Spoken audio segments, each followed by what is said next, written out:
Chapter 71 Dragonborn Savior. Skyo Red Scale had not eaten for 2 days. After waking up from the spacious and dry cave, he stared blankly at the empty cave. For some reason, an inexplicable emotion surged in his heart, and the gurgling sound of his stomach resonated with hunger.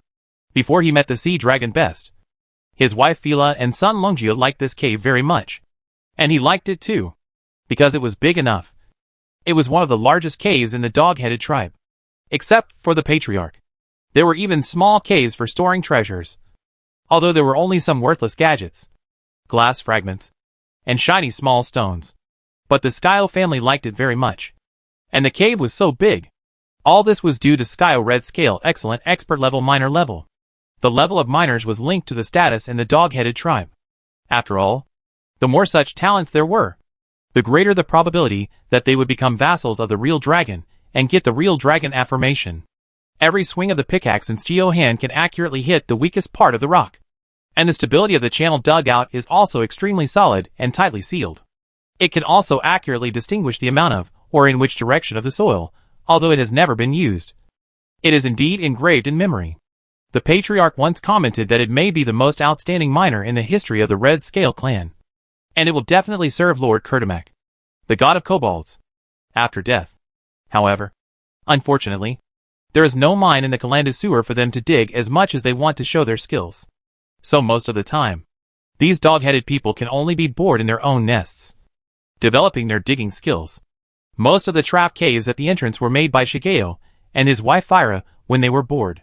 However, since his wife Fyra was taken into the sea by the sea dragon Best, who claimed to be the greatest master of the Red Scale clan, he has not been out for a long time, and has always lived on the food share shared by his son Longju. Sea Dragon Best does not like mining dog-headed people. It prefers fighting. So Shigeo, who has never had high fighting skills, has also fallen sharply in the status of the Red Scale clan. If it were not for his son Longjia's strong strength and reaching the level of first-level elite dog-headed people at a young age, it might have been left far behind by the clan. However, his son died 2 days ago. Died in the hands of a group of adventurers, and was cut in half by a heavy sword. It originally wanted to pray to Lord Best to give his son a decent dog-headed funeral and bury him in the mine. This was the first time it sincerely prayed to Best, the ruler of the Red Scale clan, after his wife Fila left. However, Best, the sea dragon who had changed the Red Scale clan's funeral method to sea burial, did not respond to the hunchbacked, short dog-headed man. It roared and pushed all the piled corpses into the sea with its arms with wing membranes, intending to wait until the corpses swelled before eating them. In a non-combat situation, it felt that this was more delicious and tasty. As for Skyo, it was in no mood to care about an insignificant dog-headed man. If Best had not been in a good mood after gaining a lot of coins, or if most of its followers had been lost, it would still need people. According to his previous temper, he would have thrown it into the sea to be pickled. Ignored, Skyo returned to his cave and lay there for 3 days like a walking corpse, and was hungry for 3 days. He wanted to quarrel with the one-eyed Pompey, who used to like to quarrel with him the most, arguing about who was the best miner in the Red Scale clan. He hadn't quarreled for a long time, but he suddenly remembered that in the battle a few days ago, Pompey had died long ago, even earlier than his son.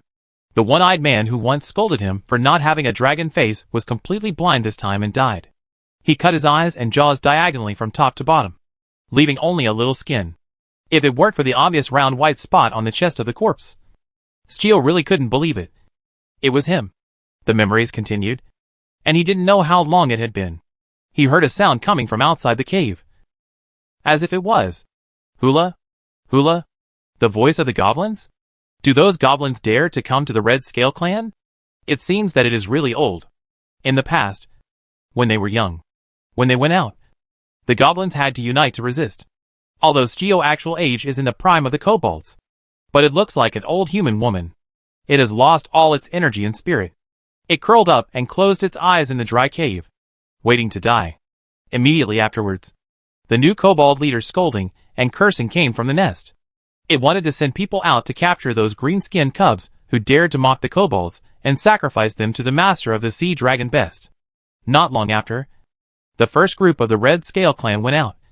But after an hour, or 2 hours, Skyo had no impression. But he knew that none of them came back and disappeared into the entrance. Then, there was another sound of Ola Ola from the entrance of the kobold's cave. The goblin just now came back. But it seemed a little dying and weak. Even in this state, they still dared to provoke. Therefore, this time the kobold leader knew that if he did not take action to get rid of these goblins, he might lose all his prestige. So he planned to do it himself. And he wanted to teach these green-skinned cubs a lesson. So, he began to recruit people again. But most of the kobolds, who had already had some premonition of danger, refused. And only a small number were willing to follow him. Just when it wanted to get angry and forcibly recruit, a cold kobold voice came from the cave in the distance. I drive these goblins away. Skyle? You? Can you?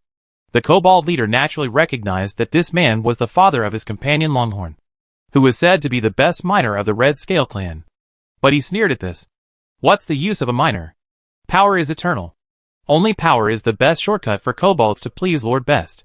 When your father was swinging a pickaxe and digging a cave, you were still drinking milk in your uncle's cave. Depisy boy. Seeing that the leader in front of him began to doubt himself, Skyo didn't know where the momentum came from. And he talked to it, making the new kobold leader Depisy blush and turn pale. But he was powerless to refute, because what it said was indeed the truth. Okay. Then you go to the front of the team. As the leader, Depisy could naturally arrange the seats for the ogres. He wanted to use this old antique who dared to lose face as cannon fodder. The second team began to rush towards the goblins who shouted, Ula Ula. Provocative voices. Most of the ogres' equipment was round shields made of their own scales, and spears melted and polished. It was not too easy to deal with those green-skinned dwarves. Depisy himself couldn't figure out how the first group of people lost. However, soon, they chased the goblins who were obviously dying but ran faster than anyone else out of the entrance. Then, as soon as Depisy came out of the entrance, he saw hundreds of short scarlet eyes looking at his team of less than 10 ogres. Depisy's first reaction was to know that this was not something they could solve at all. Only Master Best could solve it. It wanted to escape back and report this matter to Master Best. These green-skinned cubs actually united together. God of the kobolds. However, a black shadow jumped down from the entrance, blocking the small entrance tightly, and their retreat was cut off. Just when Depisy wanted to order an attack on the intruder who dared to break into the kobold team, it saw the dark golden vertical pupils, the ferocious dragon horns, and the magnificent black wings. God of the kobolds. Master Best. Can anyone tell me? This is not true. Gods. This is actually a real dragon. How can there be a real dragon in the sewer? Although it is only a young dragon, it is also a real dragon. Depisy was stunned by the black dragon in front of him. And then he heard a majestic dragon language with a dragon roar that made him want to kneel down. It came out of the mouth of the black real dragon, which was already in the shape of a giant dragon. Kneel down on your weak knees and offer your loyalty to the great master of the Black Fire clan, the great lord of the molten dragon. Reptiles. But, great real dragon, we dog-headed people do not serve two masters. You know this? If you want to have a real dragon battle, I can help you call the great master of our Red Scale clan, Lord Sea Dragon Best. Depisy had never heard of the Black Fire clan, nor did he know what a molten dragon was. But he had never thought of looking for another good master, even though it was a real dragon in front of him. As a young dragon, it was still too weak, and could not be compared with Lord Sea Dragon Best. So Depisy looked at the black young dragon humbly with a proud tone. It was really too small, compared with the great Lord Best. It was only the size of one of his wings. That's it? You still want me to change my allegiance? You are a first-class elite dog-headed man? The young dragon looked at it with curiosity.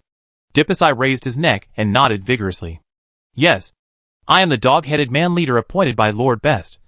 Depisy wanted to finish his name in dragon language, but he heard the young dragon in front of him open his mouth and smile. Then he pounced on him swiftly.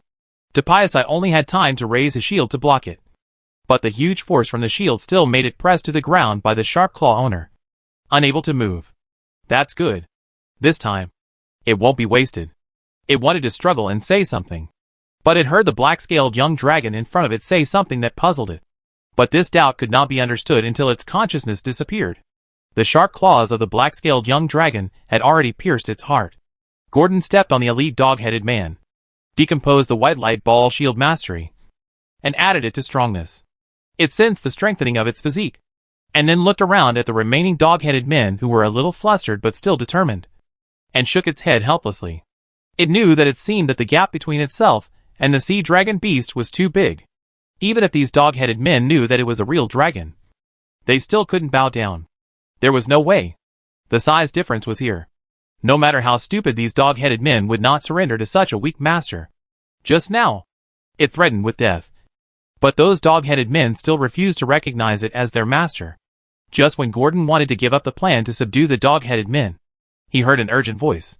Incredibly powerful true dragon. I, Scale Red Scale, am willing to submit to you and curl up under your wings. Your will.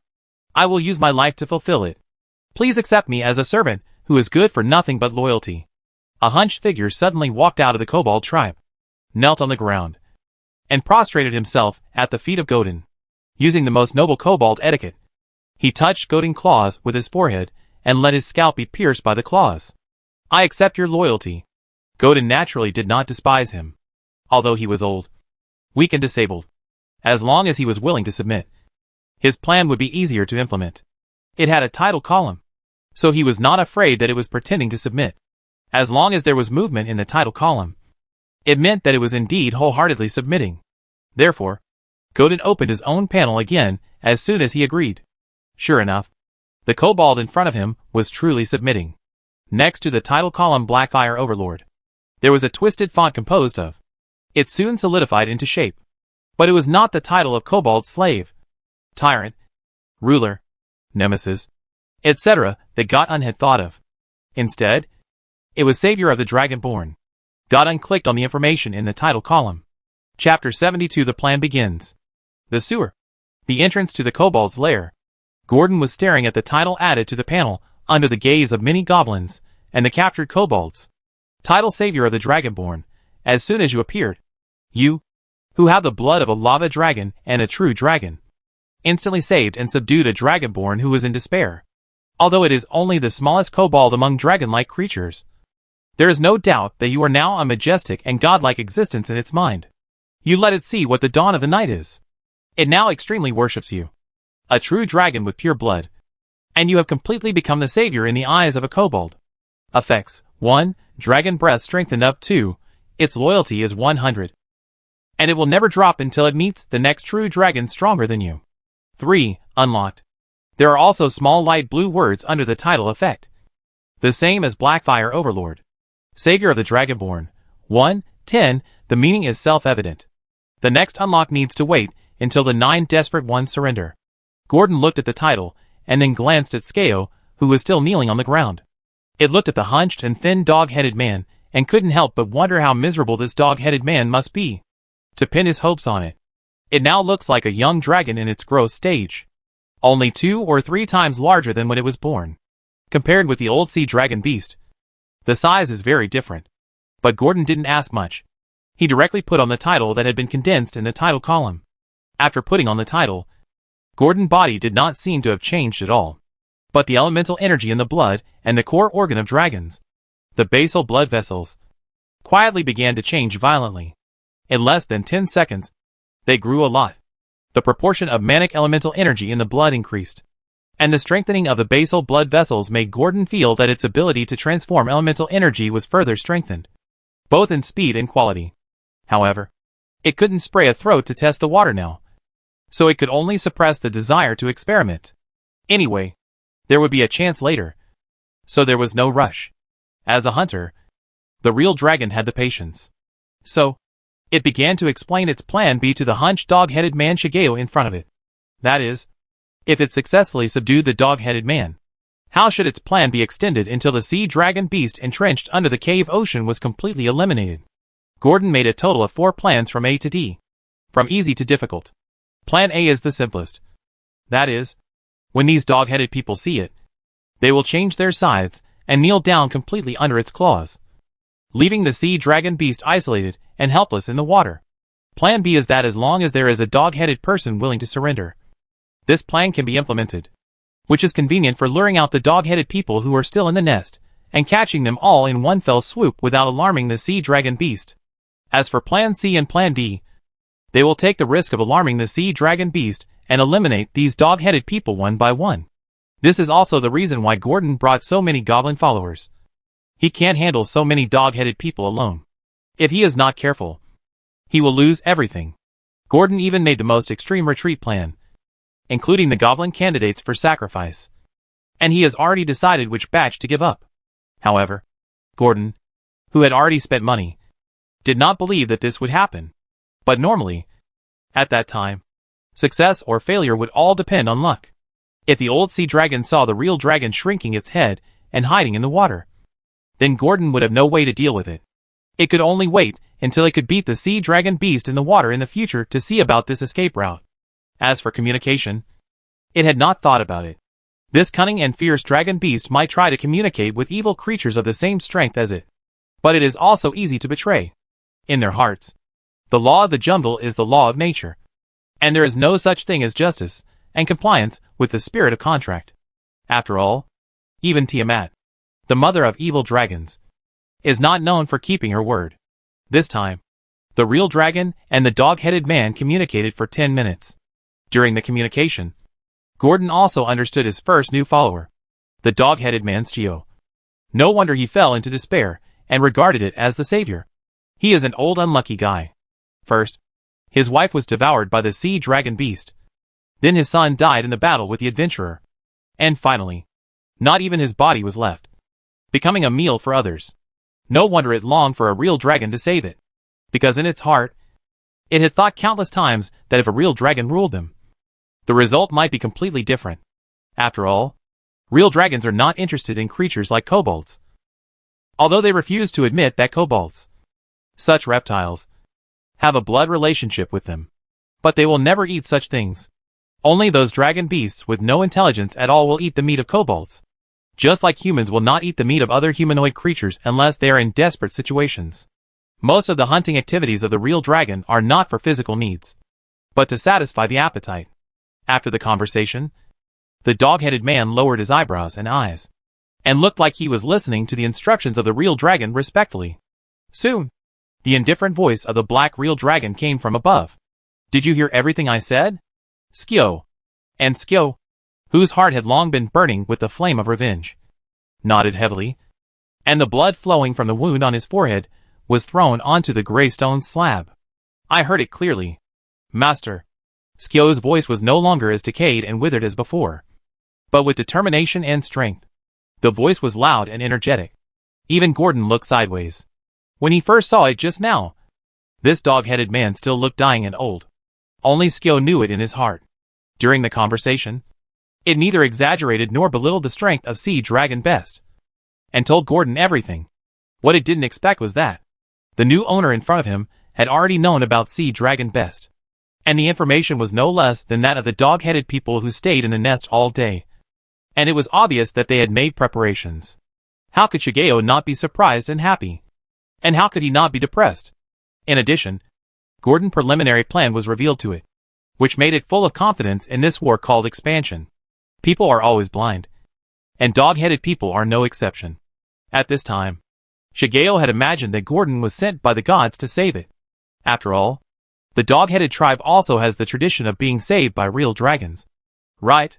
Otherwise, it is impossible to explain why a young dragon that looks less than 3 years old would expand its territory like this. Normally, young dragons would just stay alive and grow until they get through the 2 weakest stages of the true dragon stage. Young dragons like its new master, Goton, are extremely rare. Of course, Schio didn't know what the ocean passage meant to Goton. After getting Goton's nod, Schio began to act according to the plan Goton had given him. It first returned to the entrance, where the dog-headed man barking of woof, woof, seemed impatient. It also faintly heard the dog-headed man inside hesitating whether to disturb the rest of the Sea Dragon Best. Schio didn't think much about it, and walked out of the narrow dog-headed man passage. Dog-headed men are dragon descendants, so they naturally have dark vision, and they can clearly see Schio walking out of the entrance. This dog-headed man, who once had a lot of prestige in the Red Scale clan, walked out of the entrance with a sad face. He walked with a rather sluggish and hunched back, looking like before. Some of the kobolds could not help asking Schio about the situation outside. Sceo smiled bitterly. They have driven away the goblins. And they no longer need me. They are eating the food left by the goblins outside. And asked me to notify you to go too. Then Sceo said nothing, lowered his head, and returned to his nest dejectedly. All the kobolds saw the conflict between Sceo and the kobold leader just now. It was not impossible for Dipasai to do this. And Sceo, the kobold, was always honest and simple. And almost no kobolds thought that he would lie. So, the moment they heard that there was food outside, they all rushed outside, fearing that they would be one step slower than others. The sound of barking and the sound of swift footsteps were dense. And all the kobolds in the nest came out in droves, and soon disappeared at the entrance. As the last kobold entered the cave, a black dragon came out of its invisible state, blocking the only way into the cave. Without the illumination of the campfire, the dark golden pupils in the darkness seemed particularly bright. Gordon nodded slightly to the kobold follower Shigeo, who was looking at him from a distance, and then walked into the narrow passage with an elegant step. A chaotic noise soon sounded, but it was quickly calmed down. Chapter 73. Well done. When the kobold Shigeo saw his new master, the black dragon Ling, entering the lair, the kobolds of the Red Phosphorus clan who had gone out had disappeared without a trace. And none of them came back. Instead, there were more than 30 goblins with high fighting spirit, each holding a bone hammer or other weapons. Except for Grush, all the other elite goblins were here. The remaining ordinary goblins were all strong and brave green-skinned men, not far from being elite. The black dragon Ling advanced in front of them, not like a master but like a pet. But seeing the pious eyes of those goblins, and the sharpness and seriousness of the dark golden vertical pupils, I realized that the dragon Ling in front of me was not as simple as I imagined. Master, Shigeo saluted respectfully to Godin. It was not good at speaking, so it could only use the most standard etiquette to welcome the real dragon in its mind. Well, where is that Cedarman? Gordon looked unhappy. These dog-headed men were even tougher than he thought. Except for Sceo. None of them surrendered. No matter what. They refused to yield to a young dragon as their master. Although their tone was respectful, they refused to surrender, which gave Gordon a headache. It was not that it lacked the fighting power of the dog-headed men, but it was worried that the abnormality here would arouse the vigilance of the cunning Cedarman. It would be much more normal if there were more dog-headed men. It never planned to let the dog-headed men it had just conquered fight. Master, it's in that underground passage. It will take about half a candle's time to walk along it. There is a high platform and the lake where it lives. As a member of the kobolds, Shigeo had naturally been there. It described it in great detail, down to the gravel on the platform and the width and narrowness of the passage. It tried to tell the real dragon in front of it everything it knew. And Gordon nodded slightly, while looking at the circular water area to the east of the nest. Can it come out from there? Gordon raised his paw, pointed to the water area over there, and asked the kobolds, although she knew from Lovell that they were ambushed by the sea dragon beast from behind. Lovell herself couldn't explain how they got to the back. Yes, Master. That water area is the confluence of groundwater and seawater. We have opened up the passage, and Best can easily get out from there.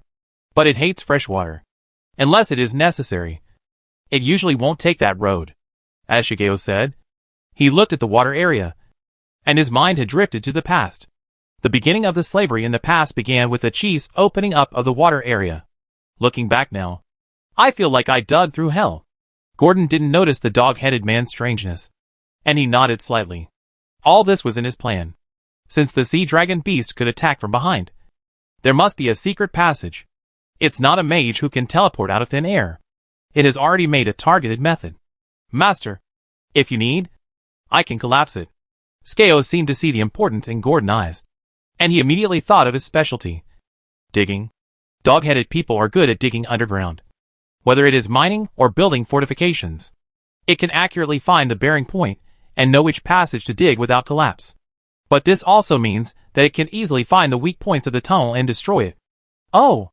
Gordon looked at the dog-headed man's Geo in front of him. He still has this ability?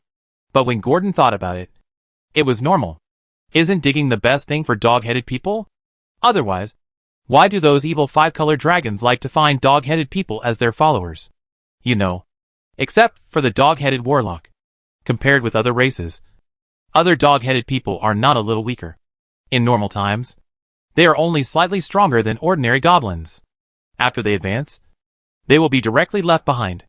Isn't it just because they can mine, don't need wages, and don't need to worry about food? They will also contribute their collected treasures to the dragon. It is very appropriate to describe it in 2 words. Licking dog. However, this kind of licking dog may still have everything in the end. The happy dragon lord will not be stingy to let his followers transform into dog-headed dragon vein warlocks. Can both channels be dug and collapsed? Gordon asked. Master, it's okay. Just give me some time. Scale was a little excited, rubbing his paws excitedly. He couldn't wait to pick up the pickaxe that hadn't been used for a long time. Well, there's plenty of time. I still need to make some arrangements here. Gordon nodded, but suddenly remembered something and asked, will it wake up the sea dragon beast? Don't worry, Master. Best doesn't care about our lives. It only cares about whether our monthly offerings can be delivered on time. Scale spat, then made a courtesy to Gordon. Then Master, I'm going back to the cave to get the tools. Well, go. Gordon naturally agreed. He looked at the back of the dog-headed man walking farther and farther away. A little surprised. Now Skeo's back was straight. Gordon felt that this dog-headed man seemed to be much taller than the others. But this thought did not stay in his mind for long, and he threw it away completely. It ordered with a heavy and hoarse voice that originally belonged to the lava dragon. Warriors of the Black Fire clan. Now is the time to work for the Molten Dragon Lord. Clean up this area. Apply the fierce fire oil I gave you. And then apply the alchemical fish oil made from marine fish on the fierce fire oil. The voice was not loud in the nest, but it was enough for all the goblins present to hear clearly.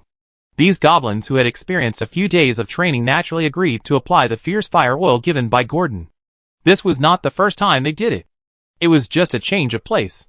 Go dig a shallow pit as large as the water area and apply bright oil inside. Bright oil is also a kind of alchemical potion. It can burn in water after burning. Water cannot put it out. The only correct way to extinguish fire is to roll on the ground to extinguish the flame. All the goblins immediately began to get busy. The size of the kobold's nest is still much larger than the bonfire hall. However, there are many building wreckages that occupy the position, which reduces a lot of workload. A bottle of fierce fire oil can cover a 10 by 10 feet square stone slab. This is what Gordon asked Nina to buy the most. It is cheap and easy to use. As for the refined fish oil, in addition to having an extremely strong fishy smell, it has extremely poor combustion ability and low temperature. It is said to be a material for making low-temperature candles. About half an hour later, the work of the kobold's lair was gradually finished, and Scale was already finishing the collapse of the last underwater cave. Although Gordon thought that the Cedarman would not last until this, he waited for another 20 minutes just in case. When Scale came out of the water with the ore draft, the goblins outside were already squatting on the ground in an orderly manner. In front of him was a broken box that he had picked up from somewhere. The box was tightly closed, but there was still a gap to see what was inside. Looking through the fresh cracks, you can see a full of copper coins and silver luster. Is this a box of coins? After seeing Scale coming out of the water, Gordon first asked how to collapse the passage as before, and then inspected it on the spot. Finally, he handed a silver coin to Scale and said to it, "Go, Scale. I'm waiting for your good news up there." "Well, don't worry, Master. Scale is fearless." The straight-backed dog-headed man nodded heavily, put down the draft, and walked directly towards the underground cave. Gordon watched its figure getting smaller and smaller, and counted the time in his heart. When the time was almost up, it took out the last bottle of invisibility potion, but it didn't rush to drink it. Instead, it crushed a bottle of fish oil, applied it on itself, and then drank the potion. As Gordon's figure merged into the darkness, the dog-headed man lair suddenly became quiet, and only the breathing of the goblins and the whistling sound of the wind blowing through the passage could be heard. Best was not hungry today, and he didn't even want to eat the pearls and the oysters. It planned to save some for tomorrow when the food was fermented, and then eat a big chunk of it. It stretched out its slender trunk covered with blue-green scales lazily, stirring the undercurrents of the seabed. Then it used its puffing claws to play with a pile of rusty coins under its body, including copper, silver and gold. But the colors were not good. After all, it was not a bronze dragon in the water, and it would not ask for so much. It only inherited some of the habits of a real dragon. It still liked the feeling of these hard little guys rubbing against its body more. That feeling was very comfortable, and it was indescribably comfortable. Of course, the comfortable time was always short. Just when it wanted to have a good sleep. A brand new silver coin with a silver glow fell diagonally from the blue sea water, with bubbles to the bottom of the water, and finally landed on a coral reef not far from the sea dragon nest. Coins from the sky? Best's pupils lit up slightly, and he turned over in the water with some joy. But the dragon language coming from the water surface made him frown slightly. Brutal and manic emotion surged up instantly. It's not time for sacrifice. Why are these dog-headed people looking for me? After carefully putting the silver coin back into his collection, he looked at it reluctantly. Then he twisted his body directly, controlled the water flow, and quickly floated upwards. In less than 3 breaths, he emerged from the calm water surface, looked at the dog-headed man who was alone on the high platform, and asked with a big mouth that could swallow the dog-headed man in front of him, "What do you want to find the great sea dragon best? You stupid, disgusting reptiles." The hunched dog-headed man in front of him was obviously a little trembling, just like the ones before. But what it said surprised Best. Nest. Coins. Goblin. The simple meaning was quickly connected by it. Goblins took the initiative to bring coins to the door to seek the protection of Lord Best. There were as many coins as a box, as the dog-headed man described. The picture in Best's mind became fuller, and the mouth full of sharp teeth opened slightly. In the end, he couldn't help but crack a gap that was enough to scare the noble lady. "They are waiting for your arrival up there, Lord Best." In Best's eyes, the dog-headed men who looked the same, bowed humbly, and said humbly, "Well done." Best looked at his dog-headed followers with approval and nodded with satisfaction. Suddenly felt that the followers he accepted were still useful. It did not ask for too many details. Even if it did, the dog-headed man might not be able to answer.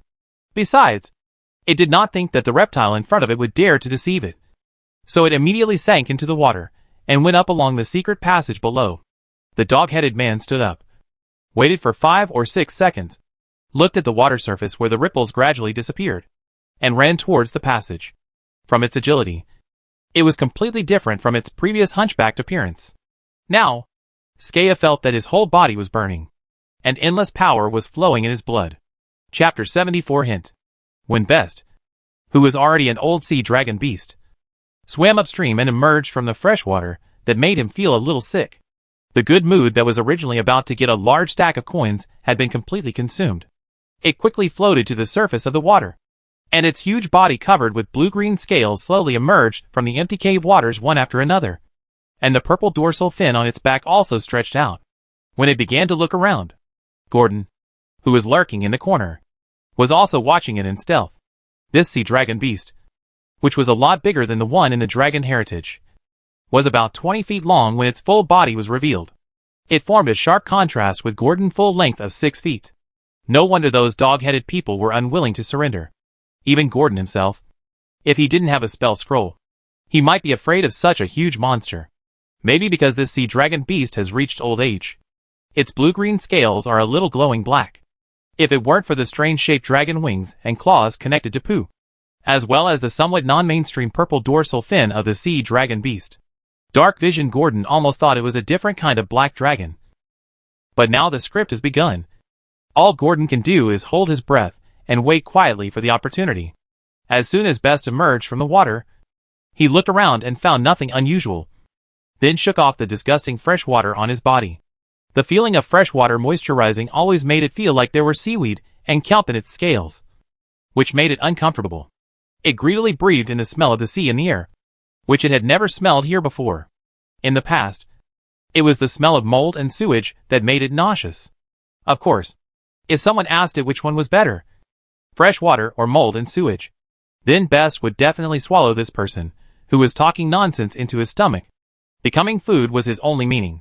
After stretching for a while, its vertical pupils, which glowed with a faint green light in the dark night, immediately cast their eyes towards the only gathering place of living things, a group of food it had eaten before. But they were bigger than the individuals it had eaten before. These were goblins. Looking at these goblins sitting on the ground, who were looking at him with some fear, it aroused Best's appetite. In the past, the goblins brought by the dog-headed men for sacrifice had the same look in their eyes. They tasted great when eaten, with a sour and sweet feeling. Best had a good memory and remembered the taste of each creature. But Best still restrained himself, because what attracted him more was the shabby treasure chest placed in front of the goblin. He saw the copper and silver coins exposed in the cracks at a glance. What an amazing color! Many times better than the color of the coins under it. Best admired in his heart. And his body skills were not slow. Like a snake, twisting and turning forward. The flatness of the ground in the dog-headed man lair today also made Best feel like he was in the water. Too smooth. And he quickly arrived in front of the box. There seemed to be no golden coins among these coins. But copper and silver coins could also bring great satisfaction to Best. When it was full of joy and couldn't wait to open the box. It was still guessing whether there were 1,000 or 800 coins in it. It heard the sound of crackling and a familiar roar coming from the darkness behind it. Is this a dragon roar? But before it could understand the meaning of the dragon roar, its mind was still drawn to the open box. However, when its eyes swept the inside of the box, it felt that the blood in its body was boiling. Anger and shame occupied its chest. It was fooled. There were not even 100 coins inside, let alone 1,000. Except for the copper and silver coins that could be seen in the cracks. The rest were broken stones. It was terrible. Best's anger had just ignited when he found that the goblins, who had been squatting and motionless, stood up one after another, holding a bottle of oil-like thing in his hand. His intuition told him that it was not that simple. So he subconsciously used his fierce momentum, trying to make the lowly and despicable creature in front of him tremble under his dragon power. Sure enough, as the momentum around him exploded, these green-skinned little guys, no matter which one, fell into a sluggish state. Best smiled disdainfully, and just when he was about to turn around to see who dared to murder the cunning Sea Dragon King Best, he heard another dragon roar from behind him. This time with a hint of magic in the roar, born with a trace of warlock blood. It could sense the magical energy contained in it, and it felt like the human in the robe last time. It felt a little uneasy. Sure enough, after a dragon roar, the goblins who were originally sluggish returned to their original state because of Golden War law, and even became a little more ferocious than before. One by one, they threw the fuel bottles they had already handed over to the sea dragon beast in front of them, which was surrounded by fierce fire oil. Then they quickly retreated. This was no longer a war they could intervene in. The sea dragon beast with the advanced reflex ability felt something was wrong from the pile of glass bottles flying over, and wanted to twist its body to avoid them. But a faster spell aura directly hit Best, causing its flexible body to slow down. Its originally agile body suddenly slowed down, and many bottles that it could avoid exploded on its scales. The third ring spell, slow spell. Its originally proud flexibility instantly vanished, and its speed was directly reduced by half. The black mucus in the fuel bottles thrown by dozens of goblins, 7 or 8 out of 10, fell on the huge blue-green monster, and the black mucus covered the scales, back and dragon wings. It made Best feel like he was wearing another layer of scales. Sticky. And he was a little confused about what these goblins wanted to do. Best was confused. But he didn't think about leaving, but wanted to see what the creature behind him was. So it was not panicking now, because it felt that the goblin in front of it could not threaten it. In addition, if it wanted to leave, no one could stop it.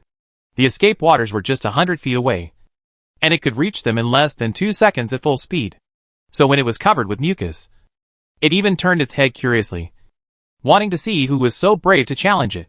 Challenge the cunning Sea Dragon King Best, whose wisdom is comparable to that of a real dragon. Then, it saw a hideous monster with a scorching red light on its chest, although its body was not a quarter of its height. But the familiar appearance still let Best know what the creature in front of him was. A real dragon cub. A real dragon came to the dog-headed man nest? Just when the sea dragon beast was still lingering with this thought, Gordon took the enhanced dragon breath potion and wore the savior of the dragonborn. The dragon breath strengthened up effect, and the lava spray under the blessing was ready to go. Before the time of slow spell dissipated, the violent and hot elemental energy was poured out. A bright white magma beam instantly spit out from Gordon's mouth, and in an instant, the whole nest was like daylight at that moment. The transition from night to day also clearly reflected the somewhat sluggish expression of the sea dragon beast covered with black fuel. Then, the white magma that spewed out in a cone was like a spider web, pouring on the upper body of the sea dragon beast, which accounted for the largest part of its body. The hot magma came into contact with the thick blue dragon wings and chest scales of the sea dragon beast, and also reacted with the mucus hanging on them. The next second, The sea dragon beast's shrill roar resounded throughout the dog-headed man nest, shaking the soil on the rock wall. At this time, the sea dragon beast was extremely embarrassed, and its upper body, dragon wings and scales were constantly dripping white magma. It was also twisting constantly, trying to get rid of the burning of the flames. And Bess soon realized it.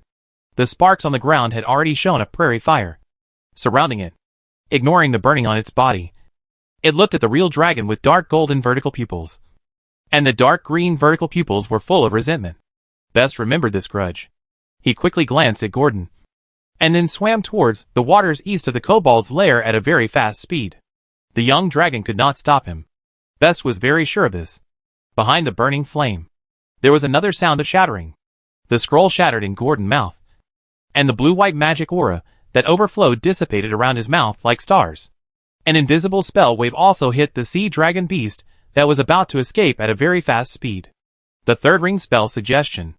The sea dragon beast, which was on fire, was stunned on the spot for a moment, and its originally resentful eyes turned into a blank look. The tempting voice of the caster behind him also came. I think what you need most now is to put out the flames on your body. I don't think there is any water area that is cooler than here. Isn't that right? Gordon pointed to the small puddle filled with bright oil, and said to the sea dragon beast in the sea of fire. Chapter 75 Lightning Beams. On one side was the uncomfortable freshwater area that made it feel like its scales were mixed with sand when it dipped into it. And on the other side was a shallow puddle that looked nice.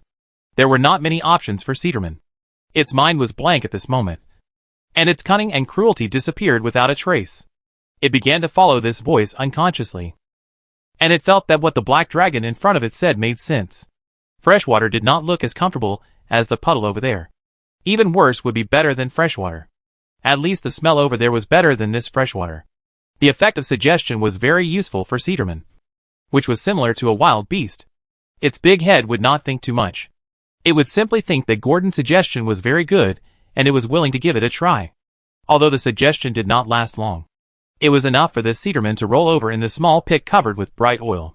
The Cedarman, who was in a state of suggestion, also began to turn its head, ignoring the flames burning on its scales, and the blue-green wing membrane that had been burned into tatters by the magma. It began to move, swiftly passing through the sea of fire, heading in the direction pointed by Gordon. Gordon saw that the suggestion spell did not go wrong, and his heart was relieved. The effect of the magma spitting just now was worse than he expected. Although it hit the sea dragon beast in front of it, and made the oil stains on its body burn, the injury caused to it was probably only moderate. It still had the strength to fight. Gordon had always been successful in using magma breath. Whether it was adventurers or sewer monsters, they were all turned into charred blocks under its breath. But this time, Gordon had already prepared himself for the fact that his breath would have little effect. So this was still in Gordon's plan. After all, the monster in front of him was not one of those weak humans, goblins without any resistance, or ratmen with lots of hair and weak fire. It was a genuine third-level dragon beast, and an old dragon beast. Its scales were more or less comparable to those of a young dragon.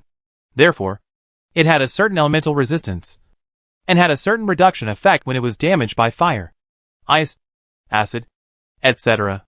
In addition, the old dragon beast had strong blood and a strong physique, and had more blood than the young dragon, so it could be called an indestructible cockroach. Therefore, the magma breath could cause such a large area of damage, and it could not only prevent the sea dragon beast from exerting its full strength, but also cause moderate injuries. Gordon was already very satisfied. All this was within Gordon's expectations, and there was not much deviation.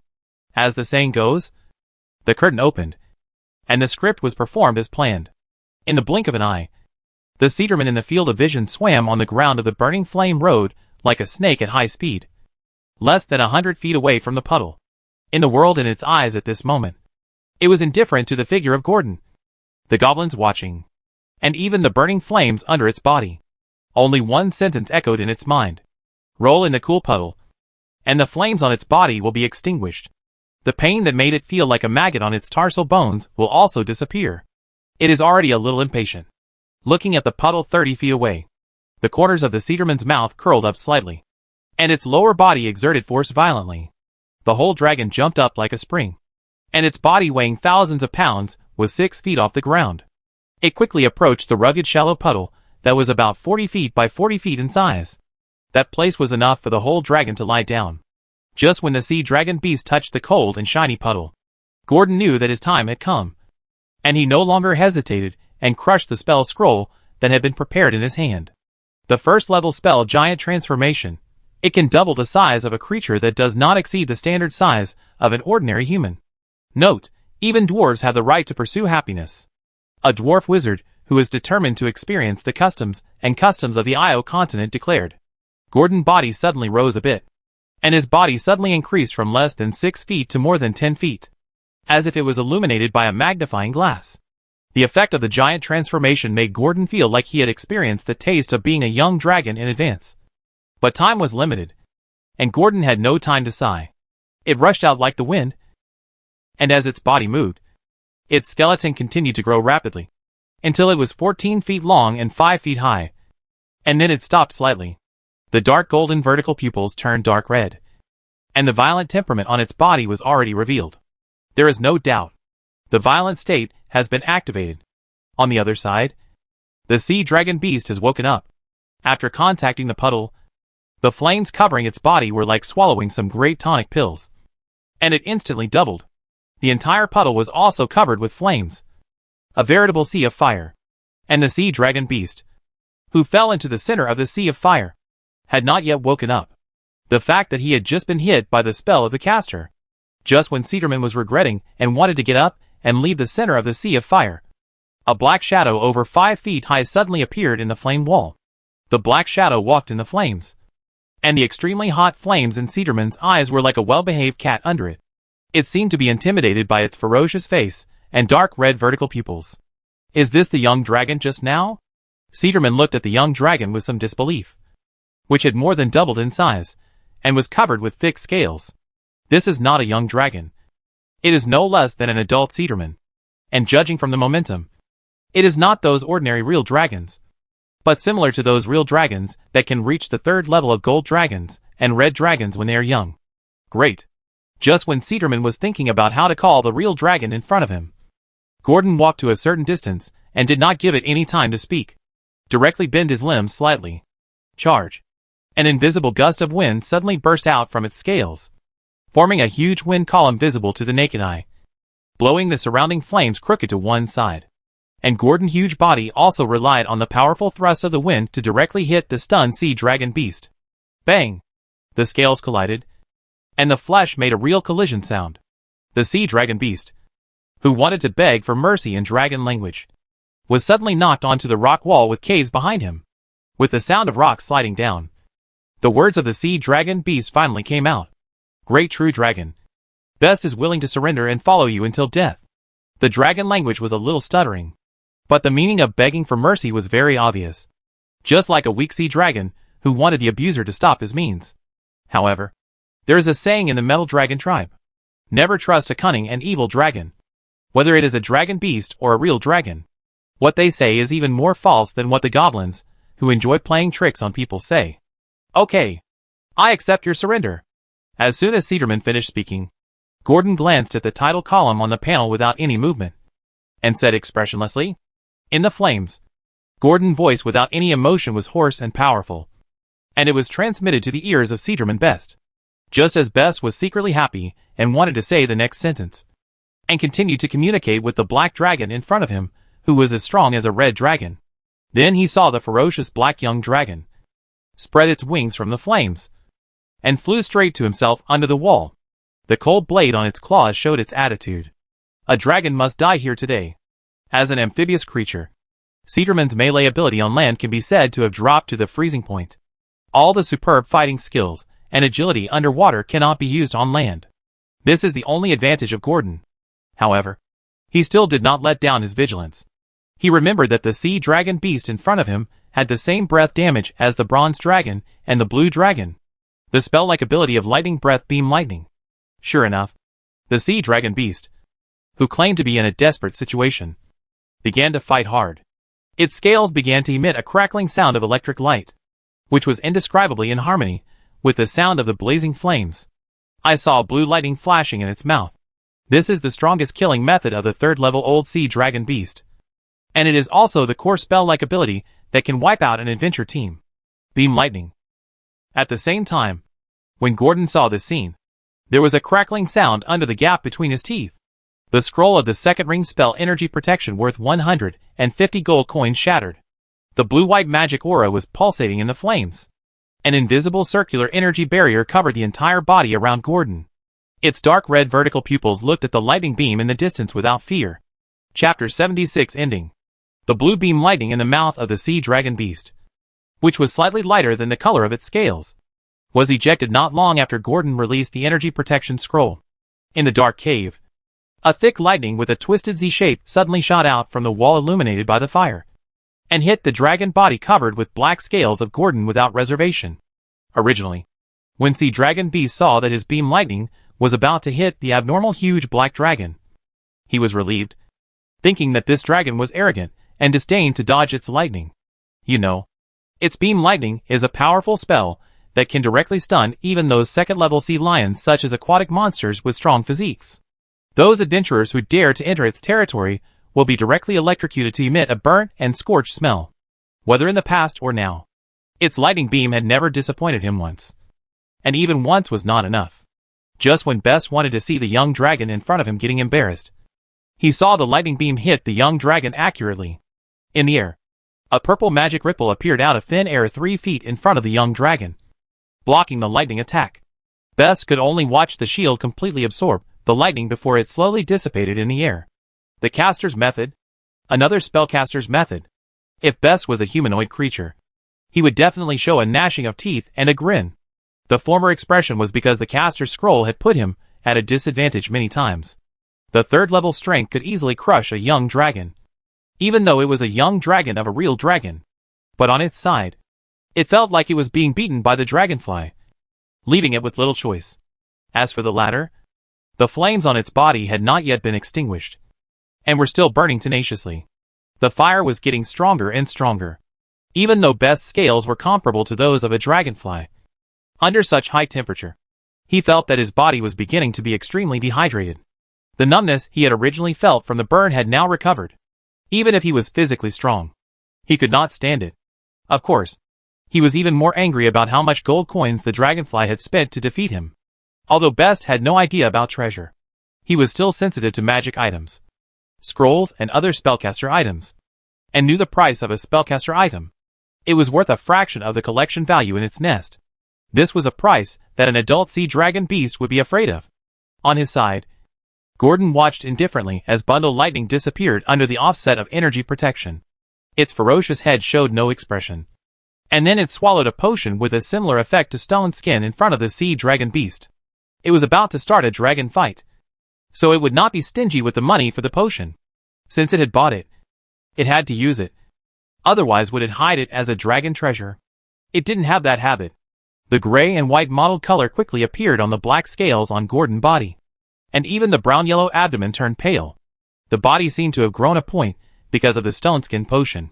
At first glance, this was a real dragon with a wingspan of 10 feet, a length from the nose to the tail of nearly 15 feet, and mottled gray and white scales all over its body, just like a red dragon painted its scales with a layer of pale paint. Gordon's figure did not slow down at all because of Bundle Lightning, and it rushed straight towards the sea dragon beast, whose burning momentum had gradually disappeared with the wind of fire. The moment before the claws of the hind legs landed on the sea dragon beast, the reaction of the battle-hardened old sea dragon beast was really sensitive. He wanted to roll to avoid it, but the burning pain in his chest still made him slow down a beat, allowing Gordon to seize the opportunity. The 4 sharp claws were inserted into the thick and hard scales of the sea dragon beast without reservation. When passing through the scales of the sea dragon beast, Gordon's claws were still a little stagnant, but they were unobstructed after passing through. The claws directly penetrated into the flesh and blood, and the sea dragon beast's Best, who was still in a state of pain and burning, did not recover. Suddenly, he felt a more piercing pain in his upper body, and his long body twisted unconsciously, trying to entangle the creature in front of him. Without thinking, Gordon released his claws and got out of the encirclement. Then he became like a swimming fish, looking for opportunities around Cedarman.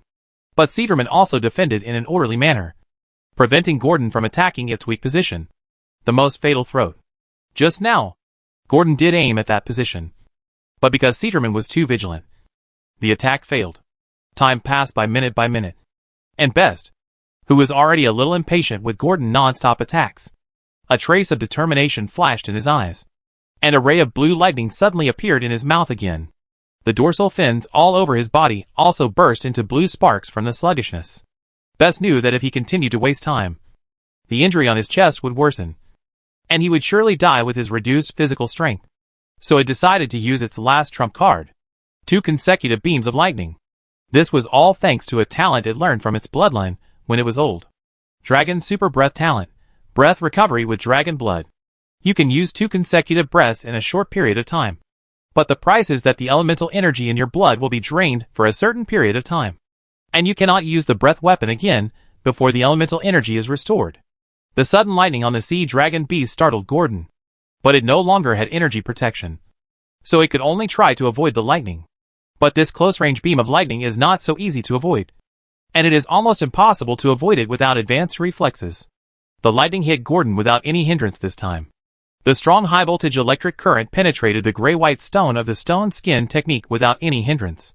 But it suffered from Gordon's magic scale armor, which had already stacked up to 6 layers of magic scale armor, which instantly dissipated a lot of the original high-voltage current. The damage was reduced by 30%. And it was this 30% that made Gordon feel paralyzed all over and his muscles twitched.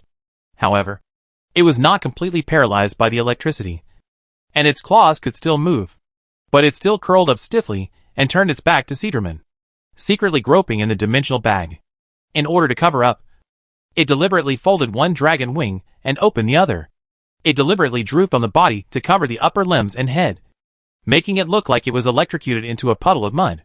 Sure enough, when Cedarman saw Gordon's appearance, he had no doubts in his heart. After all, he knew the power of his lightning beam.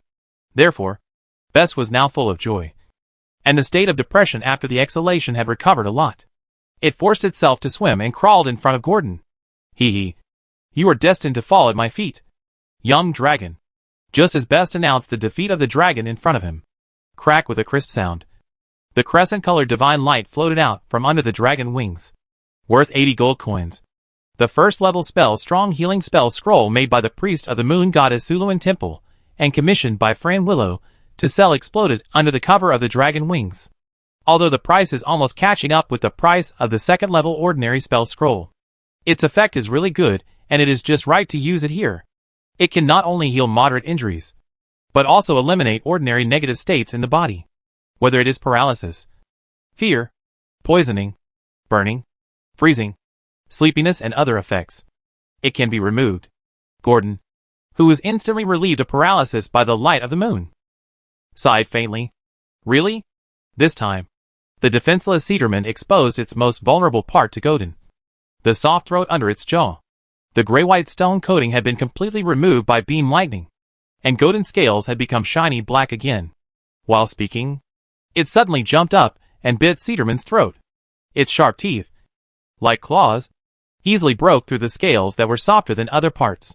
Cedarman wanted to break free, but Gordon's 4 claws were inserted into its upper body without reservation, so that no matter how hard it tried to break free, it could not get this ferocious real dragon off its body. Its bite was like a weak baby in front of Gordon's magic scales, and no other sound could be heard except the clanging sound.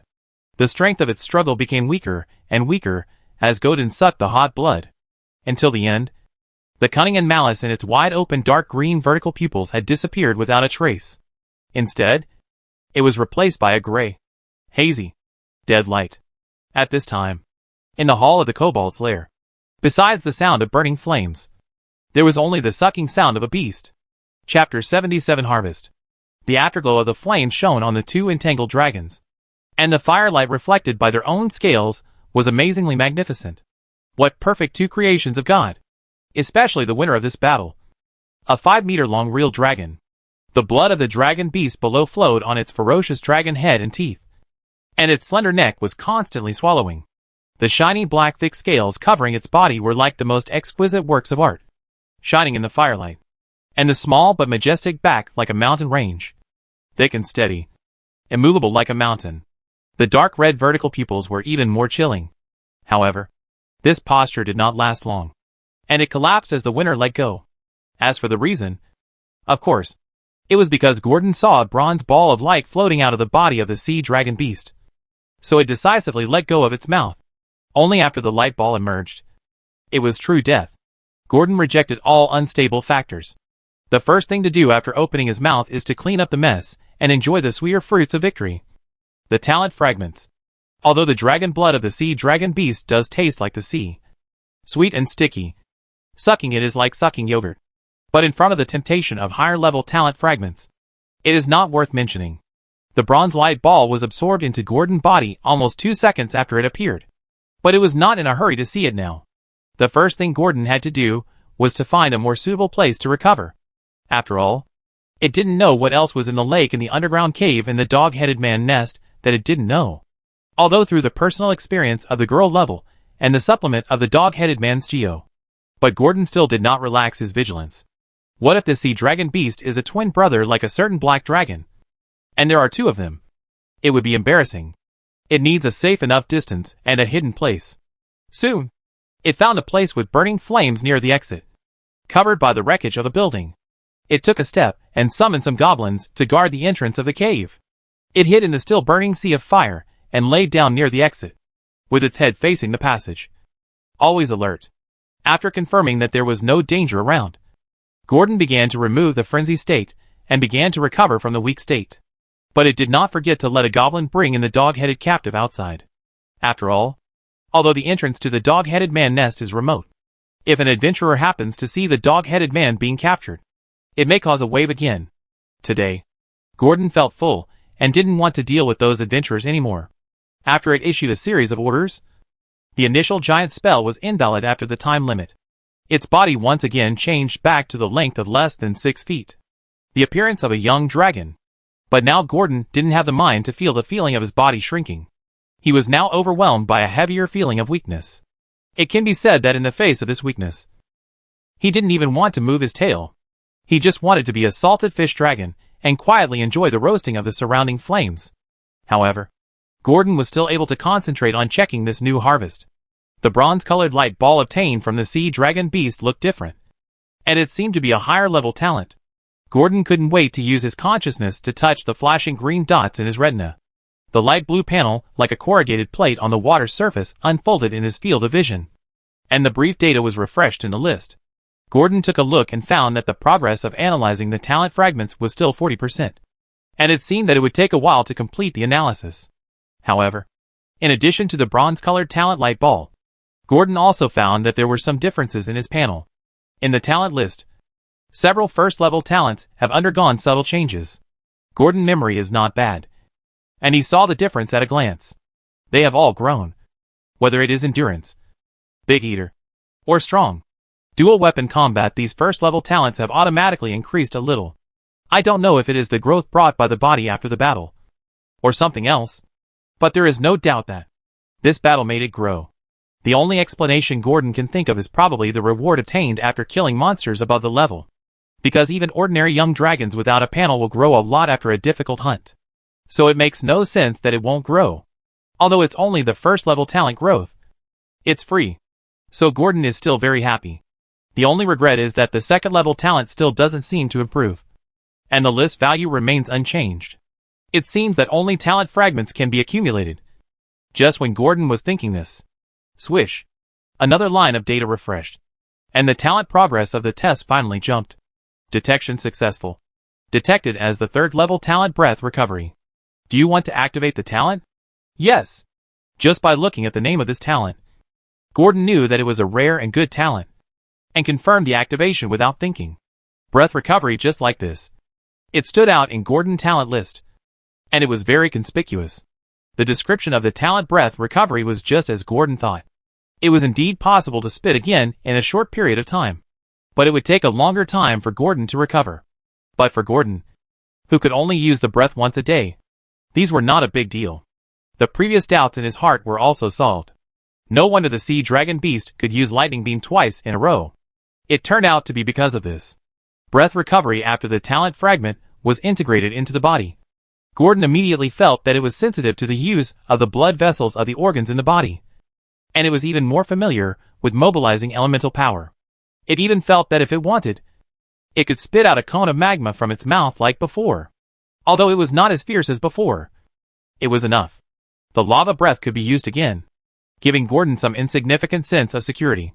Before the sense of security stopped for long, chaotic barking was heard in the nest. The goblins brought the dog-headed captives in. At first glance, they saw the huge dragon beast lying on its back with blood flowing from its neck in the nest. It was the Lord Sea Dragon Beast Best whom they had never failed to offer sacrifices to. However, the reason for their clamor was not because of this, but because these dog-headed people shouted to surrender to the real dragon after realizing that their Sea Dragon Beast Best was dead. The strong power of pleading allowed them to wriggle like maggots even when they were thrown aside by the goblins. They crawled outside the fire sea closest to Gotung, knelt down and begged for Gotung's forgiveness, and loudly told their ignorance in dragon language. Also, at the end of the speech, they all threw all the responsibility to the dead Sea Dragon Beast Best. All because of its coercion. These dog-headed people who are extremely loyal to the real dragon are also very uncomfortable. That's it. Gotung's indifferent voice came from the fire sea. And the dog-headed people nest suddenly became silent. There was only the sound of fire. Since you are sincerely surrendering, then swear. From now on, you will be the followers of the great molten dragon lord. Gotung's voice was without any emotion. It didn't have any special thoughts about these dog-headed people. After all, these dog-headed people were just choosing good trees to live in and relying on the strong. In addition, Gotung, who had the title of Blackfire Lord, wanted to do an experiment, so he did not refuse the submission of these dog-headed people. Conquering followers is always the favorite of true dragons. And these dog-headed people are not traitors. Right? Sure enough, among the voices of submission, Gotung's title column added another title. But this title was so fast that it was intertwined with Blackfire Lord before Gotung could even see it clearly. A brand new title was being born. Chapter 78. Title: Lord Calanda Trigger Conditions. 1. Submission of 2 clans of different races. Note: the number of clan members must be no less than 30. 2. No other forces within a 3-mile radius. 3. The number of followers reaches 100. And requires 5 first-level creatures and 1 second-level follower. Note: a country within a country. A city within a city. You have done this. The sewers in this area will obey your will. And any hostile creatures that dare to enter your territory will be regarded as invaders by your followers. It must be said that you, who were born less than 10 days ago, have done many things that your peers of the true dragon have never thought of. Expand. Let the whole of Calanda know your ambition. Let the tyranny of the lava dragon baptize this city again. Effect of wearing, talent that can enhance strength, strong, +2, dragon breath damage increased up, 1050 C degree, 3, dragon power, young dragon roar, +1, able to affect the morale of all followers under your command, war law, +1, the loyalty of followers who sincerely submit to you will never decrease. 6, unlocked, reputation 300, 5 miles in radius. Reputation, 129, currently. Only these people know your existence and understand your identity. Number of followers, Goblin, 87 Kobold, 41? Gordon looked at the above information with a confused look on his face. But the title was automatically worn, and a familiar feeling merged into his body. This is the taste of talent fragments.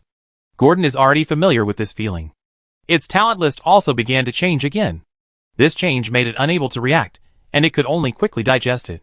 The growth of body size, the increase of strength, the use of basal blood vessels, the key to fierce momentum, and the violent aura flowing in the blood increased again. The taste is indescribable. It didn't take much time to digest these growths. The black dragon lying in the sea of fire opened its vertical pupils.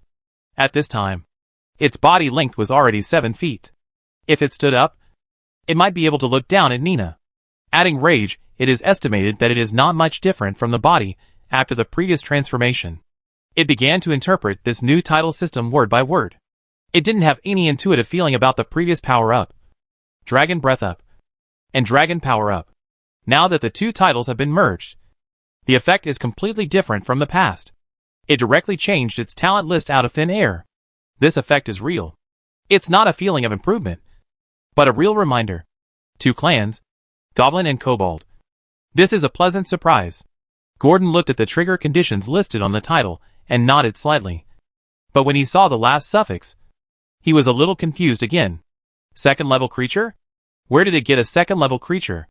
Grush? No. Although it looks not much different from Goblin Warrior in momentum. The size difference is there. It still has a long way to go before it can become a Goblin Warrior. Maybe half a year. Maybe a year. But now it is the strongest in the Blackfire clan. And Gordon is very sure of this. After all, they have lived in the same hall for so many days. Otherwise it would not have chosen it as the leader. The weak cannot win the support of the Goblin clan. But there are no strong people in the Kobold tribe. Except for 2 first-level kobolds whose professions are unknown. And they are just bigger than other kobolds. When it beats, it is not as good as the elite goblin. Although there is the deterrent blessing of blood. Gordon still doubts their first level. This is much weaker than the giant rat knight of the Ratman. Is there an invisible warlock? Just when Gordon was confused, a figure with a pickaxe walked into the passage leading to the underground cave. When the residual light of the flames burning in the kobold's nest shone on its face, it was able to see its full appearance. This is an ugly and ferocious lizard head. But 2 short and thick spiral horns have emerged from the top of the head. It has a body twice as tall as an ordinary kobold, and is covered with dense red scales from the top of the head to the tail. There is a pair of red wings slightly smaller than its body behind its body, and there is fresh blood on the wing membrane. This is a dragon vein kobold. Obviously, it has a high concentration of red dragon blood, which can break the lifespan limit of kobolds of 20 years and live for hundreds of years. Many legends among bards say that it must have a place in all-powerful kobold tribes or the subordinates of evil dragons. This dragon vein kobold that looks different from others has no power of dragon vein kobolds at this time. When it first saw the cold body of the sea dragon beast, the pickaxe in its hand had already fallen to the ground. Kurtamak, you damn bastard, is finally dead. It rushed to the corpse of the sea dragon beast, first prayed to the god of the kobolds, and then scratched and cursed the corpse of the sea dragon beast. The words it muttered were all the dirty words of the kobolds. What, you are a dragon that is 10,000 times more disgusting than a dwarf. And adventurers are several times better than you. But it didn't vent for long before it saw the eyes of Gordon looking at it. This dragon vein kobold named Shigeo. No. A warlock. The dragon vein kobold warlock came forward with a thicker tail than before, and paid the highest tribute to Gordon. Great master. I saw that there was no movement for a long time, so I dug the passage without authorization and came up. Please punish me. It's okay. You can take these kobolds to dig it through later. Have you awakened the dragon vein? Gordon was not interested in the fact that it dug the underground passage, but instead had a strong interest in the dragon vein kobold who suddenly appeared in front of him, and asked. Shigeo did not dare to hide it, and told it everything. It was a little puzzled that it awakened the dragon vein. After a brief account, Gordon learned that its awakening method was the extremely rare bloodline stimulation awakening. Bloodline stimulation awakening. As the name suggests, only when the mood is extremely excited and the desire for blood is thirsty can the hidden bloodline power in the body be triggered, and the probability is extremely small. But among such a large number of dog-headed people, there are no cases, and 1 or 2 cases will appear from time to time. Oh! In other words, you are now a second-level warlock? Gordon looked at the dog-headed man in front of him and asked with a little surprise. Yes, master. My bloodline told me that I can indeed release magic. The materials for casting spells are my blood and scales. The dragon vein kobold warlock did not hide anything and told the truth. He also told Gordon the spells it knew, including the second-level spells Fireball, Flame Arrow, and the first-level spells Secondary Flame Orb, Burning Hand, and the 0-level tricks Read Magic, Mage's Hand, Magic Trick. The last one is the spell-like ability Dragon Breath Spray. It is a very luxurious spell slot. As long as it is used properly, it is not a problem to wipe out an adventure team. Not bad. Not bad. You will be the leader of the kobolds in the future.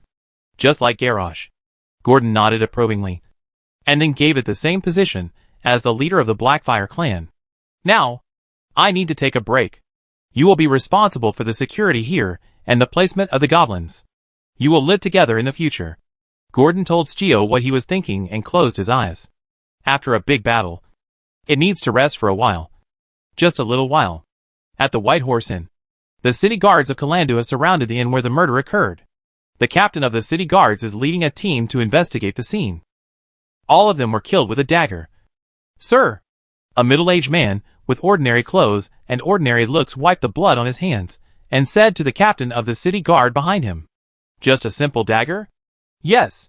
But why did so much blood flow?" "But no matter. It's okay as long as it's not those damn cultists." After hearing that someone had reported the case, the captain of the city guard, serious, hurriedly brought people here, thinking it was another case of cultists. He heaved a sigh of relief when he heard the person in front of him say it was just an ordinary case. "Okay. Murder. Then ask the people around if they found anything in the morning. Now clean up the bodies. Brothers, go back to Queen's Road." Sirius called the guards behind him to carry the dozen bodies of the white horse and onto the prepared elevated carriage. He planned to stop at a special church first and wait for people to claim them. If no one came, he would throw them into the mass grave outside the city. Heh! Is this the noble lord? Dozens of people died here. But it's not as important as a sheep on Queen's Road. Hush. Keep your voice down. That was the favorite sheep of the Duke of Wilms. It was dismembered on the street. It's good enough for these lackeys to come here to take a look. They are busy looking for the murderer in the whole city. I heard that the dock area has been searched all over. After all, it is the closest to that. The onlookers talked a lot. However, as the guards left, they slowly dispersed. The nobles are always nobles. And they only complained a few times at most. Who made his ancestors not have any nobles? Right? However, this murder case made people panic on this civilian street, including the Green Shade Hotel next door. The hotel owner Eric also looked gloomy at this time. The murder case caused many people who originally stayed to check out and move to other hotels, which made him lose a lot of money. Fortunately, a wealthy master came in the morning, although he looked a little weird, and brought a beautiful blonde who was unconscious. But as long as he paid enough money, he didn't care about anything else. What should and shouldn't be said. Eric knew it clearly the moment he received the money from the mysterious leather-armored man. On the second floor of the hotel, in a room, Lawbeg looked at the still unconscious blonde woman on the bed with a gloomy face. He held a silver ring similar to a collar in his hand. Hesitant, he missed in the morning, and the damned wind deflected his dagger's trajectory. The dagger that was originally stabbing her back only scratched her arm. What made him even more unacceptable was that the warlock girl actually wore a silver crown and disappeared right under his nose. Just like before, there was no trace of blood or trace. A strange object that does not even require spells and actions. Now looking for it is like looking for a needle in a haystack. Lawbeg looked at the slave collar in his hand with some hesitation. This is the product of the psychic warlock. Something he brought from the dark area. Wearing it can permanently charm creatures and only listen to the words of the ring owner. But it is difficult to remove the collar. It requires at least the 6th level of psychic power to remove it. Would it be a waste to use it on the blonde warrior in front of him? If he had to use it, he would rather choose the warlock girl. And that was more in line with his aesthetics. Weak and petite. Damn it! Wait and see! Lawbeg put away the collar, set up a few traps commonly used by thieves in the room, and then went out. The blonde girl had been cast with sleeping spell enough to make her sleep for dozens of hours. So there was no need to worry about her waking up early. What Lawbeg was most worried about was that the young master should be successful soon. And he couldn't drag it out. The wooden door slammed shut, and silence returned to the room again. Half an hour later, a petite girl in a black and silver robe quietly appeared in the room. Chapter 79 Royalia and Shiosi. Kalandu, the noble district. A white dome building is located in the most central area. Through the second-floor window, you can see the famous Queen's Avenue in Kalandu, and the tulips blooming on both sides. This is the manor of the Weems family, one of the most noble families in Kalandu. On the second floor of the white building, in a luxurious room, in front of a floor-length mirror engraved with complicated and gorgeous patterns, a beautiful noble girl is spinning her new clothes in front of it. This new dress is a cord dress made of the best and top-grade fabrics by Sylvia's tailor shop. The light yellow cord dress on the girl especially highlights her graceful figure. Lee, how do I look like today? The girl who put on the new dress was particularly satisfied with herself in the mirror. She unconsciously raised her head, lowered her head, and tilted her face to admire from various angles. Miss, you are beautiful. Lord Chios must be fascinated by you. Leah, who was wearing a maid costume beside her, covered her mouth and chuckled. I hope so. Otherwise, I spent so much money to dress so grandly. If he doesn't praise me today, I will be with him. The girl clenched her fists angrily and wanted to say something, but lowered her head in frustration. If I could meet Shios now, he would not remember what I looked like before. Miss. This way. Lord Shios can see your efforts. In just a few months, you have lost 200 pounds to now, which is not something that ordinary people can do. Leah did not comment. She did not think there was anything wrong with her lady. She even thought that the chubby lady with freckles was more lovely. At least she was smiling all day long at that time. Instead of now, she would be as happy as before only when she went out to see the young master of the Rammerfan family. Hee hee. You are still the best. Leah. I can't bear to leave you the most. After hearing this, the noble girl turned from worry to joy, and hugged her maid who had grown up with her, and started a round of girlish play. After a while, the door was knocked. The noble girl signaled the maid to open the door. After opening the door, a middle-aged man who looked like a clerk bowed and said, Miss Roelia, the Duke asked you to remember to bring the guards with you when you go out. Otherwise he will be very worried. The Duke was very upset about Adam's death today, and he didn't even have lunch in the study at noon. I know. I am also very upset about Adam's matter. Uncle Ma-in. I will take the guards with me. Roelia was a little sad, but she immediately performed a very standard lady etiquette and thanked him for the notice. And Secretary Ma-in looked at the noble girl in front of him, who had grown up and changed with admiration. I sighed in my heart. So this is what it feels like to chase love. It can change so quickly in just a few months. Perhaps only the wishing spells of those wizards are so effective. Unfortunately, Hughes Rammerfan is the fiancé of Princess Hebler of Amin. But their Wims family is not bad either. It is still possible to fight for it. As long as they don't swear to get married in front of the goddess Woking, everything will be fine. After all, the most important thing for the Amin people is the spirit of contract. Before the contract is signed, everything is possible. Then Miss Roelia. I will go back first. Ma-in took off his hat and said goodbye to the beautiful noble girl. Then he left quickly without any lingering feelings. He had many things to do. The mysterious cultists had become more and more rampant in the past few days, and dared to perform evil god sacrifices on Queen's Avenue. They even dared to use Adam, the little goat that their Duke and Miss loved the most, as a sacrifice, making the entire noble district panic. After the clerk left, Leah looked at her lady with a little worry and said softly, Otherwise, Miss, have you postponed Lord Yosius's dance party this afternoon? After all, a lot of big things have happened in the past few days, including dragons and cultists. Kalando is really full of disasters. No, Leah.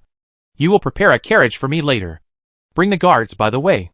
Roelia flatly refused. If she didn't go out after dressing so beautifully today, it would be a shame for her busy work all morning. Leah had no choice but to say goodbye and leave the room, leaving Roelia alone in the room. Roelia in the room looked at herself in front of the floor-length mirror. Wearing a gorgeous dress, she had fair skin, small and delicate facial features, and long golden hair. Anyone who saw her would praise her as the embodiment of beauty. I am like this. I guess you won't refuse me again, Roelia murmured to herself, touching the smooth skin on her face. After all, I have paid enough. I will never do it again.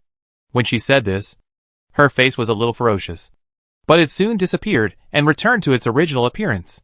Sitting quietly on the luxurious white oak chair, she tilted her head to comb her long golden hair, waiting for the maid's arrangement, in an ordinary manner in a noble district. In the study, Shios Rammerfan was talking to his old father. Father, I think we should take the opportunity to go overseas to find the nest of the ocean dragon, since it has circled Kalandu as its territory.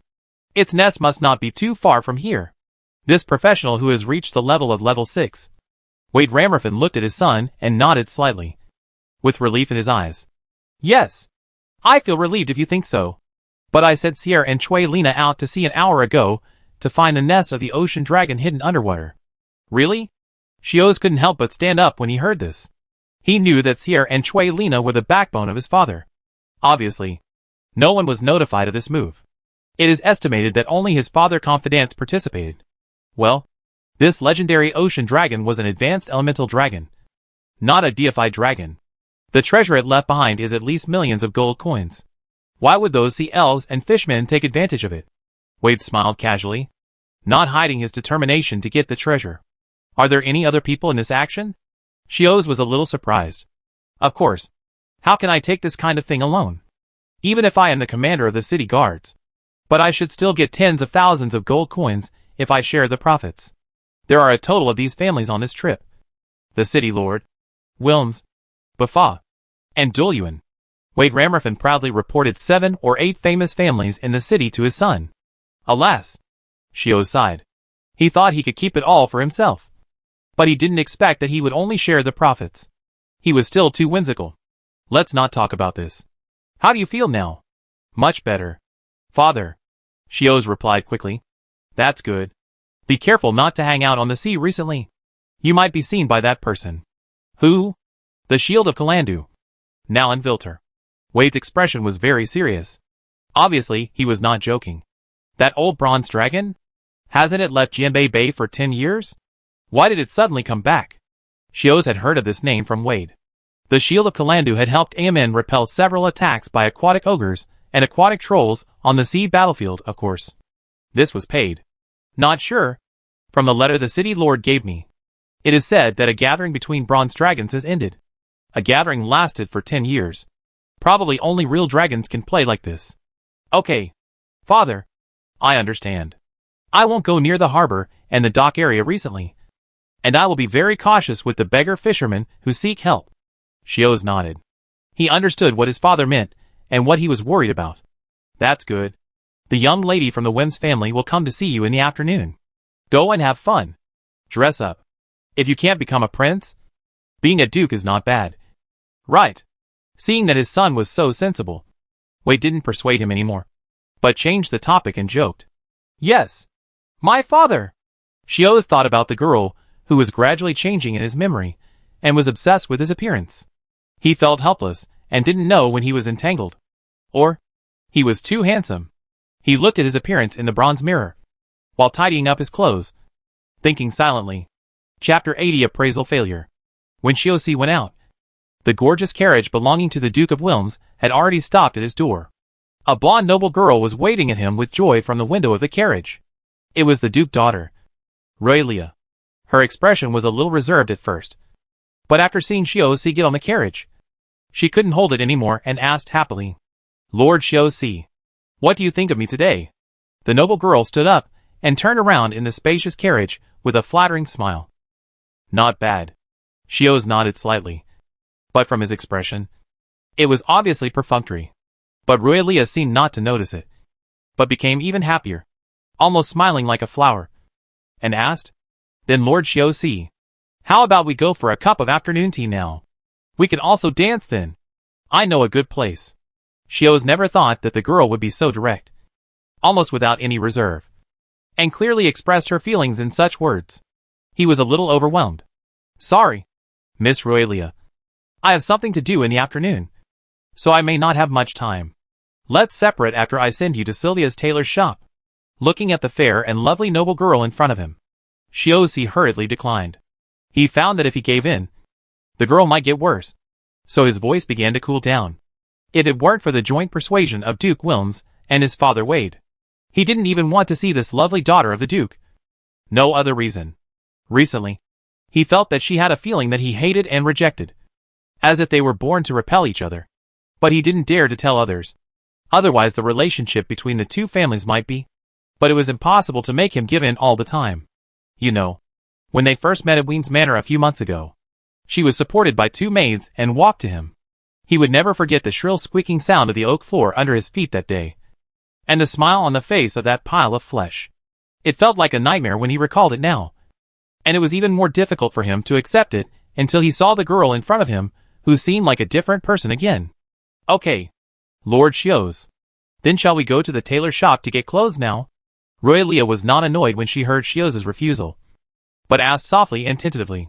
But Shios completely ignored the girl's weak expression, nodded indifferently, and said coldly, Go, if possible, Miss Roelia. I hope it will be quick. As he said that, Shios leaned on the velvet cushion by himself, closed his eyes and rested, and stopped talking. Hughes Ramorfin was so cold that even if Roelia forced a smile, her expression was still a little unnatural. The carriage fell into silence for a while. Roelia still had a faint smile on her face, looking at the constantly changing scenery outside the window. wondering what she was thinking.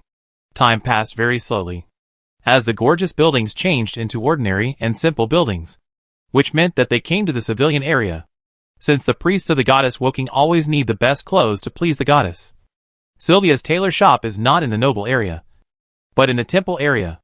It is reasonable not to pass through the civilian area, but Relia wanted to stay with Hughes for a longer time, so she asked the coachman to take a detour. As the carriage wheels drove to the center of a street in the civilian area, a sound of glass breaking came from above the carriage. The swordsmen who were guarding Royalia immediately drew their swords and looked around, but the action of drawing the swords made the surrounding residents scream in panic. Fortunately, the panic soon subsided. Royalia learned from the conversations of the people around her. It turned out that a silver pseudo-dragon from nowhere broke the window of the hotel. It was just a very ordinary but unusual thing. After all, windows are broken almost every day in Kalando. But pseudo-dragons are not common. The riot was like an episode, passing by in a flash. As the carriage continued to drive, it soon arrived at Sylvia's tailor shop safely. After the two got off the car one by one. Miss Royalia, I'm in a bad mood today. I apologize for my rudeness just now. After getting off the car and about to part, Shios got off the car and felt that his behavior just now was a bit inappropriate. So he whispered an apology to the daughter of the Duke in front of him. He had no other ideas, but he didn't want to affect the two families because of this little thing. After all, even if he became the prince of the AM Empire in the future, he still had to focus on winning over these dukes. It doesn't matter, Lord Shios. Relia won't care, as long as it's you. It's okay, the blonde noble girl said with a nonchalant look. But the unnatural look in her eyes and the slightly stiff movements still betrayed her. That's good. Goodbye. Shios felt that he had finished his work and was about to say goodbye and leave happily. But he didn't expect Relia to suddenly call him. Anything else? Miss Relia? Lord Shios, I want to ask one last question. If it's me and His Highness Hevaluo, who would you choose? Relia seemed to have made a great decision and asked with gritted teeth. Sorry, Miss Relia. I have already made an engagement with Her Highness the Princess. Shios' words left no room for maneuver. But Relia still didn't give up after hearing this. So, if she gone, you can be with me? Miss Relia, you may not sleep well. I have something to do here. I leave first. Shios saw her talking like this. How could he dare to answer? And left her directly as if avoiding the plague. Relia stood there, looking at the slender back, still muttering to herself. I won't give up. She looked hesitant, but became determined, and seemed to have made some decision, and walked towards Sylvia's tailor's shop. Today she wanted to buy one more piece of clothing for her favorite maid. The sound of knocking rang out from the ears. Gordon's consciousness gradually awakened, and he opened his dark golden vertical pupils. After a good rest, he felt that the lost strength in his body was filling his limbs again, allowing him to easily support his now seemingly huge body. He raised his head slightly and began to look at the surrounding environment. Strange but familiar. He soon remembered why he was here. Skio! Grush! Its voice penetrated the flames and startled the gathered followers. Soon, the dragon-veined kobold warlock Skio, who was the supervisor, and Grush, the leader of the Blackfire clan, came to the increasingly strong black dragon with awe. They knelt on the ground, lowering their heads below Gordon's sight, and said humbly, Skio/Grush is here. My master? What do you want? How long have I slept? Gordon's voice was emotionless. 2 hours. My master? As a warlock, Skio had already been accurate to every minute and every second. And he said so respectfully, Oh! What about the passage below? Gordon nodded slightly, indicating that he had understood. And then he naturally did not forget what he had told him before he fell asleep. And he asked Skio again.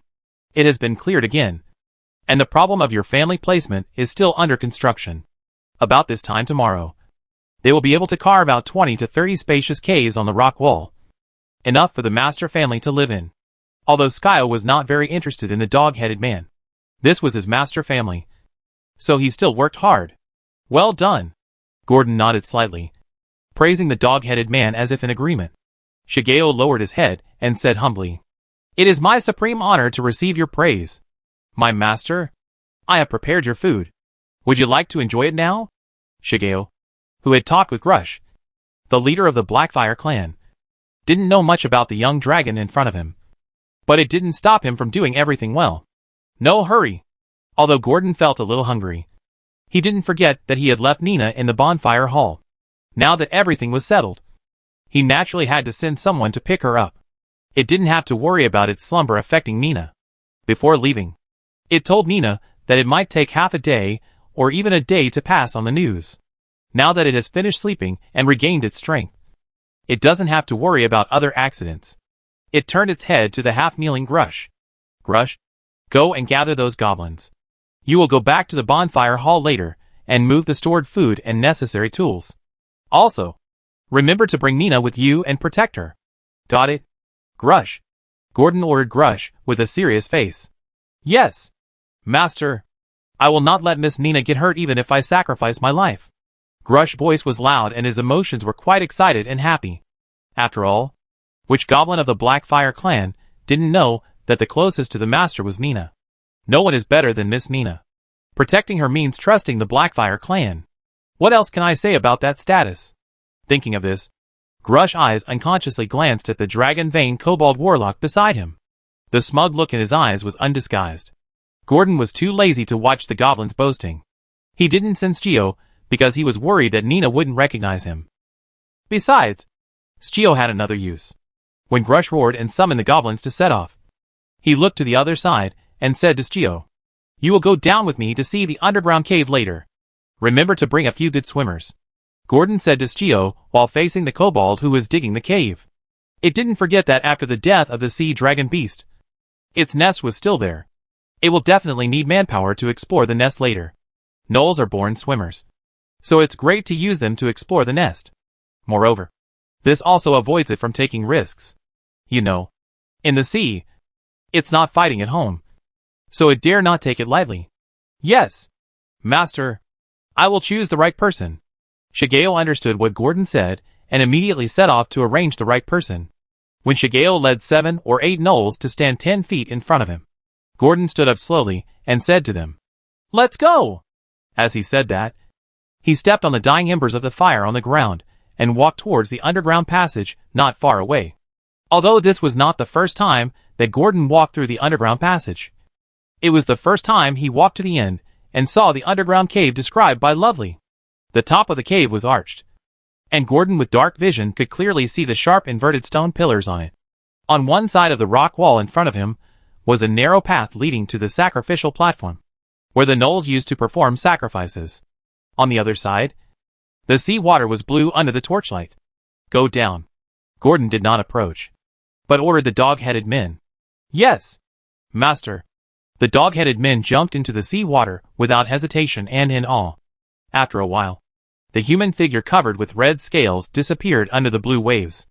Gordon stared at the followers of the title to see if the number of people in the dog-headed man column had changed.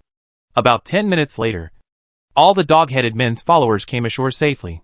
Some of them even came forward with coins or shiny stones taken from the sea dragon lair to claim credit. After seeing this, Gordon accepted them one by one. It was natural for a real dragon to take the items offered by the dog-headed people. Then Gordon began to carefully ask these dog-headed people about the underwater environment and what was special about it. Then, based on the fragmentary clues from their mouths, Gordon quickly pieced together the general outline of this nest.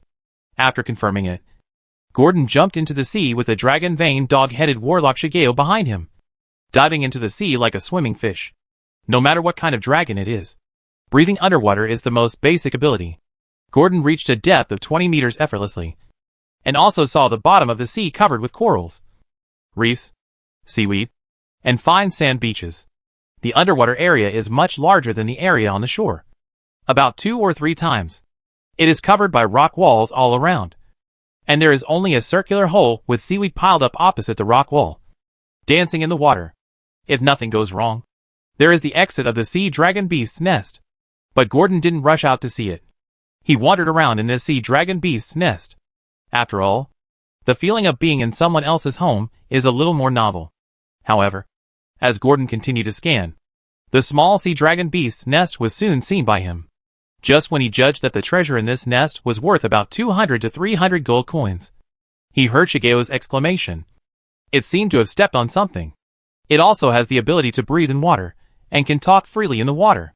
Master, there seems to be something here, and it seems to have been stepped on by me. Gordon looked over and saw Shigeo pointing at his feet with an innocent look. At this time, it was under the cliff near the passage below, and had begun to squat and dig the sand under its feet. The gravel was not thick, and Shigeo easily revealed what was hidden under the gravel. This was a statue. Judging from the wizard hat on the statue's head, it was undoubtedly a wizard. Gordon came over, and just as Shigeo had removed all the gravel covering the surface of the statue, a small hole had been broken in the lower half of the statue. You could see the hole inside, but it did not affect Gordon's ability to see the common language written under the base of the statue. Gordon could not help but read it word by word. A true wizard always has the heart of an apprentice. Galmadon. Then it saw a glimmer of golden light shining through the crack. Gordon saw a golden pocket watch hidden in the hollow hole under the base. Its valuation ability was unconsciously activated. Seeing this price, Gordon swallowed unconsciously. It could not identify.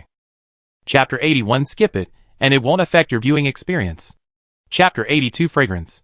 A pocket watch with a simple style, shining with golden luster in the dark sea water. Gordon took it out of Galmadon's sculpture, placing it on his claws. His vertical pupils were full of wonder. You should know that the valuation skill of the real dragon can value all valuable items below high magic wonders, from monster materials to high magic wonders. But this kind of appraisal that cannot be valued is the first time that Gordon has seen it. However, there is also a corresponding explanation in the dragon heritage. That is, the value of this item. It can no longer be measured by gold coins. To be most accurate, it is a priceless treasure in the hands of those who need it. That is, items classified as ancient, legend, or artifact. But there is no doubt that without exception, the materials of this level cost millions of gold coins. Not to mention the effort spent. Don't try to cast without a certain amount of financial resources. After all, there are also examples of bankruptcy due to casting legendary weapons. Gordon didn't know which one it was, but he was sure that he had found a treasure. Although the treasure had yet to be excavated, it was already in his hands. Wasn't it? Gordon touched the pocket watch and poked the golden button below with his claws. The pocket watch popped open, revealing the platinum clock base inside. The pocket watch had no second hand, only the hour and minute hands that were motionless, pointing to the 12 o'clock position. Motionless. Gordon tried to move the pointer or minute hand, but it didn't work. He played with it in other ways, and found that the pocket watch in front of him was no different from an ordinary pocket watch except that it didn't work. However, this is also the characteristic of most legendary, legend, artifact items. There are very few items that do not require spells and gestures, or inheritance rituals to activate the power contained in the item. Why not sell it? Exchange it for gold coins, and continue to spend money? This thought came to Gordon's mind. After all, it is a wise choice to exchange a piece of unusable equipment for gold coins. However, Gordon thought about it and realized that this kind of thing is not easy to sell. Only those who are legendary or even demigod level can afford the price. If you throw it into an ordinary auction house or other store, you can't sell it at a high price, and you may even get killed. After all, it is just a young dragon. So Gordon's idea was almost gone in an instant, and he didn't think about it anymore. It's not bad even if it's used as a decoration, Gordon thought as he looked at the appearance of the pocket watch, and then put it into the dimensional bag. Will there be more? Gordon suddenly had an idea, and then he and Shigeo dug under the sand again. But except for a few marine clams, nothing was found. So Gordon gave up. He then said to Shigeo beside him, Shigeo, you are responsible for that area. I take a look at this area. Gordon always felt that there were still some places that had not been searched. So he ordered Shigeo to continue searching. After the two of them acted separately, it followed the cliff wall and found a recessed crack. If you don't look carefully, you will be confused by the texture of the rock on the surface. So it drilled in, but retreated in less than 3 seconds. The narrow crack was full of corpses, including dog-headed people, goblins, and humans. They were all piled up at the bottom of the crack, forming a small hill, with the most being the kobolds. It seemed that the crack was used to prevent the bodies from swelling and floating to the surface. It retreated unhappily, but when Shigeo knew about it, it went in with a look of shock on its face, and soon swam out with a kobold corpse with blood and flesh wounds that had turned white. It looked sad, and it must be a relative. So Gordon did not keep it underwater any longer, letting it go up on its own to deal with the corpse. Steel looked at Gordon gratefully, and then floated up without staying any longer. Gordon was alone in the sea dragon beast's nest, and began to search for any valuables in it. 10 huge pearls worth 5 to 10 gold coins, and small pearls worth 20 to 99 silver coins. At first glance, there were 70 or 80 of them. There were also more than 50 gold coins with a darker color, hundreds of silver coins, and copper coins piled up into a small hill. Around the coins, there are also relatively good blood corals collected by cedarmen for decoration, which are also of certain value. It is said to be an important material for underwater breathing potion. Gordon put them all in the dimensional bag and planned to wait and see after going up. After collecting the things in the nest, Gordon took the time to go up and call the dog-headed man followers waiting up there. It needs someone to explore the way for it. After all, Gordon has not forgotten that the purpose of coming down is not to collect the treasure of cedarmen. It is to confirm the underwater passage and confirm where the passage leads to. So, not long after, it is more than 10 miles east of the Calanda dock area, next to the huge reef with turbulent waves. For black and hideous rock horns slowly floated up from the reef, and a black head with half of its head exposed slowly floated out of the water. It had a pair of dark golden vertical pupils. It was Gordon, who had traveled dozens of miles from the tunnel of the sea dragon beast's lair. There were still dark green seaweed filaments hanging on its head, but now it had no time to worry about these. Looking up greedily at the blue sky above, and the harbor where large and small ships gathered in the distance, there were constantly merchant ships coming and going. Further away, you can see the bustling city formed by the rows of buildings. This is the city of freedom, Calandu. It twitched its nose, and there was a faint smell of the sea. But there was no doubt that this was the fragrance of freedom. LaBerge had a gloomy face, hiding in the shadows of the alleys in the civilian area, closing his eyes and listening to the footsteps of people around him like the tide, trying to smell the smell of prey in it. This is a unique method for Shadow Assassin to track the enemy. He can smell the prey he marked and remember the smell of their shadows. As long as they are within a certain range, he can smell it. It is a very useful tracking method. But the time of the mark on Celia is about to disappear. Now time is a bit tight. If he still can't find them by this time tomorrow, it means that he has completely lost them. Being fooled by a little girl under the age of 15 today really made Labeg feel uncomfortable, even though she is a third-level warlock. But he can still feel a sense of shame and humiliation, which will remind him of the unbearable past. In the afternoon, he rushed back to the Green Shade Hotel as soon as he heard the sound of glass breaking. The room was empty, and the blonde had disappeared. The open window in front of him creaked in the wind, and the broken glass fragments lying on the brown wooden floor, as well as the half-working alarm traps, were all silent sarcasms. The sunlight reflected by the sharp edges of the fragments was still shining brightly on his face, making him feel hot on his face, more painful than the whipping of those drow. Before he could continue to track them, the city guards came from outside the door and surrounded the hotel after hearing the news. If it weren't for Labeg's quick reaction and escaping from the backlight of the hotel roof, maybe he would have bumped into the city guards now. Damn it! Thinking back, Labeg couldn't help cursing in a low voice. But before he finished speaking, he smelled a familiar smell in the air. It was the smell of prey. Praise the shadow. I found her. Chapter 83, Chasing Shadows. Celia. He coming. A sharp and urgent voice sounded in Celia's mind. It was Liz's deformed voice. The dark streets, the deserted blocks, the surrounding buildings, and the crowds were all visible. The silver pseudo-dragon Liz stood on a high place, and it had seen the evil assassin, Labeg, who was moving at high speed in the distance. Its voice had been quickly transmitted to Celia through the telepathy between the pet and the master, standing in a place illuminated by the sun. Celia sighed slightly. It seems that he is indeed someone who can chase the shadows. Shadow assassin what? Celia thought indifferently. She couldn't understand why she was chased and spied on by this person all the way before. She and Magricia clearly used advanced invisibility, and no trace was left in the main material plane. Why did he catch up with them not long after they appeared? At that time, she thought there was a smell on her body, but after taking a shower, she still met him in Calandu. So several vague possibilities emerged. Until this time, after she settled the unconscious Magricia, she still had the number of times to use the Crown of Dimension in her hand. She must try out the assassin's tracking method. Otherwise, even if she ran away from Kalandu and ran to the cold north.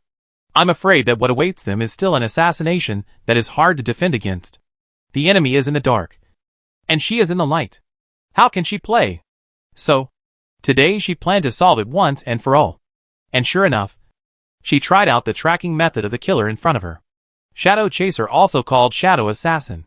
Deep in the darkness, he can pull all creatures that exist in the light into the darkness. It is a relatively rare profession. Only those who are proficient in blind fighting or have super distance dark vision, advanced reflexes, advanced agility will choose this advanced profession. Now that everyone is here, Celia has no intention of waiting for him. With the breeze blowing on her body, she takes light steps and moves in one direction. From the perspective of the pseudo-dragon, Celia's speed is not much slower than that of the assassin Labeg, who moves at high speed. Under the shadow not far away, there is a leaky sewer entrance. If he chases the shadow, then she hides in the darkness. She has already planned to get rid of him in this intricate sewer, and then take the awakened leader away from here. She has never considered sneak attacks. The assassin's strange spell can make the surroundings silent. She doesn't know spell casting and spell casting instantly. She is simply a natural counter to the spellcasting profession. She will not go up and ask for trouble. Silver Pseudo-Dragon Liz also quickly flew back to Celia, urging her. Celia? He coming. Just behind 2 houses. After hearing this, Celia no longer hesitated and poured a sip of potion that could temporarily gain dark vision. She then jumped into the sewer. Almost 10 moments later, Labeg also came here, smelling the scent in the air that only he could smell. Sweet and fragrant. Little mouse, do you want to play an interesting game with your domestic lizard? Labeg, wearing leather armor, looked at the sewer not far away. Although the scent was very faint, he could still sense it. Where did they go? Sewer. How I missed the familiar place. As Labeg walked, a smile spread across his lips. The short sword at his waist had been held in his hand without knowing when, and the brand new cowhide boots on his feet mercilessly stepped on the black mud that was still wet after the bloody rain in the morning. He brought the wind and narrated the verdict. Let's end everything here. Labeg jumped into the sewer without hesitation, and he returned to the underground world that was like a mother embrace. Although it was shallow, he had already entered. Didn't he? What a familiar and disgusting taste. He smelled the mold and sewage in the air. The place where he used to stay was also a sewer, but it was the sewer of the Drow City. It must be said that the sewer built by the Grey Dwarves under the Drow City is much better than this self-proclaimed free city. Labeg stepped on the sticky thing on the ground and looked at it with some disgust.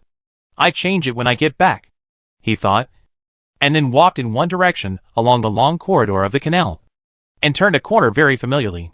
If Celia saw it here, she would definitely be surprised that his pace was exactly the same as hers. I am the king of the sewer.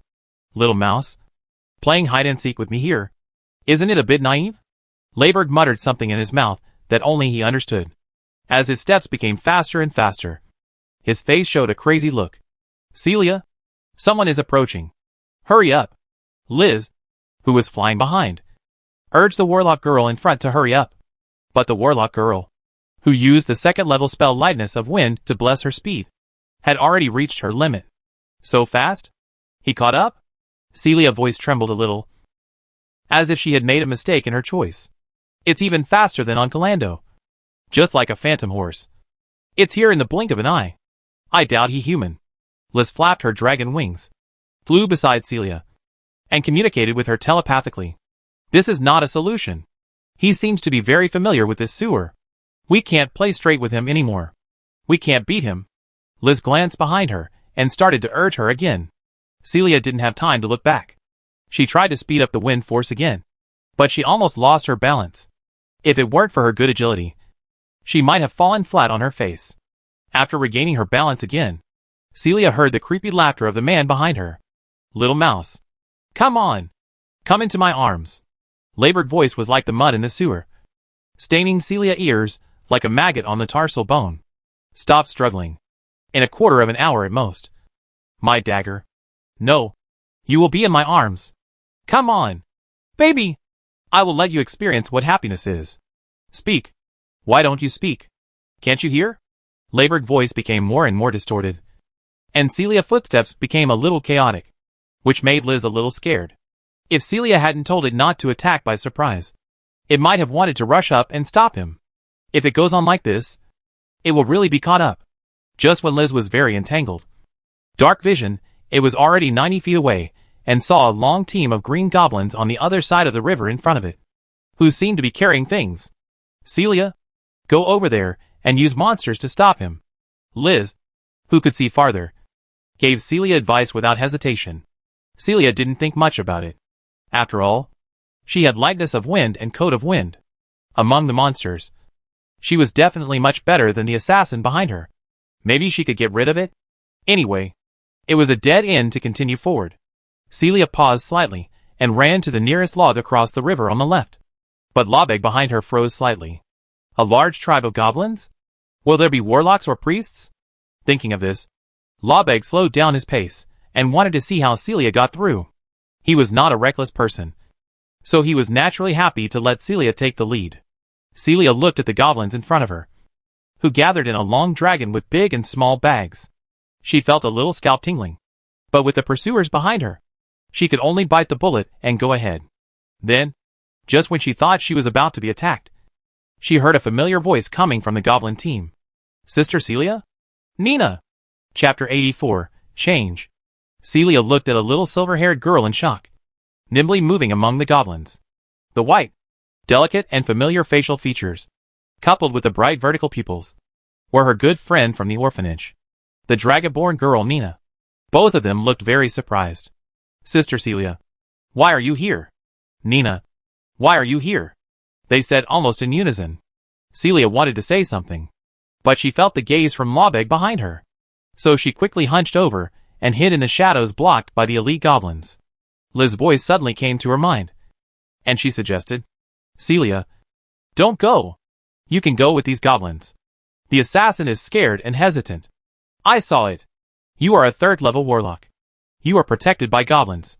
You may not be afraid of him. Liz didn't want to provoke Nina, but now her life is in danger. She can't care about so much and hurriedly persuaded her. But Celia shook her head and didn't say anything more to Liz. She smiled at Nina and said, Nina, I can't tell. You live well here. It's probably not an ordinary person who can make such a large goblin tribe surrender. Is he good to you? Well, he is very good to Nina. Really good. Nina nodded subconsciously and wanted to blurt out something, but she immediately changed her words and added, then he. Celia wanted to say something, but the words stopped as soon as they came out of her mouth. Suddenly she smiled and said, forget it. I was thinking of taking you on an adventure, but now it seems that it's not necessary. Huh. Celia looked at Labord behind her and found that he was approaching here, so she immediately said goodbye to Nina. Then I'm leaving. Nina, if you have a chance in the future, remember to put a daisy on Grandma Orland's grave for me. She likes the flowers I picked for her the most. Celia observed carefully when she spoke just now, and found that Nina was like a fish in water in this group of goblin tribes. And from the eyes of those elite goblins towards Nina, you can see fear and admiration, and even flattery. So, she swallowed back many of the words she wanted to say, and there was no point in saying more. In this world, it's good to be alive. She saw that Nina lived so freely and happily, and she was not forced. She simply said nothing, said goodbye, and left directly. After she said goodbye to Nina, she stepped directly on Light of the Wind, and rushed all the way to the corner of the corridor in the distance. Taking advantage of this time, she could open up a lot of distance. The goblins along the way did not stop her and let her go. Nina looked at Celia, who suddenly left freely, a little confused. But at this time, a sharp female voice suddenly appeared in her heart, which was a little harsh. Nina! I can call you that. Okay. Your sister Celia is being hunted down. If you can, help her. Her enemy is very dangerous. It's a third-level shadow assassin. She can't hold on for long. By the way, that third-level assassin has a dragon fawn on him. You must remember that it is true dragon armor. A silver pseudo-dragon fluttered its wings at Nina over the sewer, attracting Nina's attention. It was a pseudo-dragon named Liz, whom she knew. Liz was born with telepathy and could connect with strangers at a short distance. She just rarely used it. She hated others hearing her voice. But in order to grill the black sturgeon and Celia, it didn't care and just instilled information into Nina. Then it hurriedly flew forward to chase Celia, who had disappeared around the corner. Wait. After listening, Nina hurriedly took a few steps forward and wanted to reach out and ask them to stop. But she thought that it would be bad for her to make a decision on her own, which might implicate Mr. Gordon, and hesitated for a moment. After all, the third-level professional sounded very powerful, but she couldn't bear to see Celia being chased. For a moment, she had no choice but to cry in anxiety. At this time, there was a commotion of goblins behind them, and a man holding 2 knives had rushed into the team. He wanted to chase Celia by the road at the edge of the corridor. When the goblins saw his aura, they all avoided him. After all, these monsters could still tell the aura of a third-level professional. Lobeg even looked at the goblins unscrupulously. When he was still far away, Celia whispered deliberately, so he couldn't hear the conversation between the two. He didn't even see Nina. He just thought that she used special skills or power to make the goblins dare not attack. So, after he observed that there were no goblin priests and warlocks in the team, he subconsciously thought that these monsters were useless. In fact, they were indeed useless, including Rush. When they saw him, they all leaned aside and didn't dare to move, and directly let him go to chase the woman in black robes. Without the leadership of Gordon, they were not so fearless, and Lobeg may have seen these timid goblins, which made him unconsciously feel a little violent and restless. Originally, he just wanted to pass safely, but when he was about to reach the end of the goblin team, he couldn't help but cut a knife. With one knife, he cut the throat of an elite goblin directly, and the wound of the fallen goblin body was bleeding profusely, and a large pool of blood flowed in an instant. The surrounding goblins were scared. Seeing the cowardice of the goblin, Lobeg disappeared in front of all the goblins with wanton laughter and the fascinating shouting. He didn't have time to play with these green goblins. He wanted to stay a little longer, play with the wind elemental warlock lady to let her know what real play is, so as to wash away the shame of being teased in the morning.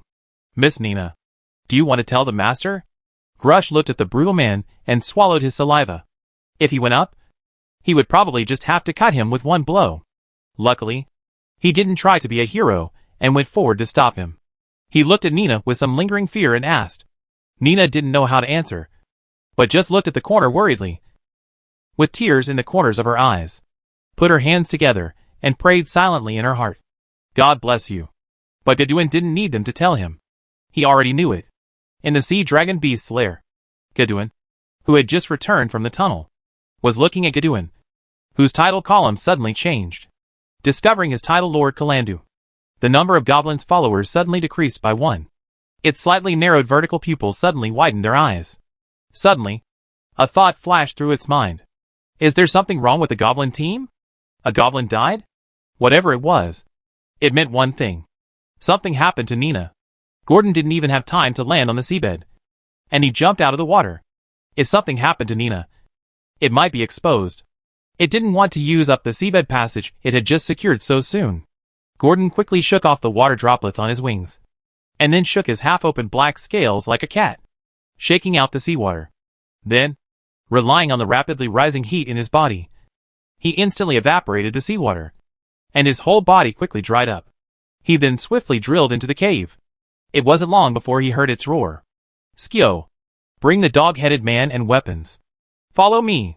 Yes, my master. Chapter 85. Gordon led a team of 10 kobolds and the dragon vein kobold warlock out of the lair, set foot on the road back to the bonfire hall. Its steps were very fast. If its hind legs had not yet developed, it would even want to run upright on its legs. After all, it felt that it should be faster that way. Not long after, it ran into a long group of goblins in a corridor. They were all carrying large and small bags, and there was nothing unusual. Gordon did not hide his figure, so when he just appeared and had not spoken, he heard Grush's iconic voice. Great Master, Supreme Ruler, the cowardly Grush insulted your honor. Please punish me. An elite goblin with slightly charred elbows and dual-wielding battle axes plopped down in front of Gordon with his head lowered. Although the crying tone in his voice was a bit fake, Gordon had no time to care about it. Its eyes were already on the dragonborn girl who followed Grush out. Gordon glanced at her and found that Nina was fine. Then he narrowed his eyes slightly and looked at the goblin Grush lying silently below his vision. Gordon, what happened? Tell me from beginning to end. Otherwise, go back and soak in the seawater for a day. Gordon's voice was indifferent and cold, with a hint of anger. How could a goblin suddenly die in such a good team? It needs an explanation. Great master. A human took the initiative to provoke us and killed one of our brothers with a dagger. I wanted to stand up at that time and teach that human a lesson, so that he would understand what the wrath of black fire is. But I thought that Miss Nina was still here, and the responsibility you gave me was to protect, not to defeat. So I could only watch helplessly. Let's get to the point. There's still one chance.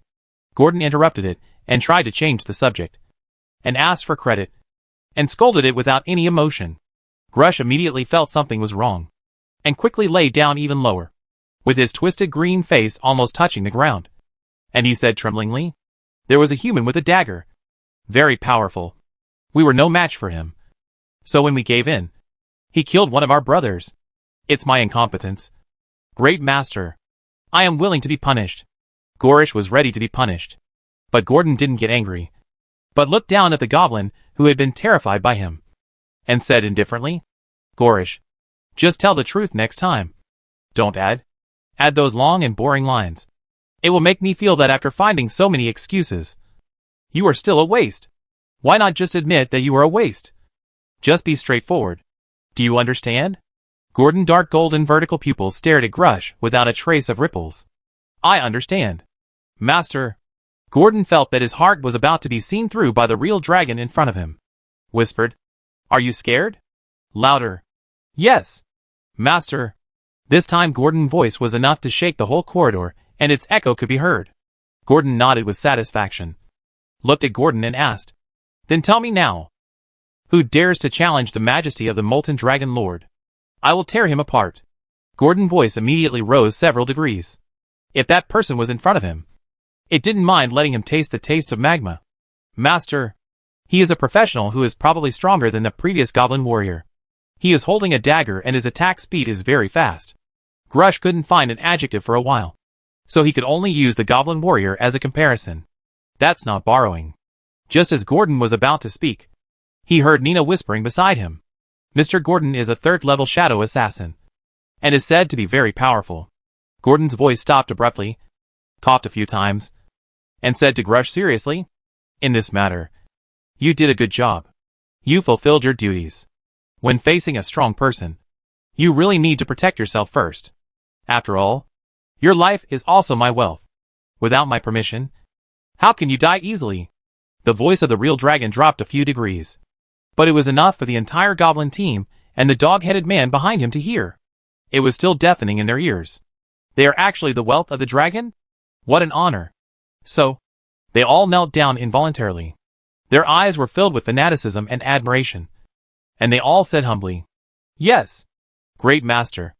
After fooling around, Gordon nodded with satisfaction, as if he was convinced by the charm of his own words.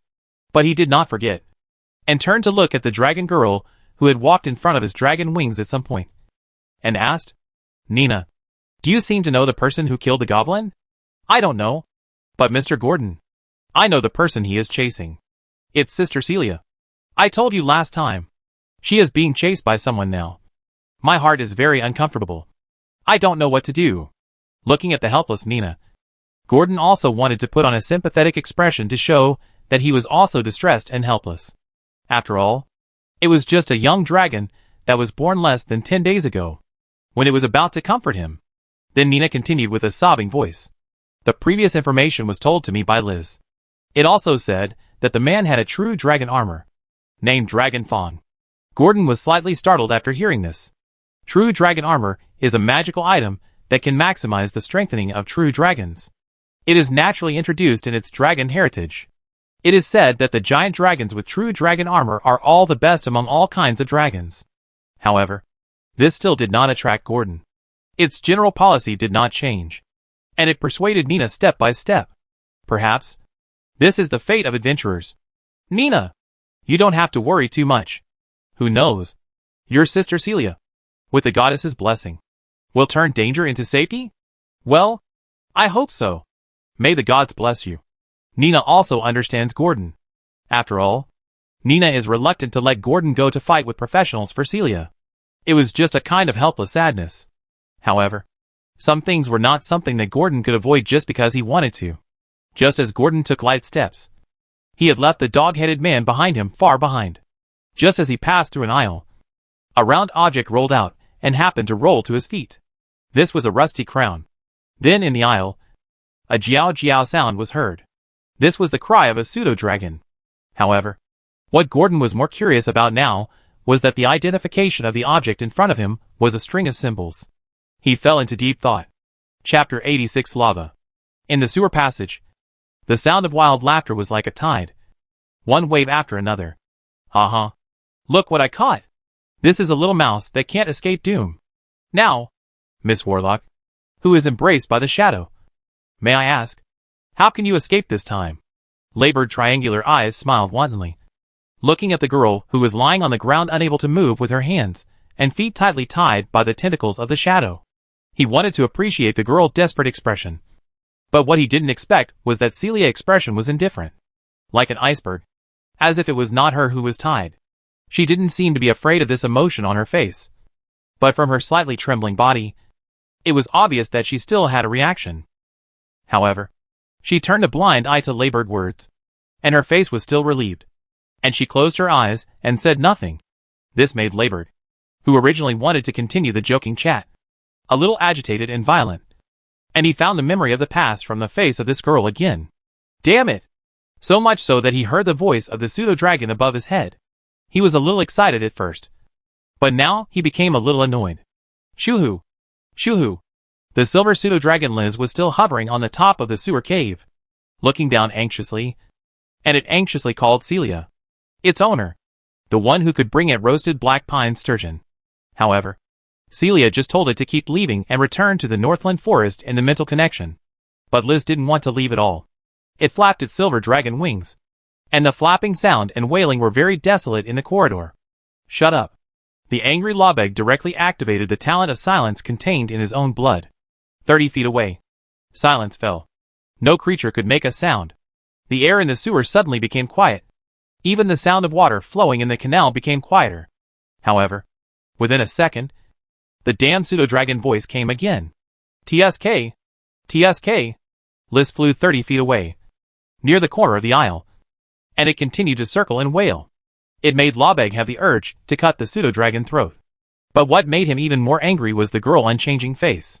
He took out a fine silver collar from the dimensional bag with a crazy smile, opened his mouth, and found that he was a little dizzy as soon as he said it. He patted his head and quickly removed the silence. I almost forgot that I couldn't make a sound. Hee. Little mouse.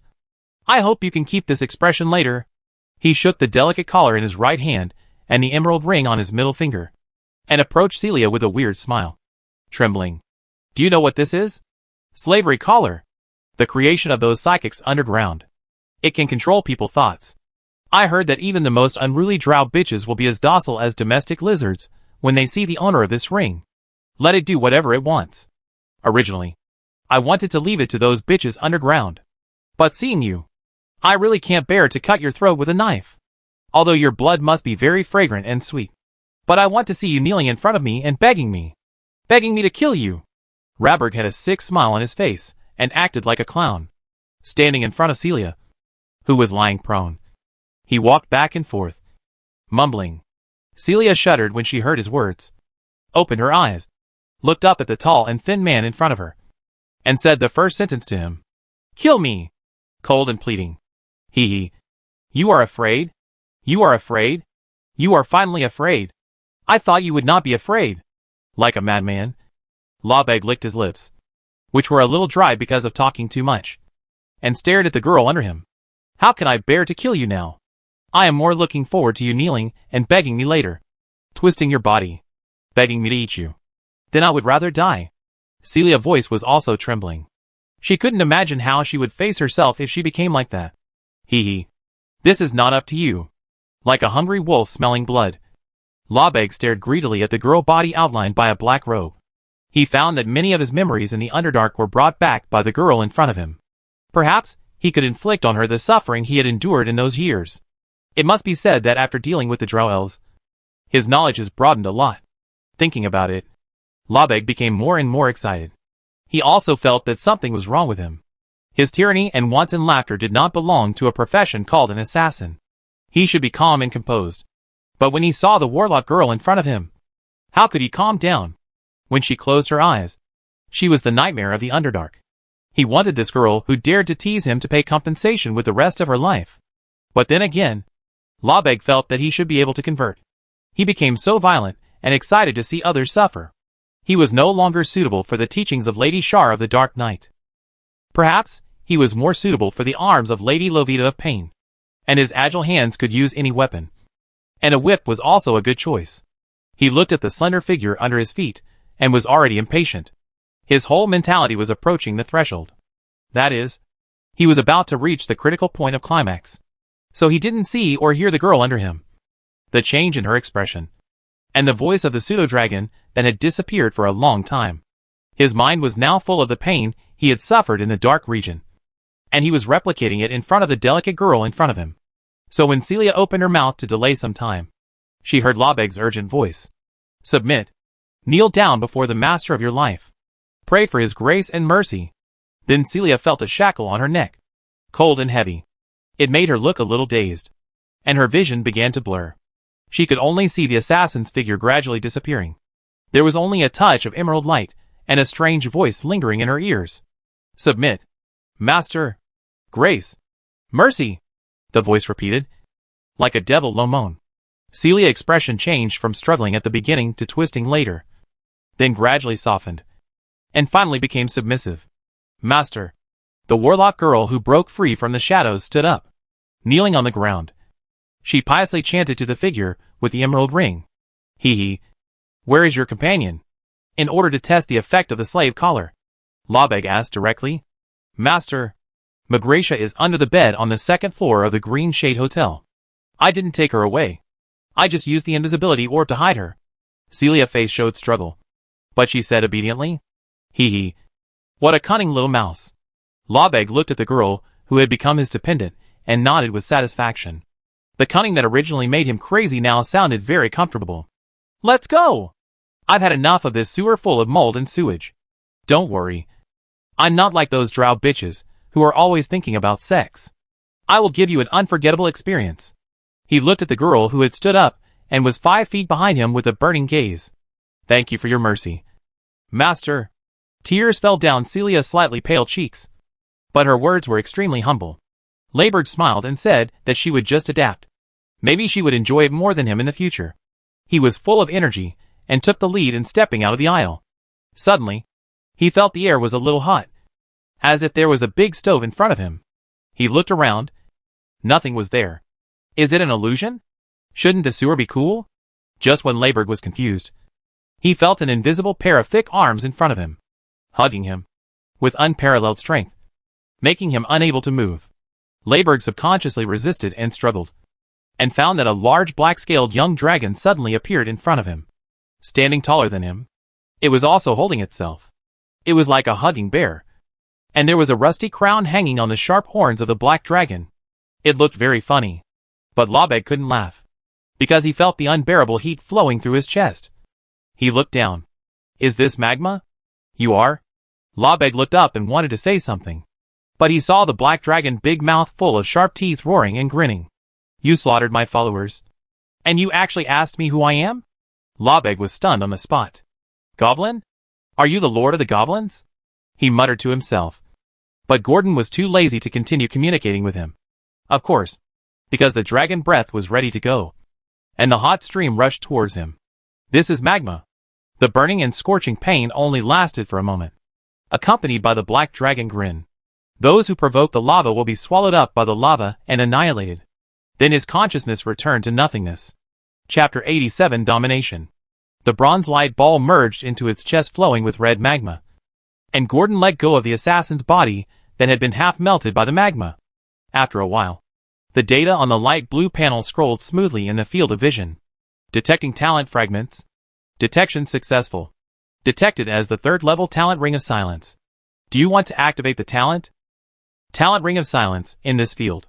You will be the master of sound. As low as the buzz of mosquitoes. As high as the roar of dragons. As long as you want. These creatures will be unable to make any sound under your aura. Of course, this also includes yourself. Domain range, within a range of 30 feet. Note, this is a fair duel. Caster. Gordon's vertical pupils shrank slightly. This talent is too restraining for those casters who cannot cast spells silently, and those high-level spells that need to be chanted to release. It's simply too much. But it likes it. Gordon happily included the talent in the talent list. After seeing that there was an additional ring of silence in the third-level talent, it nodded slightly and began to close its eyes to digest the power brought by the talent fragment. Soon, the skills of how to use the ring of silence were easily engraved in Gordon's blood. For Gordon, this way of absorption is like embedding a chip and implanting a program. As long as it wants to use it, it can click the start button in the blood. Just as Gordon was trying to digest the memory brought by the talent fragment, Nina's anxious call came to his ears. Sister Celia? What's wrong with you? Gordon followed the sound and found that the warlock girl in front of him seemed to be a little abnormal because the ring holder had died. She was dazed and confused, with her eyes out of focus. Like a puppet. Even the pseudo-dragon Liz was on Celia's shoulder. Crowding. Its mental connection failed, and it could not communicate with Celia, who was wearing a collar. Mr. Gordon? Why did it become like this? The power of a psychic. Her mind has been locked by the ring, and she can't respond. With the inheritance of the dragon, Gordon naturally saw Celia's current state at a glance. The death of the ring holder put her into standby mode. Then, Mr. Gordon, what should we do? As Nina asked for help. The pseudo-dragon Liz looked at the real dragon, that she was a little afraid of for help. Her roasted black pine sturgeon. It's very simple. Just find her another master. Or you can find a psychic above level 6 and untie the collar. Gordon pursed his lips, indicating the green ring on the finger of the corpse below that had turned into bones in the magma. Then can Mr. Gordon wear it? Nina looked at Gordon with pleading eyes. She didn't want to be the master of her former sister. If she really had to have a master, she thought Mr. Gordon was indeed a good candidate. Are you sure? Gordon looked a little strange, looking at the dragon girl, who was less than 10 years old. You can take her to find a psychic and untie the collar. It's very simple. There may not be any in Kalando, but there must be powerful psychics in the underground of the more remote mountains. But Mr. Gordon can also take Sister Celia to look for it. Isn't it possible? At least let Sister Celia recover now. I believe in Mr. Gordon, and it's good for Sister Celia. After all, this way, she won't betray you. You don't have to worry about her leaking your information. Right?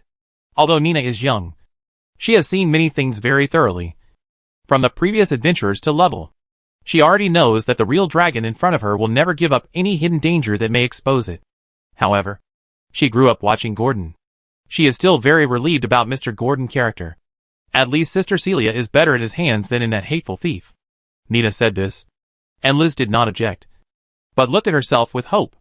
Gordon did not pretend to be anything, and took the green seal ring from the corpse directly from the boiling magma. Put it on his scale-covered middle finger.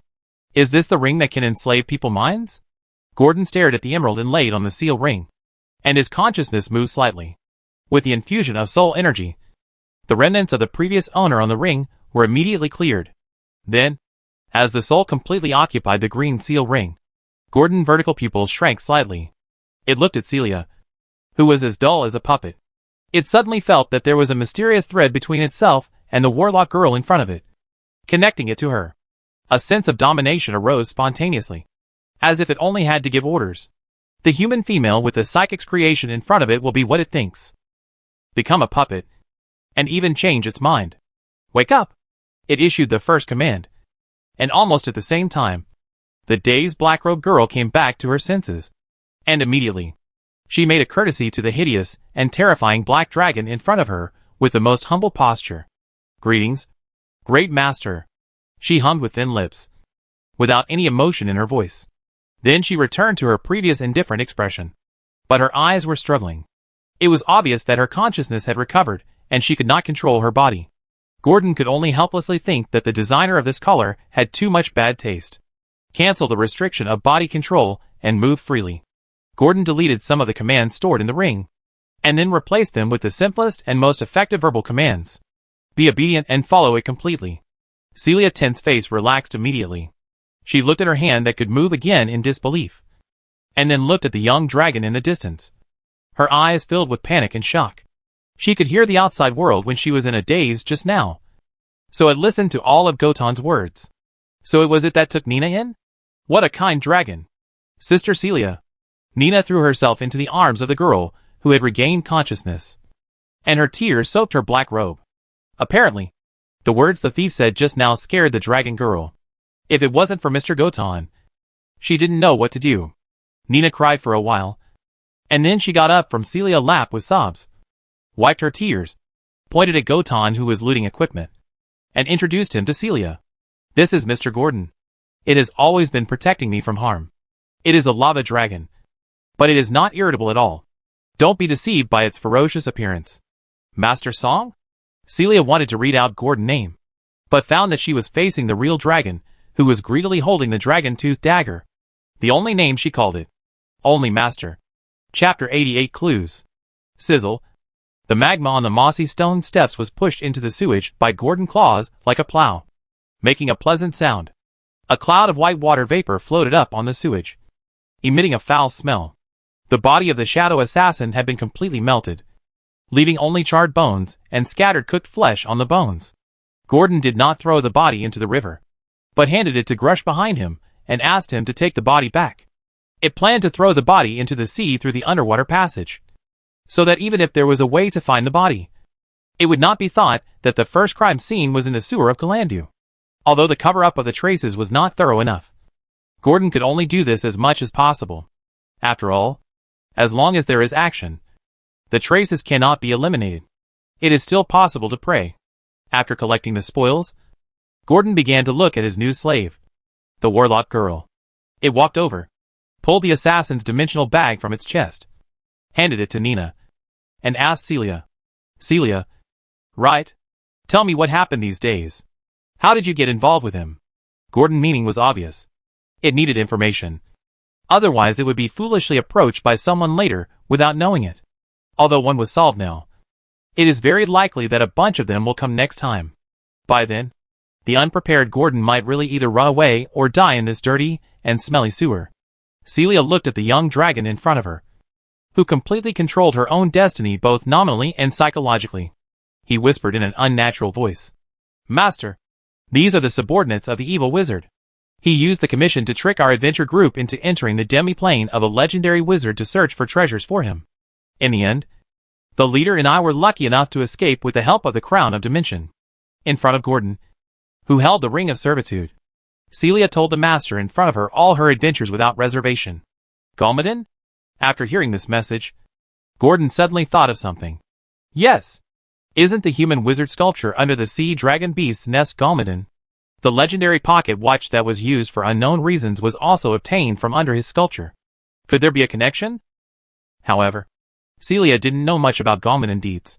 She knew nothing except that he was a powerful legendary planeswalker. In the demi-plane, she had racked her brains to figure out which item could help them escape, and she had no time to focus on other key points. Gordon was not discouraged, but squatted on the right side of the girl, scratching the protruding black scales on his chin with his claws, thinking about how to know more about Galmadin deeds. However, after his eyes saw Nina and Celia again, his vertical pupils lit up slightly. Since Galmadin has a statue in Kalandu, he must be quite famous here. Just let Nina and Celia help him collect it. There must be this thing in the Temple of Ogma. After knowing that Celia is a third-level warlock, Gordon was very relieved that Nina and Celia went out together. And after getting Celia, a slave of a powerful warlock, Gordon's plan can be filled with some small details. For example, buy a house near the kobold's lair and connect the lair with the ground of Kalandu. This will not only make it convenient for Nina to enter and exit at any time, but also make it convenient for her to keep track of the situation at any time. Moreover, it is really unsafe to keep walking at the sewer entrance for a dragon girl. If possible, Gordon still hopes that Nina can wear clothes that normal girls can wear, instead of going out and disguising herself like a shapeshifter. It looked down at Nina, who was counting the dimensional bags. Nina seemed to have sensed something and looked up at the dragonfly looking down at her. Her eyes sparkled and she smiled. Mr. Gordon, we have money again. What do you want to buy this time? Nina can buy it for you. She raised her hand happily, shaking the dimensional bag that Gordon had just handed to her. There were not only more than 300 gold coins stored by the shadow assassin. There were also items that Gordon had obtained from the sea dragon lair. Except for the pocket watch, pearls, corals, and coins. Apparently, in less than a day, so many gold coins were harvested again. Nina was a little confused and forgot who gave her the money. Gordon looked at Nina with a look like a fool. But Nina smiled. She hugged it on her forelimbs again and rubbed Gordon's dragon neck covered with black scales with her head. She whispered happily, "Mr. Gordon, you've grown taller again. After 3 strengthenings, Gordon's height has reached 4 feet in height, 7 feet in length, and 7 feet in length when the dragon wings are spread out. Although he is not as tall as Nina when standing. If he squats, even without the top horn on his head, he is already a head taller than her. You just came here before. You're so big now. It's only been a few days." She looked at Gordon, who had grown a lot in less than a day. He gestured at the height of Gordon when he was just born beside her legs. Nina was in a very good mood today when she saw Gordon and Celia at the same time. After all, the 2 most important people in her life were in front of her. And she was talking nonsense. Real dragons will always grow up. You may only be able to hold my toenails and apply potion in the future. Golden didn't mind and admitted it very frankly. After all, there were no outsiders here. And his voice was a little muffled. It made people feel a little funny. Especially with the rust crown that had not been taken off. It was even more silly. Celia realized that her master was less than a month old. Gods! When did the lava dragon grow so fast? She thought Gordon was a young dragon. Now it seems that even a white dragon that is almost a teenager may not be as big as the young dragon in front of her. She looked at the man and the dragon snuggling in front of her in surprise. Celia, who spent most of her time adventuring in the north, had naturally seen white dragons. Not only in the city, but also in the noble mages' mounts. White dragons. In the forest, she was also chased by a violent white dragon that had lost its dragon eggs. In addition to the information passed on by adventurers, she was most familiar with the white dragon among the true dragons. So, she couldn't help but compare the white dragon with the young dragon in front of her. She found that there was a world of difference. Celia, when you return to the kobold's lair, go and send your leader away from Kalandu. Come back later. Gordon did not forget to give Celia an order. Although it was likely that the leader Celia mentioned would keep a secret for it, Gordon still didn't want to trust it. Although Celia looked a little struggling, she still responded in a low voice. Yes, Master. Chapter 89 Night Rain. It didn't take long for Gordon to take Nina and the others back to the kobold's lair. Of course, the main reason was that the place where Celia fought with Labeg was only a few hundred meters away from its lair.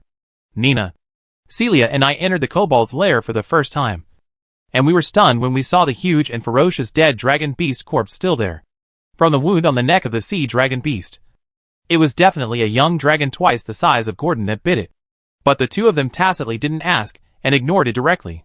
One was trust, and the other was that it was meaningless to ask. Mr. Gordon, is there any roasted dragon meat to eat today? Sister Celia barbecue skills are great. Nina walked to the dragon beast corpse, touched the blue-green scales without fear, and asked with a shining look at Gordon, who was grinning behind. It had just equipped itself with true dragon armor, dragon fang, and swallowed this magical item according to the memory in the dragon heritage.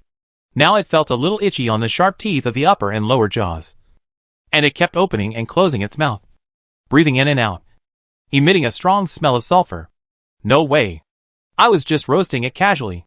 Celia, who was following Nina on the left, said in a low voice embarrassedly, and her expression was no longer as complicated as before. Moreover, under the persuasion of the pseudo-dragon Liz, she found that if she forced to stay with Margaretia, it seemed to be harmful rather than beneficial. It was meaningless to hold on, both for herself and her. Perhaps after this incident, she could return to her family and be a noble lady at ease. Although she had to face marriage, it was still a good choice. Adventurers, after all, die from adventures. It would be nice to take this opportunity to let her quit. After listening to Nina's words, Gordon nodded slightly to show his agreement, then opened his ferocious mouth and asked Nina with his throat. Nina, can you help me see what's growing here? It felt that it had grown 2 more teeth on its upper and lower jaws, which were very big and long, as if it had 4 canine teeth in its mouth. But his vertical pupils could not see, and he originally wanted to go to the water to look in the mirror. But Nina was the same. Nina responded happily, ran to Gordon like the wind, and looked left and right at the new teeth growing in its mouth curiously. Then she said in surprise, Very sharp teeth. Just like the dog in Boss Rim Shop. It also has teeth like this. And always barks at me fiercely. But you are much cuter than it, Mr. Gordon. Ah, Mr. Gordon. You should brush your teeth. It really stinks. Nina was still commenting. And Gordon's huge mouth suddenly exhaled. The sulfur smelled a bit sour, which made her cover her nose and repeatedly deny it. After hearing this, Gordon smacked his lips indifferently and said, "It seems to be quite useful. Let's catch a shark later. The situation in the sewer is currently stable, and Gordon has no intention of expanding for the time being. The most important thing is that the goblins and dog-headed people have not settled down yet, and there is not even a nest. So for Gordon, the only place he can rest assured is probably the shallow sea 10 miles east of the dock area. As long as it doesn't show its head. Basically no one knows that there is a real dragon hiding under the turbulent waves and undercurrents. Then let's finish eating before we go," Gordon said to Celia. And then he stepped forward and tore off a large piece of the most essential flesh and blood from the sea dragon beast's corpse. The dragon's spine meat. Except for a layer of white fat on the surface. The rest is all lean meat, which is an excellent part for roasting meat. He handed the piece of meat, which weighed dozens of pounds, to Celia without any care. Miss Warlock quickly took it and hummed, "Yes, master," with a large army behind him. Goblins and dog-headed men poured in. In order to facilitate management, Gordon ordered the goblins of the Blackfire clan to be responsible for the outer perimeter of the front half of the nest, and the dog-headed man's Geo was responsible for the back half, which was the area of the underground passage, and he and Nina lived in the underground cave, although it was a bit tiring to go in and out. But at last they got rid of the stinking environment of being in the same room with goblins in the bonfire hall. When Nina and Celia came to the underground cave with the sea dragon food, they were slightly surprised. After all, the blue sea water occupied half of the underground cave, and the other half was a high altar in the arched cave dotted with flames. They saw the scene. Even though they were prepared, they were still surprised. Even though Celia had been an adventurer for some time, she had only seen a scene comparable to this one when she met the pseudo-dragonless in the north. This was naturally the scene that Gordon ordered the remaining dog-headed people to modify before leaving. Otherwise, there were still many human-like bones vomited by the sea dragon beasts on the high platform, as well as the leftovers of half-eaten food. And without the flame, how could it be as beautiful as it is now? Just bake it here. I asked Skao to build a small cave for you next to the cave, and you can live there in the future," Gordon said to Celia while throwing the sea dragon beast corpse that he dragged down to the side. He planned to slowly bake the dragon beast corpse with fire later. "Let's cook it first. Otherwise it might go bad. Anyway, there is still some fierce fire oil, so it's not a big problem." Celia nodded, took the fiery glue from Nina, and the spear of the dog-headed man as a skewer stick, and then took out a lot of seasoning she made from her dimension bag. She never treated her stomach badly as long as she had the conditions during the adventure. Of course, if she needed to hide, she could also eat those cold and dried meat and the hard-to-swallow black bread. As the blazing red flames lit up in the open space, the figures of the dragonborn girl, the black-robed warlock, and the silver pseudo-dragon Liz, who was busy helping, were reflected on the stone wall. Gordon found a corner and lay on the gray-white open space that was clean without a grain of sand. He comfortably used his paws to support his head. The tip of his tail bent under the tip of his nose, and his wide dragon wings covered his entire body as much as possible to maintain a constant temperature. From above, Gordon curled up into a ball covered with black scales. It closed its eyes and fell into a short sleep. It didn't know how long it took, but a wisp of meat fragrance woke Gordon from his sleep. Without opening its eyes, it relied on its little blind sense to bite out the skewer of meat that Nina placed on the tip of its nose, and then ate all the meat like a skewer, leaving only a spear still stained with grease. It tastes good. It feels like eating grilled black fish without spitting out the bones of lamb. Gordon opened his vertical pupils with satisfaction, but found that in the cave, except for Nina, Celia had disappeared. There were only dozens of skewers of sea dragon meat beside him, and a dragon girl who was struggling to hold the next skewer of dragon meat to feed it to her mouth. "Sister Celia is gone," she said. She would come back after she finished the leader's affairs. Seeing Gordon wake up, Nina explained to Gordon very appropriately, then urged, "Mr. Gordon, eat quickly. Sister Celia, Liz, and I have eaten and are very full. I will brush your teeth for you after you finish eating. As Nina said this, she patted her slightly bulging belly. The feeling of fullness made her full of strength and energy. Gordon was unscrupulous, and bit off the skewer in front of him as before. As for Celia, she had been forgotten by it. With the ring of slavery, she could not disobey her orders. In the afterglow of the flames, the black dragon chewed a large piece of dragon meat, and the girl struggled to stuff the dragon meat skewers into the black dragon mouth. In this cycle, only the chewing sound flowed slowly in the cave along with the waves of the sea. When Celia walked out of the sewer, the originally bright blue sky had darkened, and the lead-like gray clouds gathered again over Kalandu, and the rain was about to fall again. As a cold wind blew, Celia tightened her black robe a little, until the collar around her neck could no longer be seen. And then she loosened it. She identified the direction of the civilian area and walked towards the direction of the Green Shade Hotel. In the darkness, a silver light followed her like a shadow, and it followed her farther and farther away. The drizzle fell from the lead-colored clouds and dripped on the delicate flowers of the tulips. A gorgeous carriage drove into the Duke of Wilms's manor, and a beautiful girl in a yellow palace dress got off the carriage. Without exception, her favorite head maid was already waiting in front of the carriage door with an umbrella. "Miss, you're back. The Duke is waiting for you in the restaurant. Dinner is ready. I guess today's date with Lord Hughes is good." Leah looked at her young lady bright smile and very appropriately added fuel to the fire. "Of course. I'm very happy." Riyadh did not comment, and then seemed to remember something. "By the way, Leah, I also bought you a dress. Come back to my room and wear it for me later. And tonight, you sleep with me, just like when we were kids," Riyadh said coquettishly with a face full of joy and a look of no pretense. "Miss, no need, and how can this work?" Leah hesitated a little. After all, she was no longer the little maid who knew nothing when she was a child. The strict class had already penetrated into her heart. "It's raining today. Please. I'm most afraid of thunder. What if it thunders? I can't sleep without you. Leah, please." Rulia came forward and hugged the arm of the maid holding the umbrella and begged coquettishly. Under this attack, Leah couldn't hold on for long and nodded helplessly, agreeing to Rulia's request. Then Leah walked half a step behind Rulia with an umbrella, looking at the girl who was still smiling with a delicate blush under the lights. I couldn't help but pray for her silently in my heart. "Gods in the sky, please listen to my call. May the great you bless her to get what she wants." Chapter 90 Mark. As the rain outside the house became more and more intense, Celia, who was wearing the wind coat, returned to the Green Shade Inn without getting a single drop of rain on her. Fortunately, the room where Magricia was hidden was still unoccupied, saving her some effort.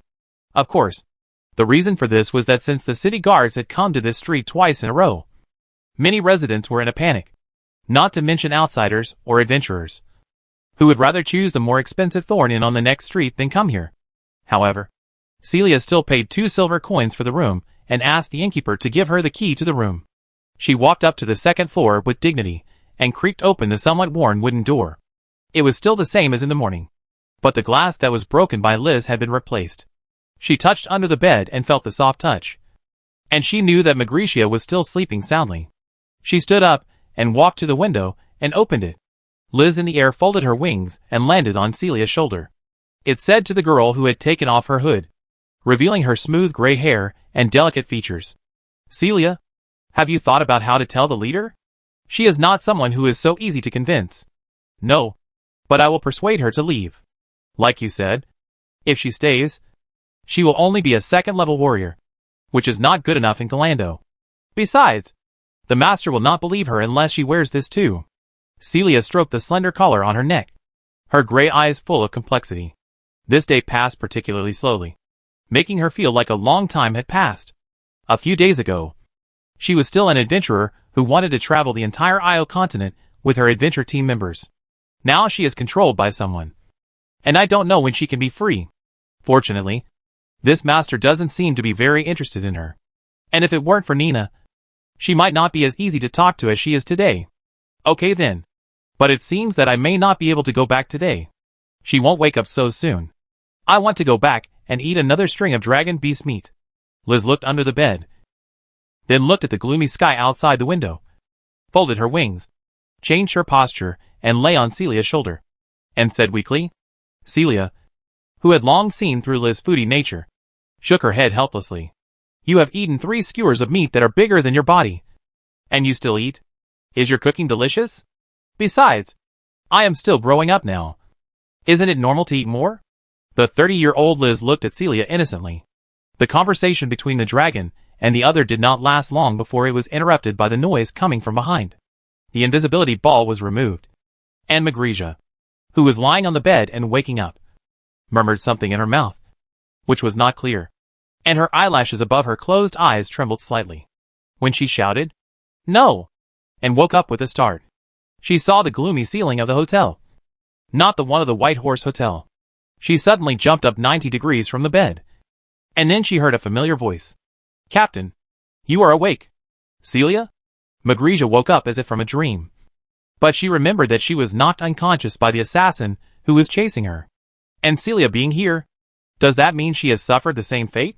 Then she saw Celia wearing a collar symbolizing slavery around her neck. And she screamed as if struck by lightning. Celia? What's going on?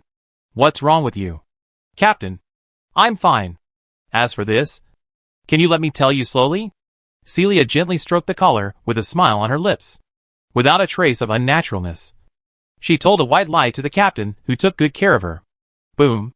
Thunder suddenly sounded outside the window, and the sound of their conversation was covered by the heavy rain, from high to low, and finally disappeared. There were subtle footsteps coming from the corridor, and Leah gently pushed open Ruelia's door. Now she has taken off the maid outfit she used every day, and is now wearing a simple linen pajamas, which seems a bit out of place in this luxurious room. The manor has a strict hierarchy, and all clothes are in accordance with the rules. Even if she is the head maid of the Duke's daughter, she cannot wear aristocratic clothes inside. Miss, Leah is here. What do you want? Leah looked hurried. It was late at night, and the lady had been locking herself in the room after returning from the restaurant. Originally, Leah thought that she would not need her company tonight, but she didn't expect that when she just arrived at the rest point. A servant on night duty came to her and told her that Miss Roelia needed her and asked her to go to her room quickly. She could only hurriedly put on her pajamas and came to Roelia's room. However, after opening the door, there was no gentle voice from Roelia as usual, but silence. It seemed that there was no one in the house. Leah closed the door gently and continued to call out with curiosity. Miss? Are you there? She walked through the cloakroom at the entrance and passed through the hall where she usually rested. The house was brightly lit, but there was still no one. Only the rain outside the window was falling. She was already in bed? Leah entered the bedroom with curiosity. There was no girl on the soft velvet princess bed. The secret door behind the bookcase on the left was half open, without any cover, and a faint firelight came from inside. In the secret door? Leah walked into the bedroom and curiously looked out to see if the lady was inside. The secret door is actually a standard feature of every bedroom. Basically, when nobles build manors, they will add several escape passages, emergency shelters, or treasures to the bedroom or study. Of course, there are also nobles who secretly believe in the goddess of pain and decorate the room according to their own preferences, which is more exciting. However, as the head maid, she basically never goes into the secret door of Roelia's bedroom, except for cleaning it every year on the birthday of the goddess. Moreover, she went in once a few months ago to clean it, and there was nothing inside. It was empty. Why did the lady have the interest to enter the secret door today? Did she put something inside? She did not cover her footsteps and called softly. Miss, are you there? Boom boom accompanied by thunder and a flash of lightning. The cold and desolate building outside the window was illuminated. A familiar female voice suddenly came from behind Leah. Leah, I'm here. Leah turned her head in fear and found that at some point, at the door of the bedroom, a black-robed man in strange clothes stood there. But the voice coming from under the black robe was undoubtedly her lady. Roelia? Miss? You? Leah looked at Roelia, who was facing her, and pointed at her with a trembling finger. The noble girl who had delicate makeup in the morning was wearing a light gauze under the black robe at this time, and the skin inside was clearly visible in the candlelight. But what was even more amazing was, the white skin on her waist was engraved with a complicated and strange blue tattoo, spreading inward, with twisted and seductive patterns. If a scholar who is proficient in the knowledge of hell and demons sees that pattern, he will definitely know which Lord of Hell it represents. The Lord of the 6th layer of Hell. The Queen of Lust. Gracia. Her father is also a great existence, who rules the entire 9 layers of Hell, and competes with the bottomless abyss. Asmodeus. Leah, who couldn't help but take a few steps back, also saw what was placed in the half-open secret door. On a simple altar, there was a small sculpture of a human woman with wings on her back, a pointed head, and a swallowtail. Evil fire burned in the sculpture's eyes. That night, Duke Wilms, who had finished his work in the study, heard the thunder outside the window. He was a little worried about his daughter, Railia. So he walked out of the study alone with a candlestick and walked towards his daughter's room. Chapter 91 Dawn. The next day, the sky cleared up after the rain. Celia and Maglesia walked out of the hotel together, making the innkeeper look at them with a puzzled look. He remembered that only the black-robed woman stayed there yesterday. And why did this blonde woman look so familiar? But before he could think for long, a piece of news reached his ears. Something big happened last night. A cult sacrifice appeared in the Wims Manor on Queen's Road. Several servants of the manor were frightened to death by the mess in the dark room. According to the description, the scene was full of bloody body fragments, with only the head of the Duke of Wims himself used to prove his identity, and the Duke's little daughter, Ruilia, who has been the focus of everyone's attention recently, also disappeared. It is said that before dawn, the priests of the Temple of Dawn had already gone to the Duke mansion to investigate, and it was reported that it was a sacrificial ceremony related to the devil. Calando is going to be turbulent again. But the innkeeper was not surprised but happy, because in this way, the murder case on his street would be suppressed.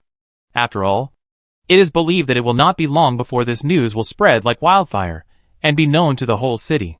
By then, everyone will talk about Weems Manor and Queen's Road instead of the inconspicuous murder case on his inconspicuous street. However, when the next news reached his ears, it was like being struck by lightning, and his joy was instantly extinguished. The holy warriors stationed in the temple area have been dispatched. This means that the entire Kalandu will be under martial law. All evil people should either flee the city or stay at home and pray to the gods for protection. And they will not come to the door. When a paladin meets someone, he will first cast an evil detection. This is no joke.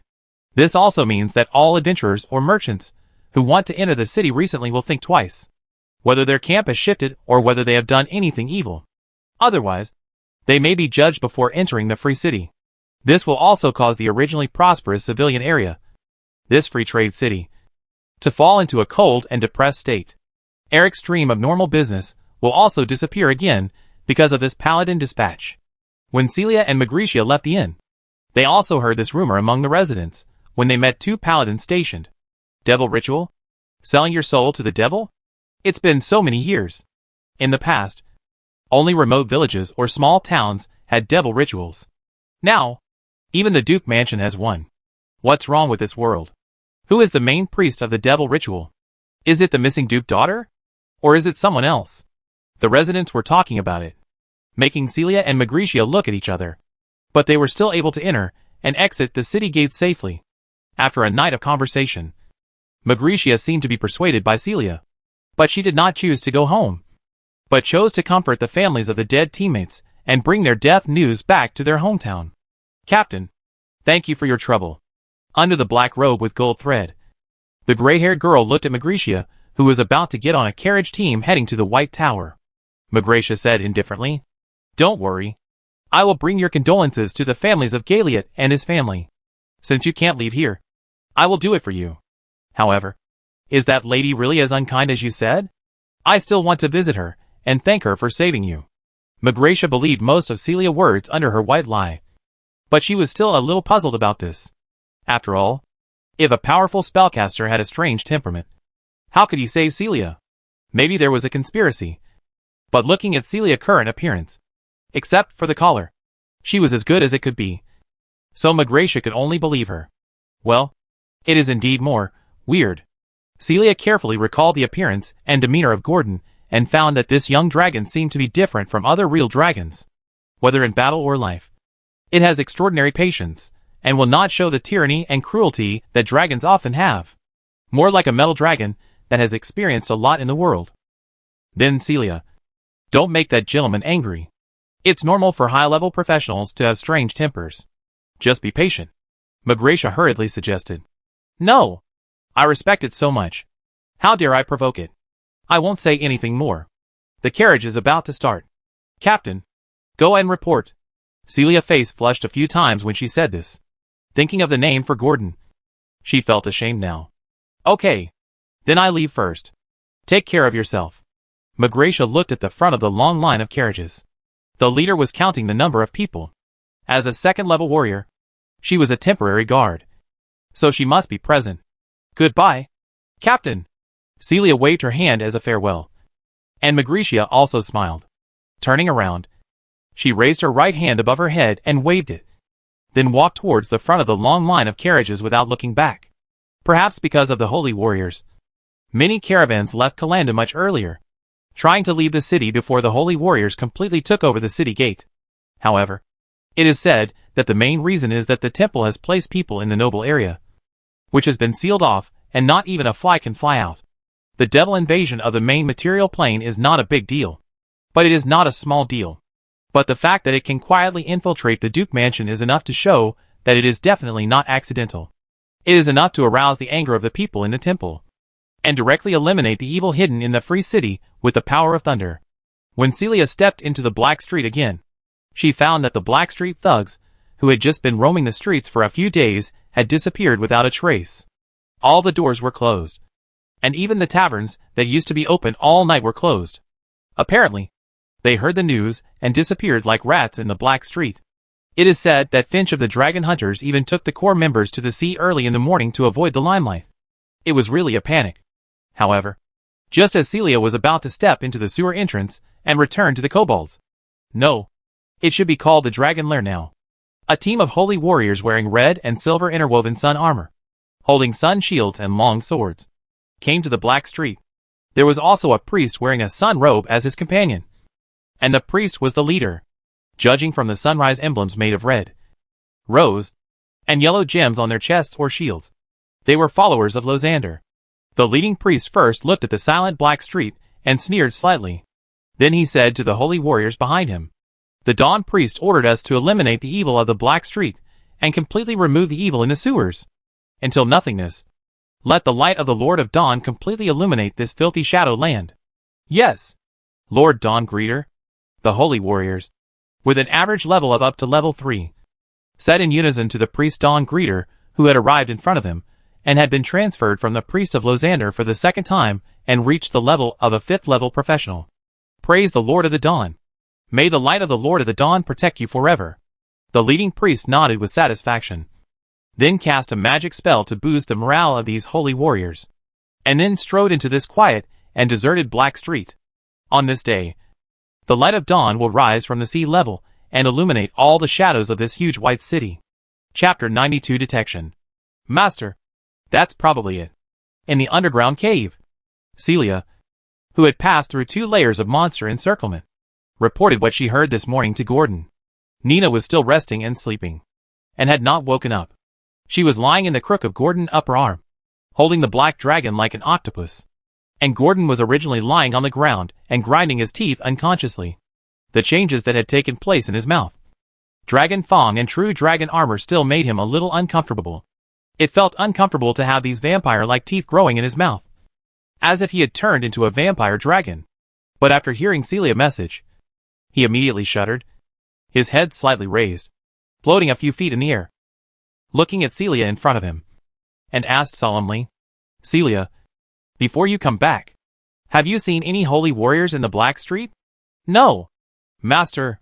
Celia shook her head, indicating that except for the exit from the civilian area to the West City, where there were holy warriors guarding, she had never seen any other. The blockade of the noble area was just what others said. After hearing that there were no holy warriors in the Black Street, Gordon's mind relaxed slightly. But he did not give up, because he knew that if the holy warriors wanted to eliminate the evil, the best place to start was the Black Street, because only the criminals here could allow them to carry out trials without hindrance. Although those people in the noble area were difficult to escape from detecting evil, the evil aura emanating from them was like a lighthouse in the dark night.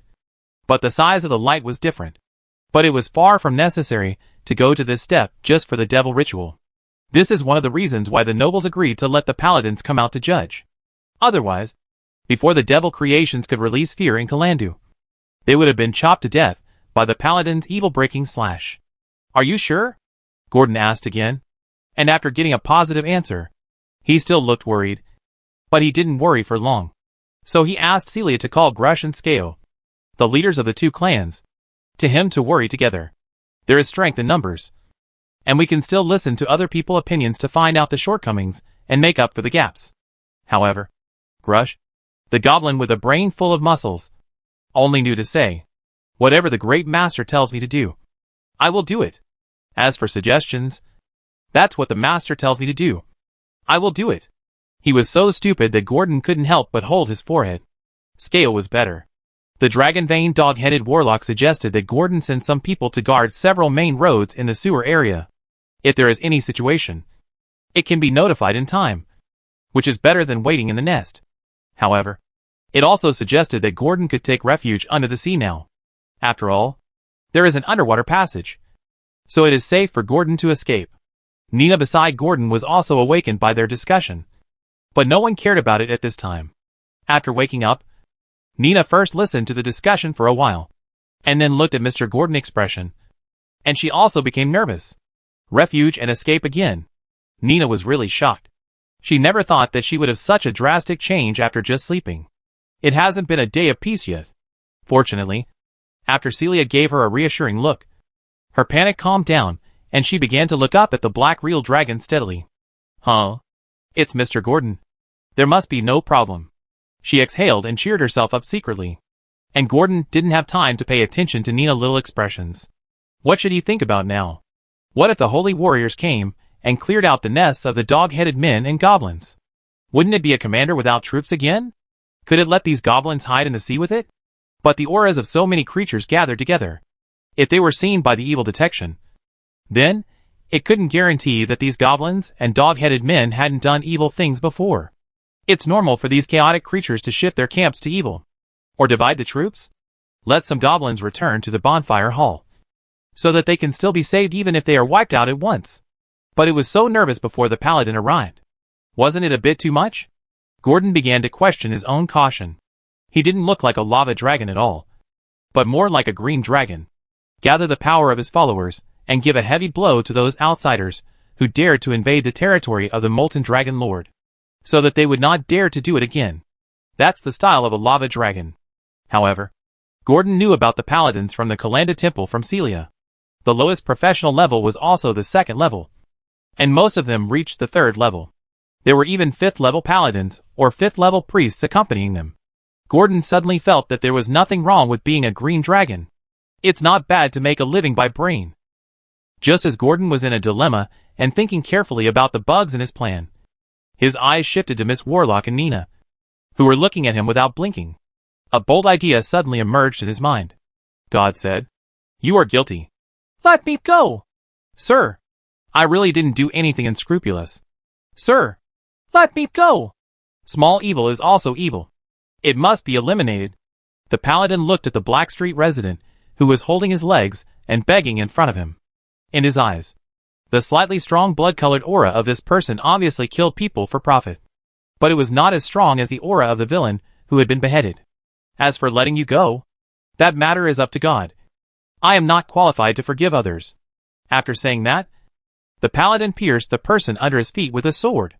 The man wanted to resist, but was suppressed by the dazzling and scorching light and could not move, and was stabbed without suspense. After being stabbed, he struggled for a few times like a live fish thrown on land, and then stopped moving. "Filbris, hurry up. The Dawn Herald is waiting for us." "Okay, Murifa. I'd be there soon." Filbris drew his sword, and before he could wipe the blood off the sword, he hurriedly walked through the entrance of a sewer in a block. The other paladins were already waiting for him, and a man in a sun robe was preparing to cast a spell in the sewer. The spell used was the priest's first-level spell Detect Evil, and it was not an instantaneous Detect Evil, but a Detect Evil that required a long casting action, because the amount of information obtained by the priest when releasing the Detect Evil depends on the time the priest spends in a specific area. So after a long preparation, with the blessing of the fifth-level priest, This detect evil does not cover the entire black street, but half of it is enough. Soon, the golden light belonging to the Lord of Dawn lit up from the darkness of the sewer, like a flare, and the light instantly filled every corner of the sewer until it reached the boundary of the divine spell. Then in the eyes of the priest who became the welcome to the dawn, several faint or strong red auras appeared in his field of vision. It is the symbol of evil. The priests did not hesitate for long and chose to start from the nearest place.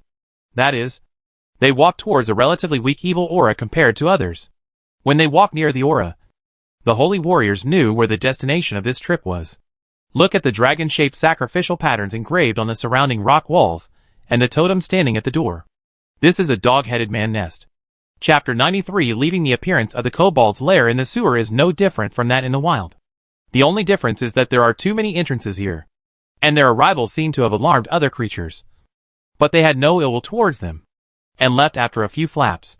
In the darkness, these paladins could only vaguely see the silver light flashing by. However, Tucker Tim, the 5th level priest who led the paladin team, had such a keen sense that he easily found that it was a pseudo-dragon. A pseudo-dragon in the sewer? Although it is not common, Tucker was too lazy to think about it. After all, it had nothing to do with their purpose of this trip, so they didn't care too much, and they easily found the real entrance to the kobold's lair. However, Tucker's super high sense made him feel that something was wrong with the lair, as if there was someone inside, and there was a faint smell of blood. So he was quite careful to inform the paladins behind him, and cast a 3rd level spell Holy Shield on himself, and a 3rd level group protection from evil on the paladins behind him. Everyone be careful. There seems to be something going on inside. Yes, Lord Dawn Greeter. The 5 paladins bathed in the shining grace, and said respectfully, for them, they were all believers of the Lord of Dawn. Lord Tucker's status was obviously higher than theirs, not to mention that he was a 5th level professional. Tucker asked a 3rd level paladin to step forward, and he was in the middle to facilitate support from both sides. This was a normal team formation, but if you look at this lineup and the enemies they were dealing with, it would be a bit too cautious. However, it was precisely because of Tucker's caution that he was able to lead this team of paladins to come and wipe out the evil creatures in the black streets. Tucker knew very well that the most fundamental purpose of this cleanup was to show the glory of the Lord of the Dawn, Lighthander, to the lower classes. If it weren't for the devil ritual incident, this would be rare in normal times. So not only them, but even the rare female paladins in the Suna temple came out to show God grace. As for the devil ritual that took place in the noble district, the paladin team of the Temple of Justice was responsible. There is no one more suitable than the paladins of Tyr, the god of justice, to do this. In fact, according to the results of the battle, there were 70 or 80 corpses of human villains piled up on it, enough to fit several large carriages. It was enough to deter the villains and attract the participation of pan-believers.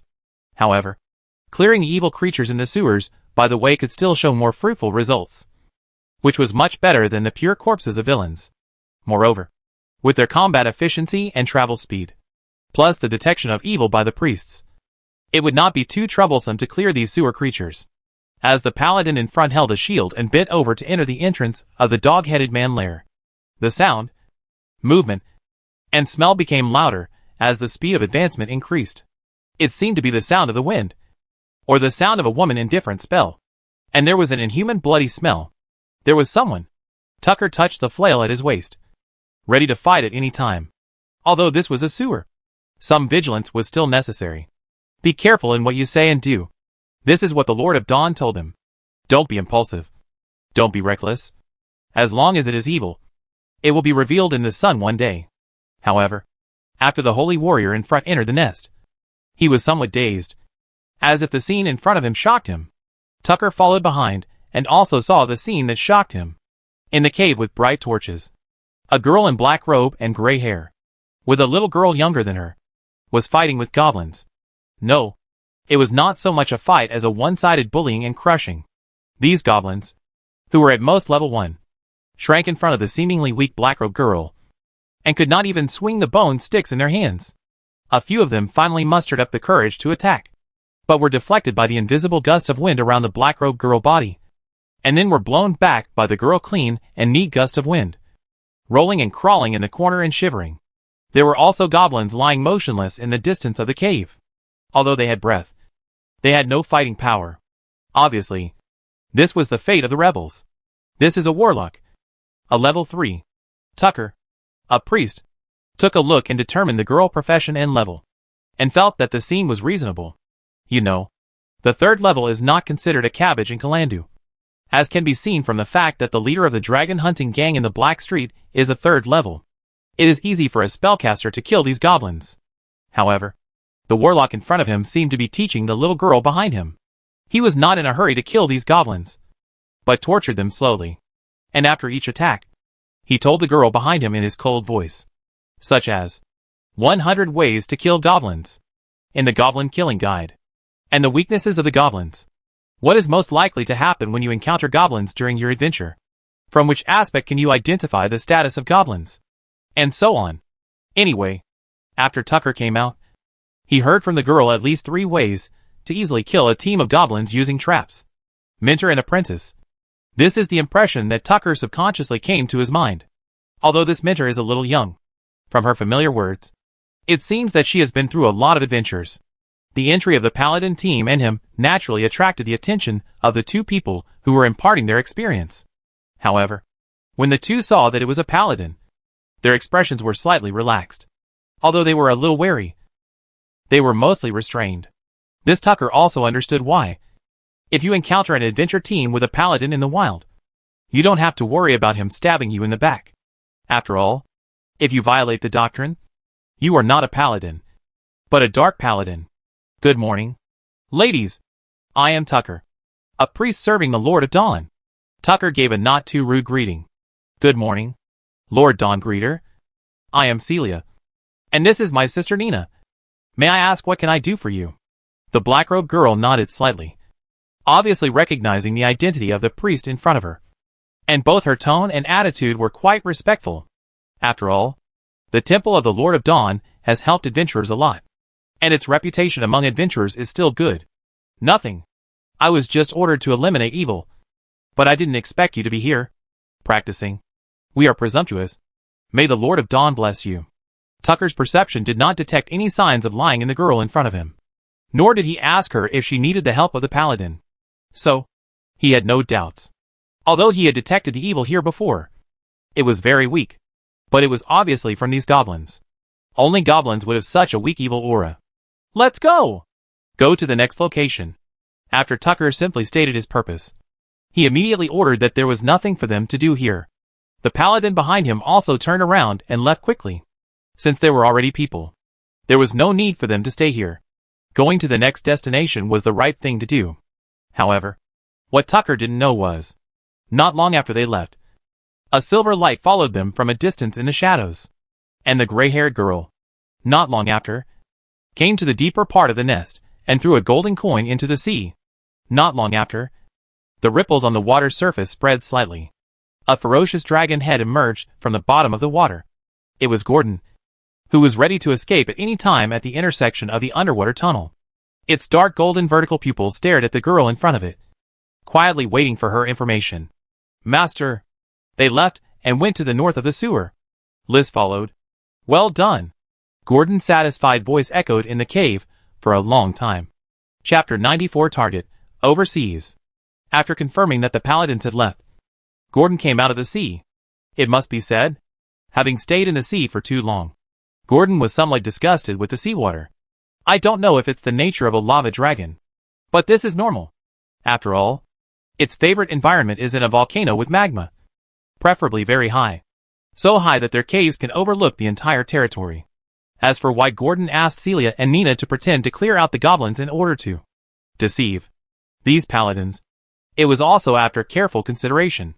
First of all, from the perspective of Celia and Nina values, they are more inclined to be between neutral good and chaotic good, so there is no chance of being discovered by accident to detect evil.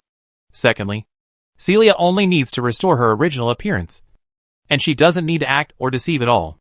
Those paladins with noble qualities will naturally leave tactfully. Don't disturb this pair of master and apprentice to carry out actual combat operations with goblins. You know, intervening in other people's fights in the wild without permission is considered a provocation.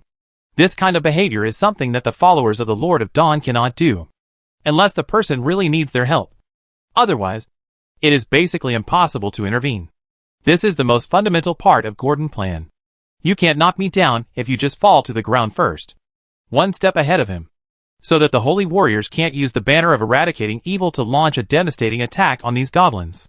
What's more, in their minds, these goblins are already corpses. Aren't they? Nina, you and Celia will leave here later. After coming up, the black dragon with a hint of joy shook off the water stains on its scales, and then instructed the two people who were watching it. They are no longer needed here.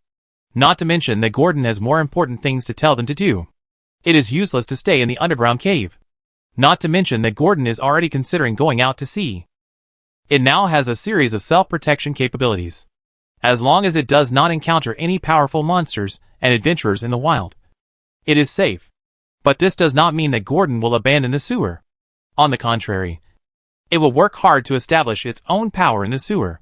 After all, with Celia, it can be a mastermind behind the scenes, just like its dragon predecessors.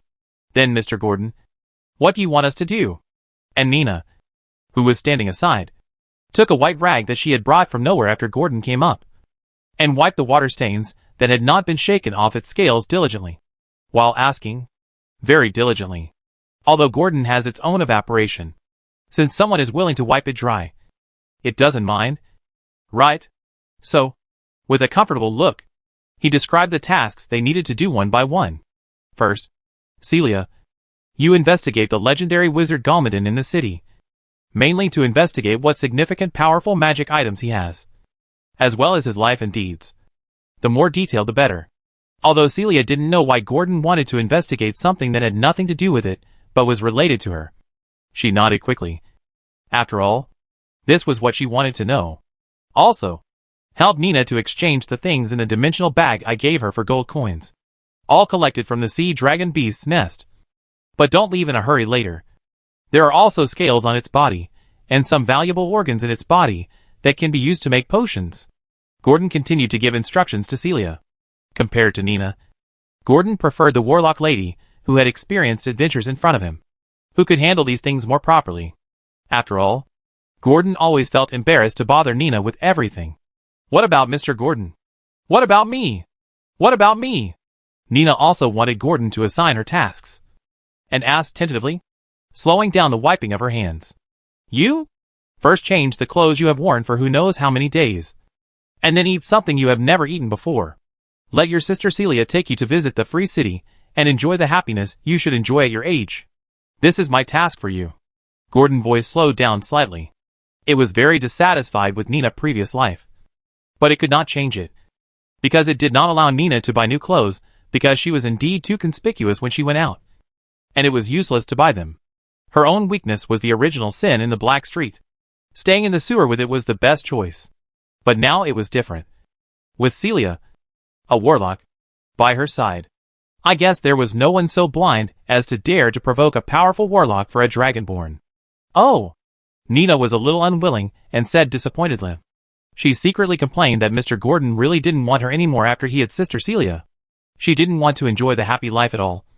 She just wanted to be a useful person to Mr. Gordon, not a parasite who only eats. People without value will be abandoned. Gordon seemed to see Nina's little thoughts. So he opened his mouth again and said, But Nina, I still need you to do something. You have to take Celia to the Black Street to find out where we are above. After all, you are familiar with this place. Find a chance to buy a house, so that you don't have to go in from other sewer entrances every day. Okay, Mr. Gordon. Leave it to Nina. You know, Nina has found every rat hole in the Black Street. Hearing this, Nina's face showed a happy smile again, and she said shamelessly. She also began to look forward to the next mission. Gordon saw that Nina's expression had improved, so he signaled Nina to move aside, and he was going to deal with the body of Cedarman. The blue-green scales of Cedarman are good materials for making armor, but they can be exchanged for a lot of gold coins, which can't be missed. Nina was not idle either. While watching Gordon deal with the body of Cedarman that had been dead for some time, she helped. She cleaned the blood-stained scales and put them in the dimension bag. Celia, however, was watching the two people with clear division of labor, and was unable to intervene for a while. Her expression was a little complicated now. She had some grudges against Gordon, the master, After all, anyone would feel uncomfortable with a master, let alone a dragon. But now, seeing Gordon protecting Nina, she felt that it seemed to be a good idea to continue like this. North of the Black Street sewer, the paladins also encountered the first wave of organized monsters in the sewer on their way forward, blocking their way to eliminate evil. A group of goblin patrolmen riding goblin dogs. The leading priest Tucker saw what smell was on the goblin patrolman in front of him, and he immediately reacted, roaring at the paladins behind him, and raised the flail in his hand, and the power of God gathered in his hand. The evil here is the undead creatures. I smell their decay and death. Now, everyone, for the Lord of Dawn, purify them. Swish. The divine power in his hand was gathered to the flail. Instantly, the golden sun-like radiance dispelled the shadows in the sewer and completely illuminated the hideous faces of these short monsters. Chapter 95 Monsters in the Sea. It seems that the fight with the paladins will not end soon. Gordon did not let Nina and Celia stay for too long. After sorting out the valuable materials on the sea dragon beast, he let them leave the sewer. After telling the goblin leader Grush a few more words, it dived into the sea again. It used its tail to manipulate the water flow and control the direction very skillfully, intending to leave the cave and go to the outside ocean. It folded its wings and swam in the water. Its graceful posture was like a huge fish dragon. Of course, if there were such creatures in this world, it did not choose to bring Shio, who could also breathe underwater, with it. Although its spells were magic power obtained from its blood, it could also be cast in water. But the cold sea water surrounded it, and even if it was a fireball spell, I am afraid that both the damage and the distance would be greatly reduced. If something really happened, it would be a burden and easy to discard. Gordon couldn't think of any other advantages. Moreover, Gordon went out this time to find the location of the second nest, and did not intend to conflict with others. The sudden entry of the paladin into the sewer this time made Gordon's few senses of security return to zero again. If it weren't for Celia, I'm afraid I wouldn't be discovered even if I hid. The location of this underground cave will be exposed anyway.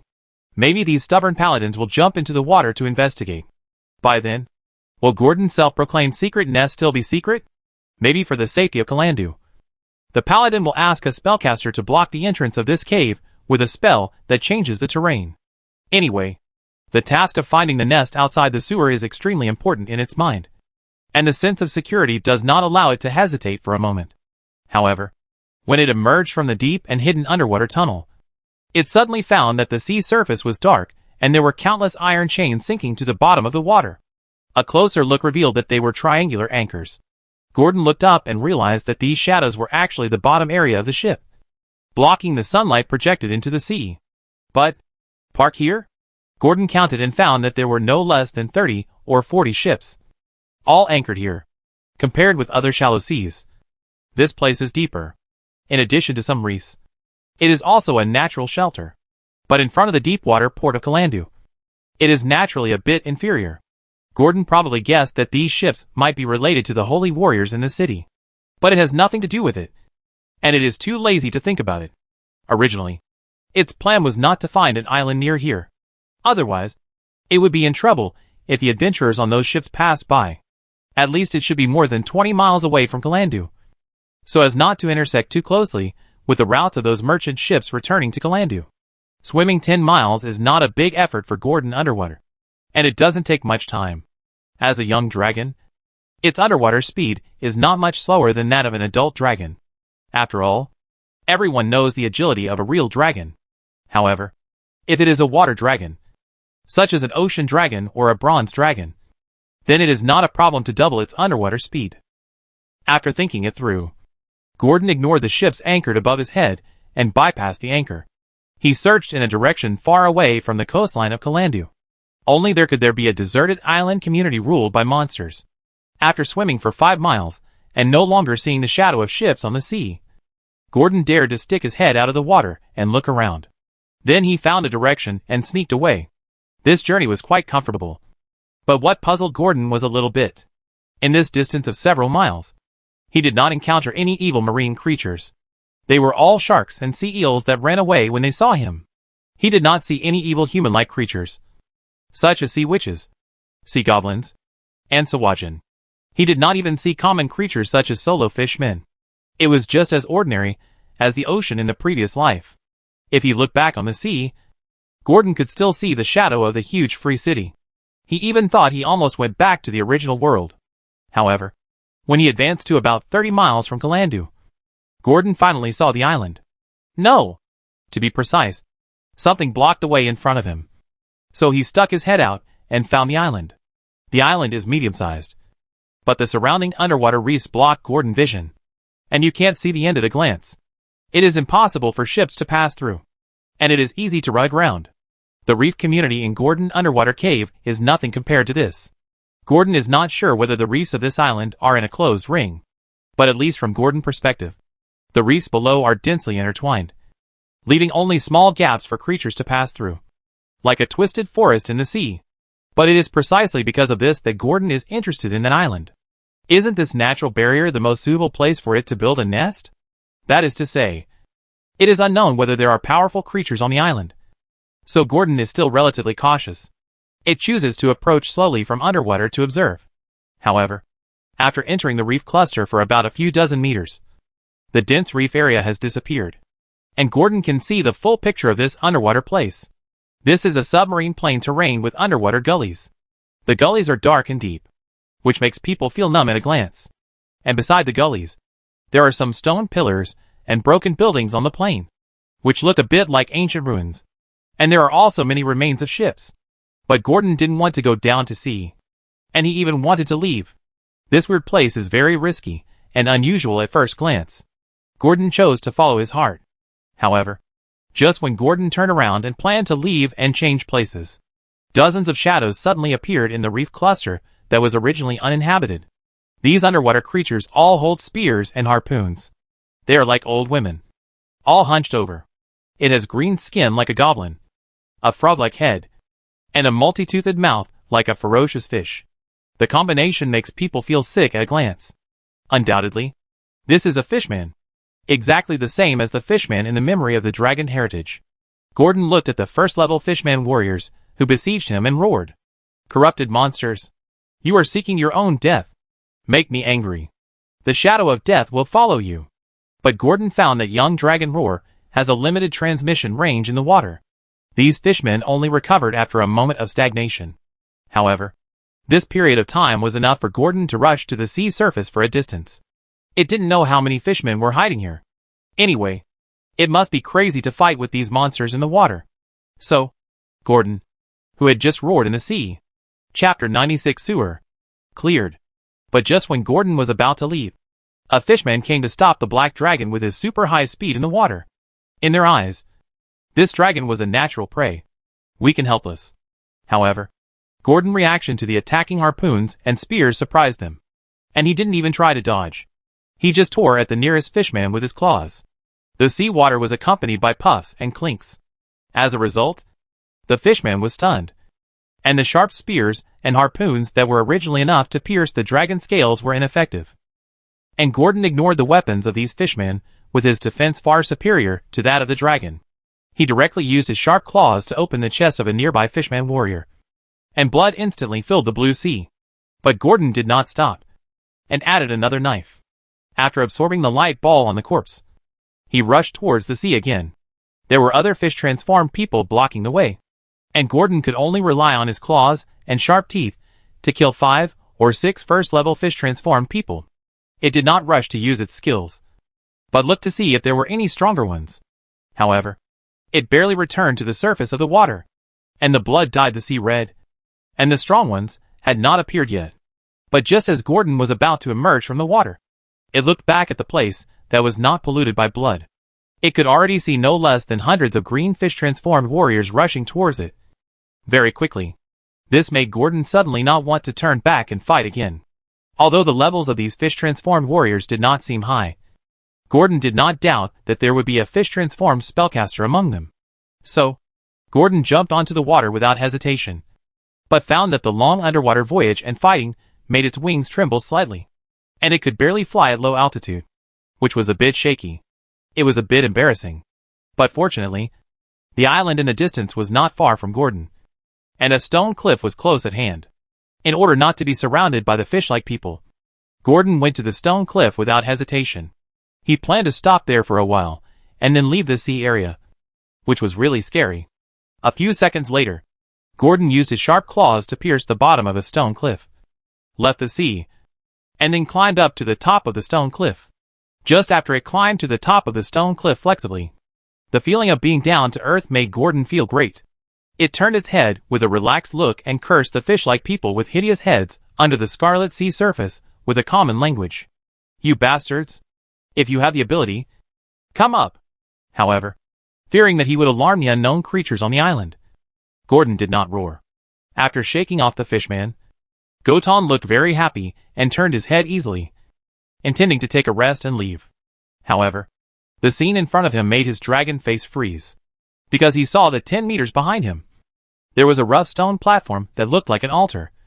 And on the stone platform, a female human about 15 or 16 years old was tied up, and she was struggling constantly. However, her mouth was blocked, so she could only whimper. The most important thing was that she not only had a pair of amber vertical pupils, but also had furry cat-like ears that were shaking because of her excitement. The memory of the dragon inheritance immediately floated into his mind. This is a branch of the Beastman, the Catman, a cursed human with the ability to transform into a cat. At this time, the Catman amber vertical pupils were filled with despair and fear. Her heart was even more bitter, and she kept shouting in her heart, "Goddess of the moon, can you tell me? Why did I have to encounter another vicious real dragon before being sacrificed to those cruel ocean guards?" This means that her Luvia Starfire's sacrifice was a mistake and could not save her family at all. In order to appease their anger, the town even had to sacrifice more women. As the real dragon gradually approached, the ferocious sharp teeth that could be seen up close made the Luvia people shudder. One bite is the aorta. One step. 2 steps. The real dragon with dark golden vertical pupils walked in front of the cat girl with an elegant and brutal pace. Then it raised its claws that were as sharp as steel blades. Luvia, who didn't dare to look anymore, closed her eyes in fear, wanting to wait for death. A puff sound came from her ear. The rope that bound her broke, and her body suddenly felt loose. Luvia, who was so excited, almost couldn't hold it back. When she trembled and opened her amber eyes, she found a pair of majestic dark golden vertical pupils staring at her. The owner of those eyes had a fierce expression, and he grinned with a big mouth with sharp teeth, and asked unceremoniously, "Beastman? Or half-beastman? Never mind.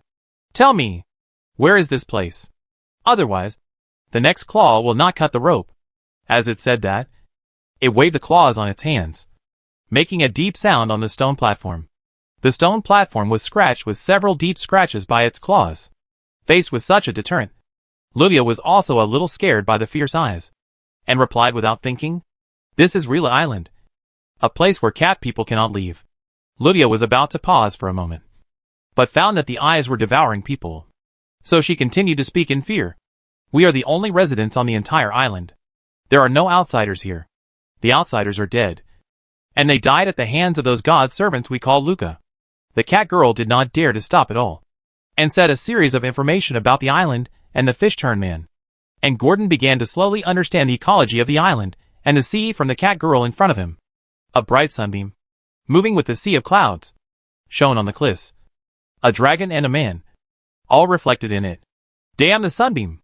In a secret room in the sewer of the Black Street, Vlad von Kainsta, who had just been forced to wake up from the coffin, shouted angrily.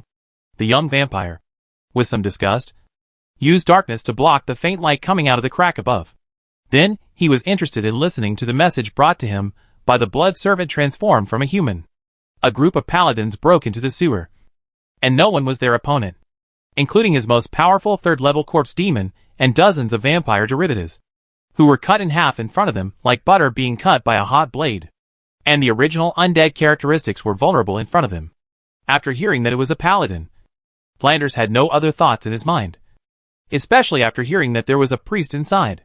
He even planned to leave right now. He originally came here because no one cared about the Black Street, which was just right for him to sleep. He subdued a bunch of goblins, created some undead creatures, and ordered them not to expand and avoid attracting attention. Then he hid in a secret room in the north and slept. He didn't expect that there would still be trouble, and it was a team of holy warriors. Vlad immediately ignored the blood servant and went out. But he didn't expect that as soon as his left foot stepped out of the secret room. He had no time to transform into a group of bats and leave here. A divine light that came from nowhere was sprinkled on him without any stagnation. He didn't even have time to block it with his cloak. And he was completely fixed in place. Motionless. With a trace of confusion and helplessness in his eyes. Advanced undead immobilization as long as it is immobilized. A single undead creature is basically sentenced to death. A team of paladins in red and white armor came out from the corner.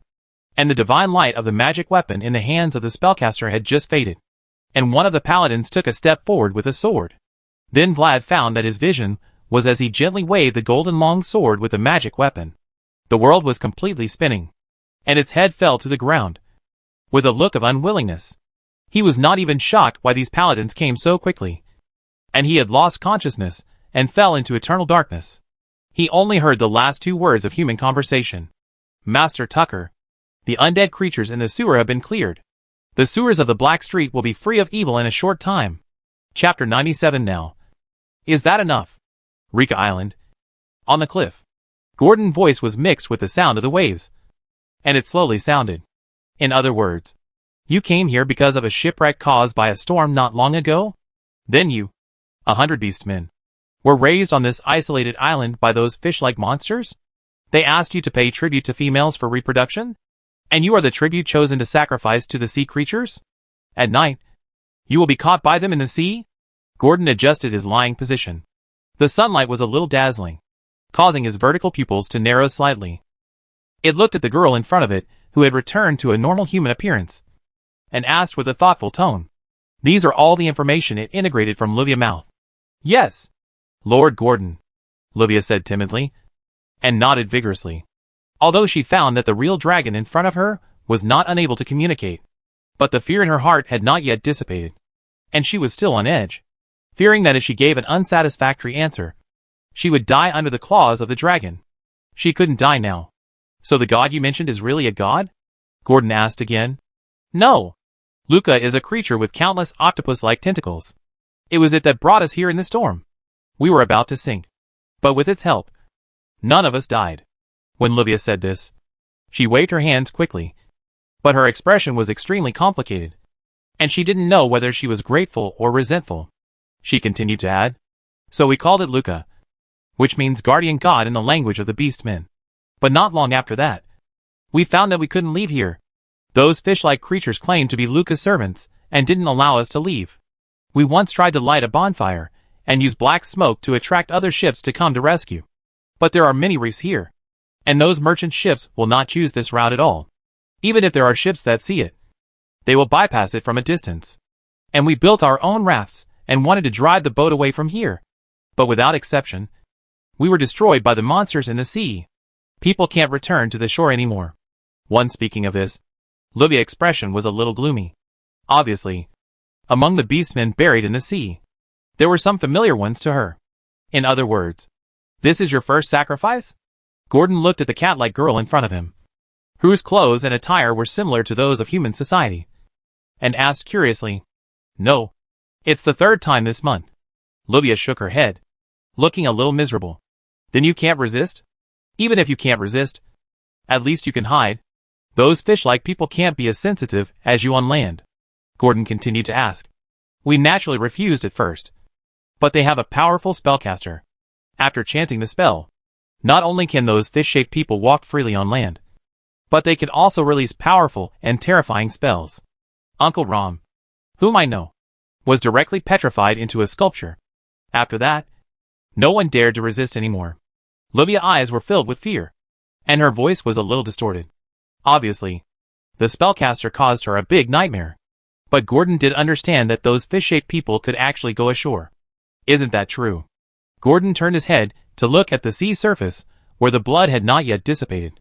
There were constant ripples under the water. Obviously, there were creatures hovering there. But there was no fear in his eyes. It is an amphibious creature. How could it be afraid of him? At worst, it can just flap its wings and run away. So, Lord Gordon, can you not eat me? If you eat me, they will definitely ask us to continue to offer sacrifices. Livia lowered her head and asked in a tentative tone. She didn't even dare to look up at Gordon, for fear of angering the real dragon in front of her. Of course there is no problem. I'm not interested in you. But can you let those little things in the jungle come out?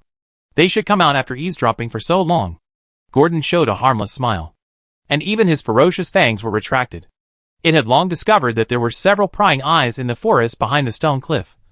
But it had been listening to Luvia's story. It was too lazy to pull them out. Now it was time to discuss business. So it was natural to have a frank chat. Ah! Luvia was incredulous when she heard Gordon's words. She didn't notice anyone in the jungle at all. Spying? She panicked. It couldn't be. Sure enough, as she looked around, there was a rustling sound in the jungle. Not long after, 3 cat-like creatures of different colors came out. 2 of them had gray-yellow fur, and 1 was snow-white. They were not big. About 4 feet long and 3 feet tall. Similar to the large dogs in the previous life. They only heard roars and provocative sounds from their mouths. And fluent and childish common language came out of their mouths. Sister Luvia, don't be afraid. Damn black dragon. Let go of Sister Luvia, or I will do you. However, before the gray fur cat could finish her words, Luvia, who had been driven over and transformed into a large tabby cat, was slapped to the ground and turned into a dirt-eating state. She made an mm sound from her mouth. Her 4 paws were also digging the soil and grabbing the grass unconsciously. Lefane! Coent! And Nunnally, didn't I ask Uncle Durico to watch you? Why did you come over anyway? I told you not to come over. Luvia looked at these 3 people who were obviously a head smaller than her, and asked angrily with a face full of disappointment. We sneaked out while Uncle Durico wasn't paying attention. Sister, I won't let those disgusting monsters take you away. I don't want to lose you. The white cat with snow-white fur came up and explained, while hanging 2 paws on Luvia's other forelimb, with a look of reluctance in his eyes. Yes. Yes. Sister Luvia, I will not look at the monsters in the sea and drag you into the sea. Another cat that was not held down by Luvia also came forward, licked its paw, and glanced at Gordon, obviously ready for battle. Nonsense. It's all nonsense. Cohen, shut up. You don't know how dangerous this is. And Leffen, apologize quickly. I don't allow you to be so rude. Lord Gordon has no ill intentions. Luvia angrily meowed, and she first released the paw that was holding the cat. The amber vertical pupils stared at the fearless fellow in front of her, and scolded loudly. There is no doubt that Gordon did not force her to do anything except verbal threats at the beginning. Sister Luvia, is that true? Of course. Lefane scratched the dirt on his chin, and looked at the ferocious black dragon with a puzzled look. But it was not an impolite beastman. After getting Luvia affirmation, it quickly realized its mistake. So it lowered its head, and walked in front of Gordon. He said sincerely, I'm sorry, Sir True Dragon. I misunderstood you. It's okay. But I'm curious. Where does your courage come from? Gordon looked at the tiny gray cat curiously. This is the first time he has seen such a weak creature that has not yet entered the rank dare to provoke it. Although it did not use young dragon roar. This kind of courage is still unprecedented. I don't know. I just want to protect Sister Luvia from harm. The young male gray cat said timidly. And it was obvious that he had become weak after seeing Gordon up close. Whether it was the ferocious fangs, sharp claws, or the thick scales, it was enough to capture people's hearts. Okay. Go and call the person in charge in your clan. If you want to save your Sister Luvia. Gordon waved his paw, indicating that he should hurry up. The gray cat named Lefane hesitated. But just when it was about to ask Luvia's opinion, there were more and more rustling sounds in the jungle. A group of gray cats or spotted cats that were bigger than Luvia came out of the forest. They were the members of the cat-like human clan who came after hearing the news. After hearing the message of the black dragon from the people who were responsible for monitoring Luvia, in order to hurry on their way, they all turned into beasts. There was also an old cat with gray hair that walked out of the cat group. It was the elder of the clan.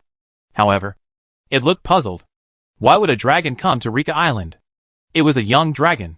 What did it want to do? But it still asked respectfully, Excuse me, Mr. True Dragon. Is there anything we can help you with? It didn't want to provoke the hatred of a true dragon. So it chose to see what Gordon wanted first. If they just offered food, they could still get a lot of food. As long as they didn't leave. Those fish people would not care about them fishing along the coast. They angered me. I want to teach them a lesson that will be remembered forever. So that they know what the wrath of a true dragon is. Gordon raised his paw and pointed to the ocean, where the ripples had not yet dissipated. So, tell me everything you know. But Lord True Dragon, they not only have powerful fishman warriors and spellcasters, but also raise crabs with strong bodies. The claws of that thing can easily break our waists. And you are not their old cat. He looked a little hesitant. Obviously Gordon's strength was not enough to convince him. Although Gordon has been strengthened several times, it is just a relatively large young dragon. After hearing this, Gordon no longer hesitated. Directly decomposed the 7 first-level talent light balls Dark Vision *2. Long Weapon Mastery *1 Underwater Breathing *3 on the panel that killed the fishman. And all the talents that were useless to it were decomposed. All of them were allocated to the 2 skills that could improve combat power the most. Gordon felt that an extremely powerful force suddenly surged out of his body, rushing around in his body.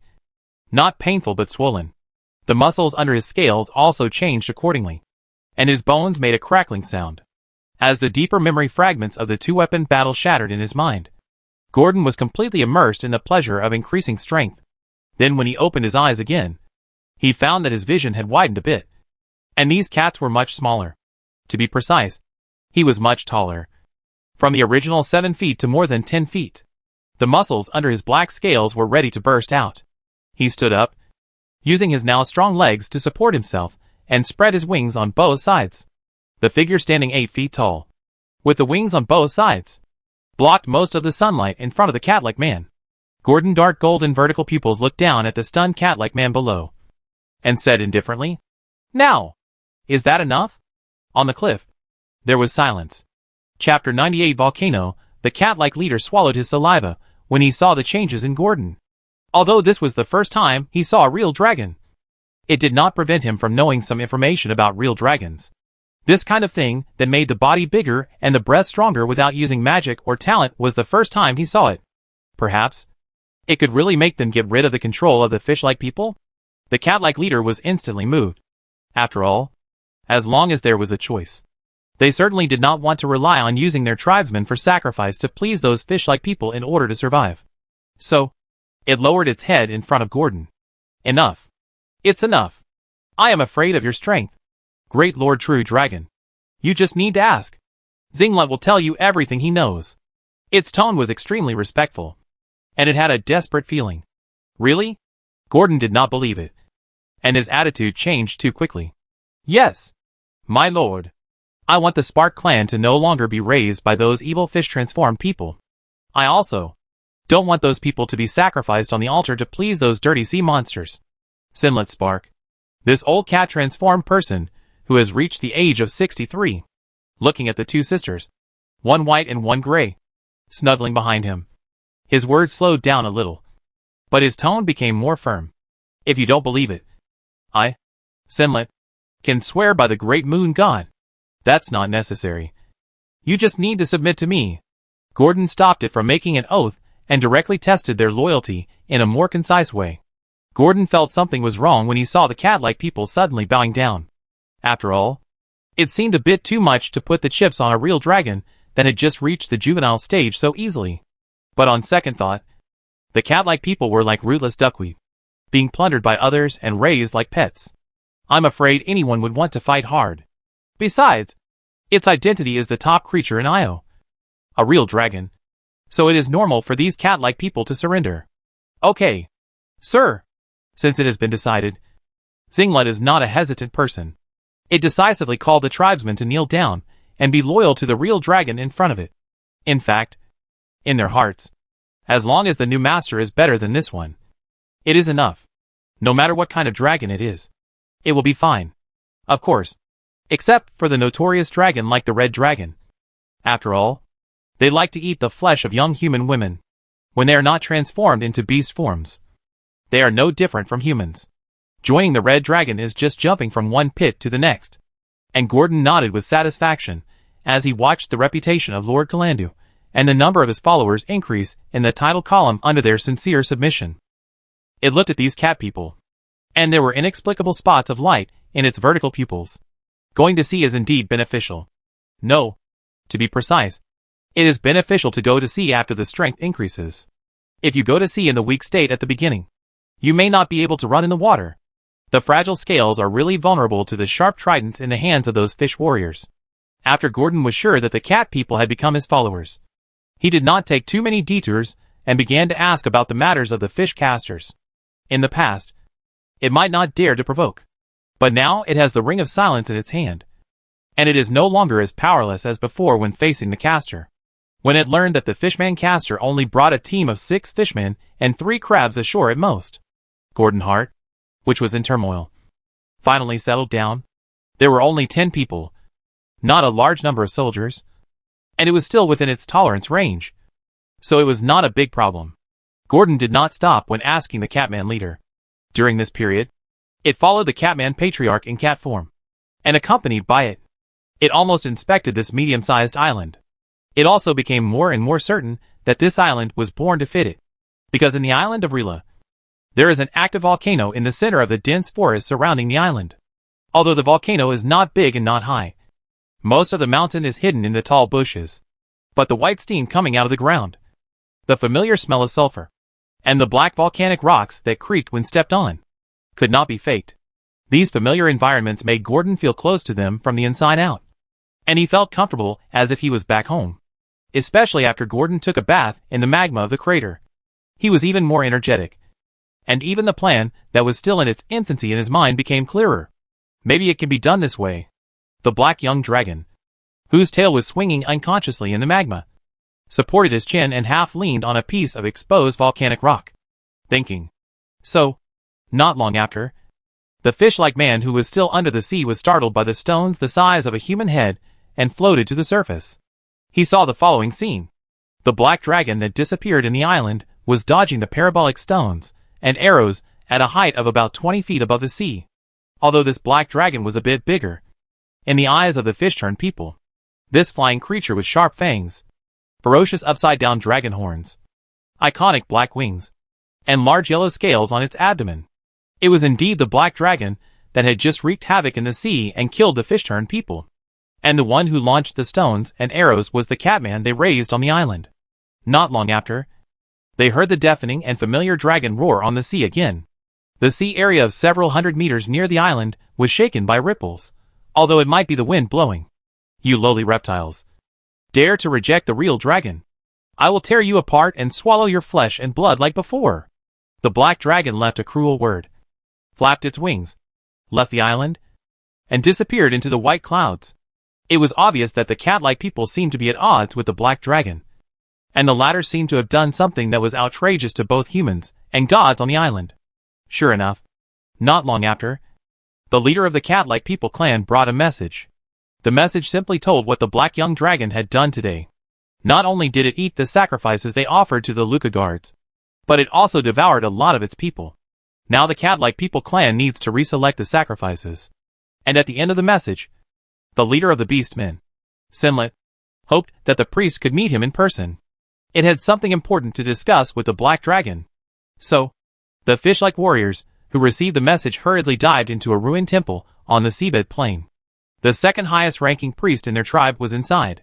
After seeing the fishman, who was taller than ordinary fishmen and dressed in gorgeous clothes, the fishman warrior hurriedly and respectfully told the priest the intentions of the Catman clan. Then, the fishman priest, a spellcaster in the fishman clan, digested the message brought to him by the Catman leader. He was immediately delighted. The original regret of not being able to catch the dragonling because of slow reaction was completely eliminated, and replaced by incomparable excitement. Since it refused to leave, it would be easy to deal with. So, it immediately went out to discuss with the fishman chief for a while. And after coming out of the underwater palace, it summoned the elite of the fishman warriors and all the crabs it raised, and prepared to go ashore. This time, it wanted to catch the dragonling by surprise. Not just for killing. The body of the dragonling could be used as a sacrifice to please the sea goddess Umbral next time. Chapter 99 Kind Nina. Just as Gordon was waiting for the night to fall on Rika Island, Nina, holding Celia's arm, was already wearing a new outfit she had just bought from Aunt Will's children's clothing store. A linen shirt and suspender trousers, and wearing small buckskin boots that fit her feet. She stepped onto the busiest street in the Kalanda trade zone with joy and curiosity. Jindler Avenue. They came here with a mission. Jindler Avenue not only has the most flavorful food and services from all over the world, but also as weapons, armor, materials, adventurer equipment, information, and other vital transactions. Therefore, even with the measures taken by the Holy Knights to seal the city, the flow of people here is still amazing. At least before noon, it was already bustling.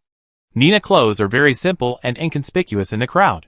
Her dress is more neutral, no different from the children in the civilian area walking on the street, because the silver hair that was trimmed to look smooth and the fair and delicate face were covered by a large apprentice hat. Except for the pair of stunning vertical pupils, Nina had no other eye-catching points. The two walked on Kindler Street, heading towards their destination. They had already been to the Knowledge Temple of Ogma in the Temple District in the morning, but because they did not have a certain contribution in the temple, as a result, they could only find out limited information about Gormanon's background and experience. However, this problem was solved after Celia donated a small amount of shining cuteness to the Ogma Temple, and the temple priest was very considerate to find records of the deeds of the legendary planeswalker Gormanon for them. And they soon got the information that Gormanon wanted. Then they came out. The two returned to the bloody Black Street. With Nina exploration, they knew the exact location of the kobold's lair in the Black Street. They asked around in the houses nearby to find the cellar. Although the Black Street was dangerous, the houses were still protected by gangs. However, what they didn't expect was that the Black Street house transactions were not in the Black Street. Instead, it was located at the Night Crow Tavern at number 119, the corner of Kindler Avenue. The man behind the scenes there was said to be responsible for the transaction of Black Street real estate part-time. So the two came to Kindler Avenue in the trade zone. The two walked on the yellow brick and stone paved ground, shuttled among the crowd, and had different expressions. Nina's eyes were full of curiosity and happiness. She looked left and right, and from time to time carefully twisted the debris on her clothes. Although it was just a simple and plain new dress, she was really satisfied. She was easily satisfied, whether it was before or now. Celia's eyes were filled with helplessness and distress. With a complicated expression, Celia originally wanted to use her own money to buy Nina some beautiful clothes. For example, dresses, long skirts and other clothes, or at least a slim-fitting wizard robe like hers. She knew that Nina wanted to become a spellcaster. But after Nina looked at the price, she said she didn't want anything. Even if Celia emphasized that the money was not from Gordon, she didn't want it. Although Nina didn't say the reason, Celia could see from her eyes that she was reluctant to part with it, because these clothes were too expensive. Nina was too sensible, which made Celia sad. In Nina's heart, she felt that, after buying a new set of clothes like her, she also said a lot of good things to the store owner when checking out. And after the discount, it was almost 2 gold coins. Not to mention other things. This sum of money, for her, compared to buying new clothes, she would rather use this money to make a comfortable bed for Mr. Gordon. Although it is little, but a little bit makes a big thing. As long as the gold coins in the underground cave do not disappear and increase, her dream of having a full warehouse of gold coins will not be far away. The reason why she did not use Celia money was that in her eyes, both Celia and Gordon money were equally important. However, this was just one of the reasons why Nina always wanted to save money. The more important reason was that Gordon was too good at spending money. More than 1,000 gold coins flowed into the alchemy shop before they even had a relationship. This made Nina dare not spend money recklessly, and she planned to leave all of it to Gordon as much as possible. Anyway, Nina felt an indescribable strangeness now. She felt very distressed whenever she spent an extra silver coin to buy something for herself. But when she bought the spell scroll for Mr. Gordon, she could do it without blinking, and spend hundreds of gold coins without feeling any pain. It was a very strange but comfortable feeling. Now she could walk on the street decently, no longer embarrassed as before. She was already very satisfied.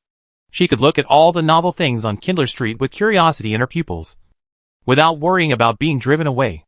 Just as she was looking around, just as she passed the shops and the alleys between the shops, a voice came from the alley and attracted her.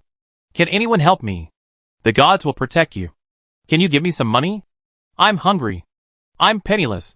An old and familiar voice came from inside, and Nina shuddered, as if it was the voice of Grandma Orlon. She took a few steps back in disbelief, and then she saw the full face of the person who was talking in the alley.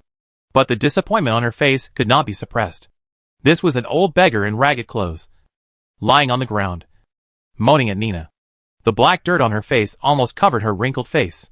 If it weren't for her voice, it would be impossible to judge her gender. For some reason, Nina suddenly wanted to talk to her, and did not choose to leave. Perhaps this voice was too similar to the voice of Grandma Orlon in her memory. She said to the beggar, "Are you hungry?" "Yes." "Little girl, can you give me some money?" "Just a little. I'm hungry." Nina hesitated for a moment, and disappeared directly from the alley.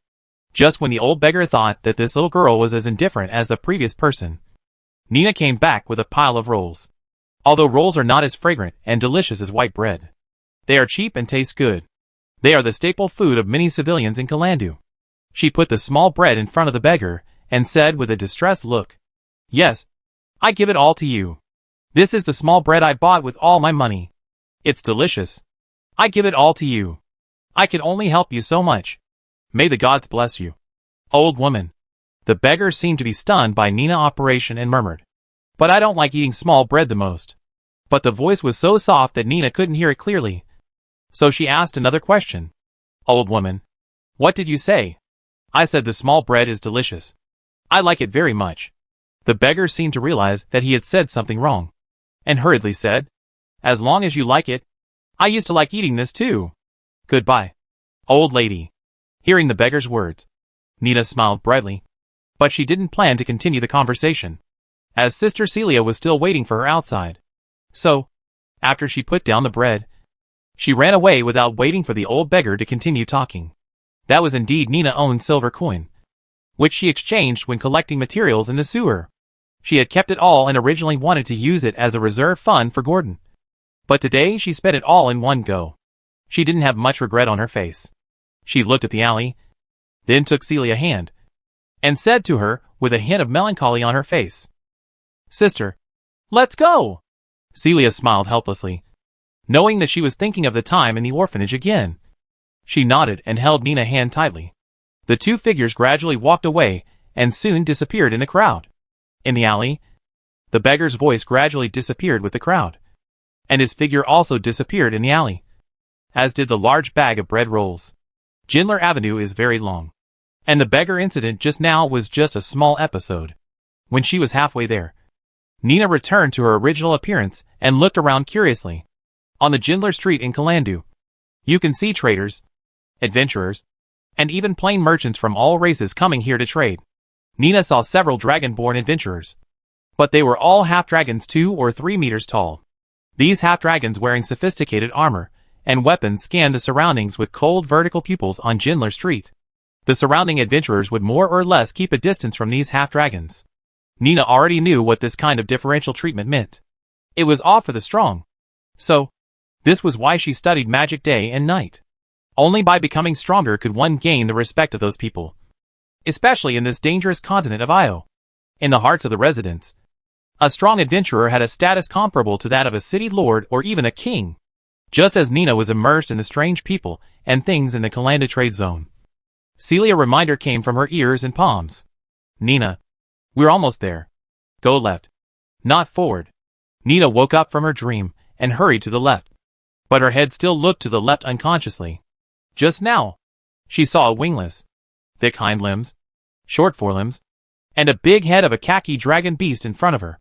It was being ridden by a man wearing a headscarf, and it was very majestic on the streets of Kindler. Nina's eyes couldn't help but shine. If she lay on Mr. Gordon back, wouldn't it be? However, as the crowd surged, the people riding the dragon beast quickly disappeared from Nina's sight, and she followed Celia's footsteps, entered the underground Night Crow Tavern, which was marked by a huge crow's head and the iconic red eyes as an embellishment. As soon as she entered, Nina found that there was nothing else in the tavern except a few people in adventurer costumes sitting in a few corners. The business didn't look good, but it was normal before night. Celia didn't stop, but walked directly to the front desk, asked the waiter for a glass of blood crow wine, a specialty of this place, and then said to the waiter, "Black Street." The waiter heard the girl's words and knew that it was about the Black Street house. So he didn't say anything more and walked to the backstage. After a while, a lean and capable middle-aged man in the clothes of a tavern waiter came out from the backstage, handed over a piece of paper with a night crow pattern, and said to Celia, "What you want? Write it on it." And I will give you a quote later. Celia took the ink pen handed by the waiter and wrote on the blank paper with some unfamiliarity. Number 219. Number 220. Black Street East. And then handed it back. The waiter took the note without even looking at it, and then asked Celia to find a seat and sit down by herself, and someone would notify her later. Celia and Nina sat by a fireplace in the tavern, watching the crackling sound of burning firewood and chatting with the golden sparks flying around. The most talked about was the happy time in the orphanage. After a while, the waiter informed the two that the results were out and there was news. He asked them to come to the small room isolated from outsiders and handed over the price number. Celia paid the money without thinking. After all, this was what Gordon asked for. Soon after, 2 deeds were delivered to Celia. This meant that Gordon's first property was completed. In the noble district, Ward Ye, a 3rd-level paladin, was also the captain of a 5-man paladin team. He was routinely blocking the noble carriages that wanted to travel, and declared to those arrogant nobles in the most fair and strict tone. Before the matter of the devil was found, the noble district was completely closed, and only entry was allowed but not exit. He ignored the abuse and sarcasm of those nobles, and continued to guard the task assigned to him by the temple faithfully and conscientiously. That was to prevent the evil from spreading. He was very happy to enjoy this job. It was good to come out occasionally to change the situation after practicing hard in the temple. However, as he continued to guard the road with other paladins, he heard the woman crying and pleading, and the nobles' rampant laughter. Ward suddenly became alert. The smell of evil. So, he explained to the other paladins, and took another paladin, Urian, to investigate. As a paladin, he would not miss any opportunity to eradicate evil. In the gap between a manor and a manor, he saw the source of the sound. A blonde girl was being molested by a noble in aristocratic clothes. No matter how hard she begged, the noble ignored her. This made Ward furious, holding a sword and wanting to stop it. But the noble ran away like a rabbit when he saw the paladin coming. Ward didn't think there was any problem at all. Stepped forward and covered the blonde girl with his cloak, and asked, "Are you okay?" "Miss, I'm fine. Respected holy knight." The blonde girl pulled her cloak to cover her key parts and said timidly. Her voice was soft and sweet. "Very pleasant to hear. Since you are okay, I will take you back. Don't run around in the noble district alone next time. A beautiful lady like you will still have accidents even in the most secure noble district," Ward kindly advised. And the blonde girl also obediently reported a noble mansion not far from here. Ward had no doubts. And after escorting the girl back to the mansion, he was about to turn around and leave. But the blonde girl who didn't want to go in called him, and the door opened a crack. "Mr. Holy Knight. Thank you. If it weren't for you, I don't know what would have happened." The girl hid behind the crack of the door, her tone full of gratitude. "It's just a small effort to uphold justice, which is what we should do."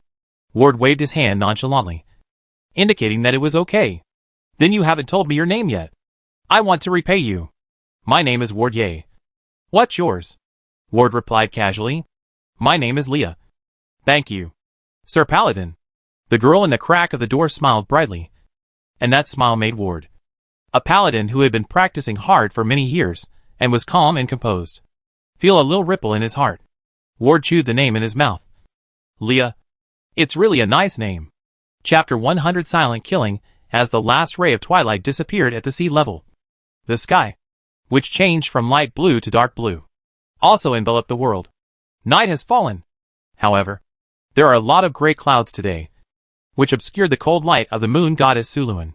But for the fish-like people who believe in the sea goddess Amber, now is the perfect time to go ashore. Whether it is the turbulent tide, the rising waterline, or the dark environment like the deep sea, they are all very comfortable, and the dazzling moonlight in the past does not bother them at all. This is simply the most suitable time to go ashore, and they can just blow the long-lost sea breeze. Whale bluegill floated out of the water, with a blue staff made of seabed water element crystals. Thinking so, its eyes are as deep as the deep sea. Tonight it will lead the elite of the tribe, and discuss with the cat-like slaves they raise how to deal with the black dragon. In front and behind it, there are not only several powerful fish-like warriors, but also several shell monsters wearing armor, and holding long spears for it to drive. This monster, which looks like a strong man wearing armor, is called a man crab. It not only has a giant claw that can break a person's waist, but also a thick palm like a humanoid creature. which can flexibly grasp weapons. However, man-crabs often like to use the giant claw in close combat instead of weapons. Its other hand is usually used to throw weapons instead of using them. Therefore, man-crabs have superb and accurate throwing skills, allowing them to easily hit their enemies with weapons from hundreds of feet away. They guarded it diligently like the fish warriors, the strongest spellcaster in the fish clan. Even in the most relaxed Rika Island, which was like their backyard, they were all on high alert. This was the elite among the fish, and it was also the reason why it felt it could capture the black dragon. They should have arrived. Well, Bluegill looked at the shadow of Rika Island approaching, thinking that the cat should have been waiting for it on the shore. Sure enough, just when they all landed on the beach hundreds of feet inside the cliff, a rustling sound came from the dark green jungle. This was a brown cat with light gray fur and some forest leaves. Its steps were a little hurried, and it was busy talking to the fish caster in front of it.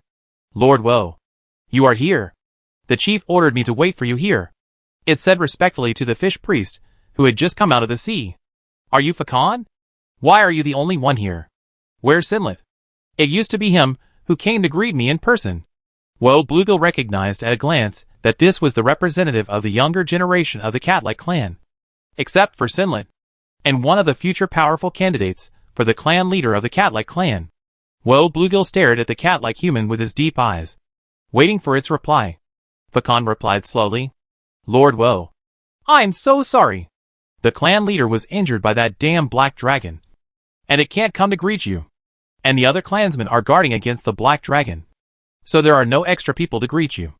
After all, the cunning real dragon may come back to attack our cat-like clan at any time, so I am the only one who came to greet you. Lord Woe, please don't mind.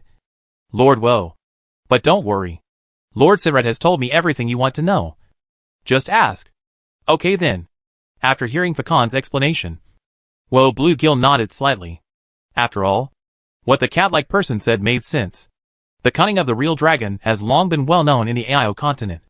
Even the white dragons in the north know how to attack in a roundabout way, let alone others.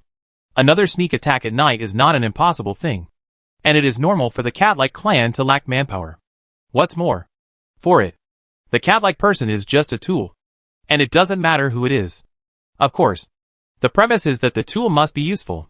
Don't worry. If that black dragon really dares to attack you, I will make it never fly in the sky again and sink to the bottom of the sea."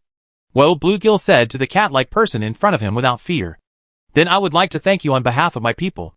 That black dragon is so terrible. I saw it devour my companions with my own eyes this morning." Fakan showed a relieved and somewhat sad expression, and spoke to the fish-transformed spellcaster in a more respectful tone. This made Woe Bluegill somewhat grateful to the black dragon. After all, they were very reluctant to let the cat-transformed tribe sacrifice a girl to them at first. But now there is a worse one as a comparison. It seems not bad. "Then, sir, are you going to our tribe now? Although the chief is injured, he can still talk to you. Some things may not be clear enough for me to explain." Fakan asked tentatively. "Well, then you lead the way." Woe did not comment. Their original intention was to come to the land to see if there was a chance to hunt real dragons. They even brought fishing nets for hunting. The cat-like tribe is an excellent bait. If they really get it, the expression of the black dragon will be very interesting. Woe couldn't help thinking. But before setting foot on land, there is one more thing to do. That is to bless the spell. Marine creatures are too far away from the ocean. It is difficult to walk freely on land without the help of spells. Even if they can, their combat power will be greatly reduced. After all, although the fish-like people are amphibious creatures, their main battlefield is still in the ocean. At this critical moment of squatting on the black dragon, spells are naturally the best solution. So, it began to chant complex and long spells, and the blue water element staff held in its webbed hands was slightly raised. After a while, as the long and difficult spell was chanted, a blue light spot rose from the staff and soon turned into a transparent light curtain that was enough to cover the fishman caster and his followers. As the light curtain attached to their bodies, these monsters that had just come out of the ocean enjoyed the feeling of returning home again. The third level spell, Group Land Walking, was enough to allow these marine creatures to move freely and conveniently on land as if they were in water, unaffected by the environment, and would not become weak due to dehydration during the duration of the spell. After casting the spell, The Fishman caster fine-tuned his team formation, trying to keep all the elite Fishman warriors and the crabs at a certain distance in the four directions of it. In this way, even if there is any movement, it can still react at a sufficient distance. 6 second-level elite fish warriors and 3 second-level crabs were scattered around Woe. They monitored each other, and any slight movement or noise could be detected by each other, thus preventing sneak attacks. In this way, the safety of Woe, the fish caster, was raised to a higher level. After ensuring his own safety, Woe began to ask the cat-like Falcon, who was leading the way, about the details of the Black Dragon. Falcon knew that the most difficult hurdle was coming. However, it was well prepared, and without any hesitation, it told Woe Bluegill what it had been brewing in its heart for a long time. Like pouring beans from a bamboo tube, Woe Bluegill listened very seriously, and the fish caster asked a few questions from time to time. However, Falcon also answered in a decent manner. After all, he had already prepared a draft in his mind. The answer was excellent. It made Woe Bluegill, who had no doubts about him, believe the cat-like people request for help. Of course, the most important thing was that he didn't think these cowards, who had been defeated by them once, would have the courage to resist them. It took a long time to walk through the forest. There was still a distance from the outer edge of the island to the center before he stopped. The destination was reached, the cat-like people territory. But the journey was as peaceful as before, except that the forest, which was originally a bit lively, was much quieter. But Woe, who rarely stayed on land, naturally didn't know what this meant. In Woe's vision, in an open space in the forest surrounded by tall trees, there was a small wooden house town surrounded by a fence. The people living inside are the cat-like people, who are also raised here by the fish-like people for sustainable development. When this group of visitors from the sea followed Falcon and walked into the town of the cat-like people clan, it caused a commotion among the cat-like people who were alert. However, these visitors from the sea, including Vaughn, were fearless. They broke in and scanned the residents in the town with undisguised greedy eyes, like a tiger entering a flock of sheep, especially when they looked at the fear in the eyes of the cat-like people around them. Their eyes were full of enjoyment and pleasure. Perhaps it was the influence of the bottom-dwelling demon fish. The fish-like people like to appreciate the despair and fear in the eyes of the enemy, and think that this is a more addictive thing than power. But what is more addictive is that they see those beautiful cat-like women, and their eyes are full of undisguised desire and greed. After all, apart from the human crabs, these male fish-transformed elite warriors were transformed from humans. If they want to reproduce, they have no other choice but to have creatures related to humans. Fortunately, these fish-transformed warriors still followed the orders of the priests and the chiefs, and did not attack these women who seemed weak and helpless to them. They watched Vaughn quietly enter the house of the cat-transformed chief. Then not long after, with an order coming out, the entire cat-transformed town became active again. In order to thank the Lucas spirit messenger for his help, Chief Sinrad decided to hold a banquet to reward them, and select the most beautiful girl in the town to be sacrificed to the spirit. After a long time, the moon was on the treetops.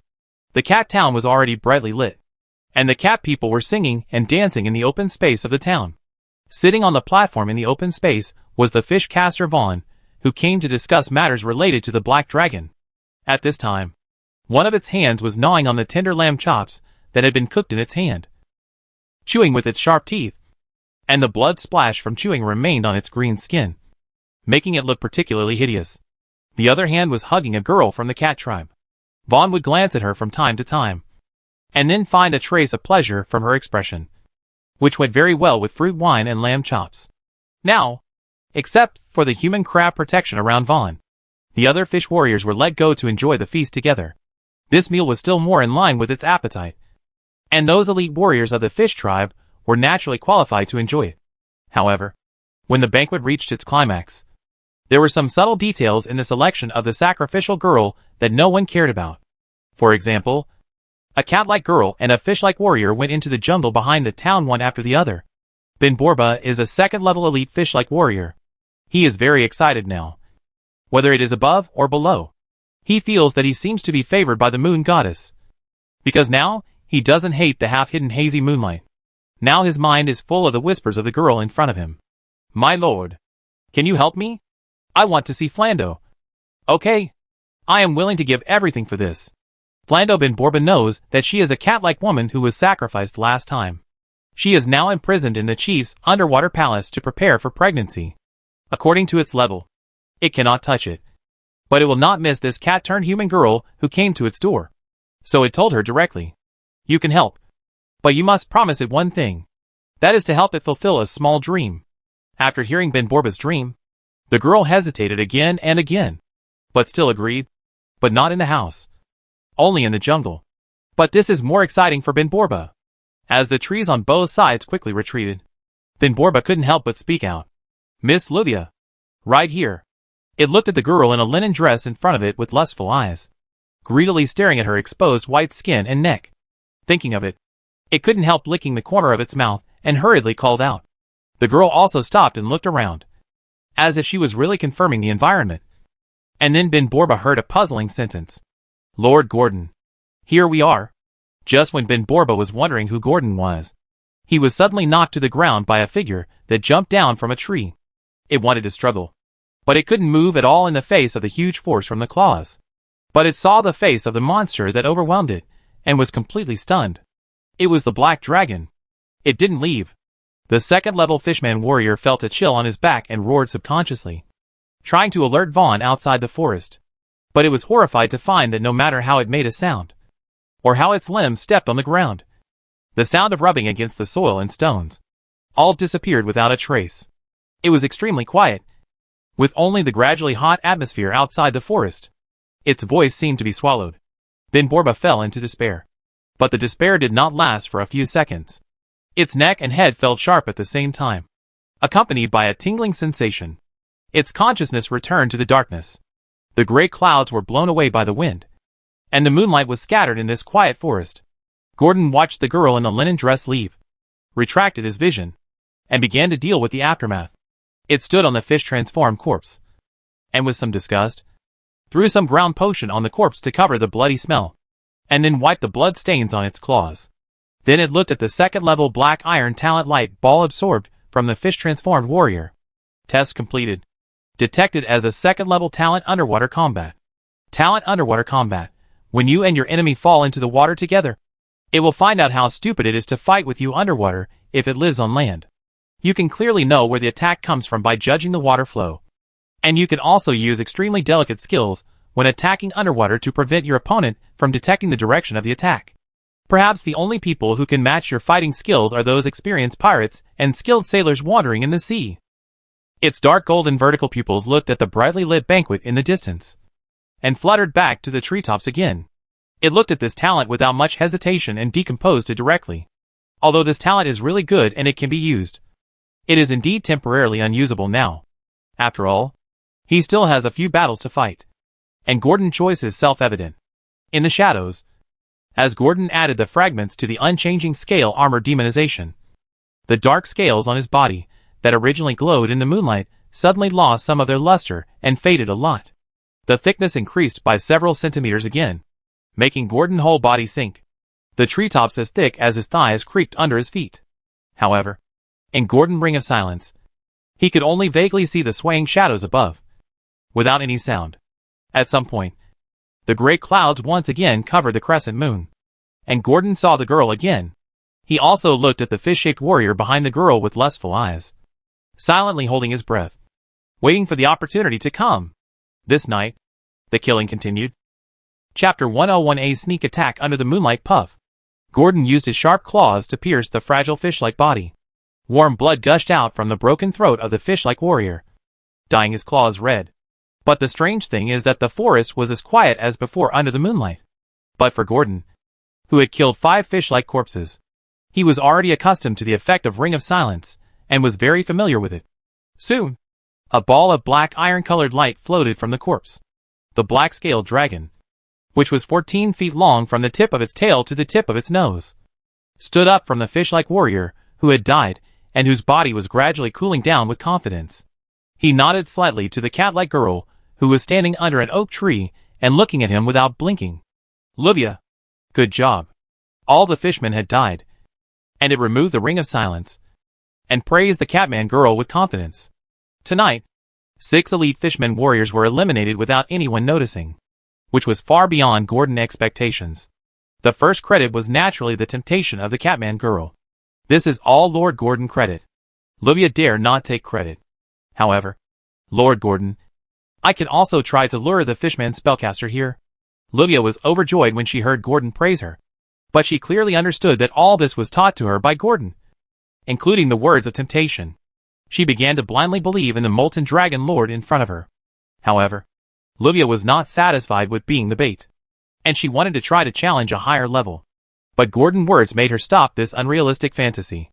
No need. This will only alert the fish-transformed spellcaster. Go back now. Don't do anything. And leave everything to me next. Gordon shook his head, rejected Livia's proposal without hesitation, and ignored her lost expression. The spellcaster naturally cannot act on his own, like those brainless fish-transformed warriors, which will only alert it. After all, the most clever sneak attack is to attack from an unpredictable angle and an unthinkable place. Tempting the spellcaster to go to a strange place is likely to arouse its vigilance, and Gordon does not want to take this risk.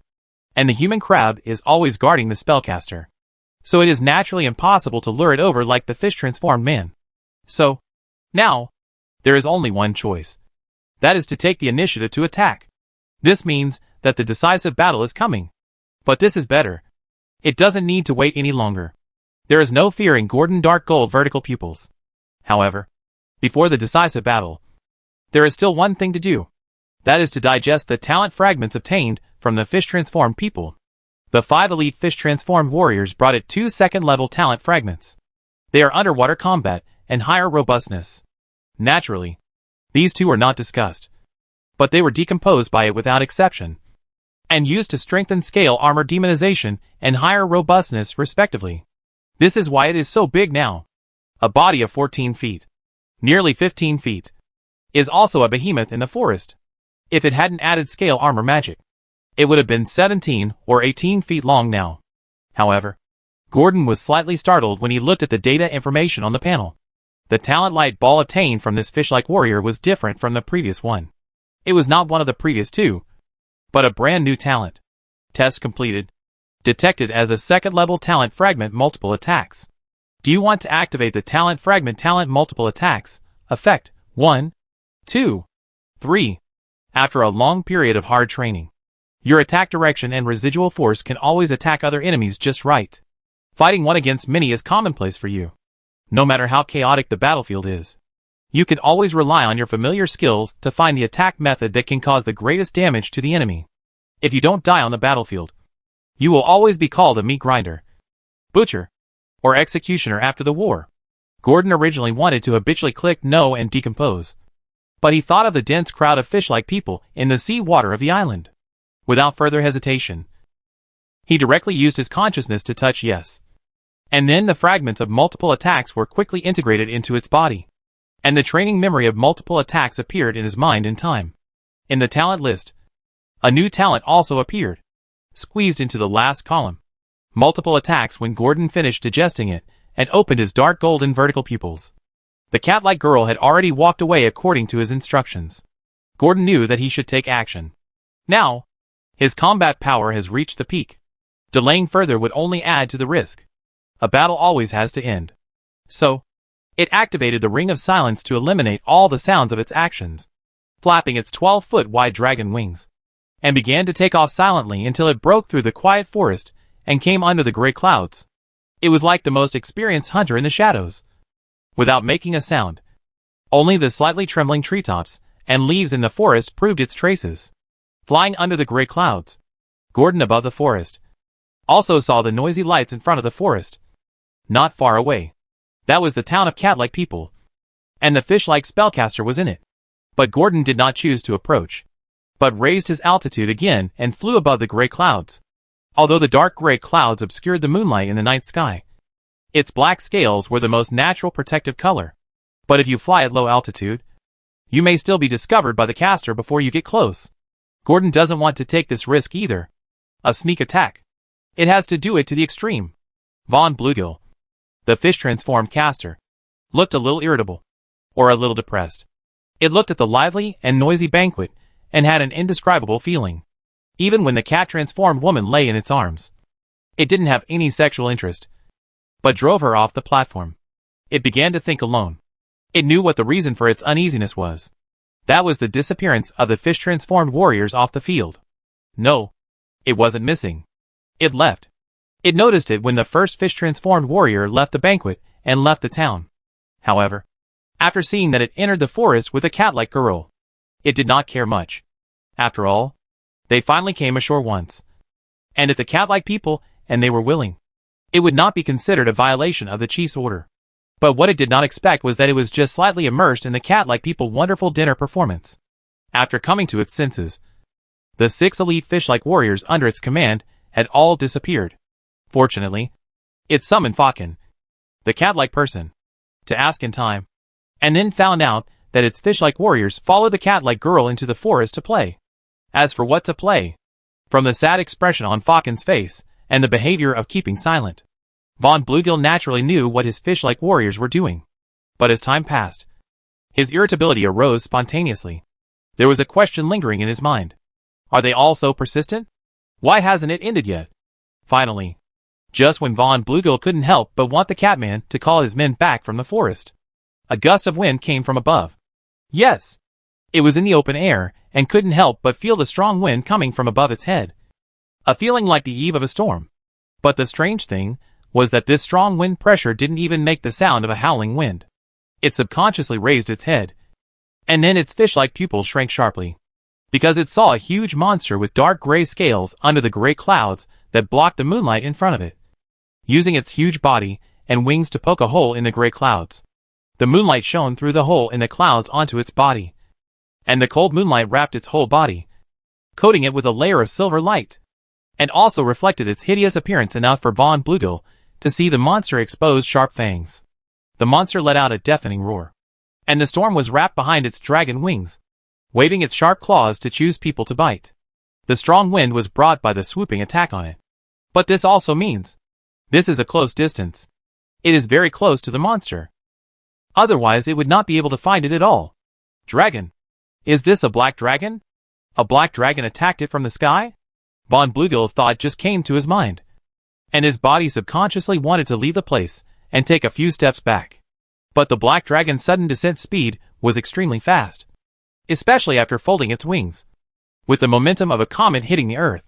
This made it impossible for the fish-turned spellcaster to avoid it, and the crab guards behind it were unable to block the attack from the black dragon for its master. Von could even see the cruelty and playfulness in the dark gold vertical pupils, as if saying, I caught you. You can't run away. In fact, Gordon did think so. But just when it thought this sneak attack was perfect, it found that it had grabbed the steel-like wall. But it suddenly disappeared, and it took a closer look to find that the fish-turned spellcaster, who was here just now, had disappeared. It clearly felt that just when its claws had just touched the body of the spellcaster, a blue light bloomed from the waist of the fish-turned spellcaster in front of it. A talisman suddenly broke. Blessing of Amberley effect, a one-time magic item awarded by Amberley, the goddess of the sea, after being very satisfied with the items offered by her believers. Its effect can not only resist one attack, but also comes with a 6-ring trigger spell equivalent to a mage, and a 3-ring flash spell, which is automatically triggered when attacked by default. The owner of the item will automatically use flash spell without casting actions or spells. The figure of the fish-turned spellcaster also teleported behind the crab guard behind him with a self-triggered flash spell. At the moment, the amulet was broken. The feeling of brushing shoulders with the god of death at that moment made the fish-turned spellcaster feel very uncomfortable. Its fish eyes with a resentful look stared at the black dragon in front of it, as if it wanted to skin it and dismember it to eliminate its hatred. After all, it was a life-saving item that it had obtained after offering sacrifices to the goddess many times. It would be a pity to waste it here. However, when it saw that the black dragon had grown a little bigger, its eyes began to show greed. If this black dragon is still the same one in the morning, then it must have a big secret. If it is offered to the goddess, it's said that it will definitely get something better than the amulet, and it may also please the goddess and gain more powerful power. So, the fish-turned-human caster gave orders to the human crab in front of him without hesitation. Go forward and hold it. I will sacrifice it to the goddess of the sea. The storm will be with us.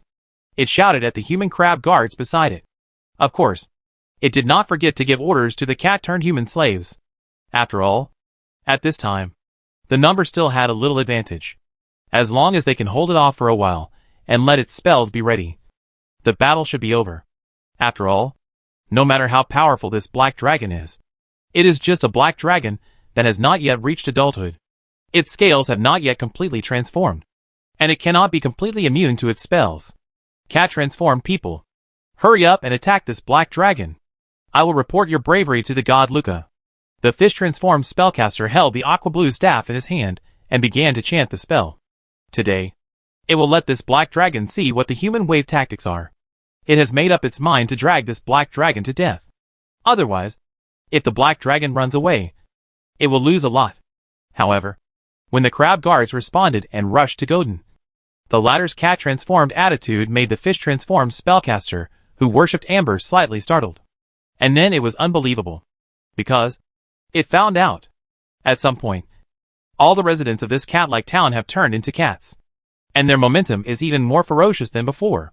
But they did not attack the black dragon, but walked forward, gathered behind the black dragon, and stared at him. The revenge and hatred contained in their cat-like vertical pupils could not be concealed at all. This scene made Von Bluegill's back suddenly cold. And a thought that he had never thought of emerged in his mind. That is, the cat-like people and the black dragon in front of him. They are in the same group. Sure enough, the black-scaled dragon roared through the forest. With my will, tear them apart. War order. Along with the roar, all the cat-like people were affected by Gordon. Their claws and fangs became longer, and their body speed increased. In an instant, countless black shadows came from behind Gordon and went towards the crab guards, who came back in front. Regardless of gender, age or status, they were not afraid of life or death, and they were full of fighting spirit. And Godwin also aimed at the fish-shaped spellcaster, who was chanting a spell. His limbs exerted force slightly, and the black scales on his body opened and closed, as if an invisible gust of wind was pouring out from behind the scales. Charge! Ring of silence! The next second, within a 30-foot range around Godwin, all sound stopped abruptly, including the spells that the fish-shaped spellcaster had not yet finished chanting. They were all interrupted by Godwin. The backlash of the spell made the spellcaster slightly startled, and he had not figured out why this happened. He saw the black-scaled dragon rushing towards him in the group of monsters. Now, fear finally emerged in his eyes uncontrollably. They couldn't help but whisper silently, "Amberly, what kind of monster is this?" But his movements were not slow, and he wiped the staff in his hand. After a standard action, countless streams of water instantly burst out from the transparent gem on the top of the blue staff, and then gathered in front of it. 2 7-foot-tall level 3 water elementals were formed. Medium magical artifact. Water element staff. Chapter 102. Burning. Using the water element staff, Vaughn had no choice but to use his own spells. Although he still had a few magical items on him, the only one that could cast spells through actions was this water element staff. It could summon up to the 3rd order water element once a day, and adjust the number of summons according to the caster's level. So, at the moment when the 7-foot-tall large water element was summoned on the platform, Von Bluegill, the fish-turn caster, couldn't wait to use his consciousness to issue an order. Let the summoned 3rd order water element immediately go to stop the black-scaled dragon in front of him, which was not big, but definitely not small. It needs time now, and the water element is its protective barrier. Von Bluegill is still very confident about the water element's ability to resist attacks, because the 3rd order elemental creatures, like water elements, are difficult to be injured by ordinary swords, blades and claws. Only the corresponding elemental energy or magic weapons can cause enough damage to it. And most importantly, its recovery ability is extremely strong, as long as its consciousness is not completely annihilated. Its water element staff can continuously draw energy from the water elemental world to supply it. In other words, if it is not possible to cause enough damage to the water element in a short period of time, then it will be immortal when the caster is present. This is also why Von Bluegill uses the water element as the last protective barrier. After giving the order, Vaughn ran away from the black dragon. Although it didn't know why it couldn't make a sound, it was certain that it must be related to the black dragon in front of it. Therefore, the second thing Vaughn did was to stay away from it. Away from this black dragon. However, it did not run far. After it felt that it had regained its ability to speak, it slowed down. It walked towards a higher place, where it would continue to prepare the spell that had just failed to cast. It was not that it had not thought about leaving, but there was still a distance from here to the sea. And in this distance, it would definitely not be able to outrun the flying black dragon in front of it. Moreover, its heart was still unwilling to give up the opportunity to hunt the black dragon. And it did not want to leave here. It wanted to return to the tribe with glory, instead of being scared back to the sea by a black baby dragon. Moreover, its water element would buy it enough time. And it still had a chance of winning, and had not failed. Just when the fish-turned spellcaster retreated. When Gordon saw this scene, his expression changed slightly. Damn it! This cowardly fishman spellcaster. You dare not have a fair, head-on duel with me. It muttered as it looked at the fishman spellcaster, who ran away, and the large water element that suddenly appeared in front of it. But the ring of silence also swallowed up all the sounds it made. So, its silent face looked a little hideous to outsiders. But Gordon was really angry now. Originally, this spellcaster should have fallen under his claws. And those human crabs were about to be made into crab meat feasts. That damn flash and trigger disrupted all its plans. Fortunately, it did not lose its mind. After all, the battle is not over yet. And it is still unknown who will win. It is not the time to be discouraged. Thinking of this, Gordon's originally blocked state of mind also changed very quickly. In less than a second, it had adjusted its mentality, facing the large water element crawling towards it, the fearless cat-like people attacking it, and the three crabs rushing towards it. Its vertical pupils turned slightly, and it immediately thought of a good way. But before that, it needed to do one thing. It immediately lifted the ring of silence and roared loudly at the cat-like people. Give up the attack. Get out of here. Although the cat-like people under the war order were a little manic and aggressive. After hearing the order of their master, the black scale dragon, their steps and bites slowed down slightly. Although there was confusion in their amber eyes, they still retreated like the tide. It's just like this. In an instant, there was nothing else on the high platform except those fish-like monsters. Those monsters didn't feel anything wrong with the retreat of these cat-like people. Their minds were now full of thoughts of carrying out Lord Vaughn's orders. Trap the black dragon in front of them. Make it unable to attack Lord Vaughn. And give him enough time to cast a spell. The crabs roared in an incomprehensible language and rushed towards the black dragon in front of them. A taller crab rushed to the front. Its target was the black dragon tail. It thought of using its giant claws to cut off the tail and restrain it. But this was just its fantasy. But before it got close, it heard the sharp sound of the wind, and a black iron pillar-like phantom suddenly appeared in its field of vision and swept towards it. A huge force came from its thick legs, making it unstable. Before it could hold the tail with its claws and deformed hands, it was knocked to the ground with its legs up in the air. The other two crabs followed closely, waving their huge claws and attacking the light yellow belly of the black dragon. After all, the scales on the belly of the black dragon looked much softer than the dark and hard keratin scales on its back. The other two large water elements also squirmed their bodies, flowing out a trickle on the high platform, sweeping towards the direction of Gordon at a leisurely speed. Gordon whipped a crab away with his tail, and it looked at the water elements, the crabs, coming towards it from all directions. Its vertical pupils did not show any fear, but instead showed a hint of cunning, and it used the talent embedded in its blood without hesitation. Rage accompanied by the creaking sound of bones, the expansion of the flesh from the inside out, and the dark golden vertical pupils dyed dark red. Gordon felt full of strength, as if he could crush the head of the mancrab that was about to rush in front of him with one claw. However, it did not choose to do so, but slightly exerted force on its hind legs, jumped into the air, and then suddenly opened its wide dragon wings, vibrating at a high frequency in the air, and a strong wind pressure was generated. It wanted to rise. However, this level of wind pressure could not stop the advancement of large creatures such as man crabs and water elements. On the contrary, Gordon's takeoff made them a little faster, and they were afraid that the black dragon in front of them would fly into the air. Once it flew into the sky, they would have no way to deal with the black dragon. Fortunately, they still caught the drooping black tail of the black dragon that was hovering in the air and had not yet taken off.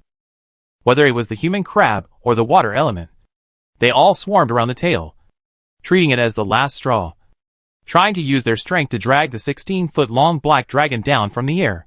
But the power of the wings of the violent Gordon was no longer something that these creatures that were not even half their size could pull. It even had some spare strength. But it did not break the stalemate between the two sides. And for a while, no one could do anything to the other, because its abdomen had begun to burn and brew, and the smell of heat and sulfur permeated its body. A potion bottle also fell from the dimensional bag into its big mouth. Dragon breath strengthening potion, accompanied by a crackling sound. The glass potion bottle broke from Gordon's mouth. A spark also burned at the scales in the middle of its abdomen. Chapter 103 Post-war gains on the other side. Far away from the platform, the fish-turned spellcaster, von Bluegill, who had just arrived at a safe location and was about to cast a spell, was slightly stunned when he saw this evenly matched scene. But he immediately laughed out loud, muttering with a happy look on his face.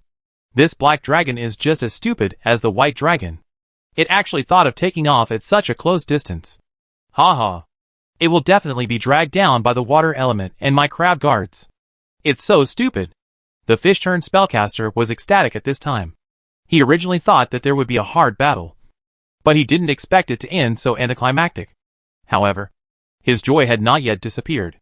Just when he was about to concentrate his mind and chant a spell to solve the young black dragon that was stuck in the air in front of him, von Bluegill suddenly heard the sound of glass breaking, which was barely audible. But then, there was a huge inhalation sound, very loud and loud, as if it was taking a breath of cold air. This made it subconsciously raise its head and focus, looking at the center of the battlefield where it thought the outcome was already decided. Wanting to see what was going on, it quickly found the source of the sound. It came from the mouth of the black young dragon in the air in the distance. At the same time, the posture of the black dragon head at this time was different from what it imagined, and the black dragon neck was twisted into a U shape. The head was facing the human crab below, who was holding its tail and refusing to let go, as well as the water element. And from this angle, Vaughn could clearly see the eyes in the dark red vertical pupils of the black dragon. Familiar and strange, but it was certain it had seen this kind of look before. It was seen on an ordinary fisherman. I remember that time. It was watching the boats above the sea from underwater. One of the fishermen on the boat was fishing. When it pulled the fishing line, the fisherman thought that a big fish had been hooked and quickly reeled in the rod. At that time, his look was like this. However, when the fisherman found out that it was it that he had caught, his look became very frightened and a little bored. And then it ate him. Although I can't remember what it tasted like, but it still remembers that look very clearly. It just didn't expect to see it again on a black dragon today. And when it saw a flash of fire on the chest armor of the black young dragon, an ominous premonition filled its heart. Oh no! Quick!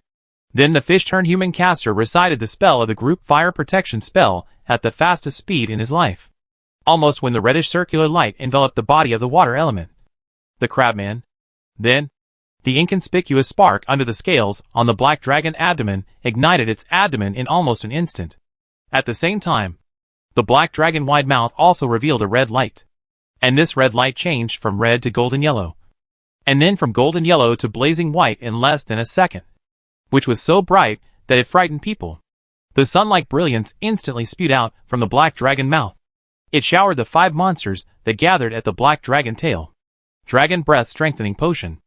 Lava spray, however. This extremely hot energy was barely blocked by the flame protection shield released by von Bluegill in time. The shield melted along with the hot lava. Black. Just when von Bluegill was about to breathe a sigh of relief, a fish-transformed man common sneer appeared on his lips. And he was still thinking about how to ridicule the black dragon. The next scene of the battlefield in the center of the platform. Let Vaughn, his voice, and the sneer on his face freeze there in an instant.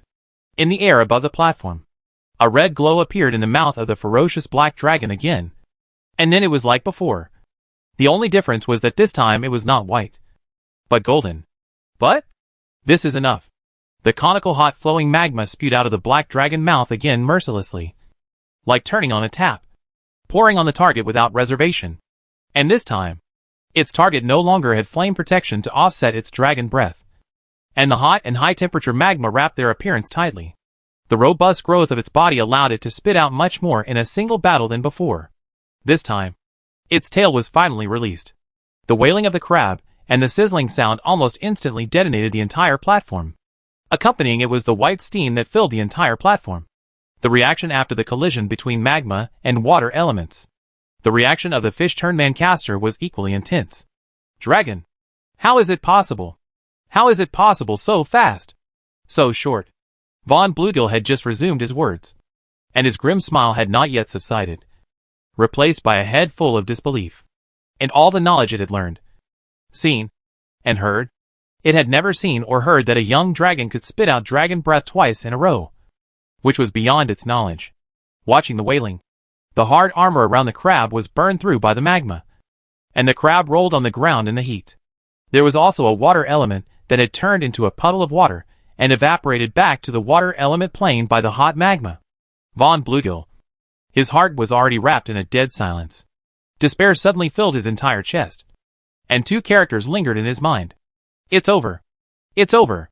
The fish-turned spellcaster was caught off guard by Gordon respitting of dragon breath. But Gordon was not complacent. In the white water vapor that seemed somewhat transparent in the night, it controlled its huge body to fly out of the steam. Behind it was the gust of wind after the dragon wings were waving, and the white transparent steam that had not dissipated. The dark red vertical pupils stared closely at the fish-turned spellcaster, who was standing there in a daze not far away, always on guard. The battle was not over yet, and its claws were already thirsty. Gordon's swooping attack was instantaneous. The fishman caster was making a desperate effort, but he felt an invisible force of silence enveloping his body again when he was only halfway through the spell of petrification ray. Goddess Amber, can you tell me? How should I deal with this black dragon? The spell failed again, and Von Bluegill could only pray to the goddess in despair. But the cruel goddess of the sea would not respond to a loser, not to mention that this was land. It could only run backwards, and it dared not look back at the ferocious black dragon swooping behind it. But in less than 2 seconds, a huge force made it fall to the ground. With a soft and smooth touch from the claws with paw pads, Gordon confirmed that he had pressed the neck of the fishman caster. So, it mercilessly supported the back of the fishman caster's head with its left claw, making it unable to lift its head and eat dirt. Then it inserted it with familiarity. With a swish, the fishman's struggle, which was weak in front of its absolute power, disappeared instantly, followed by a slight twitch. But Gordon didn't care anymore. Then, there were the wounds torn by the sharp claws on the fishman, and the blood gushing out of the wounds completely dyed its claws red, and Gordon remained motionless until he came into view. A bronze-colored light ball floated out from the bloody corpse. Gordon absorbed it without hesitation, then released his claws and began to search for treasures on the caster. It looked at the water element staff and a ring on the fishman's hand. Looking at the prices given to it by the appraisers, Gordon's pupils shrank slightly, like needles. 3,200 to 3,700. 4,000 to 4,200. Get rich. Chapter 104 Anger of the Fishman. As long as the item can be identified, Gordon can still clearly know its effect and how to use it. It just takes time to analyze and search. That is, to find the corresponding magic effect in the dragon heritage. After all, magic items are more delicate and detailed. If you want to use them, you must know its structure and the origin of the runes. The previous slave ring was found because it heard the self-explosion of the shadow assassin, and the pattern was simple. And these two things are more troublesome, although it already knows one of the effects of the water element staff. Judging from the spell patterns drawn on the surface, this staff should have far more than this effect. There are at least 2 more, and all of these will take some time. After all, whether it is from the gem inlay, to the pattern drawn on the staff body, and the rune spell engraved on the magic ring, they are all cumbersome and complicated, and not as easy to find as imagined. The dragon heritage is so vast that even Gordon can't find the corresponding magic effects of these items in a short time. However, Gordon had already dealt with all the fish-transformed people, and those dying crabs were lying on the ground unable to move at all. What it lacked the least now was time. But before searching, it still did not forget to kill the 3 crabs, so as not to let those revengeful cat-transformed people take their heads. So, Gordon was very straightforward and gave those crabs that were roasted by the magma a quick death. The only regret was that those water elements did not seem to leave anything for it, except a puddle of water stains. But Gordon had expected this. This kind of summoned creature from another world is never the real body, but a clone. Even if you kill it, there will be no financial report, unless you can run to the water element plane to kill it. So Gordon is very open-minded. As the gaps in the crab shell flowed out a yellow liquid that was not sure whether it was crab roe or something else. After 3 black iron-colored light balls were put into Gordon's red chest, which was still warm, it began to continue the unfinished search work. Not long after, It found the spell corresponding to the second rune attached to the staff, as well as the effect. The third one followed by the ring. The first one. The second one. Medium Magic Wonder Staff of Water Element. Effect. Unlimited use. Walking on water. 3 times/day. Allies breathe underwater, which can allow your teammates to gain the ability to breathe underwater. And the duration is the level/hour of the caster. 1/day. Summon Water Element. You can summon a 3rd level water element from the water element plane, and the number of summons is linked to the caster's level. Medium Magic Item Spell Storage Ring Effect. The caster can store a single target. Up to 3rd level spell in the ring. The casting time of the spell must be equal to the time the caster uses the same spell, and at least one standard action is required. Currently stored spells. 3rd level spell Petrification. After seeing the effects of the magic item, Gordon finally had the mind to look at the 4 talent light balls that were quietly lying on the panel. 1 blue and 3 black. The data in the panel was also refreshed at the top. Detection successful. Detected as 3rd level talent Taming. Do you want to activate the talent fragment? Detection successful. Detected as the 2nd level talent Break Strike. Yes or no? Test successful. Gordon browsed from top to bottom and sorted out the information of 4 talent light groups. They are the talent Tame of the Fishman caster, and Break Strike and Horizontal Crawling of the crab. *2 talent Tame. Effect. The oppression and enslavement of the fishman by the bottom demon fish makes this creature itself tame and enslave creatures weaker than it, just like the bottom demon fish in the past. However, most of the taming can only target some marine creatures with lower intelligence, such as crabs, great white sharks, and sea octopuses. However, the fishman who is proficient in this will try to use sacrifices to raise them, to instruct and command powerful marine creatures for him to drive. Talent Break Strike Effect. Cut off. Break. Break. This gene is engraved in your instinct. After you fight with the enemy, you can clearly know which parts are more fragile and easy to break. When you use a bladed weapon to attack that position, the enemy's armor will decrease. Talent Horizontal Crawling Effect. Your limbs are so familiar that even if you walk sideways, it will not affect your movement speed at all. This ability can be used underwater and on land. Looking at the 3 abilities in front of him, Gordon quickly made a choice. That is, to take all of them. Whether it is Taming, or Break Strike, or Horizontal Crawling, they can all increase its strength to a certain extent. Although it is not high, it is indeed useful. So in addition to decomposing a repeated horizontal crawling, Gordon directly clicked all of them. Yes! In the personal panel, the distorted reappeared light blue data. And so, 3 bright data were squeezed into the list again. Taming, Broken Strike, Horizontal Crawling along with the talent fragments. A fresh and strange memory also squeezed into Gordon's mind. In addition, there is a power embedded in the genes that is changing its limbs, making it begin to get used to another way of walking. In front of this strange power, Gordon couldn't help but close his vertical pupils that had faded into dark gold. Lying on the high platform, he rested and adapted to the weakness after the rage, while dozing and digesting the knowledge. The cat-like people below did not dare to disturb him. Under the guidance of Sinrut, they guarded beside Gordon and said nothing. They all looked at the master who solved the fish-like disaster for them with admiration. After an unknown period of time, the gray clouds in the sky became thicker and thicker, and the darkness had covered the island, and even the open-air high platform.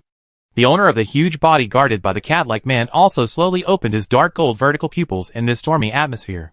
During this period of time, Gordon has completely digested the knowledge and power brought by the talent fragments, and now he just needs to get familiar with it.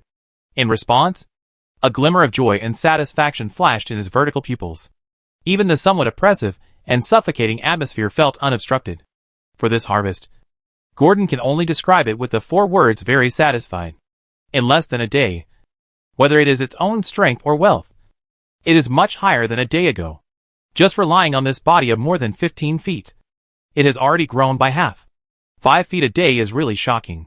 Sure enough, isn't it good to kill monsters and level up? Hiding in the sewer is simply a shame for the Dragon Clan. Gordon saw that the harvest of this day was almost equal to the sum of the days before it was born, and he wanted to live on this island permanently. As long as he cleaned up the fish-like people around and took Nina over when he had time, he could live on the island and grow up peacefully. Go to the sea to catch fish and level up. When he was tired, he went to the crater to bask in the sun and take a lava bath. Such a life is too beautiful. However, just when Gordon was about to daydream about the wonderful island time in the future, the seabed of Rika Island, the chief of the fish-like people, who was already holding the broken life crystal of the caster, recalled the scene in his last vision and roared furiously in the palace. However, after venting for a long time, the fish chieftain, who was wearing gorgeous clothes and jewelry and looked a bit out of place, had a look of determination in his eyes. Rebels, you all must die. If you can't cure the black dragon, can't you cat people be cured? But without walking on land in groups, the fish people can't do anything to those cat people. Unless there is another storm, they can move freely on land without being restricted by walking on land until the rain stops. But the storm just passed a few days ago. Where can there be so many storms? Just when the fish chieftain was in trouble, the fish scout who was originally observing on the water actually brought a message about the weather. The storm is about to come to the sea area again, bigger and more violent than the last time. God help me. The fish chieftain had only these 4 words in his mind. He didn't hesitate too much, but directly summoned the fish people to give orders. But when he spoke, a touch of pain flashed across his face. Begin to worship it. Summon it from the bottom of the abyss. After the storm comes, except for the old and young fishmen, all go ashore. Capture those beast men who dare to resist the rule of the great fishmen. Let them know what the wrath of the sea is. This time, Rika Island. Don't spare any. Chapter 105 Storm Behemoth. When the wind and thunder fell from the sky with the first drop of rain. Rika Island. Gordon was already lying in the crater, leisurely paddling the lava with his strong tail, and eating the crab meat scalded in the lava. I have to say that the meat in the monster claws is really delicious. It made Gordon feel the feeling of eating seafood when he was a human for a long time. It was chewy and tender, but it was a pity that it was a little too little. Even though the cat-like person gave it the limbs with the most meat, it was still not enough for Gordon to eat 2 bites. So the wild animals on Rika Island were added to the ingredients. Now it is the elk and roe deer raised by the cat-like person. In the past, they were not allowed to hunt these creatures. They would catch sea fish at ordinary times and only hunt and taste them at grand banquets. After all, this is an island, and it takes a lot of time to recover after killing one. But Gordon wanted to eat. So Zenluda immediately caught 3 or 4 wild deer from the only 30 or so on the island and processed them. Then he offered hundreds of kilograms of fresh meat. Gordon did not refuse. He was indeed very hungry. And for some reason, he actually felt sleepy now. Especially in the hot magma. He was even more drowsy. If it weren't for the loud thunder and wind in the sky, he might have fallen asleep. Gordon did not expect the sudden change in the weather, and he originally wanted to go back tonight. But looking at the storm, Gordon still planned to wait until the storm subsided before returning to the underground cave. Anyway, with Celia here, Nina should not have to worry. And as Celia owner, Nina should be able to tell from Celia that he is fine. Therefore, Gordon was not in such a hurry to leave. Let's take a good lava bath first. This feeling is similar to taking a hot spring bath. Staying in the lava, it feels like every part of its body is nourished. Although it is difficult for Gordon to fall asleep in a strange place. This is its favorite lava, and it has killed all the fish-like people. So it doesn't have to worry about someone leaking the news. Of course, to be on the safe side, it has long told Zenla to send cat-like people to monitor the surrounding coasts to prevent strange creatures from coming ashore. Otherwise, just take a nap. Sleep. Gordon confirmed this idea in his mind. It didn't hesitate much and swallowed the last bite of meat soaked in the lava. The whole dragon head and the dragon body sank to the bottom of the lava, so that it felt safer. Gradually, it fell into a deep sleep. The rain outside the crater was getting heavier. The waves on the sea level around Rika Island became more and more turbulent, and wave after wave of waves hit the reef rock wall, making a rustling sound. 2 humans in the jungle were chatting on a simple sentry post. But judging from the amber eyes, they were definitely cat-like people. They were the watchers arranged by Sinrut on the southern coast. Hey! Theo, did you see it today? The flame in Lord Gordon is cooler than the red dragon that Grandpa Cinda talked about. It spews out magma from the volcano. Those monsters that our claws can't break are even weaker than those wild deer under its attack. One poke and it will break. A relatively young, even immature cat-like person, was in high spirits, gesturing with his hands to show the appearance of Gordon executing the crabman, and said to his companions beside him, I saw it. I saw it. This is the 5th time you said this here. Rita, you might as well concentrate on looking at the sea. The wind is a little stronger now. Tio looked at his assigned partner helplessly. After telling him once or twice, he was still enthusiastic about discussing the strength of the new master of the Spark clan. But after 3 or 4 times, 5 or 6 times, it was torture. The young cat-like person named Rita said seriously, I saw it. And I also saw a big monster in the sky. You don't believe it. Where is the 6-winged bird in the sky that you said is bigger than Lord Gordon? And Chief Sinrat asked us to monitor the sea, not the sky. Tio said this with a helpless look on his face. Rita, a novice, likes to look around. He also said nonsense that there was a 6-winged bird in the sky flying to the right. And he didn't even see a feather of the bird. Fortunately, Chief Zinlat let it stay here, just to let the old guide the new. Otherwise, who knows what mistakes it will make. But I really... Tio, look! Just when Rita wanted to refute, its voice suddenly lowered, and it said to the cat-like companion beside it with a serious face. Tio was about to say with a smile, Rita, what monster did you see again? Is it an 8-legged shark? Then it looked along Rita's field of vision, and it could no longer say this sentence, as if it was stuck in its throat. It sobbed and couldn't speak. This is, on the South China Sea coast full of great tones. Densely packed frog heads emerged from the waves. Tridents. And bodies. They were fish-like people. The nightmares they had just eliminated. In the distance, you can see marine creatures waving countless huge red tentacles, with suction cups moving towards this side. It was the god they once believed in. Luca. Tio. Quick! Go back and inform the tribe leader. Inform Lord Gordon. The fish-transformed people. They are all out. After seeing it clearly, Rita's voice was a little trembling. But at least it was still sharp. Its body had begun to transform into a cat. And its amber vertical pupils were staring at the fish-transformed people landing on the beach. Raindrops fell on its favorite hair. And it didn't care. Tio woke up as if from a dream. And quickly transformed into a mottled gray cat. Heading deep into the jungle. Leaping away. Boom boom. A streak of lightning streaked across the sky, accompanied by thunder. Lord Gordon. Lord Gordon. A young and anxious female voice circled and echoed in this volcanic cave. It awakened the sleeping Gordon. It could hardly open its eyes, but its body still floated to the surface of the lava lake involuntarily. It looked up and opened its eyes. In its vertical pupils, a red cave platform reflected by the lava was reflected. A familiar yet unfamiliar human girl stood on it. Her face was anxious and urgent at this time. It was the human girl who could only turn into a cat. Luvia. What was she doing here? Did something happen again? Sure enough, the cat-like girl Luvia saw Gordon emerging from the lava and immediately told Gordon the news that had been passed to the town. 10 seconds later. What? The fish-like people in the sea came out in droves? The god Luca you mentioned is here too? The real body is a big octopus? Gordon swallowed the magma in his mouth and asked in disbelief. Yes. Lord Gordon. What should we do? The fish-like people have entered the forest and are not far from here. How can they get ashore? Gordon asked. It's probably a storm. It's raining heavily outside. Luvia's eyes were also somewhat unbelievable. They couldn't have thought of getting ashore in this way. Then you asked them all to come to the volcano. For the rest, we can only see how many fish-like people can enter the crater under such temperature. Gordon's brain turned quickly. Since they need water to move, it's better to see if they can be stopped by the hot crater. When the storm stops, the situation may improve.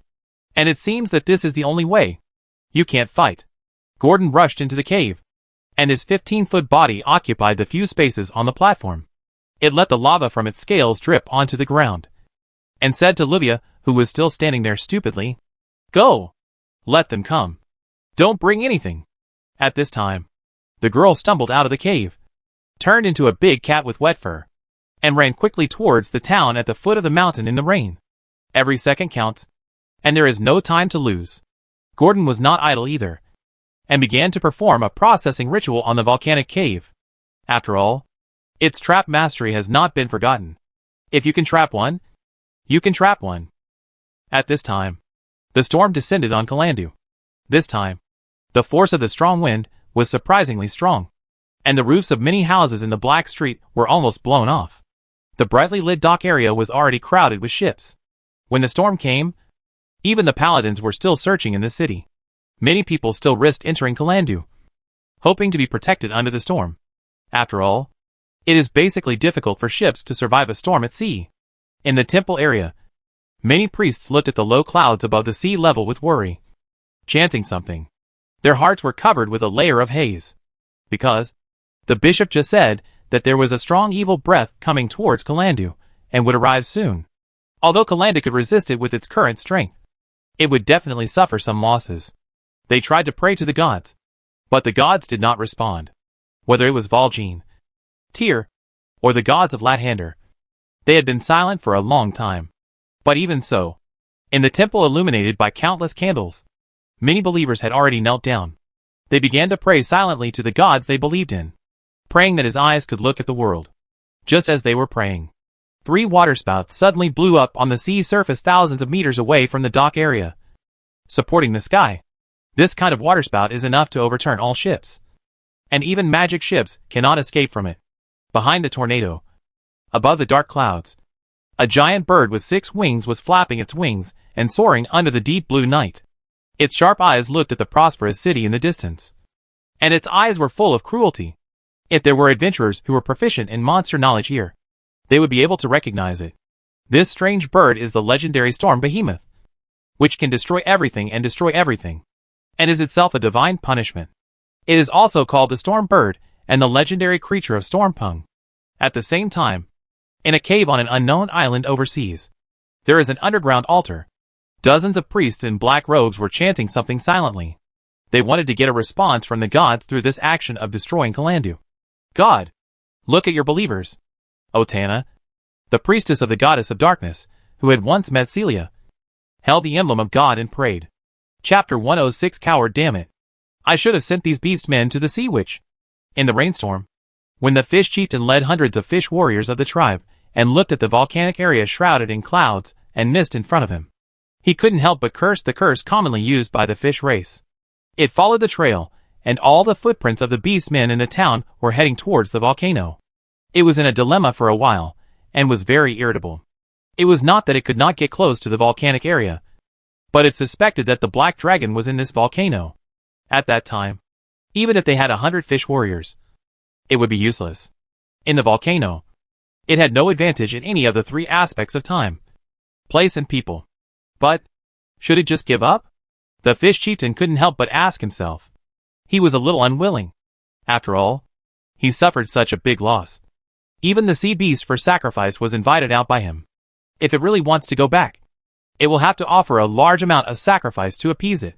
However, the fishman chief looked at the crater in the distance, which was constantly emitting red flames in the heavy rain, and his expression was somewhat uncertain. But in the end, the sunk cost overwhelmed it.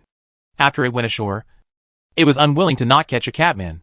So, it decided to let some fishman warriors go forward to test the water, explore the way, and see the situation. Soon, they walked to the halfway point of the crater under the heavy rain. The surroundings were bare black rocks and black surface, like skin wrinkles. The surroundings were clear at a glance, and there was no cave entrance. The traces of the catman had long disappeared at the foot of the mountain, and the smell also disappeared in the heavy rain. They had no clue. But the chief of the fishmen naturally didn't believe that there was no cave inside this volcano. So he separated all the fishman warriors to investigate. Sure enough, after a while, under a huge volcanic rock in the southwest, he found a cave with traces of new volcanic brown mud. The camouflage of the trace was not very good, so it was just a simple hasty burial, as if it was discovered by him. However, the chief of the fishmen had no choice. He immediately ordered the warriors to use the trident as a shovel to dig the volcanic mud at the entrance of the cave. Unexpectedly, after digging less than a foot, he felt the hot air of the volcano rushing towards him. As the mud cover collapsed completely, the originally spacious volcanic cave entrance was completely restored by them. It took them less than 3 minutes. Looking at the deep cave entrance, the chief of the fishmen did not hesitate. He first sent a team of 10 first-level fishmen to test it, see if he can find the traces of those catmen. As soon as he entered the cave entrance, he saw the obvious cat paw prints of the catman. There is no doubt that they have been here. The fish chief looked at the ancient and old modeled marks on the rock wall again. It is obvious that this cave has existed for a long time. It should not be a trap. Maybe we can find those damn cats. You go in. What's the situation?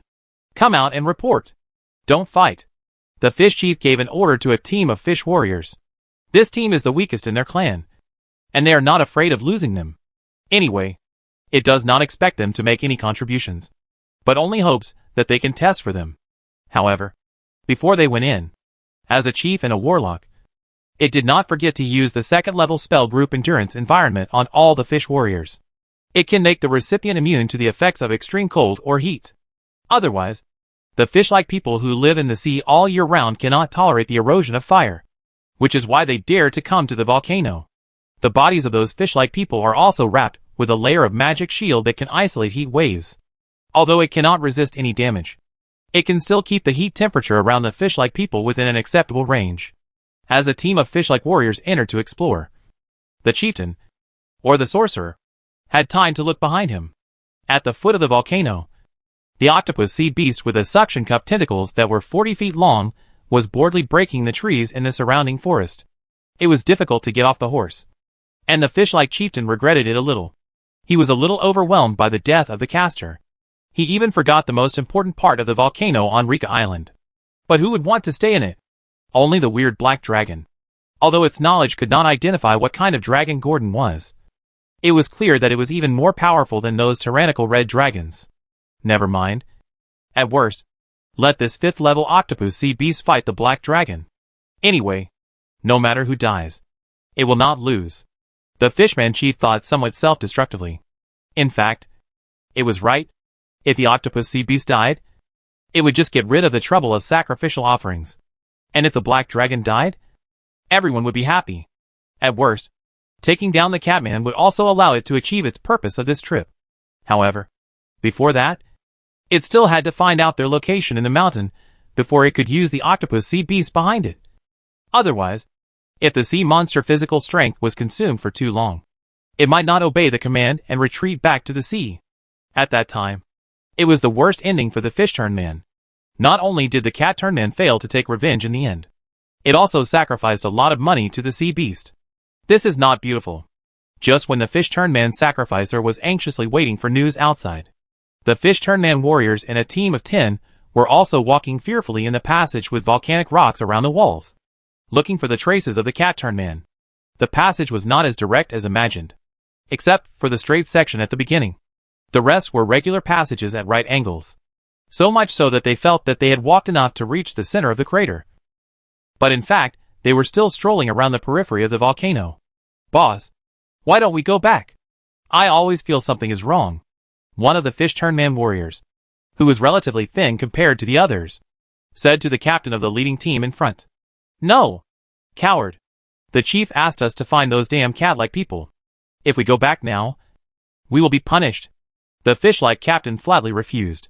The chief was furious now, and he would not be happy if he went back.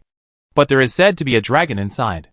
The fish-like man knew that he could not persuade him, so he could only tell the truth and shrink back with a little fear. What? Who told you that? The fish-like captain frowned slightly. He didn't know there were such things as dragons. He only knew that the reason why the chief summoned them was because the cat-like people dared to kill the spellcaster, and now they are here for revenge. I was standing next to the chief at that time and listened to what he said along the way, but I didn't dare to tell others. Captain, let's go back. If we go on, we might really die. The fish-turned captain was a little hesitant when he heard the coward say this.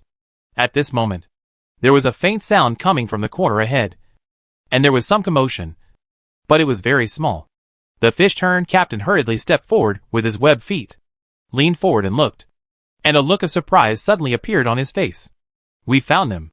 Inside, on a platform not far from the corner, there were piles of cat-turned people sitting, which was exactly what they had been chasing all the way. They were leaning on the platform far away from the magma lake, panting and sticking out their tongues. Obviously, without the caster, they were a little too hot, and it seemed that they couldn't hold on for long. Now we can go back and tell the chief.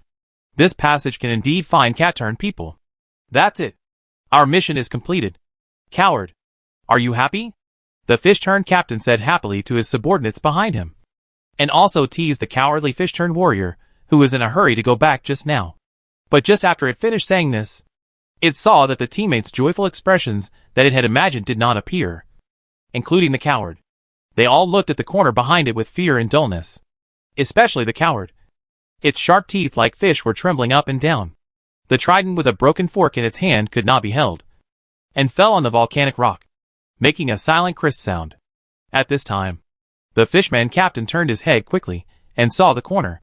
A monster with dark golden vertical pupils was lying upright at the corner, sticking its head out to look at them.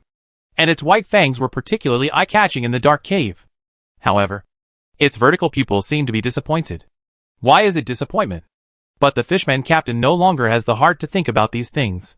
His mind is full of, really? There is really a dragon? And run. Inform the chief. But thoughts are never as fast as actual actions. Just when the fishman captain wanted to shout to leave here, the black ferocious dragon had already pounced on him with sharp claws. The sulfur smell emanating from its body was so strong that it wanted to sneeze. It hurriedly used its own weapon to block it. But the dragon actually used its left claw to swiftly block the trident stab. Then it used its other claw very familiarly to come at itself, just like an experienced double-blade pirate on the sea. This time, it had no way to avoid it. The pain of the sharp blade cutting its chest followed closely. And the only feeling it had was that its originally flexible body began to become heavy because of the severe pain. It staggered a few steps, suddenly lost its balance, and fell to the ground, feeling the scorching heat and smelly liquid coming from under it. Is it going to die? It looked at the clamor and roar in front of it, but it didn't hear a sound. But there was no doubt that the black dragon had already chased its teammates. However, it seemed that the teammates' escape was useless. Just now, in its peripheral vision, it saw the movement of the monster. It can actually walk sideways, just like those crabs, and is not affected by the deceleration of the right-angle turn cave. However, it seems that there is a fish-like person accompanying it here, who is a coward who was paralyzed on the ground when he saw the black dragon and couldn't even run. The captain of the fish-like person looked at the coward, who was lying on the ground and couldn't even run and was trembling. It wanted to say something, but didn't. However, as its consciousness finally faded, it fell into a coma due to excessive blood loss. It said the last words to the coward before it lost consciousness. Coward. Live. Not long after, the master with the smell of sulfur returned here again. Its vertical pupils scanned the unconscious fish-shaped captain and the trembling fish-shaped warrior beside him. When it wanted to take action, a cowardly voice came from under its claws. Great true dragon lord. I want to live. Can I? It calmed down, retracted its claws, looked at the warrior who was obviously thinner than other fish-shaped people, and said with interest, What's the price? I can help you. Offer my loyalty. The coward's voice was loud and clear in the volcanic rock passage. Chapter 107 Harvest, when the weakest of the timid fishmen. The coward took the tattered trident and informed the fishmen outside that all the catmen inside had fainted from the heat on the volcanic platform. No one doubted what it said, including the chief of the fishmen. Although there was something fishy, the coward's words were enough to convince them. And sending the coward to inform was indeed in line with the style of the fishman team. So the chief of the fishmen did not hesitate and sent 50 fishmen warriors to go in and bring out the fainted catmen. It had already thought about what to do later. To sacrifice them alive to the sea beasts one by one. And to sacrifice them in front of the catmen women. And do something that would make them painful and make itself happy. However, a team of elite fishmen warriors and other first-level warriors followed the coward into the volcanic passage. The fish chief looked at the fish warriors who were half gone, and the excitement in his heart suddenly dissipated a lot, replaced by a little uneasiness. He looked at the deep cave, and began to look back and forth, feeling uneasy. Fortunately, there was no movement inside, which made him feel a little relieved. After all, the screams of the fish people can be heard far in the passage, which means that there is no fighting inside. Without fighting, it is naturally very safe. This is the subconscious thought of the fish chief. Just when he thought so, he suddenly felt the wind and the high calls of the octopus-like sea beast in the distance. As if reminding him of something, he wanted to look around. But before he could see the surroundings of the volcano under the rainstorm, he suddenly found a shadow of the rainstorm above. A monster with the same scales as black volcanic rocks suddenly attacked him. Its dark golden vertical pupils that suddenly opened shone and burned in the night rain, which was breathtaking. The fish chief subconsciously wanted to use magic to evade. But when he opened his mouth, he suddenly found that he could not make any sound. And the black dragon had already waved its claws towards the throat of the fish chief, slashing it mercilessly. Crack. Another sound of the amulet breaking. The same. Amber's blessing. It saved its life and hid in the crowd of fish warriors, just when it was still frightened and wanted to take a few steps back. But it found that the black dragon just looked at it coldly in the rainstorm. Then it rushed towards the huge volcanic rock above the cave. This swift speed seemed to have been planned long ago. And if it failed to hit it, it would escape thousands of miles away, without any hesitation. Bang! Boom! Rumble! As the black dragon body hit the side of the boulder, accompanied by the sound of fine stones falling down. The boulder rolled. Even the heavy rain could not stop the boulder from collapsing. And the dust and debris flew up. Some of them even hit the face of the fish chief. Then, after the black-scaled dragon hit the collapsed boulder, it did not even look at them, as if it was afraid that it would bring bad luck if it looked at them one more time. It jumped directly to the top of the volcano and jumped into the lava lake. Only a group of fish warriors and their chiefs were left looking at the boulder tightly covering the cave exit. Gordon is still in a state of fear. After all, the feeling of running away after pretending to be cool reminds him of the past. At that time, it was still a creature called a bear child. Now, thinking about it, he really wanted to die. But this does not mean that Gordon acted rashly. Although the octopus-like sea beast was looking at Gordon just now, it was still some distance away from the halfway point of the crater. In addition, it is an aquatic animal, and its speed on land is obviously not as fast as Gordon. Therefore, it still has the courage to try to complete the trap plan made before, as well as the temporary plan to assassinate the caster. But after the battle, Gordon now thinks that he is really stupid. It forgot one thing. That is, for the fish-like man, the boulder is indeed large and heavy, and it is difficult to push away. But in front of the sea beast, it is actually just a larger toy at best, which can be pushed away in a matter of seconds. It fell into the inertia of thinking and ignored the sea beast. Fortunately, it will take some time for the sea monster to move to the middle of the mountain, and this time should allow it to have a quick killing. Moreover, although it failed to kill the spellcaster, it used one of its trump cards in advance, which was an unexpected surprise. For this outing, it achieved its goal and got an extra surprise, which was not bad. After Gordon jumped into the crater, the 6 or 7 feet long dragon wings on his sides slowly opened and glided quickly to the platform. In midair, it folded its wings, fell to the ground, and then ran towards the platform exit, which is the passage. It also did not forget to give itself the Ring of Silence. This talent is extremely useful for sneak attacks. After all, it can make Gordon like a most experienced stalker, hiding in the dark without making a sound. For it, the practicality is comparable to the advanced invisibility technique. It leaned against the rock wall at the corner, listening quietly, and swallowed something into its abdomen in the middle. Almost just after swallowing, the flattering voice of its new servant, the coward, came from the other side of the corner, just in front. "My lords, hurry up, coward." There was also a faint reprimand. But these have nothing to do with Gordon. It only listens to the words of the coward, who is getting closer and closer. And the dense footsteps. Its vertical pupils narrowed slightly, and greed flashed across its eyes, replaced by a kind of desire, so eager that its big mouth couldn't help but grin in an arc, as if smiling. As the corner got closer and closer, the steady sound gradually disappeared. Gordon Meat Pad suddenly ejected several shark claws 7 or 8 centimeters long. Then wait until the coward appears in front of it. It appeared horizontally in front of the group of long fish-shaped people crowded in a corner at lightning speed. Without any hesitation, it canceled the Ring of Silence, and then spit out a spell without any emotion from its mouth. After a spell-casting action, a gray spell aura with a dead breath gushed out of its mouth, presenting a cone-shaped spray. Dozens of fish-shaped people in the front corner, including those elite fish-shaped warriors, were illuminated by this gray spell aura. Then their green skin, at a speed visible to the naked eye, turned into a skin color that was no different from stone. And this skin color quickly spread to the whole body. Then, lifelike fish-like statues appeared in front of Gordon. It was the magic item that Gordon had just obtained, the spell storage ring, which contained the 3rd ring spell petrification. It grinned and waved its claws, smashing the sculptures one by one, and never restored them. Then it faced the fish-like warriors, who were at a loss behind. It took a slight breath, and a high dragon roar exploded directly in the cave. Young dragon roar. Looking at those first-level fish-like warriors, who had already fallen into a state of confusion and stagnation, Gordon did not stop, but waved his bloody claws. The next round of killing feasts began. This was a good harvest.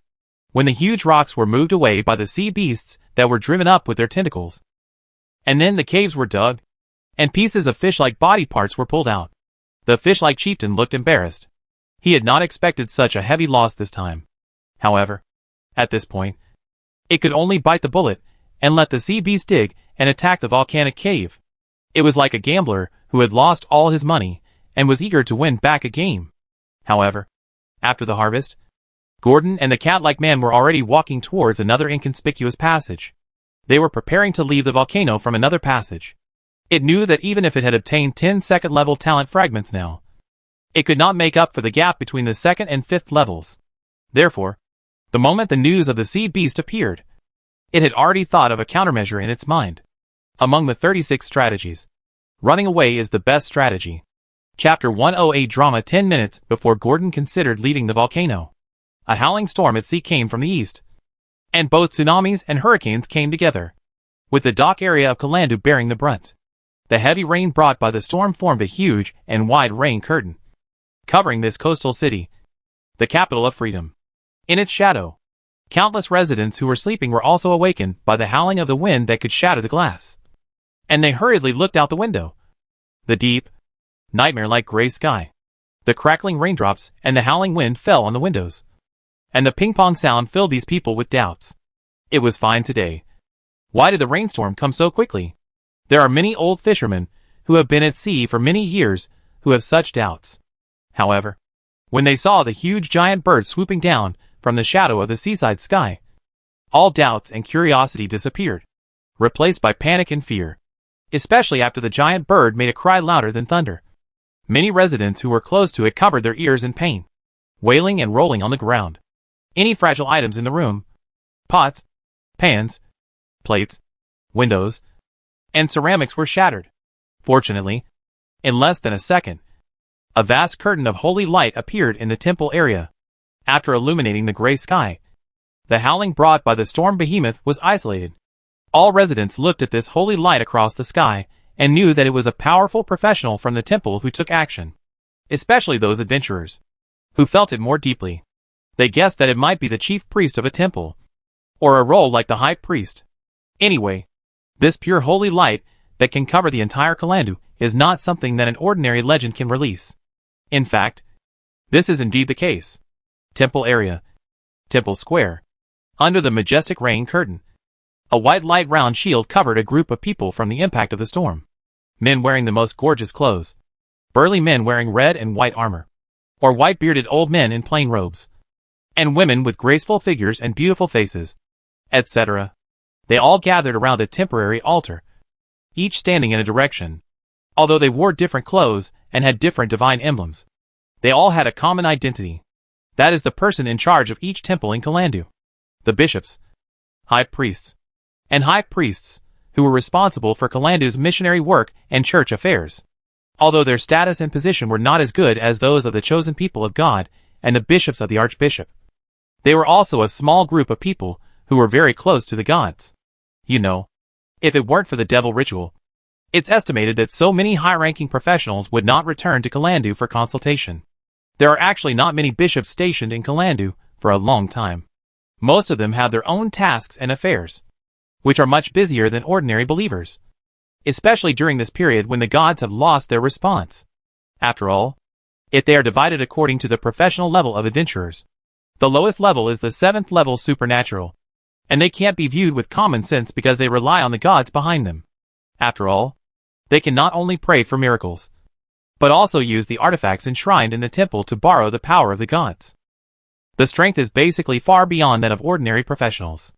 If they go all out, there is no problem in competing with some legendary creatures.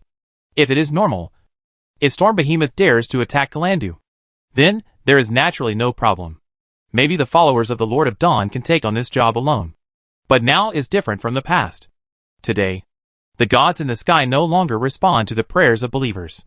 No matter how they plead, sacrifice, or hold grand events to please the gods, they did not get any feedback from the gods, as if they did not hear it, so they can only gather together to fight against the strong enemy.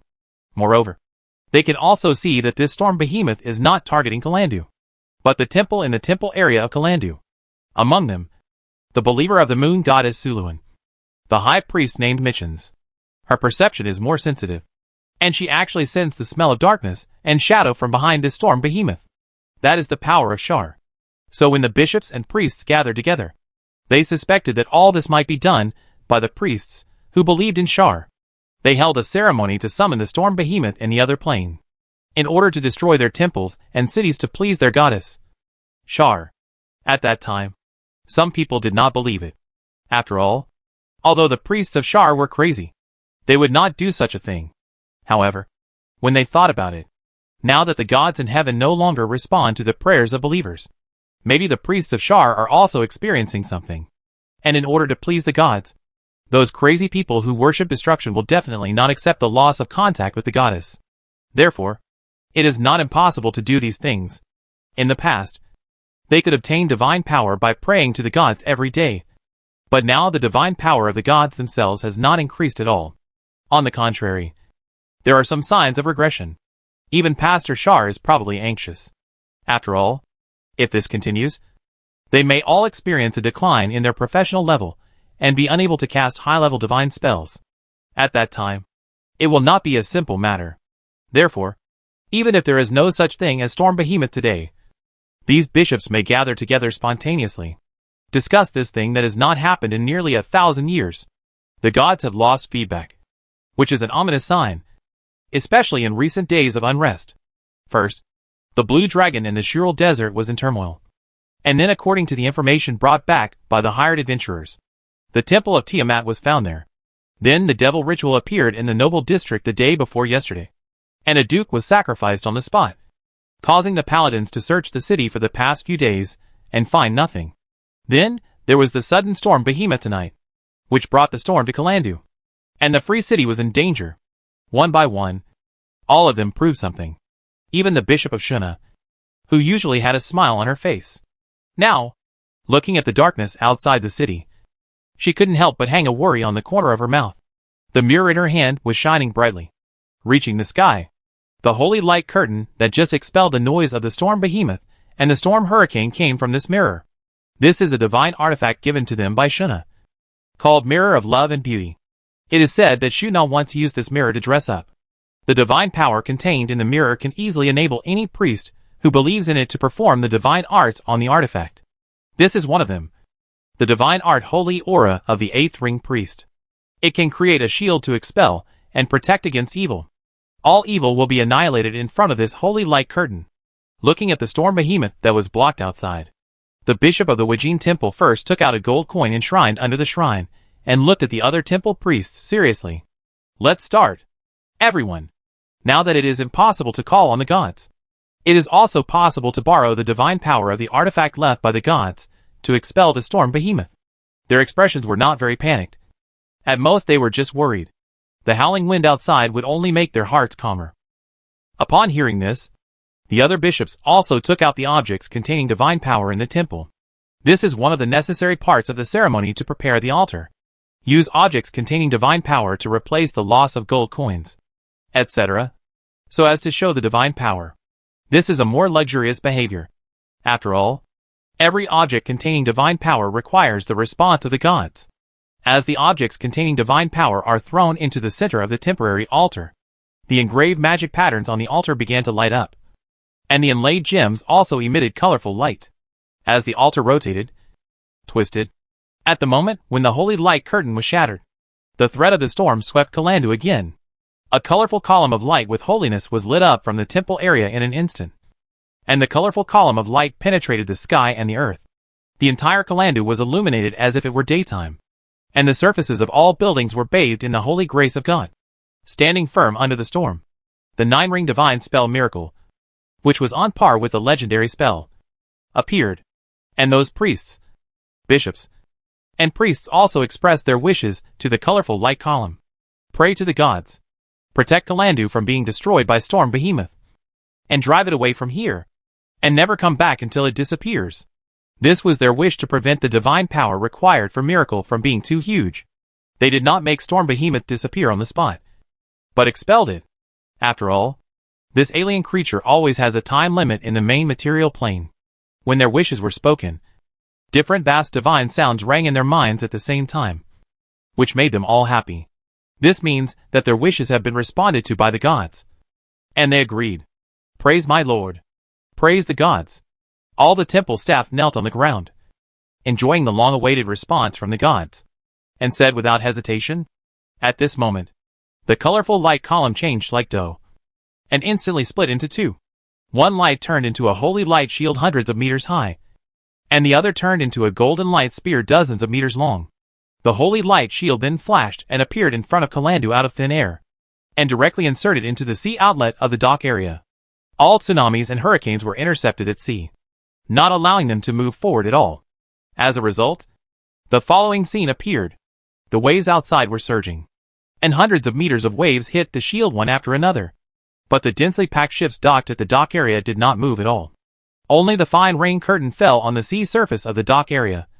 With ripples, the light shield directly divided them into two worlds. The spear shot at the Storm Behemoth like a comet, which wanted to leave because it saw the bad situation. It was huge, hundreds of feet long, and its two wings were directly pierced by the golden spear. The divine power attached to the spear made its wings burn into ashes within 3 seconds, and the scarlet flesh and blood that kept wriggling were exposed at the root of the wings. The corrosion and broken wings of this divine power made it hiss louder than before, but the hiss was filled with sorrow and pain. But the Storm Behemoth still refused to leave. However, it tried several times, and found that it could not break through the holy light shield that enveloped Kalandu, until the next golden spear rose a spear tip from the altar. The furious Storm Behemoth looked at Kalandu's temple unwillingly, waved the only 4 wings left, and flew unwillingly in the direction from which it came. There were still offerings that it had not yet finished enjoying. During the flight, Storm Behemoth realized it belatedly. The divine power of the golden spear was like a maggot on its tarsal bones, making its proud regeneration ability unable to recover on its own. To recover, it needed to devour a huge amount of flesh and blood. Although Shar's priests were waiting for it to enjoy at the altar, it could not wait that far. Although a distance of thousands of miles would only take it 10 minutes to fly at full speed. But this divine power made it a little hungry. So, it began to use its eyes, which were sharper than an eagle's, to scan the sea surface below the clouds. It wanted to catch a whale or dragon beast that emerged from the sea to replenish its energy. And it didn't mind if there was a bronze dragon, but it was wrapped in a storm, and the noise was so loud. Basically, all the normal creatures with intelligence nearby were hiding in the deep sea, and they would not cruise in the storm. So, Storm Behemoth found nothing after flying for more than 20 miles. Just when it wanted to fly back to the altar to enjoy the food, it saw an island surrounded by reefs a few miles away. And on the island, in the central volcanic area, there was a giant octopus that was not small. Is it rubbing the volcano with its tentacles? However, this is not what Storm Behemoth cares about. It swallowed its saliva quickly, increased the strength of its wings, and flew a few points faster, flying towards the island. It had eaten octopus meat once. The taste of the tentacles twisting and struggling in its body made it a little fascinated. But large octopuses are harder to find than whales and dragons, and they have been in the deep sea for a long time, so they are basically not part of its daily diet. But unexpectedly, it was able to find it on land this time. It must be said that it suddenly felt a little lucky. Thinking of this, Storm Behemoth did not hesitate at all.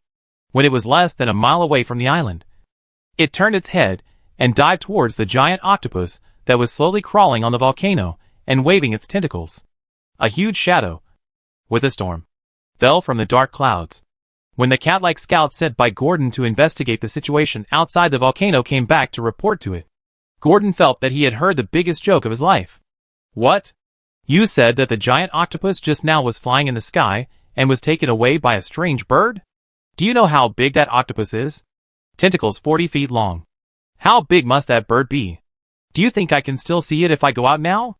Gordon poked his head out of the exit with curiosity, and his dark golden vertical pupils immediately condensed into lines. What the cat-like scout said was true. Gordon saw the arrogant giant octopus in the distance, being grabbed by an extremely huge, injured four-winged monster bird by its squid-like head. Just like grabbing a doll, the monster bird was eating the tentacles of the giant octopus while flying, one by one, like eating spicy strips. Gordon didn't dare to come out until the four-winged monster bird disappeared into the sky. Then Gordon returned to the original entrance of the crater. He found that the ground was full of. It was the remains of fish-like people and feather fragments on the ground. There were also a few that were not dead yet. The most eye-catching one was a fish-like person in gorgeous clothes, crawling down the mountain. Only the upper half of its body was left, which was particularly miserable. It was the familiar fish-like chieftain Gordon, who hurried over to finish off the strange bird. And then it looked around the dead and desolate battlefield behind it. It had only one thought in its mind. I will return to the sewer overnight. How long I can survive? It's too dangerous overseas. Storm Behemoth has appeared. It only found the four-winged strange bird from the dragon heritage at this time. What on earth is it? Chapter 109 Philip, however. Gordon was afraid and worried. He still had to clean up the battlefield. You know, this harvest is unprecedented. Just now, Gordon took a look at his personal panel and saw that his panel data information had been refreshed by hundreds. He was so scared that he quickly closed it, fearing that the panel would crash. Now the most urgent thing is to collect the spoils except the talent fragments. After all, the talent fragments will not run away. Besides, those talents that are refreshing the screen are all first and second level talent fragments. And they all come from the same species, the fish-transformed people. And most of the talents are the same. In addition, there is not even a third level fragment. So Gordon can hardly raise the desire to see.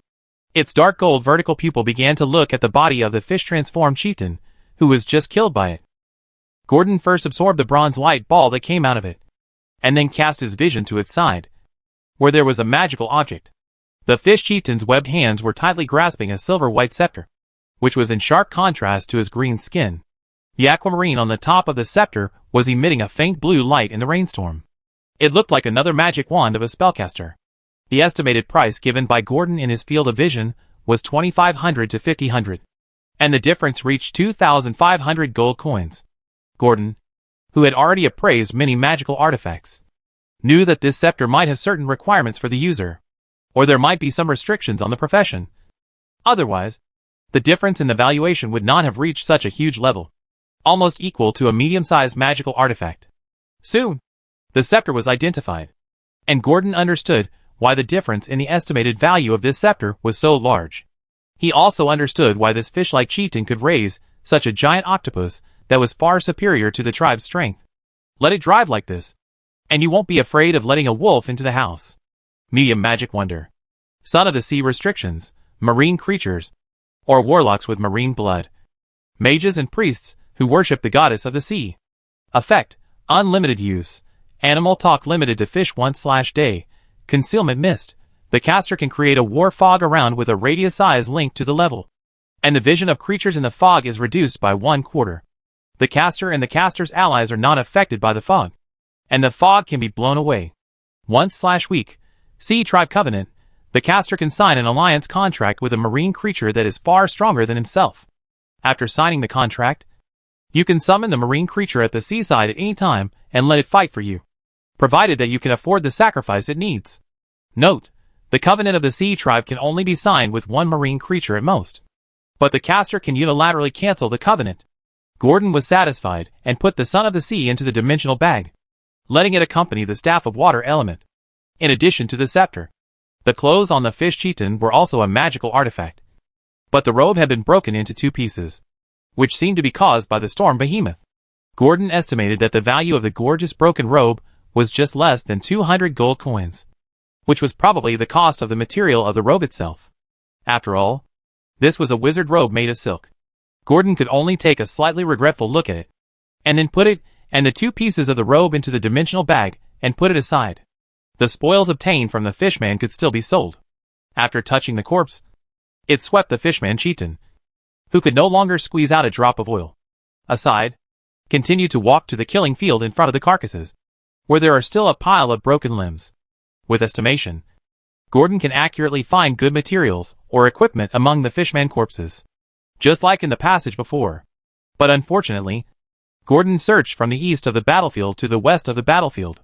He only found a weapon in the hand of a fishman warrior that can be sold for a good price. Estimated value 700 to 1000. This is a trident with a dark green body.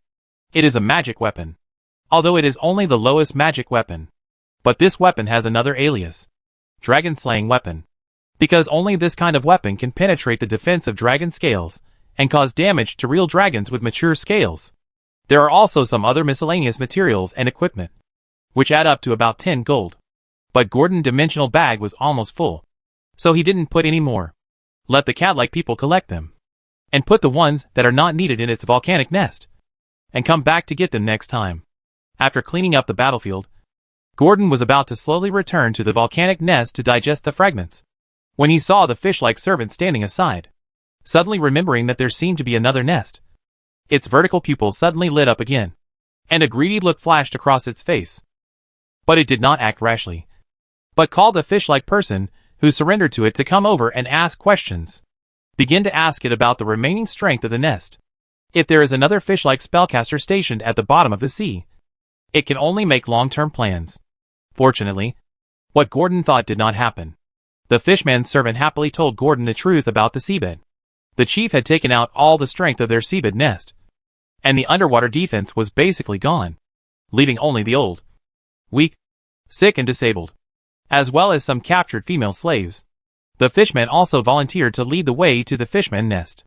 After listening to the fishman's words, Gordon thought about it, and finally shook his head, and gave up this tempting idea. The main reason was that it had fought too many times today. If it went to fight underwater again, if something happened, it would be a disaster. You have to eat one bite at a time.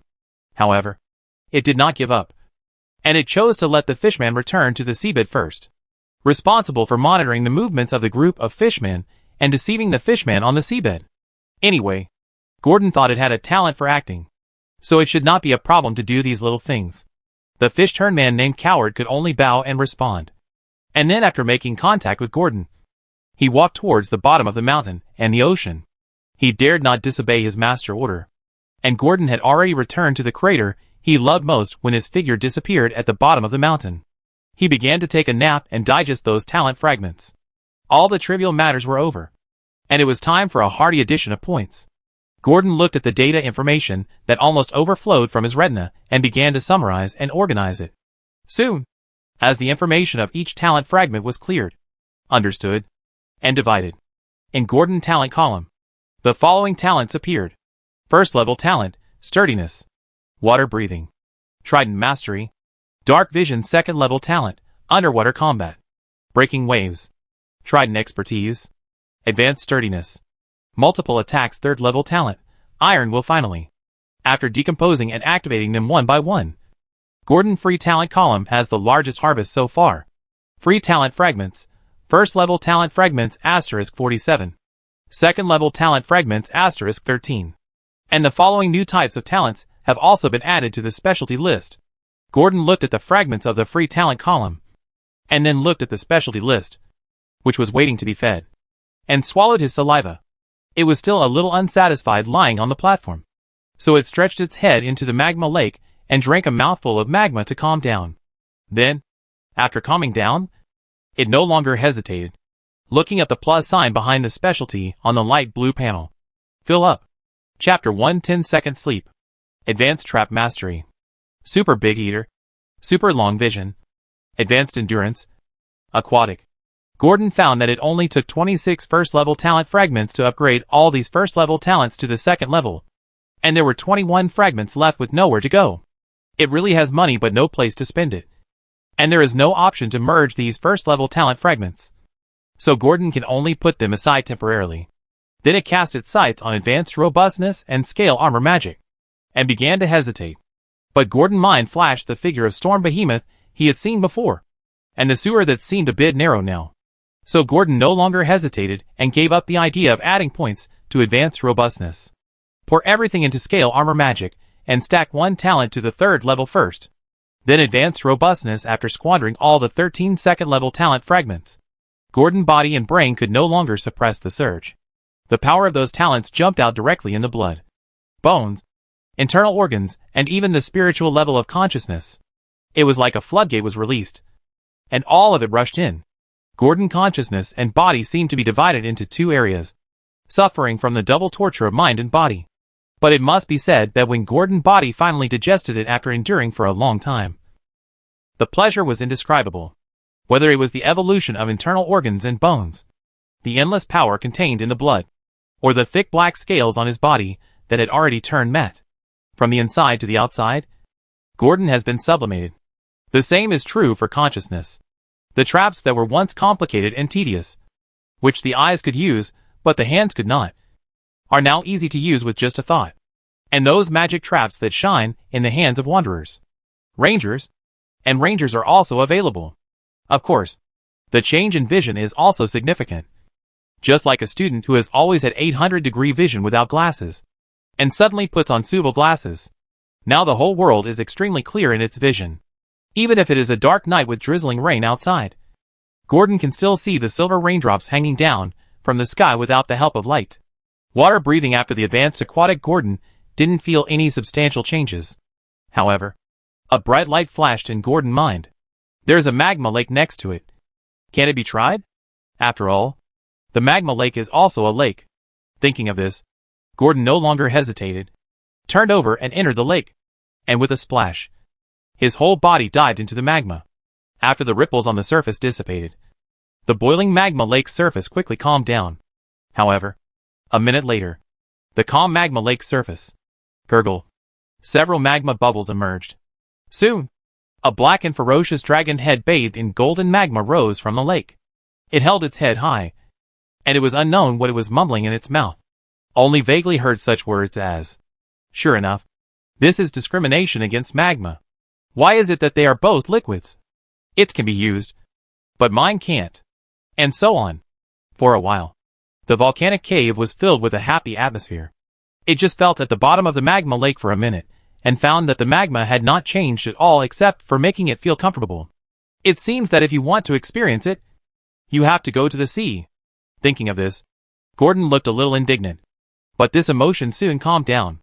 After all, this was all within Gordon's expectations. He was just doing an experiment.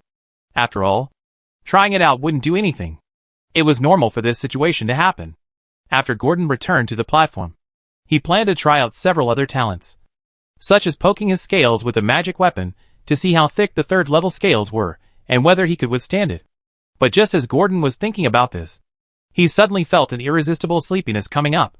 That kind of sleepiness came quickly, as if it had been lurking for a long time, and it was as fast as a stab, and it instantly spread to its limbs and bones, and even the dragon wings drooped. Even if it had iron will, it could only barely block part of it. It was panting, but Gordon knew that even if it had iron will, it would not be able to hold on for long. It soon figured out why there was such a change. All the talents it had when it was born, for example, the glutton, dark vision, and robustness, are all talents of the young dragon stage. In other words, it is time for it to transform. But it is not ready yet. It has to go back to the sewer tomorrow. It is not safe here. Gordon struggled to get up from the platform, but just when his claws just supported his body, his legs and feet went limp. Strong sleepiness came again. Iron will make Gordon struggle a few more times on the platform. Finally, it relied on the last bit of perseverance to pull to the edge of the platform and looked at the magma lake. Carefully and seriously recalled whether there was a lava dragon choked to death by magma in the dragon heritage, and found that there was no such thing. Gordon did not hesitate, and the whole dragon fell into the magma lake again. A sudden sleep made Gordon choose this method to give himself some sense of security. Under the lake, the 15-foot-long true dragon in a curled disc bit its tail, and slowly closed its dark golden vertical pupils. It began to fall into the second sleep in its dragon life. The drizzle stopped in the early morning, when the sun just rose above the sea level. Livia had already led her tribesmen to the volcano, each carrying a bag of food, intending to offer it to the great true dragon, Lord Gordon. The bag was filled with wild game and seafood delicacies, all of which were processed, and also brought the seasonings that Gordon needed, some spicy wild fruits and vegetables from Rika Island. They were very concerned about these. After all, Gordon was the savior of their tribe, who rescued them from the captivity of fish-transformed people. Whatever they did was right. Moreover, In the eyes of the cat-like people, Gordon's appearance is far superior to those disgusting fish-like people. However, this delivery team ran out in a panic 10 minutes after entering the volcanic cave, and Livia, the leader, was even more worried. Lord Gordon is missing. Livia didn't find Gordon in the cave just now, and shouted hundreds of calls in the magma. But except for the echo, the cave was silent. Did they abandon us? No.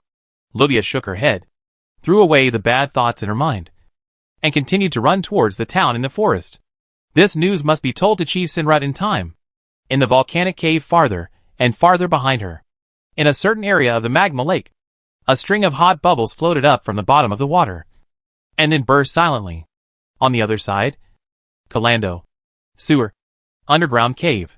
Nina curled up on a cushion, her eyes closed, her brow slightly frowned, as if she was having a bad dream. Then a shadow covered her. Nina seemed to feel something, and quickly opened her eyes, and stood up in one go, and called out sweetly, "Mr. Gordon." However, when Nina opened her eyes, she found that it was Celia who came to give her food with white bread in her hand. Her little face suddenly showed a trace of loss, and then she added in a low voice, "Sister Celia, good morning." At this time, Celia's face was also helpless, putting the bread aside, half persuading, half laughing. "Nina, I've already told you that Master Gu is fine. Look, I'm fine. Don't worry," Celia said, pulling the silver collar around her neck, as if to prove something. "Well, I know." Nina nodded. But even so, her eyes still looked at the deep sea illuminated by the bonfire from time to time. She wanted to see that familiar figure in the next second. After all, it was less than a day, and she had a lot to say to Mr. Gordon. For example, she learned the zero-ring trick light magic, and she would be qualified to help in the future, and she would no longer be a drag. Chapter 111 The Kindness of the Holy Warrior. The 7th day that Gordon slept in the magma lake. These days, the cat-like people clan has not been idle. They have come out of the state of panic at the beginning, wandering around the island, or praying to the moon goddess Uluin to guide them in the direction of progress. Under the comfort of the clan leader Zinlet, they followed step by step, as usual, living on the now quiet and comfortable Rika Island.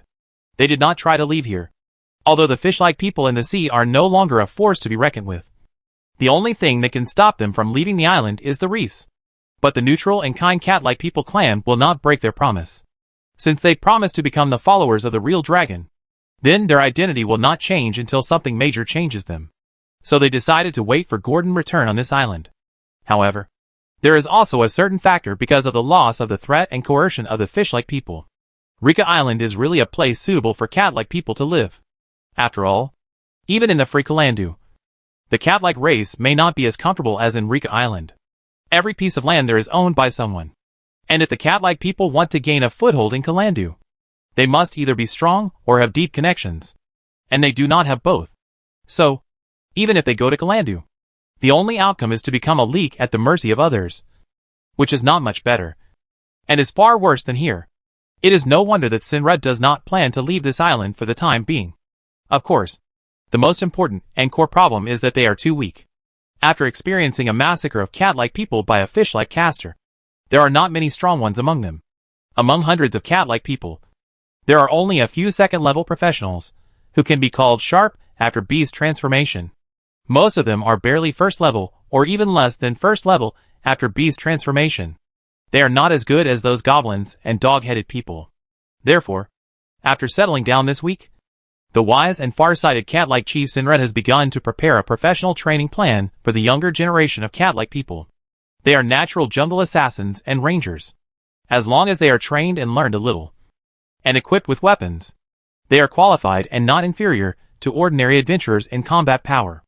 And Livia, a cat-like girl who had a little contact with Gordon, she also began to take on some duties in the town, mainly responsible for the daily patrol work of the town. But after resting, she would still climb the volcano alone, enter the volcanic cave where it felt so hot that her hair was scorched. Then she stared at the lava lake that occasionally bubbled, and didn't leave the cave until it was almost dark or she had something to do. Although she and Gordon had only known each other for less than 2 days, and including the few days he disappeared, it was less than 10 days. But she was already full of affection and admiration for the black dragon that saved her from the clutches of the fish-turned-human devil. After all, she was almost scared at that time. Thinking of this, Livia's wheat-colored skin showed a hint of blush, and her little canine teeth were slightly exposed, full of shyness. However, this scene, except for the hot air and the dull volcanic rocks, no one could see it. Only the occasional silent gurgling of lava bubbles on the calm lake surface broke and bloomed, turning into ripples. And on Kalandu's side, 7 days passed by like a flash. When the sun rose on the 7th day, when the smoke and noise just rose from this white giant city, Celia, still dressed unchanged, walked out of the apartment at number 221 Black Street West Avenue. The black robe hood covered most of her face and the collar on her neck. Only a few playful gray hair and the lower half of the white female face were exposed. But the slim black gold silk robe and the mysterious temperament exuded by the girl figure, with an inexplicable temptation, made it difficult for people not to guess the beautiful face under the hood. However, the people around the Black Street who saw Celia lowered their heads and dared not look at her for a second. After what happened 5 days ago, no one dared to provoke this warlock lady who was obviously at the 3rd level and ruthless. Even if they didn't know, they heard others talk about it. They also knew from their mouths how terrifying the sorceress in front of them was. And they couldn't help but feel cold in their crotch. So they all avoided her. Celia had become one of the dangerous people who should not be provoked in the Black Street. And someone secretly named her Miss Wind Explosion. But for some reason it spread in the past few days. And even Celia heard it. Celia was also very depressed about this title. The cause of the incident happened 5 days ago. After the Paladin's cultivation, the Black Street was already as peaceful as it could be. Moreover, several gangs in the Black Street, including the high-level cadres of the Dragon Hunter Gang, Finch and others, were still overseas and had not returned. So when she was buying some prepared food to take away at the famous Black Hand Tavern in the Black Street, someone accidentally saw her face. She didn't care, but she never thought. The next time she came to buy, she was blocked by 5 or 6 burly men and thugs, one of whom was a 2nd-level professional. He said that Master Andro wanted to see her, and told her that Andro was the eldest son of the boss behind the Black Hand Tavern. If she was willing to follow Master Andro, she could eat and drink delicious food. Of course, Celia sneered and refused directly, leaving without even looking at her. But those people dared to attack her and said something mean. Facing this group of villains, Celia would naturally not hold back. But considering that the Holy Knight was still patrolling in the city, it was not appropriate to cause a murder. So she only used the wind arrow technique to punish them. But in view of the previous dirty words, Celia chose to shoot their lower bodies with wind arrows as a punishment. But she never thought that such a big storm would bring her such a title. But the rumor has been spread. And if Celia is given another chance, she will still do it. Besides, the title of Miss Storm is not an insult. So Celia has no intention of tracing the source. At most she is just a little depressed. Let's not talk about gossip for now. Celia is not alone this time. Nina followed closely, still dressed neutrally, trying to cover up her appearance. Celia planned to take Nina to the dock area this time. One is to be responsible for purchasing house supplies. That is, decoration matters. There is also a goods trading market in the dock area, which is different from Kindler Avenue in the trade area. The place is more about daily necessities, while Kindler Avenue is a trading paradise for adventurers. Although Celia doesn't plan to hire someone to decorate the place to avoid her secret being discovered, but she still has to buy some furniture and furnishings. You know, during the 7 days when Gordon was away, she used several scrolls that turned fossils into mud to get the dog-headed men to dig through the upper and lower floors. The bedroom on the upper attic floor is completely connected to the nest below. For this reason, Celia needs some decorations to cover up the traces of the passage. She also needs to get some magic materials to make an active wall and bookshelf to create a movable shelter so that the passage cannot be easily discovered by others. The second is to let Nina see the sea. These days, Nina has been staying in the underground cave every day, looking forward to Gordon's return. Celia is worried that she will be suffocated. Nina also nodded slightly, took the initiative to put her little hand in Celia's hand, and then followed her and moved forward.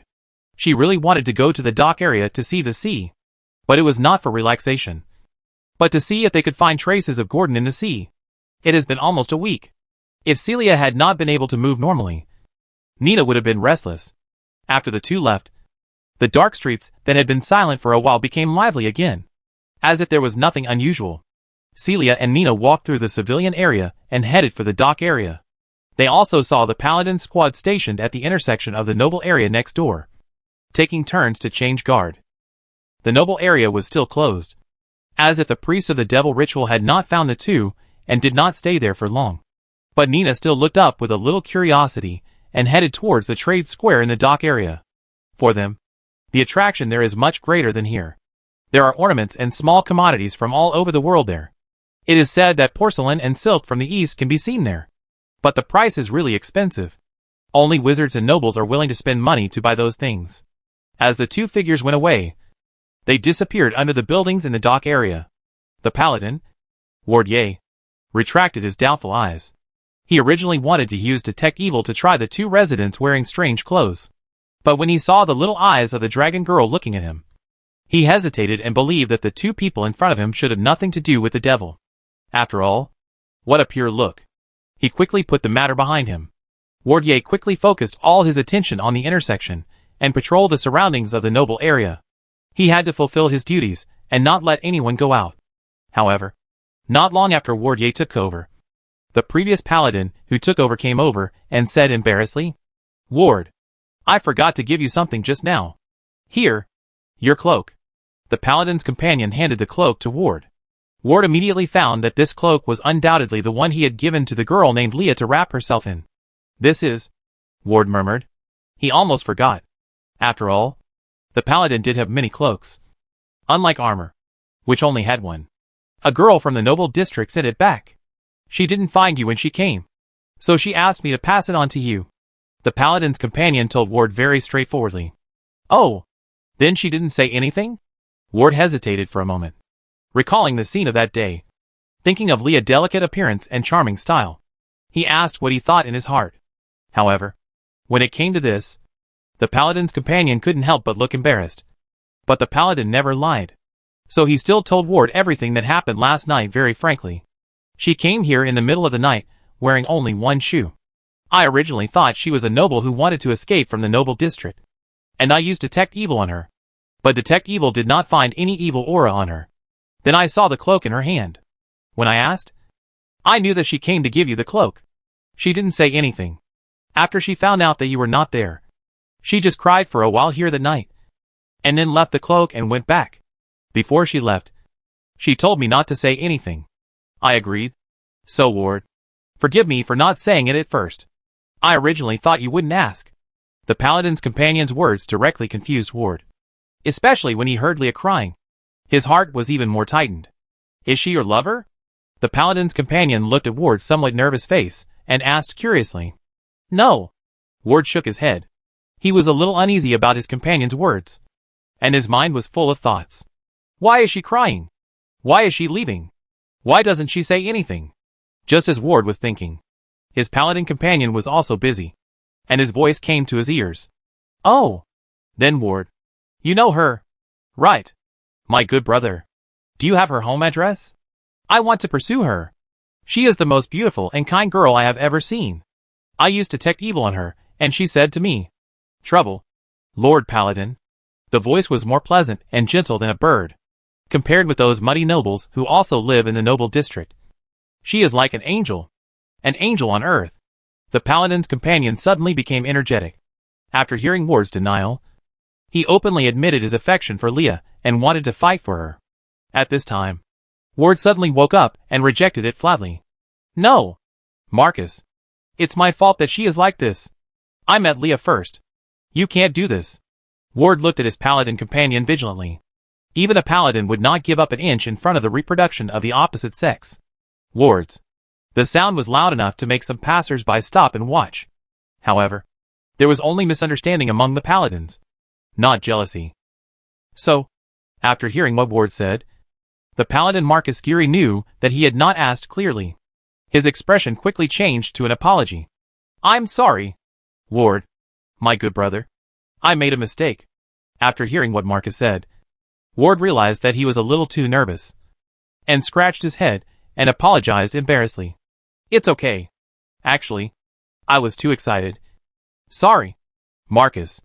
So, Ward stepped forward and used his hand in red and white armor to perform a powerful wrestling action with his paladin companion in front of him, indicating that their relationship was still the same.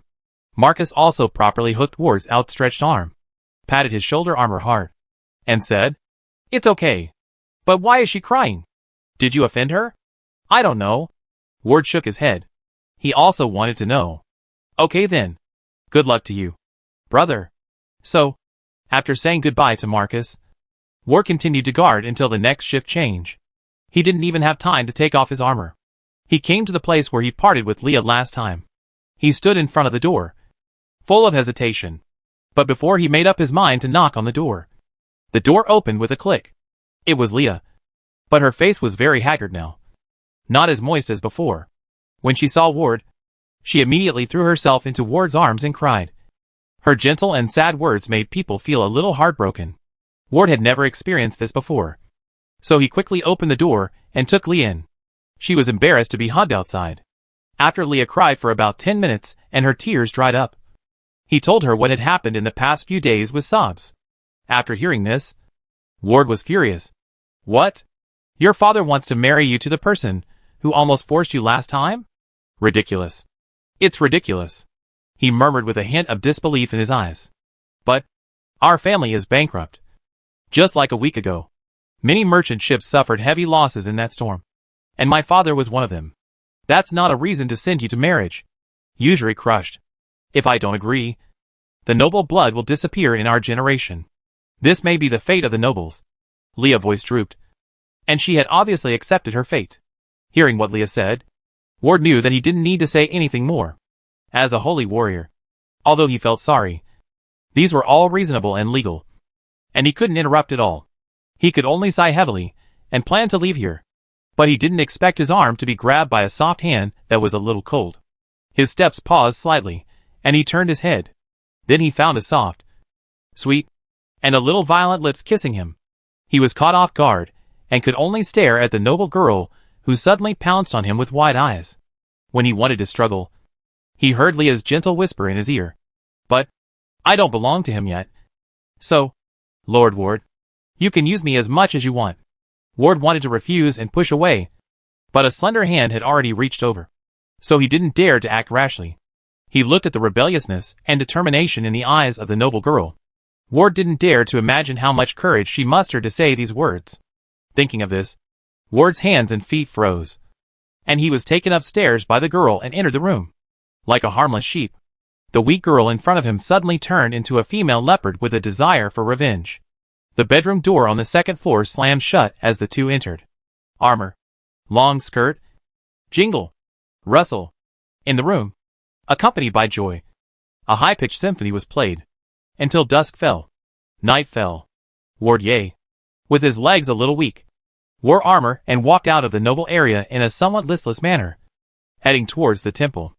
And Leah watched him leave, like a newlywed woman looking at her husband who had left home, looking forward to it as soon as she left home. She didn't close the door until the figure of the holy warrior disappeared. She began to hum a song and walked into the room. A small single room without windows on the first floor. There was no other decoration inside. There was only a full-length mirror covered with red silk cloth in front of her. Leah stood in front of the full-length mirror, uncovered the silk cloth, and began to tidy up her appearance. If someone stood behind Leah, they would find that the noble girl in the room, who was dressed gorgeously, had a completely different appearance in the mirror. She was wearing only a few simple pieces of gauze to cover her chest and back. Her amber-like long hair and pool-like purple eyes matched with Leah's appearance, which was even more breathtaking. However, Leah in the mirror did not have only one face. She had 3 different faces switching on her face, as if looking for contrast. Among the 3, Leah and Leah's faces were clearly visible. After a long time, Leah, who had tidied her face, walked out of the room and closed the door. However, the shadow in the mirror did not disappear. The Leah in it smiled happily. She murmured, "This is the taste of the holy warrior. You will never get tired of it. This is the sweetness of depravity. This is the fragrance of corruption. Praise the 9 hells."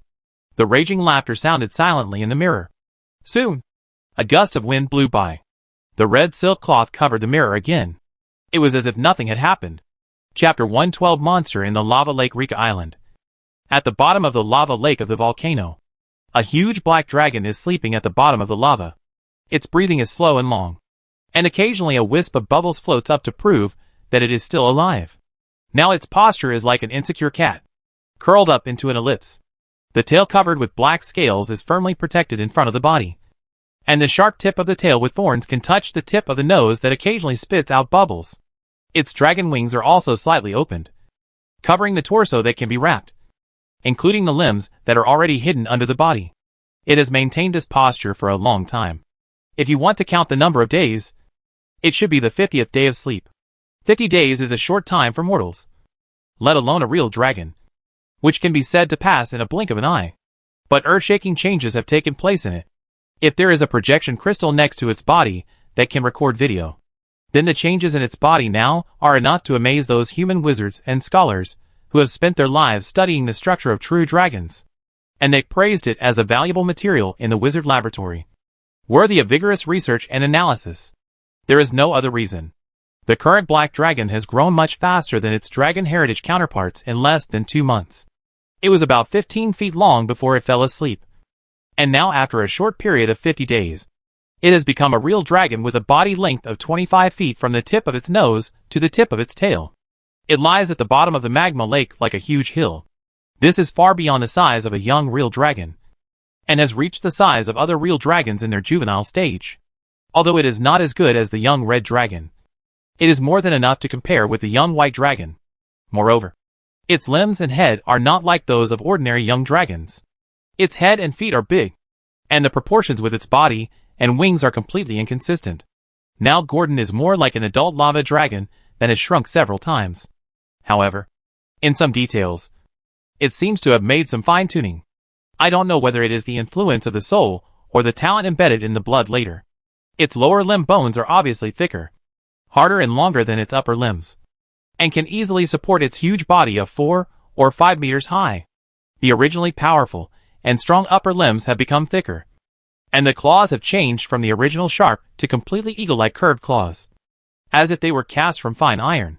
Moreover, what is even more peculiar is that Gordon's originally slender neck has unexpectedly evolved in the direction of being thick and short after its body size has increased. It's just that this body size is not obvious enough now. This change in form is somewhat similar to the image of a black dragon in a game in its previous life.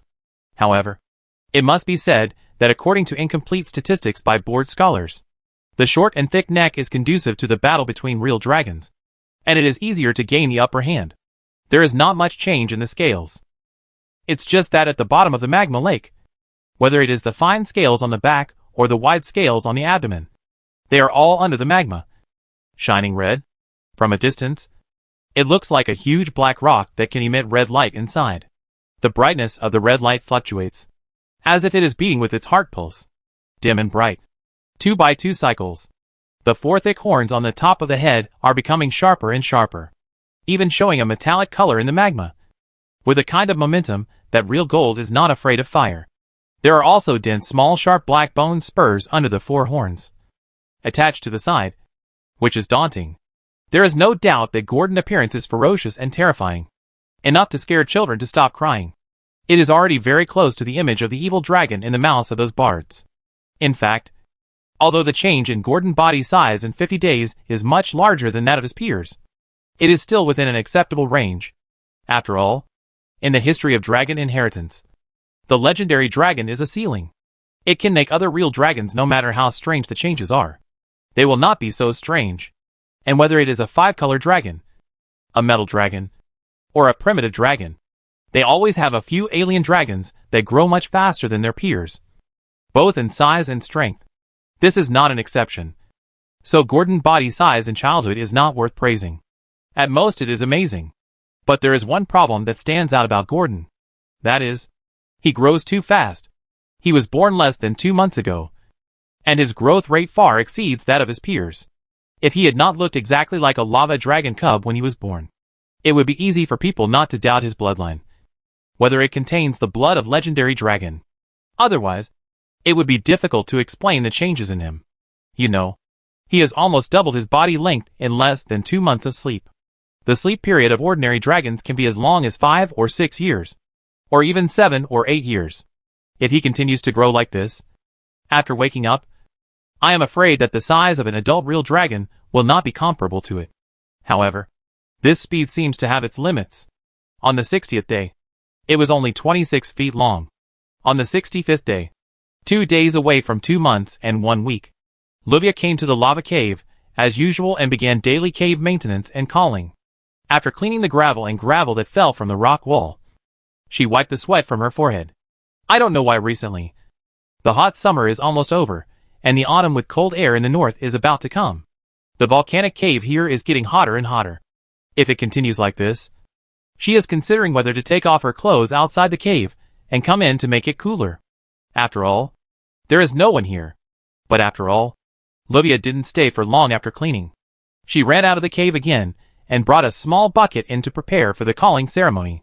She learned this ceremony from the leader of the Sinra tribe in a month. It is said that it can increase the telepathy with the called person. As long as you know its name, you may increase the connection. It had known about this ritual for 30 days. And it lasted for 30 days. From her familiar preparations, it can be seen that she is already an experienced ritualist. Soon, the one-time ritual site was built, and it came to the final chapter of the ritual. Livia took out the still-alive red sea trout from the small bucket, and threw it into the magma with the water and the fish. With the violent steam and the sizzling sound, Livia quickly knelt in the center of the ritual, and then quickly began to recite the prayer that she had memorized by heart. Great molten dragon lord, Lord of the volcano, the scorching red dawn in the dark night, the dawn of salvation for the cat-like people, may you who are unknown somewhere listen to my call. May you once again bring your wings that cover the sun to us again, and let courage and fighting spirit return from the cat-like people again. I am willing to listen. I am willing to listen. After reciting it 3 times, Livia stood up and murmured while looking at the sea trout that had been released into the magma. Lord Gordon, where have you been? At this moment, the black dragon at the bottom of the magma lake opened its eyelids, revealing its dark golden vertical pupils. It only had one reaction in its heart now. Damn it! Who is calling me? Then, there was a feeling of emptiness, like a black hole in the abdomen. He was hungry, and drank a mouthful of magma. He was still very hungry. Then, standing on the platform and missing Livia, he found that the originally calm magma lake suddenly had ripples and countless bubbles. It rolled and broke on the lake's surface, but there was no sound. At this time, no matter how stupid Livia was, she felt something was wrong. And just as she couldn't help but take a half step back, a huge creature had risen from under the magma lake, with the sound of magma dripping back into the lake. The shadow of the creature's body had completely covered Livia, and the cave platform was completely covered by its shadow. Just as Livia looked at the monster in front of her timidly, hesitant but not daring to recognize it, a familiar yet unfamiliar rough voice came to her ears, just like the day they met on the cliff. Were you calling me just now? Cat-like girl. Chapter 113 Level 3. Young Dragon Stage Livia woke up from a dream and shook her head in fear, saying that she just missed Gordon and had no other intentions. Gordon just forgave her rudeness and made a request that was not difficult for her. That is, he was hungry and needed food. Livia agreed without hesitation, and she was too happy to wait. As Gordon watched the cat-human girl turn into a big cat, she rolled down the mountain to the town to send a message.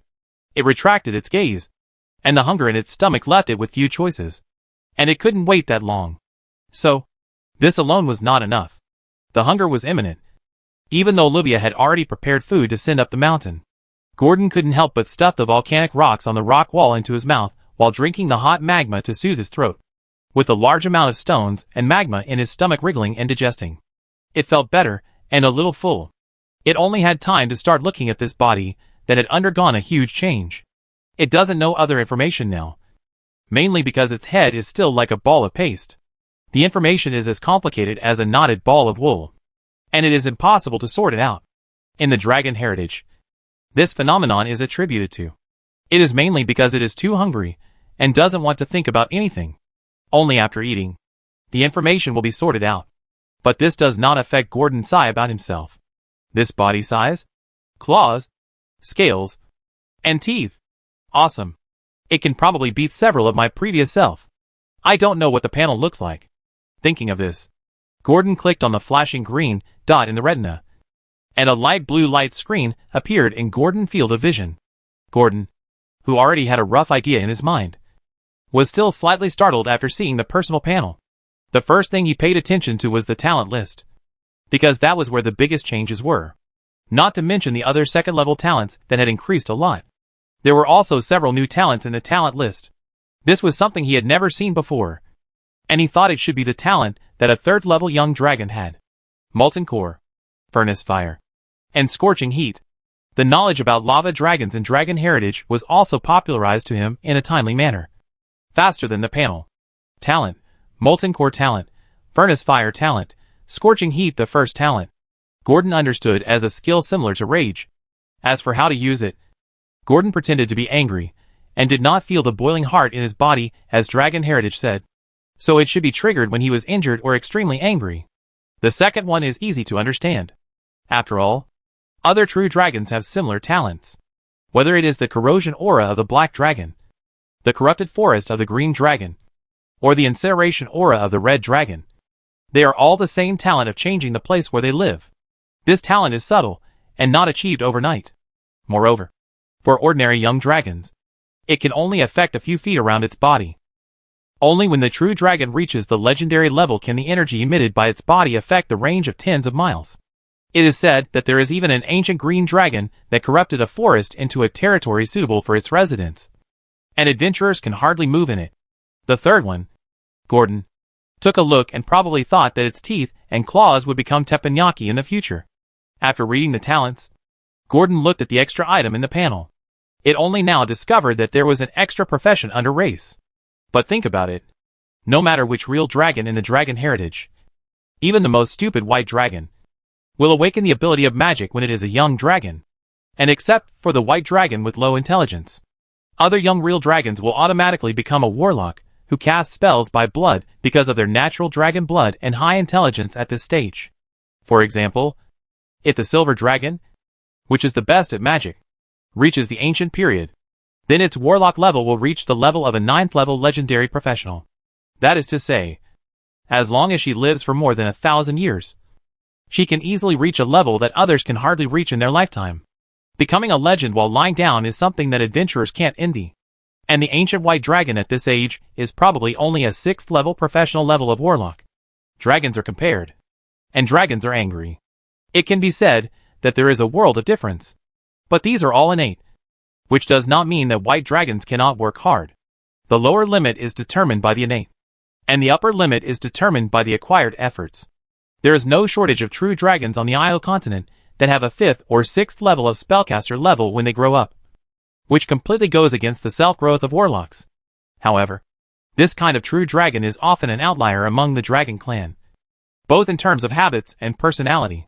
This may be caused by the different environment they have lived in from other true dragons since childhood. They love to learn knowledge, and will ask more than one human wizard for advice, and try to figure out skills.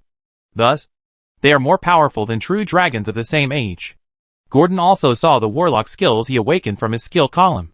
Spell-like ability, Burning Hand 3 times/day. Zero Ring Spell, Magic Missile. Flash. Magic Trick. Reading Magic. Spark First Ring Spell, Shield. Secondary Fire Arrow. Grease. You can use about 3 zero-ring spells, and 2 first-ring spells.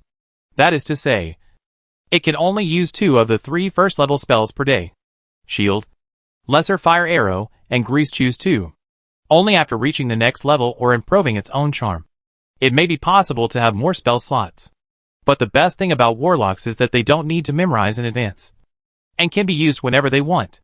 For this, Gordon is quite satisfied. And the spells he awakened are all pretty good, except for Spark, which are all relatively practical skills. Just as Gordon was immersed in his new talents and new skills, Sidlet led the cat-turned-humans, and came to the outside of the volcanic cave with food on his back. Following Luvia, they came to the volcanic cave and met the boss, who hadn't seen him for more than 2 months. Their master, Lava Dragon Gordon. Lord Gordon. Sidlet, who had turned into an old cat, was almost speechless when he saw the older Gordon, although Luvia had prepared him mentally. But the change of Gordon still frightened the wise old man. Gordon waved his hand. indicating that he was not going to be polite. And his eyes looked greedily at the food on the backs of the cat-like people. There were large and small bags, and several cats were carrying them together. Most of them were seafood. And there were also a lot of wild meat, such as rabbits and wild deer. In this way, when the food piled up into a small hill, Gordon chatted with Zinlet and the others. He started his journey of feasting. He sat on a rocky place near the lava lake and took the food handed over by the cat-like people. Then he asked about the situation around Zinlet's island, the situation of the fish-like people, the cat-like people, and whether the storm behemoth had appeared. In addition to the big fish and wild deer in the forest, Gordon also found several 4 to 5 foot long killer crabs. I don't know how they were caught, but Gordon, who was so hungry that he ate the crab shell with the meat, didn't bother to think about it. He simply wrapped a layer of golden magma on the crab shell, just like egg liquid, which made Gordon's appetite grow. He ate a relatively large killer crab in a few bites.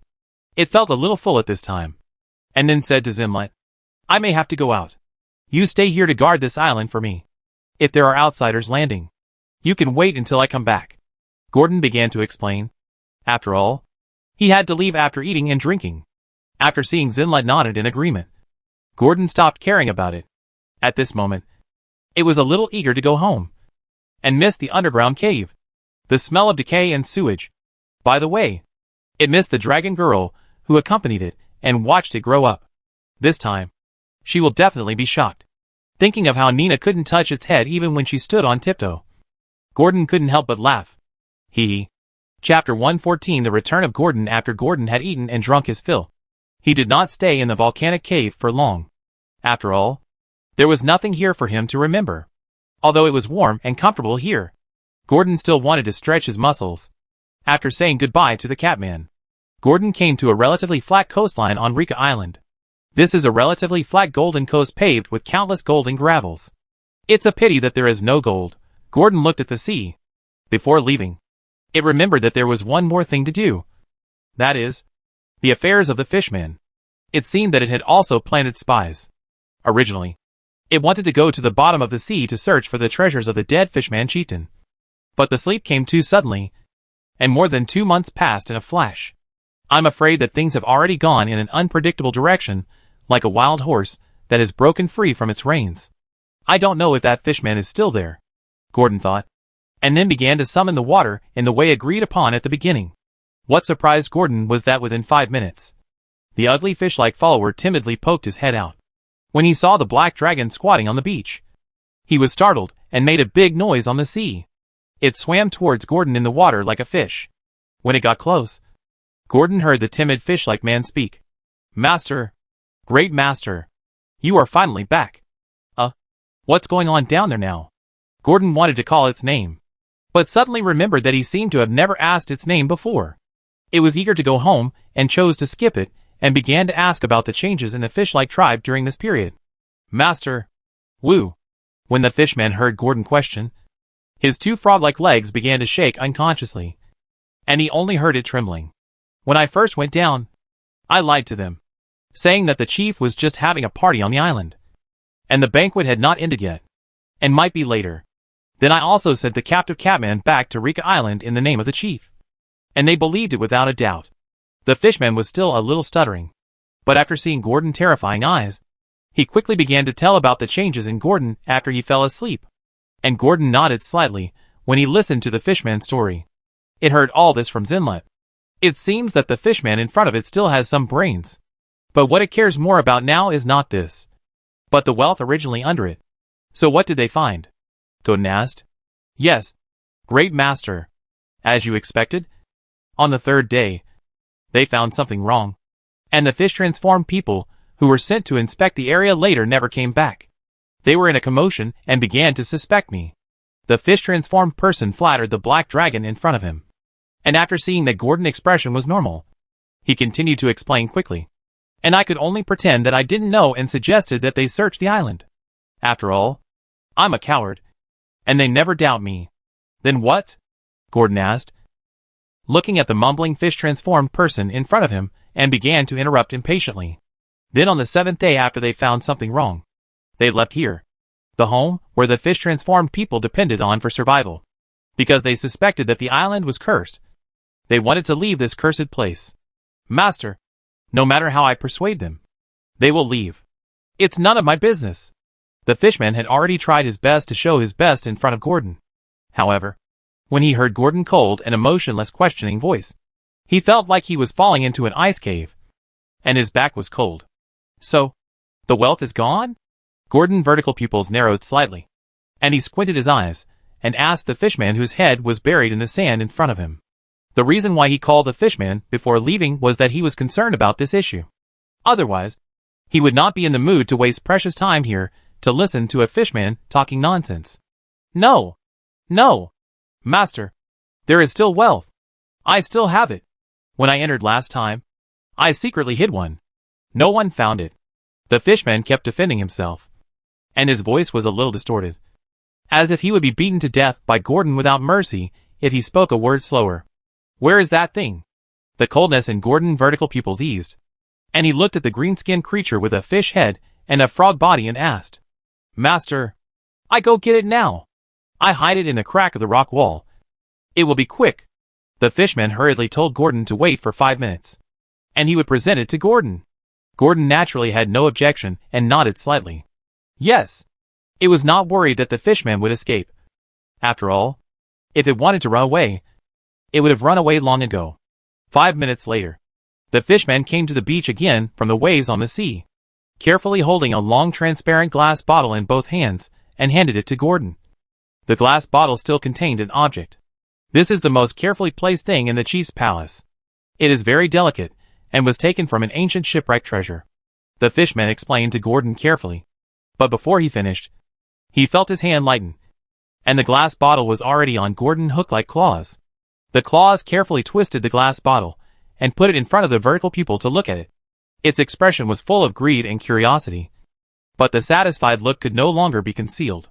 This made the fishman who was secretly observing relieved, as if the things it secretly hid were not bad enough to please the real dragon in front of it.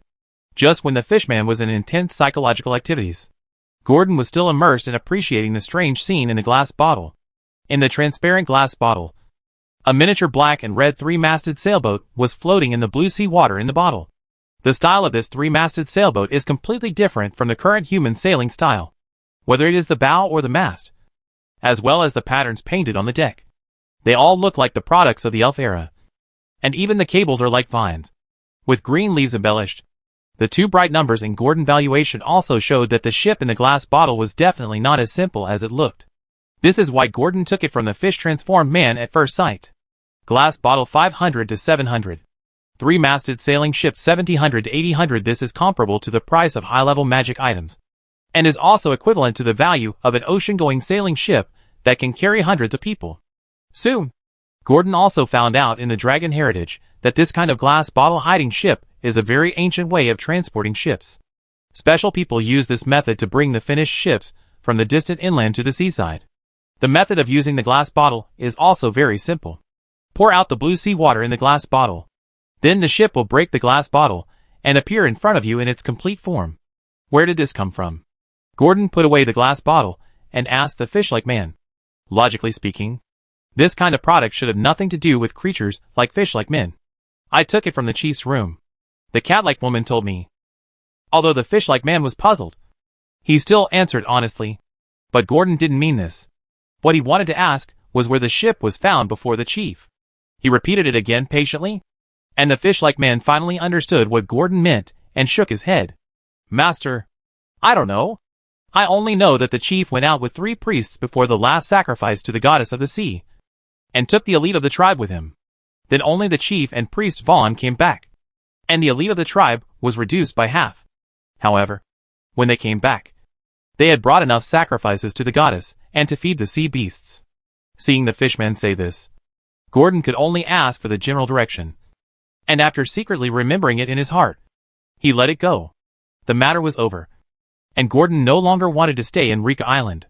Just when he wanted to spread his dragon wings and fly to his destination, he found that his body was no longer the same as before. A body of nearly 30 feet flying in the sky could easily be discovered by passing ships. What's more, the entrance to return was on the seabed, and it was not convenient to fly in the sky. So, Gordon who was well versed in the way of keeping a low profile, folded his wings directly, jumped into the water with a fish jump. The huge body merged with the waves, and there was no difference between them. The huge dragon-shaped dark shadow in the sea also swayed with the waves and gradually disappeared. Nina was sitting in the sea cave as usual, in front of the high platform that had been transformed into a desk, reading the spell manual. From her angle, she could clearly see the sea surface shining with fire under the bonfire. She could detect any movement. But Nina was now immersed in the sea of spells. Daytime was her most focused time. Recently, only at night would she stare at the pool water. She was very motivated. I don't know if Celia promised her not long ago, when she was able to release teleportation, she would take her out to sea to find Gordon's promise. Although Nina didn't know the concept of teleportation very well, she knew the professional level that should be possessed to release this spell through the introduction manual. At least they are all 4th level. But this did not discourage Nina's enthusiasm. On the contrary, she was very serious and began to learn spell knowledge and magic information step by step based on the books left by the former spellcasters. In the past 2 months, in addition to light spell, she has mastered several zero-ring tricks left by Gordon, and is now working hard to analyze and read the basics of first-ring spells. In preparation for learning first-ring spells, she has already thought about what spell she will memorize in the future. That is the spell scroll that Mr. Gordon once asked her to buy in the alchemy shop. In this way, I am indispensable in Mr. Gordon's heart. And when Nina wants to improve her competitiveness and go out to sea to find Gordon as soon as possible, under the platform, the originally calm sea surface moved. A series of bubbles gurgled like boiling water, and wisps of steam rose from the sea. Just as Nina looked at the sea surface with a little vigilance and hope, on the sea surface illuminated by the fire, a huge shadow rose from the sea level with the sound of water splashing, and quickly supported. It reached the same height as the platform. A ferocious black dragon head looked at the petite and weak girl in front of him, and its vertical pupils were full of coldness and teasing, and it let out a rather intimidating dragon roar. Ah! I didn't expect there was a dragonborn here. The black dragon made a cruel and indifferent voice, and the dark golden vertical pupils looked at the dragonborn girl in front of him without blinking. And Nina, under the double bombardment of this gaze and roar, her body trembled slightly. Gordon looked at the dragonborn girl like this, and a trace of satisfaction flashed across his cold eyes. It originally intended to give Nina a surprise. When he saw her studying hard underwater, he didn't know why he had the urge to scare her. After all, its appearance is very different now, and it has doubled. Many places that had not developed during the dragonfly period have also begun to take shape. For example, Lydia almost didn't recognize it before, so Gordon thought that his image could still scare Nina. However, just when Gordon thought that he had successfully scared Nina by pretending to be fierce, however, the trembling dragon girl in front of him not only did not retreat half a step, but took 2 steps at a time and walked directly to the front of the platform. The girl in the white dress looked at the black dragon head that was just a little bit away from reaching it. Without any hesitation, she tiptoed and hugged the dragon head that she could no longer hug with both hands. Although it was only on both sides of the dragon head, it was enough for her to feel the familiar frosted touch. Then she gently put her face on the black dragon nose tip, covering the black scales. Gently stroking, she felt the slightly rough but familiar texture, and the sulfur smell coming out of the nostrils. Whispered, "So I'm not dreaming." At the same time, Gordon's ears also heard the girl's unique crying voice. "Welcome home, Mr. Gordon. Nina, I miss you. I miss you so much." The voice fell. Gordon also felt the cold liquid above his nose seeping into its fine scales. The vision focused again, and its dark golden vertical pupils looked fixedly at the dragon girl in front of it, who was looking up and looking at it with tears in her eyes. Gordon's fierce look gradually subsided. He wanted to say something, but couldn't. However, when Gordon saw the ground covered with dense silver and gold coins in the underground cave behind Nina, the teasing in his vertical pupils had long disappeared, replaced by a touch of gentleness, which was somewhat inconsistent with the ferocious dragon head. Finally, Gordon wiped the tears on Nina's face with the tip of his nose. Then he said, "Me too. Nina, I miss you too." As if he had mustered up the courage, he finally said this. Then, the huge dragon wings behind it spread out in the underground cave, and the front limbs with wing membranes wrapped the dragon girl in front of him, slightly clumsily and carefully. Under the campfire, The shadows of a man and a dragon hugging each other stretched very long on the rock wall. Very long. Chapter 115. Telling and listening. When Celia returned to the underground cave from Kalandu after hearing the news, she saw Nina sitting next to the black dragon lying down, whispering about what happened in Kalandu these days. Celia's arrival did not stop them from talking. They were very engaged in the conversation. Celia did not want to disturb them, but just stood quietly beside the stone wall of the passage and listened. There was still a hint of disbelief in her eyes, and she was communicating with Liz on her shoulder. "Master, it has grown bigger again." Celia found that there seemed to be some ambiguity after she said it, but only Liz could hear it, so her face was still normal, with only a slight blush on her face. But under the orange-red bonfire, nothing could be seen. Liz on her shoulder stared with her amber vertical pupils wide open, looking at Gordon in the distance, with a dull expression. "Celia, this is not just big. It's too big. And it's not only big. It grows very fast. Even red dragons are not as fierce as it." The silver pseudo-dragon shouted in the mind connection, with a tone full of disbelief. Just now, through all the details of Godin, it has determined that Godin has passed the dragonfly stage and reached the young dragon stage. But this size does not look like a young dragon. In its memory, lava dragons are not this big. You know, it has only been out for less than 3 months. And it has become so big. God knows how big it will be when it grows up. 100 feet? Or 200 feet? Oh my God! Is this another alien dragon? Just when the man and the dragon were amazed at the size of Godin, the other side, a dragon and a man were discussing happily. Nina had her back to Celia, so she didn't notice Celia's arrival. Gordon glanced at her, made a slight gesture, and continued to chat with Nina. Now that he hadn't been in Kalandu for many days, he had to catch up on a lot of news and talk to Nina. It felt weird to have another person come in, so he didn't remind Nina. And he wasn't in a hurry to hear Celia news. There was nothing urgent now, so it wouldn't be too late to listen to Nina's story first. Nina was talking non-stop. Before Celia came, she had already finished talking about all the things she could remember about the previous month in Kalandu. For example, the previous team of paladins evacuated the sewers and wiped out all the evil creatures in the sewers, leaving only this group. And they found records about Gormadon. They also went to many shops on Kittle Avenue, where they could buy everything. But the things were a bit expensive, so they couldn't bear to spend money. In addition, they had to decorate the house above their heads, which they did by themselves. Nina, who had learned Mage's Hand, was able to help a lot. Many things, small and big. However, Gordon, who was impatient in the past, was very patient at this moment. It looked at the dragon girl in front of it, and nodded slightly from time to time. Or nodded, or made a puzzled expression to cooperate with Nina's explanation. For example, "Mr. Gordon, do you know? The first month after you left, those paladins lifted the blockade, and the Black Street became the original Black Street again." "Oh!" Gordon made a curious expression, even though he didn't know what the Black Street looked like. Nina patted her chest and said with lingering fear, "Fortunately, Sister Celia is very powerful now, and they don't dare to attack us. Those dragon hunting gangs and several other gangs are getting worse now." "Yeah." Gordon narrowed his eyes slightly and nodded without comment. Without Celia, it would be impossible for him to let Nina wander around the Black Street. "But Mr. Gordon, do you know? Nina is also very good now. She knows this. Look." After praising Celia, Nina shyly began to recite the spell in front of Gordon according to the casting movements in the spell book, and her little face was full of seriousness, just like a primary school student who learned ancient poems and recited them in front of his parents. But Gordon watched Nina perform magic tricks with interest. It was just a blink of an eye, accompanied by Nina's somewhat voiceless spell. A bright white light suddenly shone from the fingertips of Nina's hand. That light suppressed the light of the bonfire, and the entire underground cave was illuminated.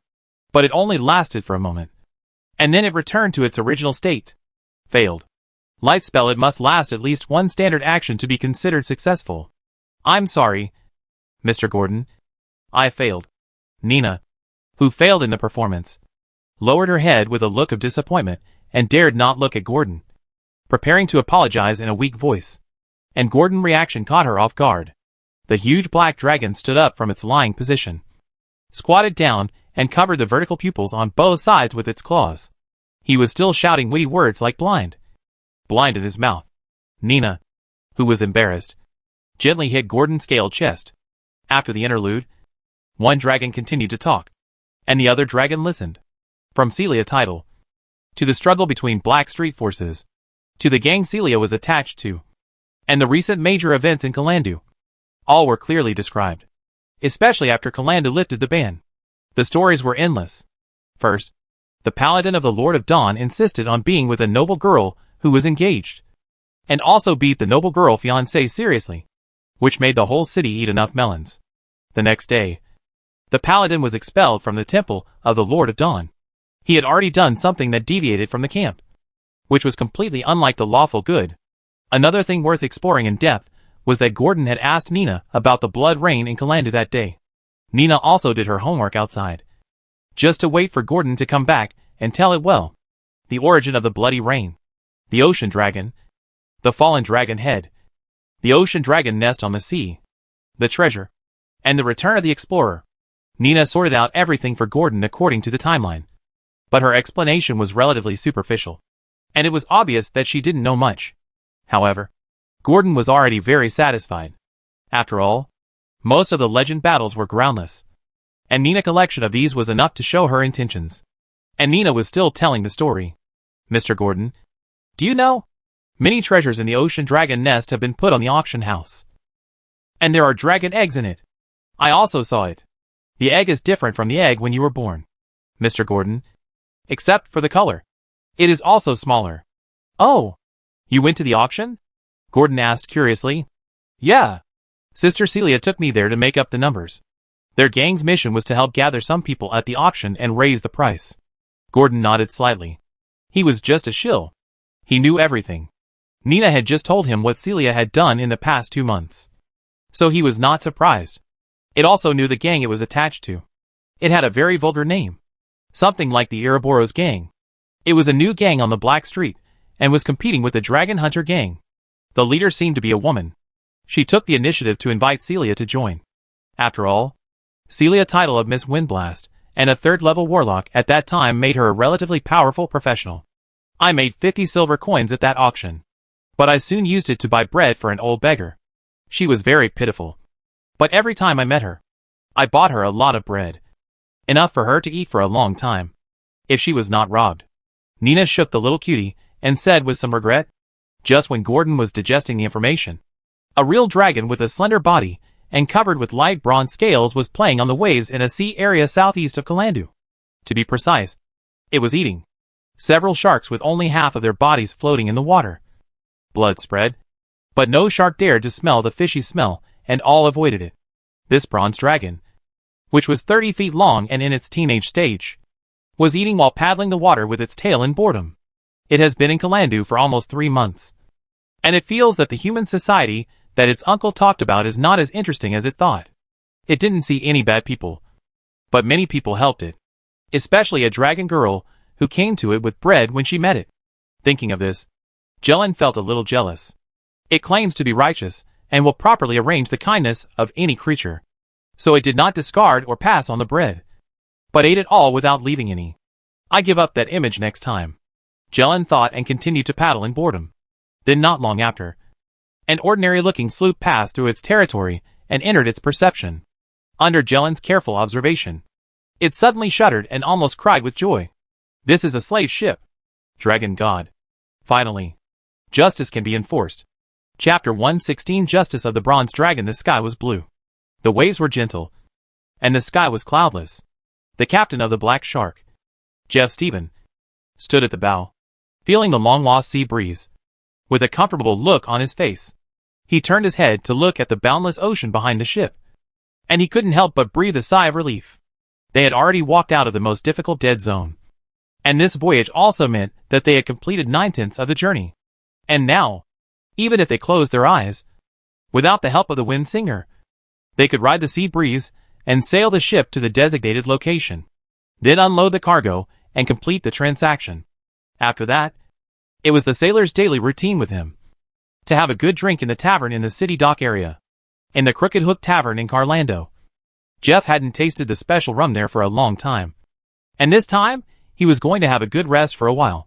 Thinking of this, the captain of the Black Shark couldn't help but draw an arc on his scarred and hideous face, revealing a slightly terrifying smile. He then shouted to the sailors, who were already a little tired and half lying around him. Richard and Zach, don't lie down. When the time comes, you can lie down on the woman's belly as you like. Go to the cabin and check the goods now. They will be traded soon. If there is anything wrong, throw it away. Jeff's roar was covered by the white waves brought by the Black Shark when it sailed, and it did not spread far. When the sailors heard Jeff roar, they all stood up from their half-lying positions, shouting, "Got it, boss!" and then walked slowly to the dark cabin. They began to check the goods as usual. The goods below refer to more than 100 human slaves, some big and some small, all packed into the two-story cabin at the bottom. The slightly humid air in the underground cabin was filled with an unpleasant smell, but there was no fatal stench. After all, they would check several times a day, and if there was anything wrong with the slaves, they would throw them into the sea to feed the sharks, and try to avoid infection. This time, the luck was pretty good. 200 gnomes were transported here, and there were still more than 100 left. It was originally expected that more than half would die. This voyage was a big profit. After all, the buyers of the extra slaves took all the orders. After all, they wanted 500 slaves at the beginning. It's just that the Black Shark is small and can't take so many. Now the extra ones are all earned. Don't be too happy. Just when Jeff was happily thinking about how to spin the cute little cutie next, a cry for help came from the sound of the waves on the sea. Help! Help! Help me! The voice came from the sea behind the right side. Jeff couldn't see clearly from the bow, so he walked out of the shadow of the sail and took a few steps down. He walked to the railing on the side of the deck, which was covered by sunlight, and could clearly see the scene on the right side of the ship. Then he saw a figure struggling in the water a few hundred meters away in the blue ocean. From a distance, it looked like a young man dressed as a sailor, calling for help in the water. Sailor in distress? Jeff looked at the sailor in the sea a few hundred meters away, and then looked around to see that there was no ship nearby, feeling a little strange. So, he hesitated for a while, and decided to ignore the distressed man's call for help. After all, even if he could be picked up and made into a slave, it would also be easy to cause trouble. Besides, he didn't lack the money for this slave. So, no matter how loud and miserable the sailor shouted, Jeff remained unmoved. He asked the helmsman to leave the sea area directly, letting the cry for help go farther and farther. What he didn't see was that after they left, the sailor who was struggling in the water showed an excited smile. After the Black Shark sailed for a distance, Jeff, who had already sat back in the captain's room to rest, was awakened by the sailor's call. "Captain, it's foggy outside." A sailor knocked on the door outside to report. At this time, Jeff, who was half leaning on the chair, woke up as if from a dream. He hurriedly walked out of the door after hearing the news, and saw that the sea surface around the Black Shark had been filled with white and thin fog all around the sea surface. All around. And it could be said that the Black Shark was completely wrapped up. Moreover, the catalytic speed of the white mist was much faster than Jeff thought. Almost in a moment, the white mist became thicker, and then spread to the hull and the deck. At first, Jeff could still see the ocean surface dozens of meters away. Now, the white mist was so thick that nothing could be seen except 5 feet away. There is a spellcaster. As soon as this thought came to his mind, he planned to let the wind singer on the ship use wind creation to blow it away. The hull staggered violently, and the deck began to shake. But the source of the shaking was not under the ship, but above the ship. Soon, they knew the consequences of this stumble. The middle of the mast of the Black Shark was broken by an unknown huge force. The sails were also torn. This meant that the ship could not continue to sail, and could only rely on human oars or the help of spellcasters. Jeff's face suddenly became embarrassed. This sudden fog and attack made him confused. What was even more terrifying was that screams began to be heard on the foggy ship. It was the voice of the sailors of the Black Shark. This made Jeff's back start to chill, which made him a little panicked. His subconscious reaction was to go to the cabin where the spellcaster lived to seek help. However, he had just walked into the cabin with the sailors and invited the wind singer, a second-level bard, who was on board, to come out and prepare to use wind creation. As soon as he walked out of the cabin, Jeff found that the amazing momentum suddenly covered them, including the bard who was casting a spell. And they were all stagnant. The captain of the Black Shark looked up at the top of the cabin and found that in the fog, a huge creature was looming in the mist. Judging from the exposed claws, it was a dragon. When Jeff saw the dragon head with distinctive features sticking out from the mist, his fear had reached its peak. Before he could finish the words of the three bronze dragons, the bronze dragon mouth mercilessly spewed out lightning, completely covering them who were unprepared. The numbness and stinging of the electric current made Jeff want to scream in pain. But the next moment a claw stepped down mercilessly. Jeff's consciousness went black with the pressure brought by the claw, and he lost consciousness. With a snap, Jellin felt the villain being killed under his feet. The young bronze dragon smiled with satisfaction. This might be the first step in the implementation of justice, Jellin thought. And when he looked at the other two Black Shark crew members who were wailing, he smiled cruelly. Nothing could make him happier than executing justice. The killing continued. Only after all the sailors on the deck and in the cabin were dealt with one by one, did Jellin slowly start to look for something on the bloody Black Shark. Since this slave ship was bound for Kalandu, there must be a cellar, tracing the source and eradicating all evil. This is the principle Jellin believes in. Soon, it found the contact code and the identity of the buyer in the chest of a scarred man, Finch of the Blackstreet Dragon Hunter Gang. Jellin looked at the name on the letter, and because of the successful execution of justice, his smile cracked into an arc again. Very big. At this time in the sewer, Gordon was letting Nina, who was tired of talking, curl up beside him and sleep soundly. He began to talk quietly with Celia. For business. Then let's start with Galmadon. Nina said you wrote it all down. Under the campfire, Gordon's dark golden pupils looked at the warlock lady who bowed and called him master. He issued the first order. Chapter 117 Legendary Life in the Underground Cave. Celia stood in front of the campfire, reciting the deeds that she had memorized by heart. Galmadon was born in the era of Aemon Freeman. Yes, my master. The source of the Aemon Empire. The era of the first founding emperor. At that time, the free city of Kalandu had not yet been established, and this place was not included in the territory of Aemon. It was just a village gathering place built to avoid noble taxes, and the territory next to it was full of fishmen and dog-headed people. At that time, Galmadon was still a fisherman child who picked up shells and fish and shrimps on the beach every day. He dreamed of adventure and becoming a hero, or like his father, becoming a superb sailor, until a greedy blue dragon killed all the humans who resisted the village in order to plunder wealth, including Galmadon's family. From the day his family died, from that day on, Galmadon was no longer the carefree child who dreamed of becoming an adventurer and hero under the protection of his family. The cruel reality, the vicious dragon, and the noble lord who ignored the blue dragon attacking the village. Those corrupt rulers left a mark in Galmadon's mind that would be remembered for a lifetime. Galmadon resolutely left the village for revenge, and worked as a thief, pirate, and priest in order to survive, but finally found that only the power of magic was the best way to achieve his goal. So, he became a wizard apprentice. Celia looked at Gordon, who was listening attentively in front of her, and pursed her lips to moisten her slightly dry lips, and then continued. After becoming a wizard apprentice, Galmadon disappeared for a few years, seemingly concentrating on studying magic. When he appeared again, he had already walked into the Adventurers Guild of a nearby city with the skull of the blue dragon that had ravaged the village, delivered the bounty, and finally made the blue dragon into a bone dragon as his mount. After that, in many adventures, Galmadon not only did not indulge in the past, but worked hard to make himself stronger, and went further and further on the path of wizard. His heritage as a planeswalker was also exposed. The reason why he accumulated strength so quickly before was that the wealth he gained from communicating with other planes. Studying and researching became the most powerful arm to help him go further and further on the path of wizard. Among them, Galmadon Great Teleportation and Galmadon Copy are the more famous legends of this legendary planeswalker spell. The former is an improvement of teleportation, which is no longer limited to one plane, but several planes. As long as there is a mark, it can directly cross the space barrier and teleport to another plane.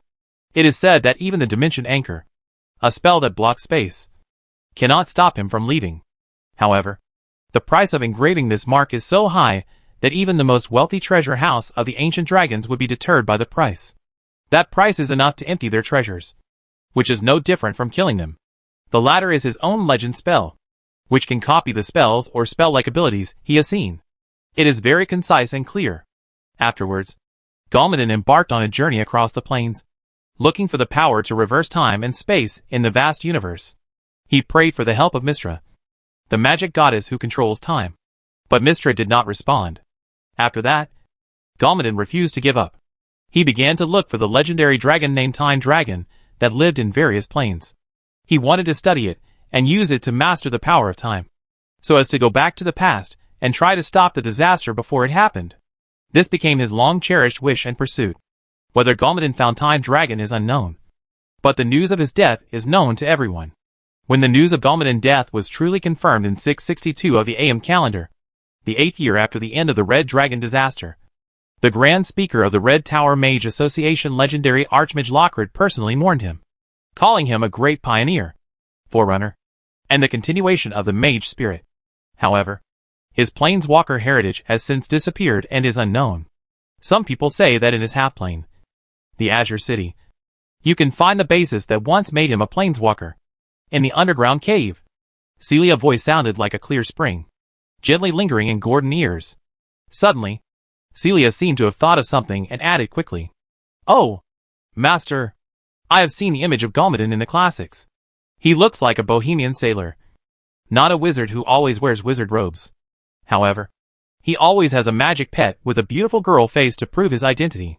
And most of his magic items are ornaments hanging in his hair, on his wrists, or rings on his hands. He always has his upper body exposed. And there is a blue tattoo of a 6-pointed star on his right chest.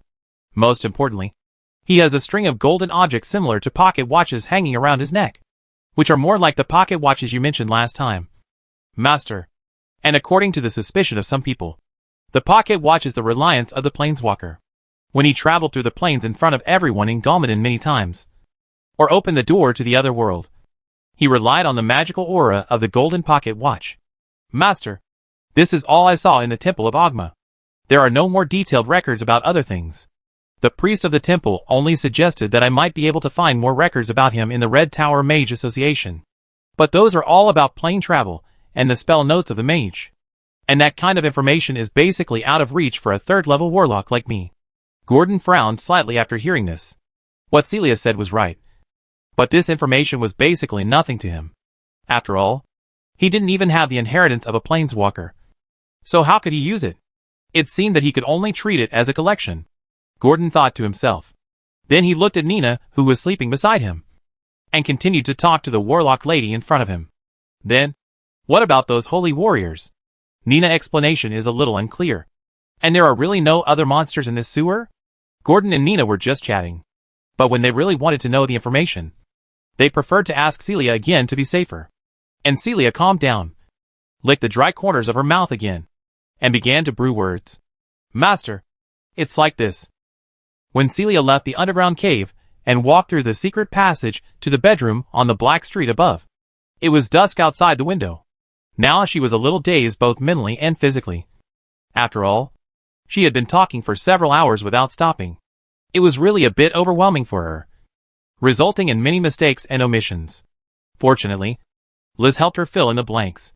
This allowed her to fully describe the changes in the past 2 months in front of Gordon. However, just when Celia was about to go out to bring dinner to Nina and Gordon, she just opened the door and saw a group of people walking towards Celia at a corner of the street not far from the door. Their eyes were not focused, but wandering, as if they were watching, not looking for anything. When Celia saw the appearance of the leader, her face suddenly changed and her hands relaxed. She quickly closed the door, leaned against it with her back, and panted heavily. After her breath subsided, she slowly uttered 2 extremely cold words. Joey. This nightmare-like name floated up from the depths of her memory. That day, the Dawn adventurers were treated like toys, and they were in such a mess under the sneak attack of the shadow assassin Layberg. All of them came to mind one by one. Vividly, Celia gritted her teeth and headed towards the room where she hid the secret passage to the sewer again. She felt that it was necessary to tell her master about this matter. Joey was the successor of the Planeswalker. Chapter 118-9 Hells. When Celia returned to the underground cave again and told Gordon that Joey, the villain who had played tricks on their Dawn adventure group, had come to the Black Street, Gordon's vertical pupils immediately lit up slightly. The planeswalker. Hey, it smells a bit good. But Gordon suddenly thought of the risks behind it. And it was no longer smelling good. It moved its body, curled up tighter, and surrounded Nina, who was sleeping with its forelimbs. It said in a voice that tried not to wake Nina up. How many people are there? About a dozen. Most of them are level 2. Only the big man next to Joey is a level 3 warrior. Joey himself doesn't know. But it shouldn't be too high. Celia replied quickly. Obviously she had already prepared a plan. And she was already extremely anxious. She looked at Gordon with hope and urgency. This was the first time she looked at this guy, who was her master in name, and in reality with this kind of eyes. At this moment, she had already regarded Gordon as her savior. But she didn't dare to beg. After all, she knew that this was entirely her own private matter. And it shouldn't involve Gordon and Nina. However, because of the connection with the planeswalker, she still had a glimmer of hope in her heart. Hoping that Gordon and she could get what they wanted. She wanted revenge. And Gordon could get what he wanted. Both sides win. This is a good ending. However, Gordon is not the kind of greedy dragon that is blinded by the spoils of war. After hearing the number of people and combat power, it is now very rational. That's right. It is very rational. So even though Gordon saw the light of hope in Celia's eyes, he ignored it. After all, the death of the members of the Dawn Adventure Group had nothing to do with it. It just wanted to protect its own territory and ensure that Nina was not harmed. Although the Planeswalker heritage is good, Gordon is not the kind of dragon who wants to grab a handful of good things when he sees them. Although he is greedy, he knows how to be moderate. And Gordon knows that he is still a child and his time foundation is not deep enough. There is no need to provoke an enemy with mysterious origins and mysterious strength for a Planeswalker profession and a magical artifact that may be a legendary item. The wizard named Joey is the one who can send a 3rd-level assassin to assassinate Celia at will. It is enough to show that the strength behind him is definitely far more than a 3rd-level one. And the wizard Gordon knows that he does not believe that someone who can pay such a high price for the Planeswalker heritage has no trump card. Maybe he has several high-level magical artifacts to protect himself. Besides, it is not without a trump card to survive. Its personal panel is its biggest trump card. There is no reason to throw away the watermelon to pick up the sesame seeds. It is better to stay in the sewer safely, and then go to Rika Island to develop after the storm has passed. When it grows to a certain extent, such as adulthood, it will find an uninhabited place to build a nest. Why provoke a strong enemy when it is still a child? It is a dragon, not a short-lived ghost. Why is it so anxious? However, Gordon thought about it, and suddenly realized that the reason why Joey came to the Black Street might not be for Celia, but for Labeg, the shadow assassin who died in his hands, or the legendary pocket watch of Galmadon in his hand. So he could not help but be more cautious. After all, the latter possibility is a bit high. Otherwise Joey would not have come to seek revenge more than 2 months after Labeg's death. So, Gordon warned Celia in a rather serious tone. Then Celia, you should try your best to grasp their movements. Remember? This is on the premise of not exposing yourself. By the way, when you go up later, call Stio and Grush down. I have something to tell them. Thinking of this, Gordon immediately became alert. And the safety and traps around the nest should also be a little bit more careful. If they really came for the legendary pocket watch in his hand, then there is bound to be a battle between it and them. Which is inevitable. No one can take things from it without paying a little price. What's more, if they really come to find the pocket watch and take the initiative to come to the door, then the decision is in its hands. And Gordon really doesn't underestimate them. Although it is not appropriate to let Celia go out to inquire about the movements. Gordon currently has no one available. He can only choose to trust her. It now regrets not bringing a few cat-like people from Rika Island with it, so that it can be manipulated much more easily. There is no need to let Celia increase the risk of being discovered to investigate intelligence. After all, Joey and the others know what Celia looks like. But the only thing to be thankful for is that Celia uses an alias in the underworld. And her appearance is not particularly prominent. So not many people know her. So she should not be discovered so early. Of course, this premise is that they are not coming for Celia. So this also requires Gordon to make 2 preparations. If Joey and the others are really coming for Celia and Labeg's matter, then his plan will have to change again. After hearing what Gordon said, Celia said, "Okay, Master," and left the underground cave without stopping. She began to monitor Joey's movements according to Gordon's instructions. She did not forget that she had another identity. That is, a member of the Ouroboros gang. Although she was just a nominal member, she still had a lot of power as a third-level member. Although she could not command them to do anything, she could still let them monitor a group of outsiders in the Black Street. Not long after Celia left, Gordon looked at the dog-headed man Scio and the goblin Grush, who had not been seen for a long time, and kneeled in front of him, and began to look at them. When Grush saw Gordon, he was immediately shocked by Gordon's body that had grown several times larger. He was about to sing praises to the great real dragon, but when he looked at Nina, who was still sleeping, he shut up tactfully. He also stopped the compliments that Scio wanted to blurt out. And then with a look, Scio also shut up and listened to Gordon's speech quietly. Gordon looked at the little movements below, and didn't think too much, but looked at the two monster leaders, who had become much more powerful, and nodded slightly. It seems that they didn't slack off during his absence. You did a good job. Gordon didn't hesitate to praise him. And the two monster leaders were terrified and hurriedly said that it was the great real dragon that was guiding them in the direction of their progress. Gordon didn't care about their flattery and continued to ask, "Have you explored other places in the sewer these days?" "No, Master. We all followed your instructions and traveled carefully within a certain range, and did not go to other areas. With the help of Miss Celia, we have opened up a mushroom garden and aquaculture on it, which is enough for the warriors of our tribe to eat well," Grush replied quickly. And Scio, the dragon-veined dog-headed man, was a little slow to react, but he did a good job, including digging the secret passage connecting the house above, and the subsequent construction matters, all of which were done by him and his dog-headed men. "Well, now, we will give you two tasks. You say, 'Great Master,' Grush/Scio will obey your will." Although the two did not speak in unison, their answers were similar, and it was obvious that they had communicated with each other. First, traps.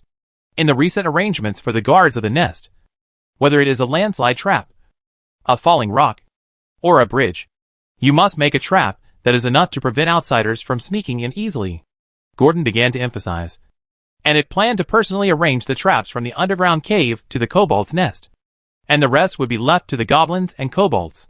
Second, you send a certain number of goblins and kobolds to occupy other areas of the sewer, southeast and north. You can choose one.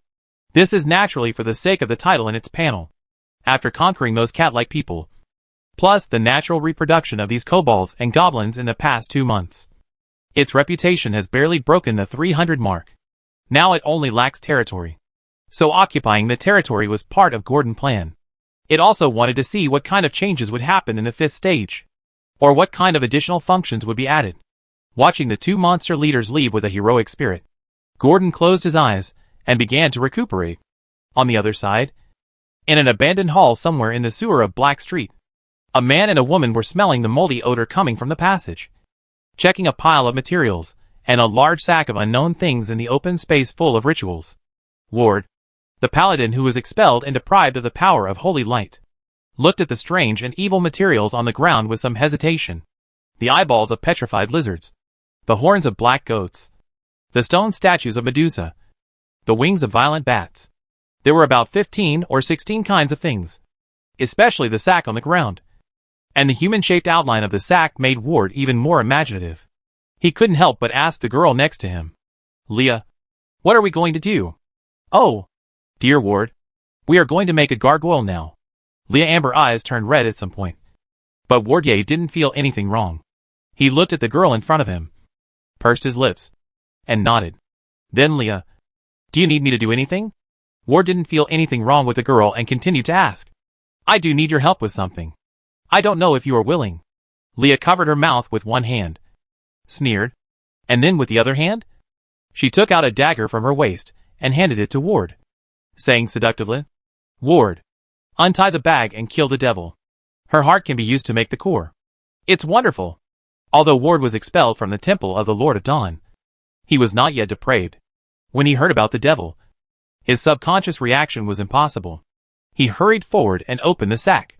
He was stunned. There was actually a devil inside. And a pretty devil. She had pale skin, red hair and black eyes, and was naked. A pair of black wings grew on her delicate back. If Ward remembered correctly, this was a kind of devil. A creature called the devil. It's really a devil. Ward's eyes widened. There was no doubt in his mind why Leah could bring the devil here. But his first reaction was that the devil must be killed. And this was justice. Then, he picked up the dagger and stabbed the heart of the black-eyed devil in the sack. The unconscious devil had no resistance at all. He dug open his chest without any resistance. When he handed the materials to Leah with blood on his hands, he felt as if he was out of place. How did the Leah in front of him become the devil just now?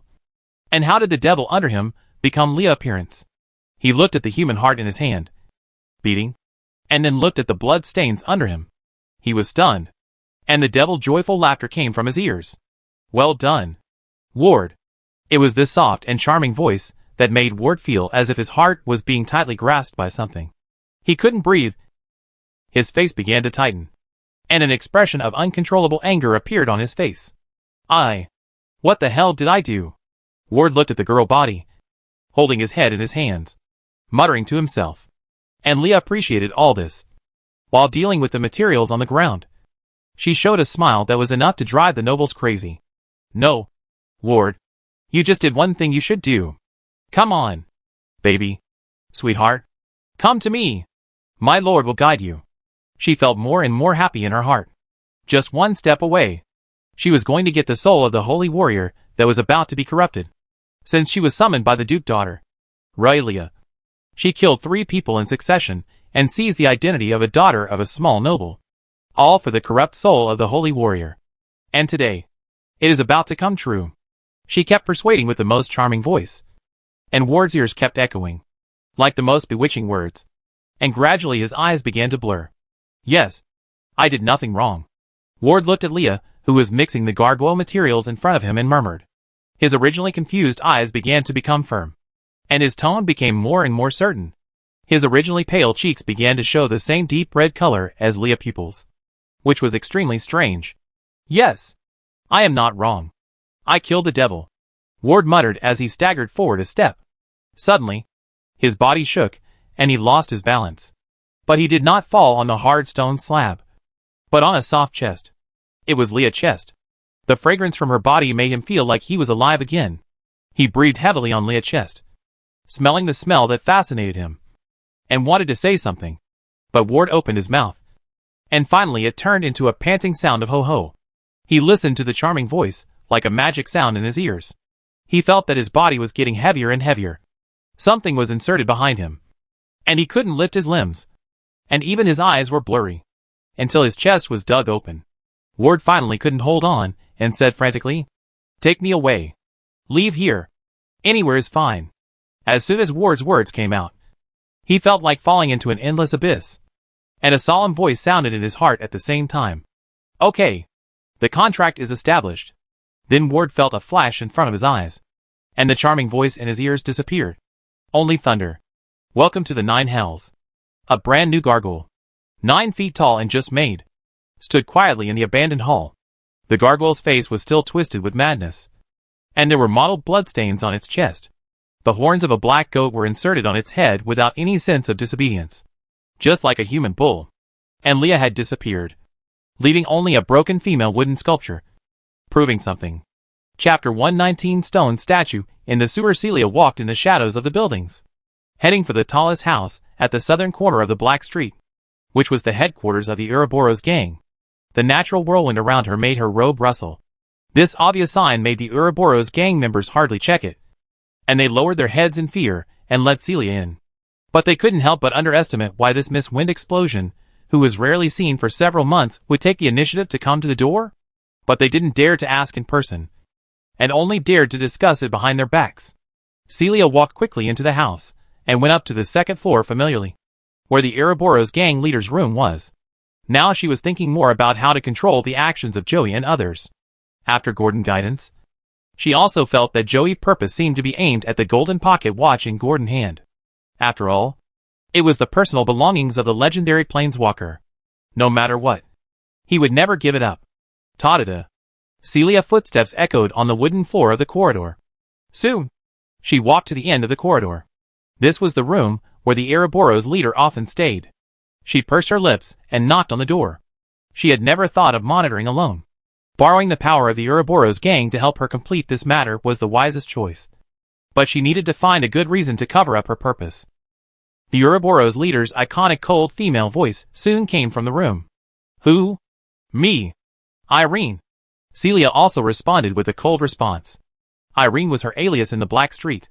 Even Nina, who went out with her, called Irene's sister. Come in. The female voice inside was slightly surprised. And it was obvious that she was also curious about why Celia came. Celia pushed the door open and saw a beautiful and sexy woman in a black dress leaning on a chair covered with animal fur. Under the chair, there was a black snake that was large enough to occupy several square meters, like a large black funnel. What was even more surprising was that this black snake had no tail. Its tail had been replaced by a snake head with the same head. This was an adult two-headed black snake that only appeared in the southern Comer area. The black snake looked at Celia, who came in, and immediately gave a look of choosing someone to bite, making a hissing sound. At this time, outside the window that was open on the side, a black shadow also rushed in, lying on Celia's shoulder, and made a sharp chee-chee sound to the black snake. It was Liz. Although she was just a weak pseudo-dragon, she confronted it without fear. Celia's expression slightly froze. The last time she met, she didn't see this black snake, but it was only a second-level creature. Celia didn't take it seriously. Hello. Be good. She had guessed. The Ouroboros leader, who was wearing a black and blue long skirt, but the lower part of the long skirt was almost transparent, and the pair of white long legs could be clearly seen, stood up slowly. First gently stroked the largest head of the black snake, and calmed it down, and then said to Celia, "What's the matter, Miss Irene?" Celia had no interest in power or money, and she didn't want to interfere in the affairs of the underworld. She was just a figurehead, so the relationship between the two was still harmonious. At least, there was no conflict. "Ms. Vimiel, I want you to help me monitor someone. He in the Black Street." Celia pondered her words, and said to the Ouroboros leader, "Vimiel? Who?" Vimiel suddenly became interested. The warlock lady in front of her actually wanted to use the power of the gang to monitor people. She seemed to be a difficult person. She didn't remember such a person in the Black Street. A young wizard who just came today. You don't need to listen to what he says. You just need to know where he is, and where he goes, Celia said casually. Okay. You go down to the second room on the left and find Foreman. Tell him his appearance. As long as he is still in the Black Street, his whereabouts will definitely be investigated. This is not a problem. Vimiel agreed directly, but added with a smile. By the way, I may need your help in a few days, but you basically don't need to take action. You just need to help calm the situation. If you need to take action, the fee will be charged separately. Okay. Just come to my residence to inform me when the time comes. I be here these days. Celia nodded. This was not the first time she did this.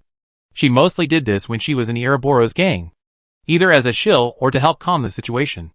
A third-level spellcaster can still make many gangs succumb, and Foreman is a second-level professional in the Ouroboros, a wanderer known as the Silver Hand of the Black Street. He is responsible for the intelligence work of the Ouroboros, and also leads the thieves and children in the gang. If you want to find someone in the Black Street or even in Calando, no one is more convenient than him. Just at this moment, there was another knock on the door. Celia glanced at Vermeer, who was not in a hurry.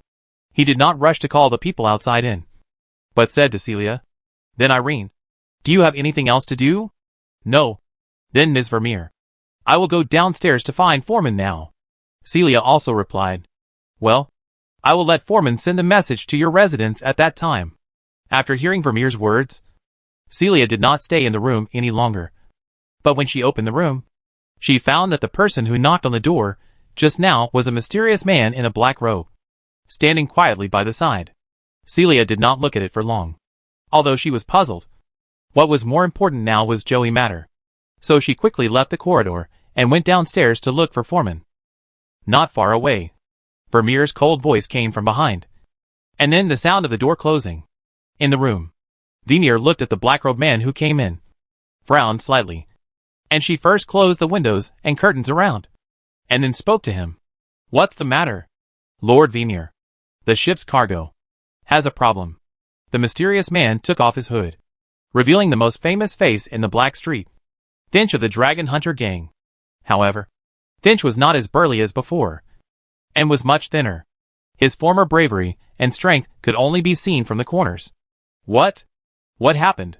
Vimir's voice became colder again, and she stood in front of Finch and questioned. Yes, Lord Vimir. Finch lowered his head, not daring to look at the white thighs in front of him or smell the familiar fragrance. She began to talk about what happened at the dock today. After Vimir finished listening, she said quietly, "It seems that we need to speed up the progress. Not tomorrow. But we need to send people down to tread the ground first today. We can't delay any longer." She looked at the thin man in front of her again and said indifferently, "You should also go back and prepare. When the time comes, there won't be enough people. You should understand." Finch looked up at Vimir's deep eyes and quickly lowered his head to answer.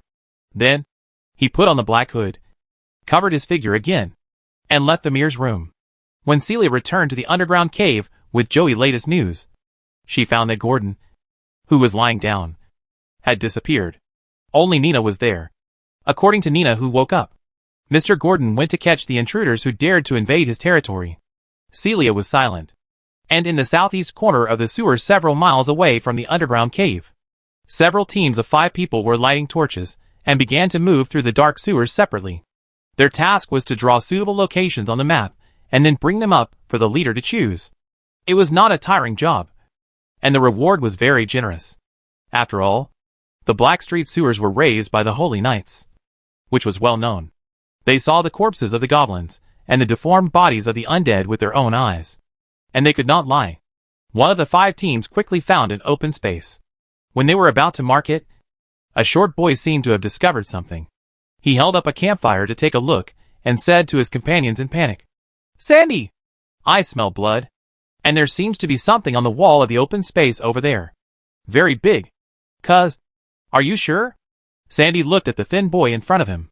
Although he was doubtful, he was already 80% sure in his heart. After all, Cuz passed the Wanderer assessment.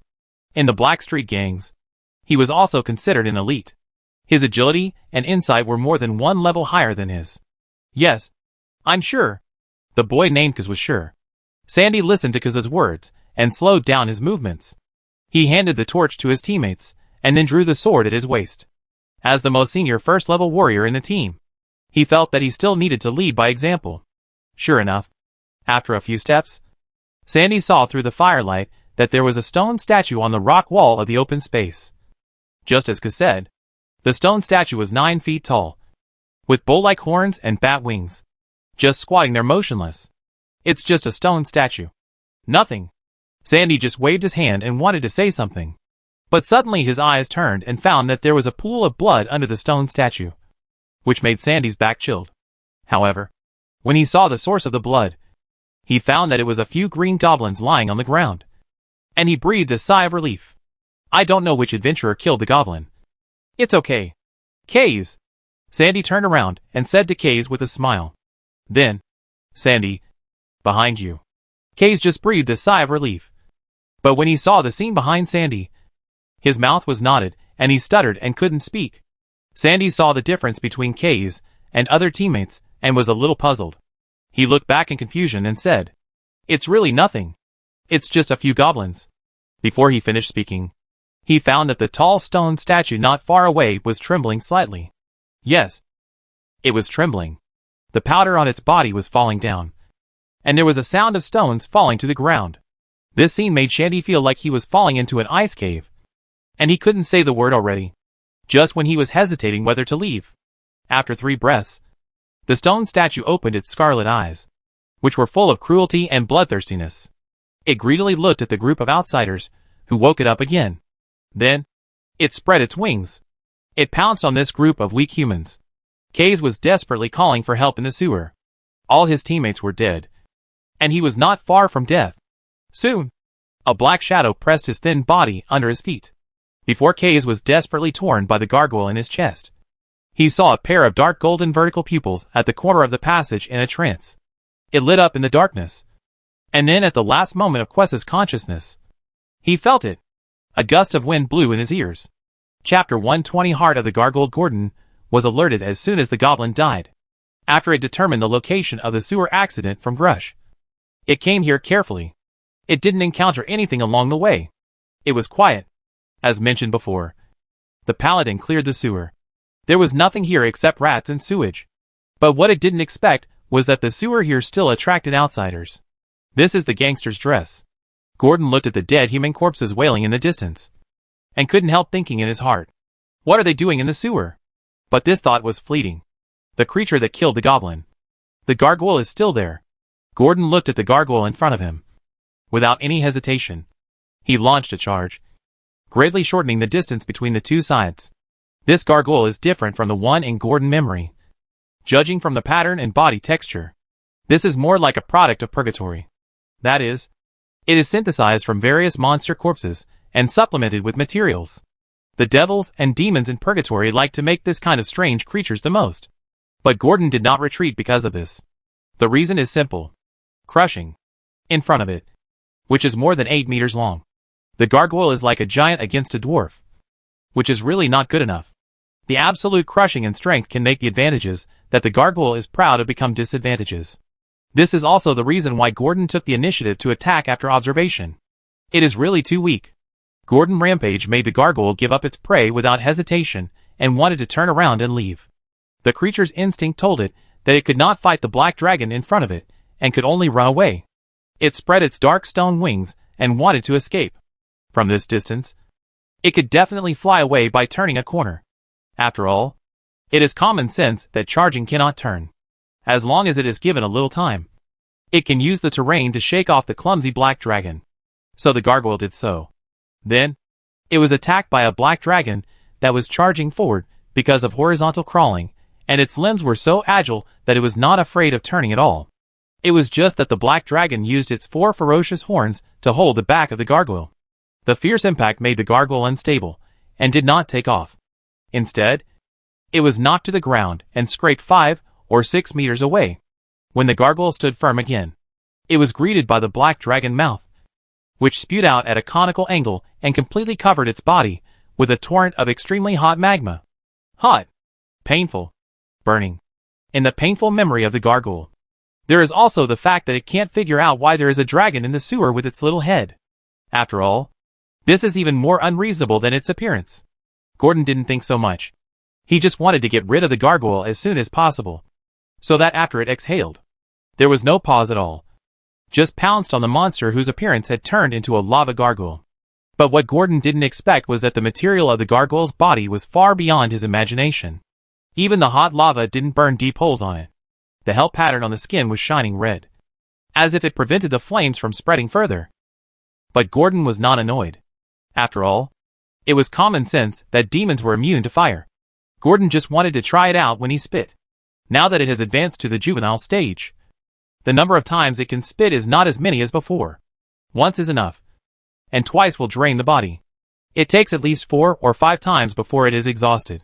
So Gordon didn't feel bad at all to use one breath for an experiment. It began to grab the gargoyle's hands with its hook-like claws, pressing it to the ground and fixing it. The gargoyle naturally wanted to struggle, but its strength seemed insignificant in front of Gordon's strength. Gordon didn't even need to go berserk. It could only stare at its limbs, or bite with its saw-like teeth in its mouth. But facing the desperate hard and thick black scales, it was destined to return in vain. And Gordon had already opened his bloody mouth, and with the sharp fangs that revived from the dragon fang, he began to bite and ravage the gargoyle's body, whose skin and muscles were as hard as granite slabs. Like a lion eating its prey, it tore and ripped the prey's body wantonly. With each bite, Gordon could bite off a large piece of meat without any blood from the body. It was more like stone than meat, and the gargoyle was like an elk helpless in front of a hyena, and could only watch Gordon wreaking havoc on its body. Gordon's purpose was also very clear. That is, to destroy the core that drives the gargoyle. Otherwise, the gargoyle can heal itself no matter how serious the damage is. Only by taking out the core, or destroying the core, can the gargoyle be truly killed. The core is mostly located in the head and heart, and rarely hidden in other places, because only these 2 parts can make it easier for the gargoyle's magic to flow and exert its full strength. Gordon first chose the chest, which was the largest possible area, but he gnawed both the left and right ventricles, and there was nothing left except a mouthful of stone. However, it soon turned its attention to the gargoyle head that was struggling to gnaw the scales above its claws. Then, It grinned with ill intentions, and opened its mouth widely. Ah! Gordon first pried off the two bull-like horns of the gargoyle with his teeth, and then bit half of the gargoyle's head without any care. Sparks lit up on the top of the head, as the stone and metal rubbed against each other under the teeth. The gargoyle whose forehead was bitten kept screaming and struggling, so much that a lot of the magma attached to its body was thrown onto Gordon's scales, flowing a little bit. However, its voice had long been absorbed by Gordon's silent field, and no one could detect the movement here except the smell of blood. At least the witnesses had nothing else except the dead bodies on the ground. Soon, cracks appeared on the gargoyle's hard stone surface as Gordon bit hard. Outside the gargoyle's gray stone head, cracks extended from the inside to the outside. Gordon's forefangs, which were longer and sharper than other teeth, had already been deeply embedded in the gargoyle's twisted head, and other teeth also left marks on its surface that could be called dents. The head collapsed under Gordon's terrifying bite force. Gordon bit off half of the gargoyle's head in one bite, leaving only a head with upper and lower jaws full of fangs, a nose and half an eye. Gordon spat out the head in his mouth without caring, but it still didn't come out. It bit it again, soon, accompanied by the sound of stone cracking. This time Gordon bit off half of an eye and a nose. The gargoyle's head was left with only a mouth that was still opening and closing, babbling and roaring silently. However, this time, Gordon finally found its target. There was a stone area with blood oozing at the neck connection of the back of the head. It gently rubbed it with its teeth and dug it open. The surrounding of the gargoyle's heart was not as hard as other parts, but very soft, like jelly. Anyway, Gordon didn't spend much effort to dig out the heart hidden below with his teeth. Then he held it in his mouth and spit it out. In this way, Gordon saw the appearance of the thing. This is a gargoyle heart that looks very similar to a human heart, but contains magic flowing on the surface. It can be used to make good magic artifacts or alchemical potions. The gargoyle under him also stopped opening and closing after Gordon took out the gargoyle heart. The big mouth with sharp teeth like knives no longer opened and closed. The barbed tail also fell loosely from Gordon's body, and the limbs also stopped moving. Without the gargoyle heart, it was already a corpse. In Gordon's vision, a bronze light ball also floated up from the gargoyle's body. Chapter 121. The king of the sewer. Gordon threw the useless fragments of the gargoyle into the sewage-filled channel next to him. The stones splashed in the water, but made no sound in the sewer. Gordon also followed the same method to dispose of the human corpse. It was just that there was an extra step of touching the corpse. But apart from a few silver coins, there was only an ordinary exquisite weapon, and nothing else. After the battlefield was cleaned up, the data torrent appeared one by one in Gordon's personal panel, and the talent light group was analyzed. A third-level talent fragment was lying in Gordon's field of vision. Third-level talent still stone statue talent effect, 1, 2, 3. Wooden man. When you fall into stillness, you can transform your skin and scales into stone materials of the same hardness. At that time, you are no different from the stone statue. Even if Medusa comes, she can't see the difference between you and its creation. At the same time, your breath and smell will completely dissipate. Even the most proficient master of monster knowledge cannot see through your disguise when you are motionless. Note, I swear, I have never seen such a vivid dragon statue. Maybe we can sell it to the dragon worship cult. It will definitely sell for a good price. Don't you think so? Lord Vimir. Excerpt from The Short Life of Foreman. Yes. Activate. Still stone statue max. Gordon is not afraid of this kind of disguise skill. And what makes it more comfortable is that this third-level talent does not need to be added. That is, it is a constant passive. For this kind of passive, Gordon just wants more. The better. Soon, along with the absorption of the talent fragments, the information about how to manipulate his skin to transform into a petrified state was also transmitted to Gordon's mind. About half a moment after the absorption was completed, Gordon subconsciously used it and found that the blood and heart flow in his body began to approach zero, and his limbs also solidified. The originally matte black scales quickly turned into stone gray, and the obsidian-like fine scales on the claws were smeared with a layer of rock plaster, while the color of the chest scales was changed to the same as the back scales. Overall, it was a squatting dragon stone statue standing abruptly in the middle of the road. After the experiment, Gordon nodded with satisfaction. Then it canceled the petrified state and tried the next round. After 2 or 3 attempts, Gordon's joy in his eyes could not be suppressed at all. It found that after canceling it, The feeling of solidification after petrification had no effect on its activities. In other words, it did not affect its subsequent performance at all. And there were no side effects at all. This kind of talent is indeed a good monster. After all, only a good monster can give it such a good talent. When Gordon thought of this, he couldn't help but think of the gargoyle's voice and appearance when he was alive, and felt that the twisted face was familiar. But the thought did not linger in Gordon's mind for long. Almost fleeting. It soon discovered the new changes on the personal panel. The title column. Its previous occupation means that the area southeast of the sewer has been occupied by it, and there are no other monsters living there. The last piece of the puzzle of the 5-mile sphere of influence has been closed. The sixth effect of the title column is also quietly unlocked. The title of Lord of Kalandu also began to change with the unlocking of the final item. Almost the next moment, the title of Lord of the Sewer replaced the previous title. The sixth title effect also appeared in Gordon Vision. 6. Teleportation in the sewer area once a day. Looking at the unlocked effect, Gordon suddenly felt a little happy. Originally, he thought it was a reward for other talent promotion or enhancement, but he didn't expect it to be directly given a spell-like effect. This was something Gordon didn't expect, but he accepted it happily.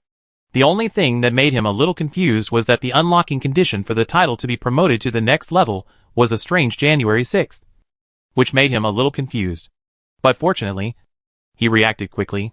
The meaning of the title probably means that it needs to occupy the sewers in other areas of Kalandu, such as the civilian area, the noble area, before it can advance to the next level.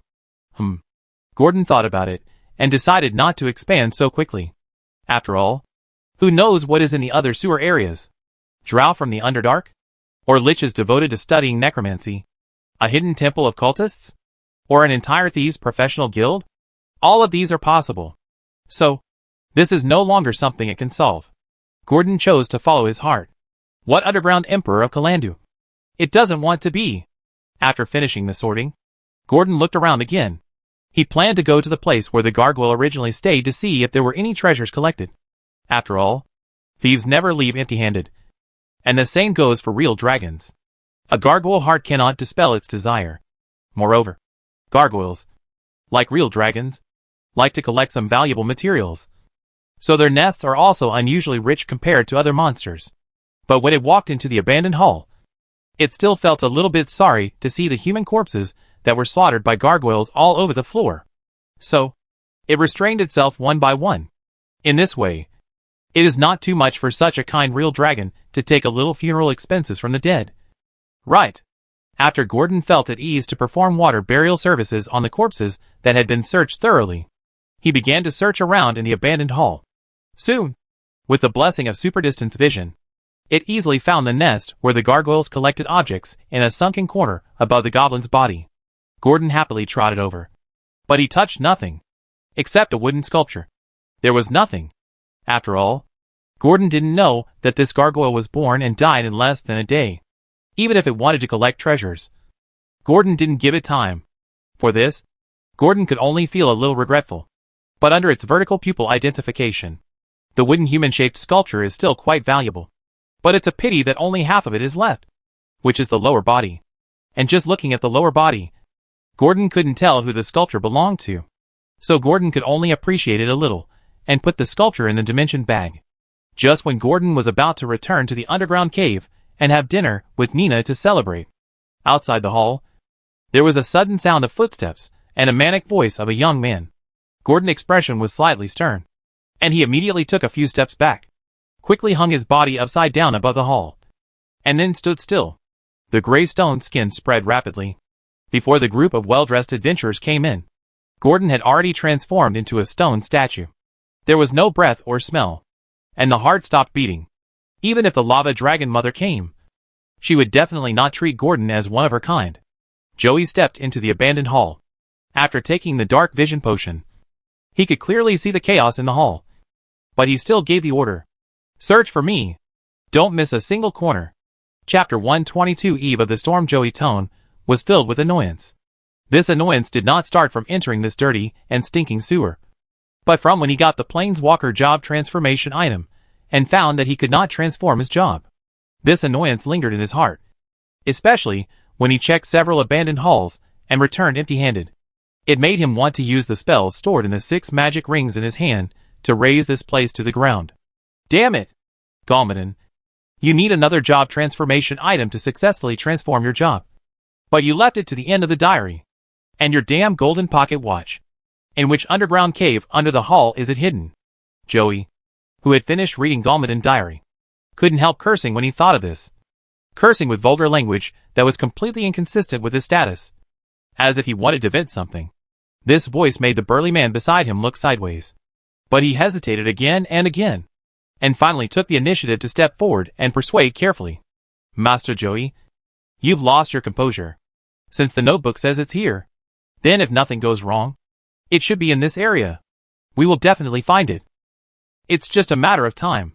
After hearing this, Joey continued to complain to Rosen, as if he had poured out all the hardships of the past few days. Rosen, I know it's only a matter of time before I find the pocket watch. But you don't know how bad this legendary planeswalker is. Not only did the notebook waste several months of my time, but during this period, the suffering I suffered and the money I spent on the notebook were finally just lightly mentioned by a sentence at the end of his notebook. Joey said indignantly. Rosen was silent. After all, he had been by Joey's side these days. He saw him communicate with the planes according to the notes, and finally found that without the golden pocket watch, he could not successfully change his job to a planeswalker. And, Rosen, the most important thing is that the family has asked me to go back quickly. I don't have much time. Joey added that the letter from Losenberg urging him to go back was the key to why he was so irritable and anxious now. What's wrong? Master, why is the family so anxious to urge you to go back? Didn't we agree on 3 years? Rosen asked curiously. As a personal guard, he didn't dare to ask this question. But seeing that Joey was so bored today, he was willing to speak and let him vent. After all, there were not many people around, and there was no need to worry about leaking the news. Besides, it would take some time before his subordinates finished their inspection. Let Joey adjust his mentality during this period. This sewer is neither big nor small. It will take several days to investigate it carefully. I can't lose my mind in advance. I don't know either. But the family asked me to go back just for safety. There have been many incidents in various places in the past few months, such as skinning, sacrifice, demons and hunting. Joey shook his head. But when he thought of the recent events he heard, he said with some speculation, alas, it may also be related to the disappearance of the gods. Anyway, I feel that no kingdom in the Western continent, whether it is the Aeaman Empire, the Northern Ice Crown, or the Southern Alliance, will be spared this time. I smell the scent of the eve of the storm from the incident of the storm behemoth. The forces in the shadows are stirring. And I heard that the Tasman kingdom in the New World has fallen. In the past, the gnomes were fleeing away from the war. But now they have lost their country. The greedy orcs are allowed to ruthlessly wreak havoc on the kingdom's territory. And many monsters in the wilderness have joined in to divide up the territory. Tasman used to be the gold and iron ore country in the New World. But now it has become a veritable monster kingdom. You know, there used to be many priests of the gods preaching there. But now it seems that the gods are really gone. Speaking of this, Joey couldn't help but sigh. He was in no mood to continue. He began to look at the people busy in the abandoned hall and asked, "Did you find anything?" "No, master. Except for the goblin corpses and some human bloodstains. There is nothing. There is nothing here either. It's just rocks. No trace of cave passages." The stereotyped answers made Joey's heart sink slightly. But he still quickly took out the map, marked it, and crossed it out. Since there was nothing found, he would go to the next place and try to check an area within a day. As for the human bloodstains and goblin corpses, he just ignored them without thinking. He was now thinking about the golden pocket watch.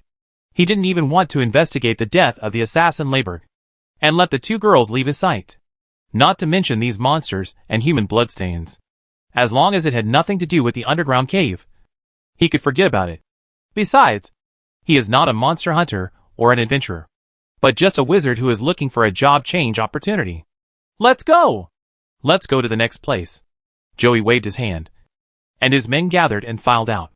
However, when someone left, they still inadvertently saw the huge upside-down mountain-like stone statue above their heads. They couldn't see the shape, but from the pattern on the body, it was a dragon. Someone reported it, and Joey looked up and found that it was a lifeless stone statue.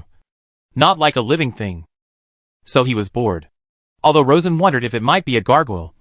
Seeing such a huge size and appearance, Rosen shook his head and felt ridiculous for his idea. After all, how can a gargoyle look like a dragon? It is more likely that it was the work of the former owner of the hall. But it has become what it is now as time has passed. But this has nothing to do with them. So Joey and Rosen just looked at the giant stone statue above their heads in surprise, and left the hall. Not long after the team left, the crouching stone statue opened its dark golden vertical pupils. It looked thoughtful. And then its figure disappeared in the hall in the blink of an eye with a muttered spell. Gordon used the teleportation spell in his title to return to the underwater cave for safety. After all, if he went out, he might run into the wizard named Joey. In fact, Gordon originally wanted to take action. But after seeing the shining spellcaster rings on Joey's hand, he gave up the idea. After all, the wizard had 6 rings on his hand, and 2 of them were unpriced, showing it was a 100% fraud.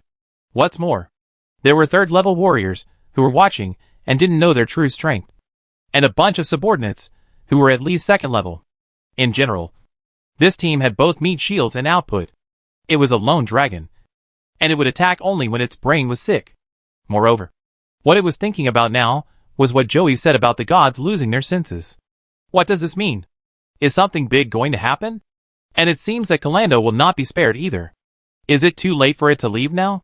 It was immersed in it, thinking non-stop. So much so that it did not notice how much its sudden appearance had caused Nina and Celia in the underground cave. In Nina's eyes, Mr. Gordon suddenly appeared. Surprisingly, he turned into a lifeless stone statue. Nina panicked. Chapter 123 Golden's guess when Gordon reacted. Nina was already holding its legs and calling its name. Looking at Nina with red eyes, Gordon felt a little embarrassed, and immediately lifted the petrified state and greeted her. Nina! What's wrong? While speaking, it suppressed its talent stationary petrification to prevent such a mistake from happening again. In simple terms, it is to add a switch. Only when it wants to change. Its body will turn into stone skin when it is static. Nina, who was holding Gordon's thigh, was confused when she heard Gordon's voice from above her head. For a while, she didn't react. After all, she was holding a real stone just now.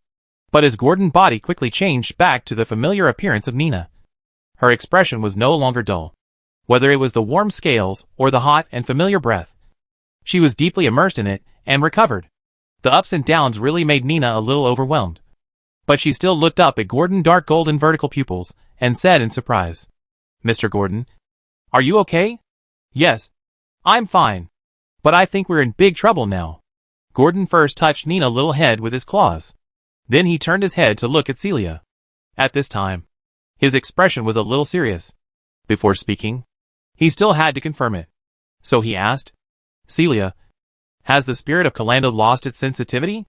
Gordon remembered that Celia had mentioned it in the previous chat. But it was from the side, saying that the temple priests and bishops worked together to show miracles and drive away the storm behemoth. But he didn't take it to heart at the time. Now that I think about it, if it weren't for Joey, it might have missed this news. I heard from them. That's it. They were referring to the adventurers. But Celia's answer was still a little uncertain. After all, only the priests knew whether the gods responded or not. However, the incident of the blue dragon made many people in Calando know that the goddess of wealth no longer responded to the prayers of believers. You know, as long as the goddess of wealth gives enough money, her miracles are most likely to appear. I know. By the way, Celia, I met the Joey you mentioned. Gordon nodded, and he had a rough idea in his mind. His expression became more serious. And then, he described Joey's appearance. Ah? Master? You met him? Are you okay? Hearing Gordon's words, Celia was immediately shocked, thinking of Joey's methods and Gordon's strangeness just now. She couldn't help but blurt out. The graceful body wrapped in the robe leaned forward slightly, and the worry in her eyes was very real. After all, if something happened to Gordon, what would happen to Nina and her? If the slave ring fell into Joey's hands, she would be at the mercy of others. She didn't want to change her master before the collar problem was solved. She didn't think she was so lucky at that time. Met a master who could communicate with Gordon. And Gordon saw Celia's worried and nervous expression. Although he knew what she was nervous about, he still felt warm in his heart and shook his head. I'm fine. At that time, he had a lot of magic items on him, so I didn't choose to take the risk. There is another reason for my petrification. Not because of Joey, Gordon explained, and then continued to focus on what he had said before. Now we are in big trouble. Calando can't stay for too long, and we have to prepare a plan to leave here. Celia, you should prepare too. Originally, Gordon wanted to wait until the young dragon grew to the next stage, but things couldn't keep up with the changes, and it could only act decisively now. When it said this, Nina and Celia were shocked. Especially Celia asked hurriedly, Master, is it because of Joey? No, it has nothing to do with him. This matter is far more terrifying than his arrival. If I really have to use a word to describe it, it is probably the coming of Ragnarok. Gordon shook his head, denied Celia guess, and expressed an idea with bold guesses Ragnarok, although he was not sure, and said these 4 words with doubt. But this is not without basis. Whether it was that Gordon confirmed from Celia that the gods had lost their senses, or that it was related to the reason why Storm Behemoth attacked Calanda before, plus the previous devil sacrifice. Various signs.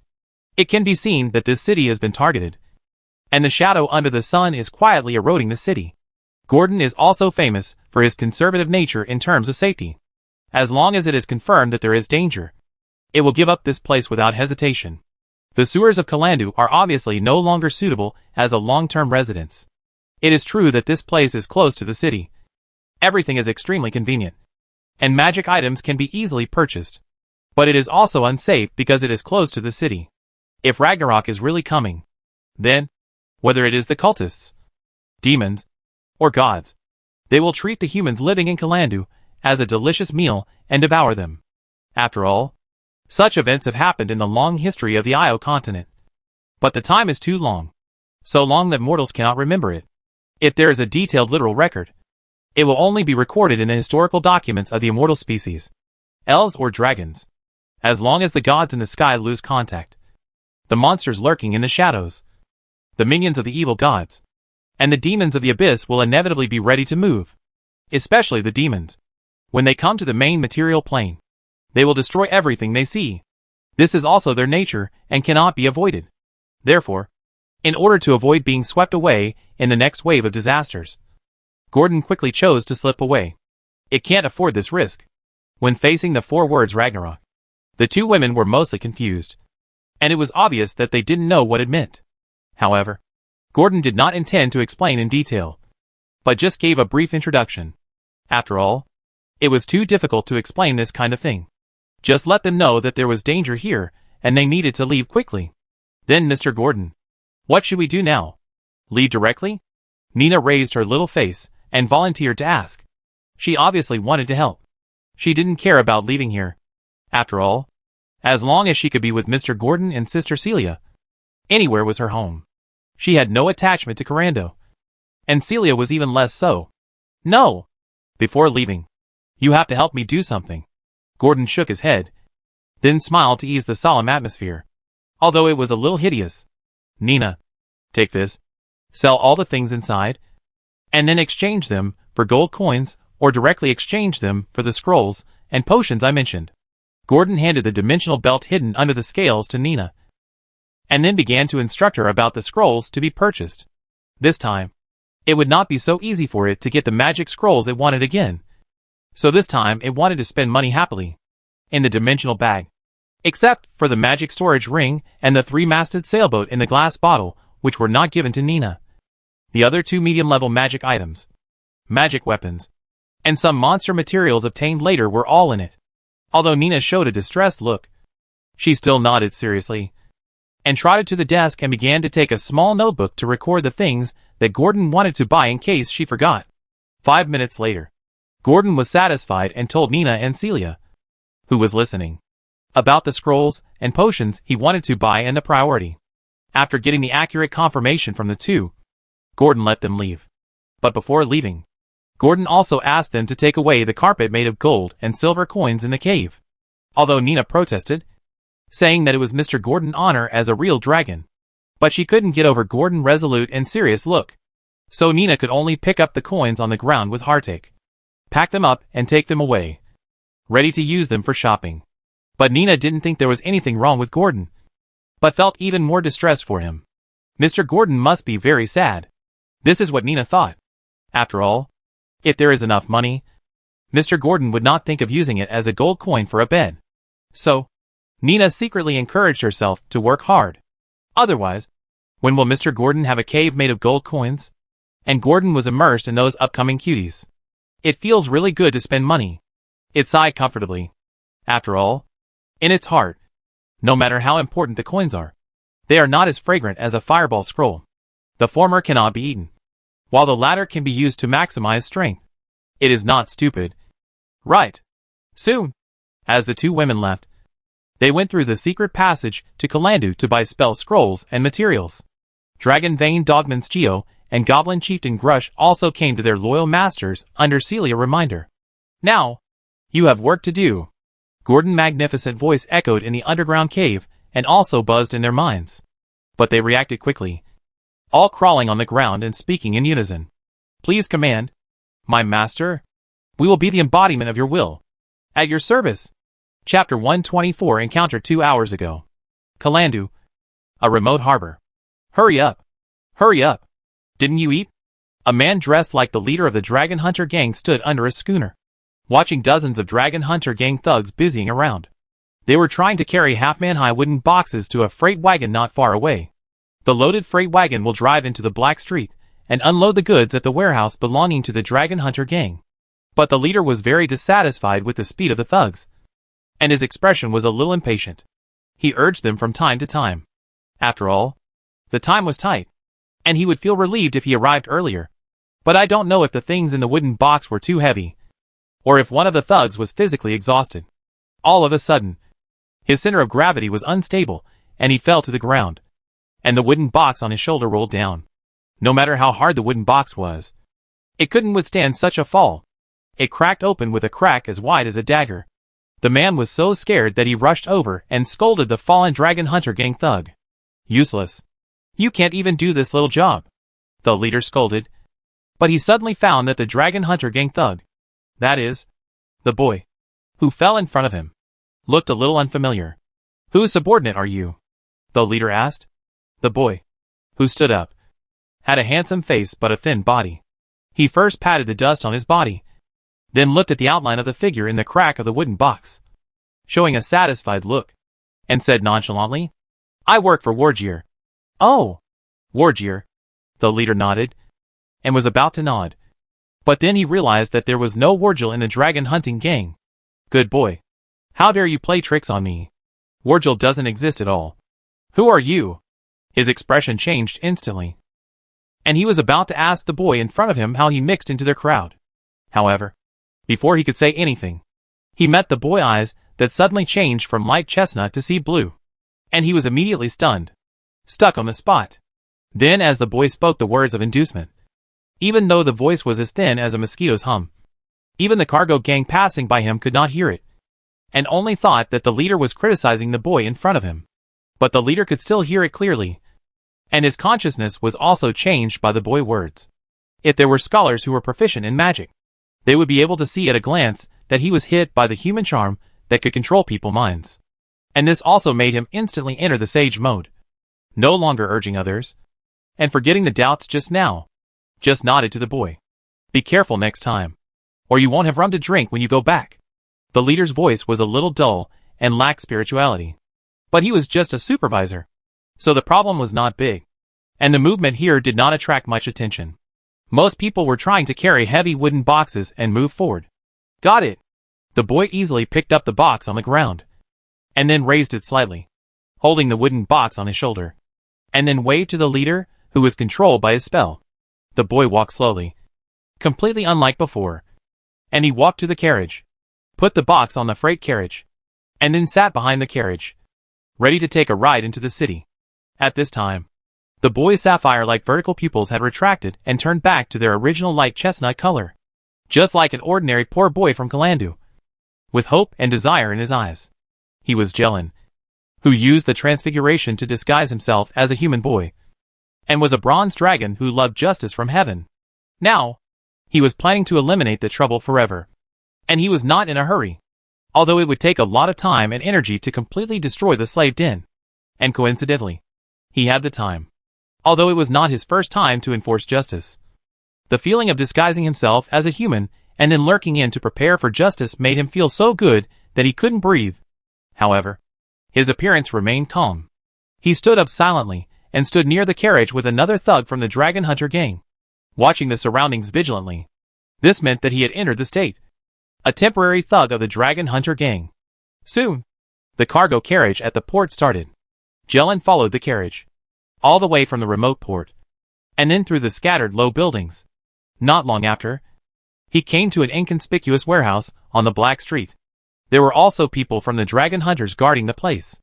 A scarred man who looked like a small leader saw the two escorting the carriage back. He didn't ask any more questions, just waved his hand and told them to start unloading the goods. Kieran also took the opportunity to join in and continued loading and unloading the goods, and was able to enter the warehouse. He wanted to know how many slaves of this kind were hidden in the warehouse. However, when he entered, he found that in addition to the wooden boxes containing the sleeping slaves, there were many other things in the warehouse that shocked him. Is this a ritual material? Jelen looked at the beautifully carved stone snake statue and marveled at it. He recognized this pattern. The runes of the sacrifice can make the ceremony more spiritual. Jelen vaguely felt that he seemed to have caught a big fish. But he was not in a hurry to tell others. Bronze dragons believe in justice. Although they will fight in groups for justice, they will only do so when they are unable to defeat the enemy. In most cases, it is just one dragon that destroys the den and judges the sins. Of course, it may also be because of the arrogance of being a real dragon. And the bronze dragon does not allow the matter to be made a big fuss before the conclusion is reached. He will not let this kind of righteous judgment slip away from his hands and hand it over to others within his ability. Soon, after several times of moving goods, Jelen was convinced that these large stone sculptures were materials used in some kind of cult rituals. Then he began to focus more on the small and big leaders of the dragon hunting gang, because he needed to dig out the source. He wanted to know who was hosting the ceremony. Finch from the Dragon Hunter gang was not like that. He had already known this from listening to other people's conversations. Leader Finch was a warrior, which meant that there must be someone else behind the scenes. However, after several hours, Jelen still could not find any trace of a spellcaster of equal status in the Dragon Hunter gang besides Finch. Nor did he see any other related people. Just when he was about to continue lurking, he suddenly found that Finch, who had just left, came in with a man in a black robe. He quickly pretended to be nervous, disguised as an ordinary Dragon Hunter gang thug, and then began to listen. There is definitely something wrong with this person. Jaren's light chestnut eyes looked at the hunchback man named Foreman, and the corners of his mouth slightly drew an invisible arc. Things finally changed. Not long after, Foreman left the warehouse in a hurry, as if he wanted to meet someone. Jaren also quickly turned into a blue cat to follow him. But while following him, he also roughly understood which gang this airtight wanderer in front of him belonged to. Ouroboros gang. The gang leader is said to be a beautiful woman. It is a rival relationship with the Dragon Hunter gang. But from the backstage, the relationship between the two is definitely not as tit-for-tat as it seems on the surface. And they may have secretly formed an alliance. Moreover, the Ouroboros also corresponds to the black snake statue in the warehouse before. Jaren felt that the answer was right in front of him. So he chose to continue chasing his footsteps, wanting to see where Foreman was going. After many twists and turns, Jaren followed behind, watching Foreman knock on the door of a mansion and report something to a young girl in a robe, as if it was the whereabouts of someone. But Jaren couldn't hear it clearly. But from the appearance, it was indeed the appearance of a spellcaster. Could she be the host of the ceremony? She is the leader of the Ouroboros? But from the faint voices of Miss Irene, Miss Fomal, it didn't seem right. And from the girl attitude of thanking Foreman, it didn't seem like the behavior of the leader. Jaren, who turned into a blue cat, was confused. He couldn't help but secretly suspect. But he could try it first. Anyway, there were no good people who could get along with him. However, Jelen did not alert the enemy, but followed Foreman to the Ouroboros headquarters first, and then returned to find trouble with the girl. Soon, it found an excellent sneak attack position on the outer wall under the shadow of a roof of the mansion, less than 10 meters away from the road. Its breath and spells can easily cover it, and its strong body can also arrive in an instant. However, when the door opened, Jelen, who was ready to sneak attack with dragon breath, was stunned, because it was not one girl who walked out of the door, but two. One of them, he knew, was the dragon girl Nina who fed him rolls several times in 2 months. Seeing her, Jelen could even recall the disgusting butter smell of rolls, which was not salty at all. Jelen's brain crashed, and the prepared spells could not be released. In this way, a blue cat stagnated on the wall, like a puppet, staring blankly at the two girls, walking towards the direction of the civilian area, motionless. Chapter 125. Nina rushed into the alchemy shop that was so familiar to her, and Celia, before the last ray of light disappeared in the white high wall at dusk. The shadows of the two were reflected by the setting sun behind them, and they were stretched very long, so long that the distance from the door to the wooden base of the front desk was not enough, and it had to be refracted upwards along the wall of the front desk. The door was not closed. As soon as Nina entered, she saw the owner of the alchemy shop, a half-elf woman, sitting at the front desk, flipping through the pages of a book engraved with patterns. As if looking for something, she knocked on the wooden board of the door 3 times, and then called softly, "Ms. Willow." "Good evening." And Fran Willow was also awakened by the sound at the door, and looked up to see the little girl who walked in at sunset. Slightly surprised, it was the dragon girl, Nina. But now Nina is no longer the embarrassed look when she first met her. At that time, she was still wearing a tattered linen skirt. Now, although what she was wearing was not particularly expensive or high-end, it was close-fitting and neat, giving people a very clean feeling at first glance. The big change made her surprised. Moreover, Nina's eyebrows and eyes were no longer as uneasy as before. She used to be like a domestic rabbit, curled up there, making people feel pitiful and couldn't help but touch it. Now her face is filled with more joy from the heart, and there is light in her eyes. In addition, her waist is now straighter, making her look taller. She also has a temperament that her peers don't have, plus the long silver hair that had grown for 2 months, and the dragonborn pupils. The exotic beauty was displayed vividly.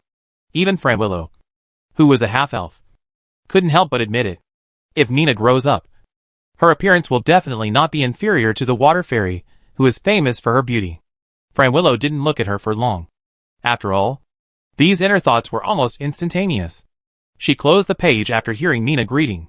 Then she got down from the high chair and smiled back. "Good evening, Nina. Long time no see. Also, I've said many times, just call me Sister Fran. Just like Lovafu. Although they haven't seen each other for more than 2 months. Fran Willow, as a half-elf, this time is just like going out to attend a salon banquet for her, which is too normal. Moreover, adventurers may go out to do a mission for a year or 2. It was also because of this that Fran Willow remained true to her original intention, and did not become estranged because they had not seen each other for more than 2 months. She looked at the dragon girl and asked softly, "What is the matter with you this time? Is there anything I can help you with?" After that, she nodded slightly to Celia beside Nina, which was also a greeting. She had met Celia once when she sold Sea Dragon Beast materials last time, and subconsciously, she thought of her as someone behind Nina. After all, Celia had the ability. "Sister Fran, this time we are going to sell some materials and magic items. Here, these are them." Nina was very straightforward, and directly took out the dimensional bag and shook it in front of Fran Willow. "Oh, magic items? Come in and talk. It seems that you have gained a lot from this adventure." When Fran Willow heard the words magic items, she knew that this order might be a big deal. She took a few steps forward to greet the 2 people to come in, then closed the door, and hung a small wooden sign that could be seen outside resting before turning back slowly. She smiled. When she passed by Celia, she looked at Celia again. After all, adventurers who can sell or buy magic items during adventures are rare in this civilian area, and Miss Warlock did not feel uncomfortable at all under Fran Willow's glance, and smiled at Fran Willow. Then Nina, "Should we talk inside or outside?" Fran Willow asked Nina for her opinion. "Sister Fran, it's all right. By the way, where's Love? Did she leave?" Nina suddenly realized that the red-haired girl with twin ponytails, who liked to read strange books, was gone, and asked curiously, "No, she out to buy some spell materials for me now. I was just studying the recipe of the potion and needed that material. But it's not here." So I had to ask her to buy it for me first. Friend Willow explained with a smile. After all, there was nothing to hide. But she added, but recently, her family may come to pick her up. She can't stay in Calando for long. Fortunately, you came back in time. Otherwise you might not see her for another month. If she didn't see you, Lovey would probably be very sad. Friend Willow joked. After all, Lovey liked Nina more. And she was still nagging where Nina went a few days ago. They were lucky to meet before parting. Really? Lovey was leaving too. Nina muttered in a trance when she heard the news. After all, she would soon leave the city where she had stayed for more than a year and settle down somewhere else with Gordon. As for Lovey, Nina's impression was limited to a few encounters and conversations in the alchemy shop. Plus the accidental encounter in the sewer. Overall, except for the first blunder, the two of them got along well. Right? If she didn't remember that she gave her the forget potion. However, when she heard that she was leaving, Nina couldn't help feeling a little melancholy at the time of separation. And Friend Willow cleverly caught the loophole in Nina's words. Too? Do you have friends who are leaving too? Or, Nina, are you leaving Calando too? And never coming back? She asked with curiosity. Yeah, that's right. I have a friend. Let's not talk about this. Let's go in and take a look. There are a lot of things this time. Thank you for your help, Sister Fran.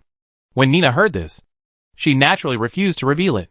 She just found an excuse to get away with it, and then changed the subject. Friend Willow naturally saw that Nina didn't want to say more. So she didn't force it. Nodded. It's okay. The more monster materials you take out, the more I earn. Why would I find it troublesome? Friend Willow waved her hand, then guided Nina to the inner room. And Celia followed behind, until the lights were bright, and the fiery red lights lit up the coastal city of Calando. Nina and Celia came out of the alchemy shop. From Nina's expression, she was quite satisfied. Most of the alchemical potions and scrolls that Mr. Gordon asked for were purchased. An almost empty Friend Willow shop. But this also spent the largest amount of money Nina had ever handled. More than 5,000 gold coins. This time, she got more gold coins than the previous commission. More than 3 or 4 times. But in front of those spell scrolls that cost hundreds of gold coins, it was really not enough. Fireball scroll, fossil to mud scroll, invisibility scroll, and so on. And this shopping also planted a small seed in Nina's young heart. That is, being a wizard must be very profitable. She will study spells well when she returns. She will also copy scrolls in the future, and then sell the spell scrolls to other adventurers. In this way, her little dream can be easily realized. And Mr. Gordon will not have to buy other people's spell scrolls in the future. Just use hers. It's free. Chapter 126 The Truth of Ouroboros. They followed the road in the civilian area and set off on the road back to the black street under the dim lights. Nina was a little absent-minded. As she walked, she couldn't stop daydreaming about the good times of becoming a wizard in the future. When I can make spell scrolls, then Mr. Gordon gold coins will no longer have to worry about it. The word mage has formed a very profitable fixed thinking in her mind. Celia did not break her beautiful fantasy. After all, she also supported Nina to become a wizard. You know, spellcasters have an absolute advantage over other professions in terms of running away or attacking when facing those monsters. Just when Nina had already imagined it, Mr. Gordon succumbed to her money offensive and finally agreed to let her sleep on his back. She vaguely heard a familiar groan coming from the alley in the civilian area. Is anyone there? Give me some money. I'm so hungry. Nina woke up from her reverie immediately and looked for the sound. She found that it came from an alley across the street. She tilted her head and took a few steps forward to look over. She found that the voice in the alley was indeed very similar to that of Grandma Orlon. And she had seen the old beggar woman several times. Nina didn't hesitate for too long and asked Celia for 2 silver coins. She went to a nearby bakery to buy bread. She felt that she still needed to do this trivial thing. And Celia didn't follow. She leaned against a flower bed alone. Leaning against it, quietly watching Nina not far away buying food from the bakery owner. Soon, Nina bought the bread. Then, as usual, she walked into the alley, gently put down the bag of soft bread, and planned to leave. But after turning around, Nina found that she couldn't leave this time. A stone wall suddenly appeared, blocking Nina's way. And the surrounding scenery was no longer the color of the wall in the alley, but uneven rocks. Nina panicked and wanted to turn her head to look at the old beggar woman. But she found that the original old beggar woman had disappeared. And instead, a handsome boy with dragon-like vertical pupils and seaweed-colored hair was smiling and greeting her. "Hello, kind girl. Nice to meet you. My name is Jelen. I'm very sorry that I used a small maze technique to involve you. But can you tell me your name first?" "Oh, don't get me wrong. What I want to say is, I want to repay you well and save you. I have a..." However, Jelen's series of words have not yet finished. Then he found that something was wrong with the girl in front of him. Why did she seem to be casting a spell? "What are you doing?" Jelen looked at the scene in front of him, his face full of confusion. Why did he suddenly start to move? It found that it seemed to have done something wrong, or that the girl in front of it had misunderstood something. It wanted to explain, but found that it didn't know where to start explaining, and was speechless for a moment. But Nina ignored it. In extreme fear, she exerted her greatest strength, which was extraordinary. In less than a standard action, she used flash perfectly. As Nina chanted the spell, a bright white light exploded directly at her fingertips, and the wide dome above this small maze was reflected in a snow white. This also caught Jelen, who had transformed into a handsome young man, off guard.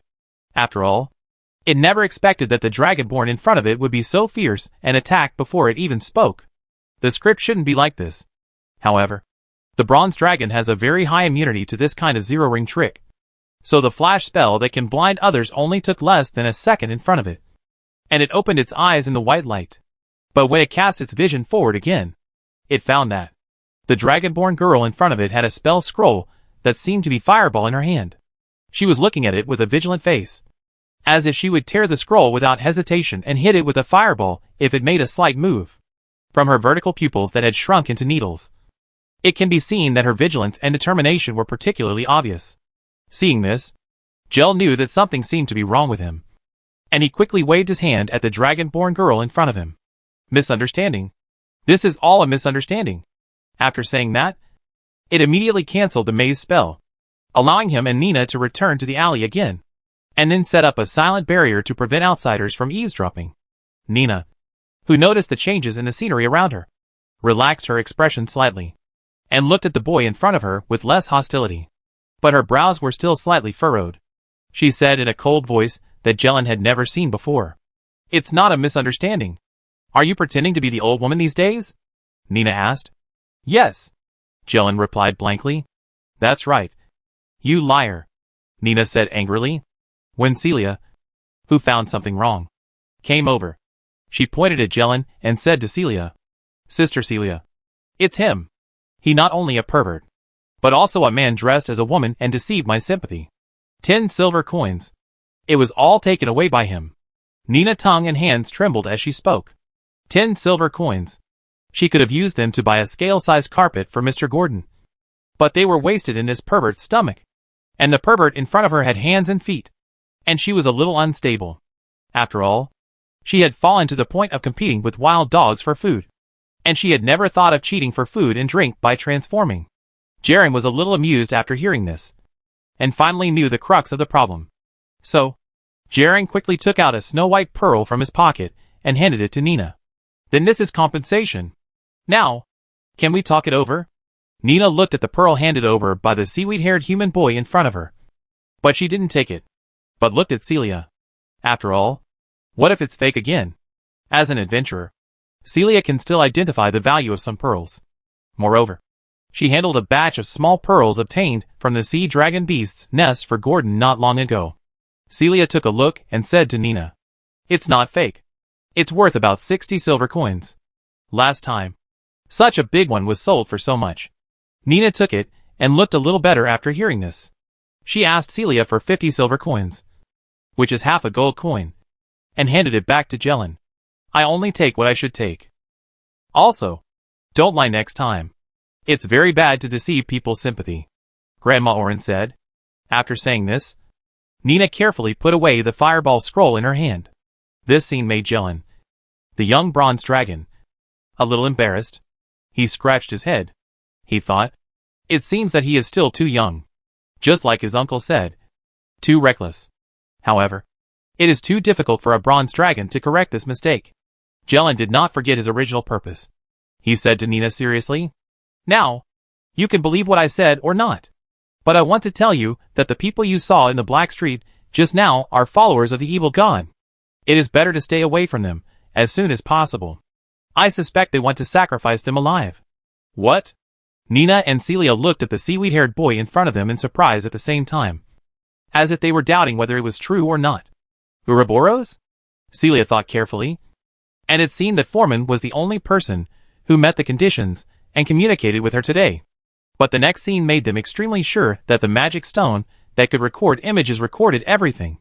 Celia's first reaction after watching it was, "Evil God. This is a big deal. We have to tell the master right away. And leave here as soon as possible." Nina hurriedly thanked Jelen and dragged Celia away. "Evil God. This is not good. We have to let Mr. Gordon know." Chapter 127. Staggered Jaren looked at the backs of the two people who left in a hurry and smiled with satisfaction. He couldn't help thinking in his heart, this should be the feeling of helping others, as described in the nursery rhyme of the Bronze Dragon? When he heard Nina thank him just now, he did feel a sense of joy in his heart. And it quickly filled his heart. But joy came and went quickly. Just when Jaren wanted to continue to stare at the dragon hunting gang in the Black Street and plan to enforce justice, a special communication message suddenly came from his heart. A look of surprise instantly appeared on Jaren's face, but then followed by joy. It was Uncle Staghorn. It had gone to cooperate with Calando's paladin team to pursue Priest Shar. And now this message means that it is back. Jaren was shocked and immediately transformed into a seabird, wanting to quickly get away from here without alarming others. He was a little impatient to hear about his uncle's experience this time. The evil priests of Shar attempted to destroy the city, but the righteous bronze dragon, along with its human companions, thwarted their plot. Jelen felt that he could savor this story for many years. Just thinking about it made him tremble, so that his flight was sometimes high and sometimes low. But no one cared about this. In the dark night, who would care about a flying bird? But before leaving, he still took the bag of bread. After all, he paid for it. After Jelen turned into a seabird and flew away, the alleys in the civilian area returned to peace and emptiness again. Only in the dark night, there was a seabird that took off with the wind, flew over the scattered dome-shaped buildings, towers, and white high walls of Calandu, and flew towards the bright moon over the sea. On the other side, Nina and Celia did not stay on the road for too long. After returning to their home in the Black Street, they returned to the underground cave through the secret passage. Then, they bombarded Gordon with information. But their logic was very clear, and they basically restored the information they learned from Jelen completely. Gordon was a little confused. There is such a good person, and he took the initiative to tell Nina? And he wanted to repay her? Gordon frowned slightly, feeling that things were not simple. So, it asked the two people carefully again, including the boy's dress, tone and behavior. But overall, nothing was found, except for a head of seaweed-colored hair and bright vertical pupils. It was the dress of a normal resident. It was difficult to guess its origin, but Nina seemed to think of something, saying that Jelen had the smell of sea spray on him. Nina, who had picked up dead fish before, had a deep memory of this smell. Although Jelen was faint, he still had it on him. Nina's words completely ignited Gordon's thoughts, and a flash of inspiration came to him. Gordon guessed what Jelen might be: a bronze dragon disguised as a humanoid creature. He remembered that Nina had just told him a lot about this young man. Cheat her bread and sympathy. He usually likes to transform into an old beggar to beg in Calandu, fight against slave trade, risking his own life, and have zero tolerance for evil. He transformed into an undercover agent and entered the Dragon Hunter gang to investigate the transportation and sale of slaves, wanting to eradicate the evil forces and other events, plus the connection between the past and the present. It perfectly matches the behavior of the Bronze Dragon in the Dragon Legacy, fishing for law enforcement and showing justice to villains, as well as sparing no effort to fight against evil, are their specialties. And helping Nina is easier to guess. After all, Bronze Dragons will reward kind-hearted people or kind people who have helped them. But most of the rewards may be decades or even hundreds of years later. And the Bronze Dragon will remember such a thing. And this time is actually a coincidence. Otherwise, Giran is probably like the predecessor of the Bronze Dragon, and will forget the little dragon girl who feeds him sweet bread in the blink of an eye. But compared to these, Gotan thinks more about The appearance of these righteous paranauts means that there will definitely be turmoil here. Bronze dragons hate evil as much as paladins. But they are more uncontrollable than paladins, because there is almost no one who can restrain them. And it all depends on self-consciousness. So how big the commotion can be, Gotan has no idea. After all, according to the dragon heritage, the actions of bronze dragons can be summarized as my heart and my actions are as clear as a mirror. And everything I do is justice. They are a group of righteous lunatics who cannot tolerate evil. In order to fight evil, they can do anything. So Gordon has planned to leave early tomorrow morning. If it wasn't too dark and the sea creatures were active, Gordon would have wanted to leave here overnight. Although it is not afraid. It is not alone. It has relatives in Nina. Naturally, it is safe to wait until it is fully rested before setting off. What's more, if it goes out now, it may bump into the bronze dragon. And Gordon doesn't know where its sea area belongs. If you go astray at that time, it will be troublesome. You know, if you are caught by a bronze dragon, it is easy to have a conflict, because they cannot tolerate evil. So if they see a real dragon lord like Gordon, who has chaotic evil camp dog-headed people and goblin followers in the sea, in their eyes, it is also linked to evil. Even if Nina is on the side, it is useless and cannot be persuaded. Although it may not fight and kill as soon as it sees the blue dragon among the 5-colored dragons, it will definitely not greet you with a smile. Either expel or fight. Unless your strength crushes it. It is possible to talk to you calmly. So Gordon's idea is to wait until the gangs in the Black Street start to move tomorrow, so that it has a high probability of staggering with the bronze dragon. And even if it accidentally steps into its territory, it will not be a big deal. After all, the owner is not there, and the bronze dragon protective power is mostly in the nest or at the entrance of the nest. As long as it doesn't run into it, it can pass safely. After the plan was finalized, Gordon and Nina chatted for a while and then went to rest. After all, they were exhausted all day. Even if they took a nap at noon, they still couldn't stand it. On the way, Gordon asked Scale and Grush to get ready. They were leaving tomorrow, so time was tight. But the goblins and kobolds didn't have much, so they could leave whenever they wanted. After Gordon dealt with all the things and made several plans for tomorrow's long journey, it was already late at night. It lay down gently, lying next to Nina, and slowly closed its vertical pupils, looking forward to tomorrow. The next day, during the hustle and bustle of Kalandu, on the high platform of the sea dragon beast's lair, the dog-headed men and goblins huddled together, with Grush and Stio standing in the front, and Nina and Celia were on its left and right sides, ready to go. And Gordon patrolled among his followers for a while. Then he stopped hesitating and crushed the scroll in his hand. Group underwater breathing a light blue magic aura, accompanied by a spell, spread to the hundreds of monsters on the high platform, as well as the human girls on both sides of Gordon.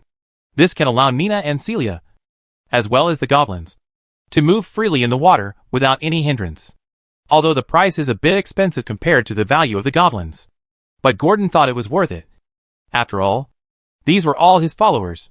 He would not give up easily. Let's go! The destination is Rika Island. After getting ready, Gordon roared for the first time in the cave. At this time, in the eastern sea area outside the dock area of Kalandu, a bronze dragon with a length of nearly 30 meters was basking in the sun on the waves of the sea.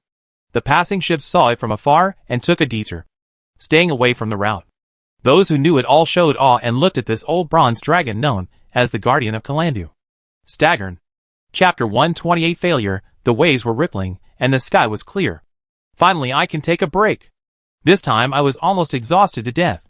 Stargan thought as he looked at the seabirds flying in the sky. It let its huge body lie quietly in the waves. It wanted to feel the warm sea water washing its dark copper scales, which would make it feel that this was a long-lost peaceful time. Not long after it came back, it encountered the trouble of the sharp priests. So it went on a long journey, and ran to the overseas archipelago, with those holy warriors to chase those who fell into the shadow. It must be said that the mice in the shadows are really the best at hiding. It and the holy warriors spent nearly 2 months to find the tracks of those sharp priests among hundreds of islands. When they arrived, they were still performing evil sacrifices, trying to summon the gods living in the shadow plane. Thinking of that scene, the bloody altar, those sharp priests, and the ritual priests, in order to please the evil god, or to speed up his birth, They chose to cut off their facial features to serve as a fuel for the sacrifice.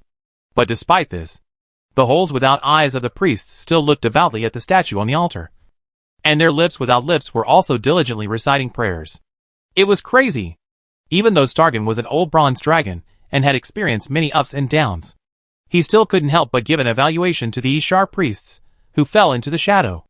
Fortunately, there was no big trouble in the end, and they arrived in time to stop the ceremony. All the priests were punished with holy light, and their bodies and the bloody altar were destroyed together.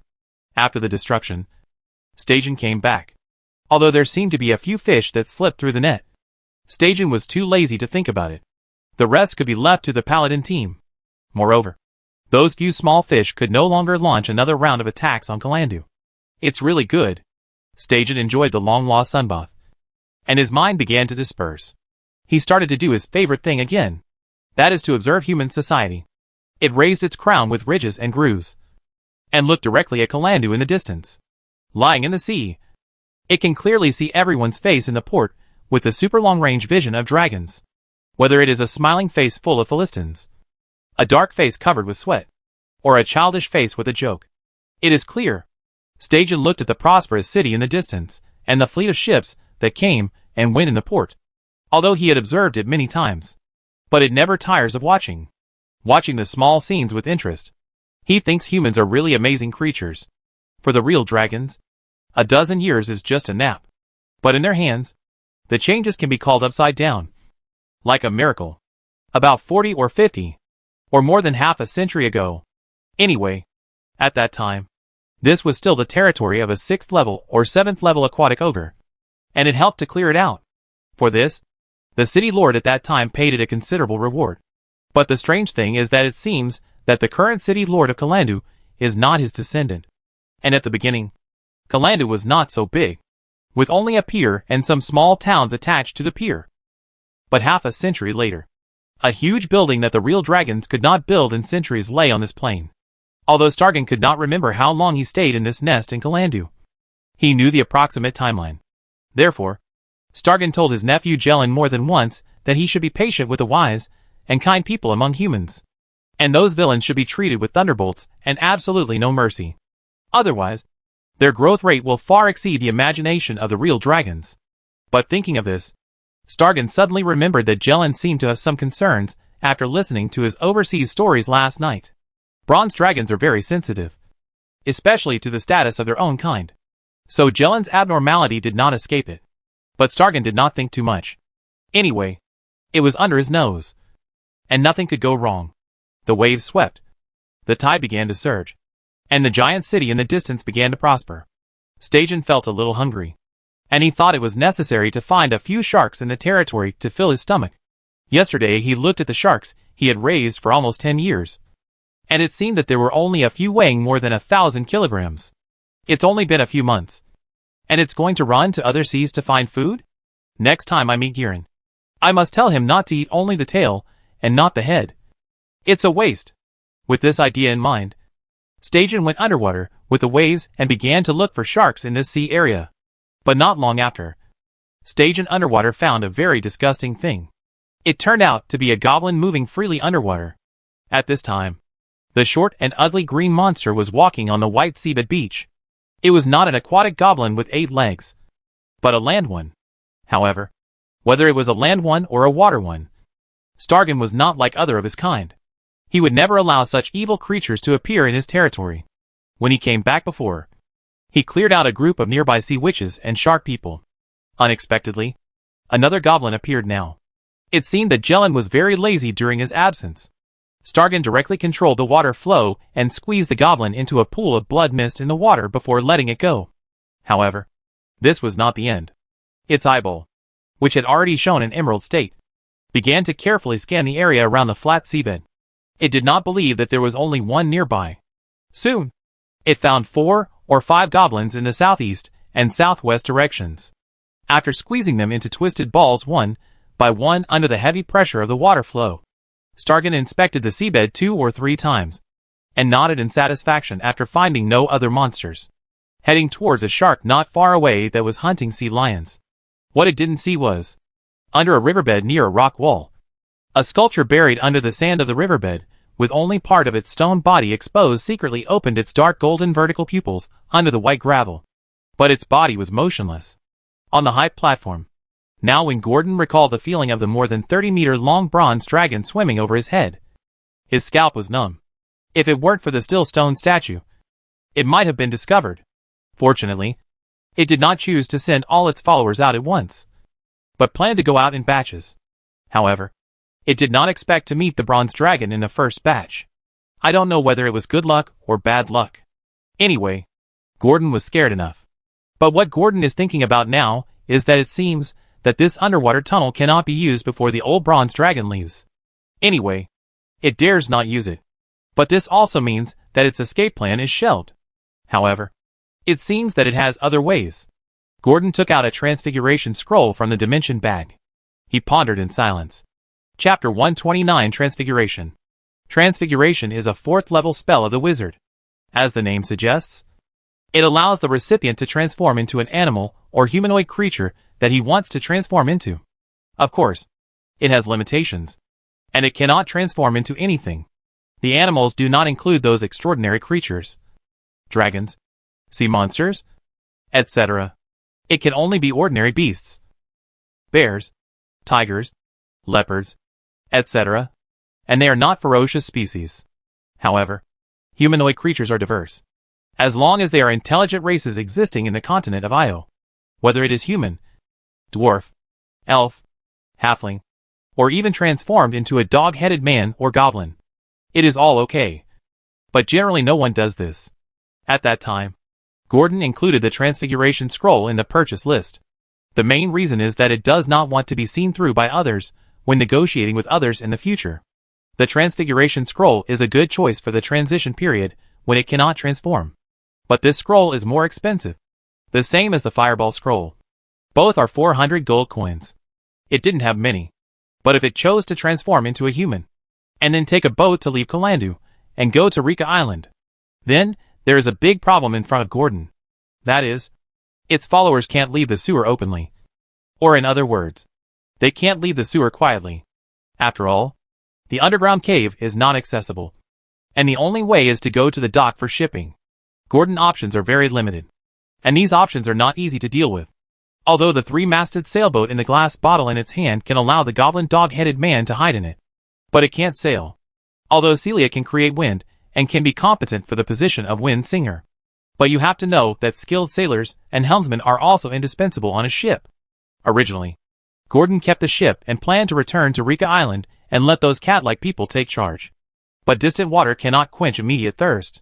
If it wants to use this method, it can only choose to recruit another group of sailors. But this kind of thing cannot be solved by recruiting ordinary sailors. What it needs is a group of sailors who are loyal to it. The risk of choosing coercion, inducement, and coercion is too high. This is still the territory of humans. It is not a wizard who can control people's hearts. What's more, how to send goblins and dog-headed men on board is still a big problem. After all, this is not just one or two, but hundreds of them. So Gordon is now facing a choice. In the end, should he give up these followers and leave Kalandu with Celia and Nina and survive for a while? Or stay in the sewer, wait patiently for the bronze dragon to leave, and then leave through the underwater tunnel? Or find another way to leave safely and securely? Group invisibility. But the price is too high.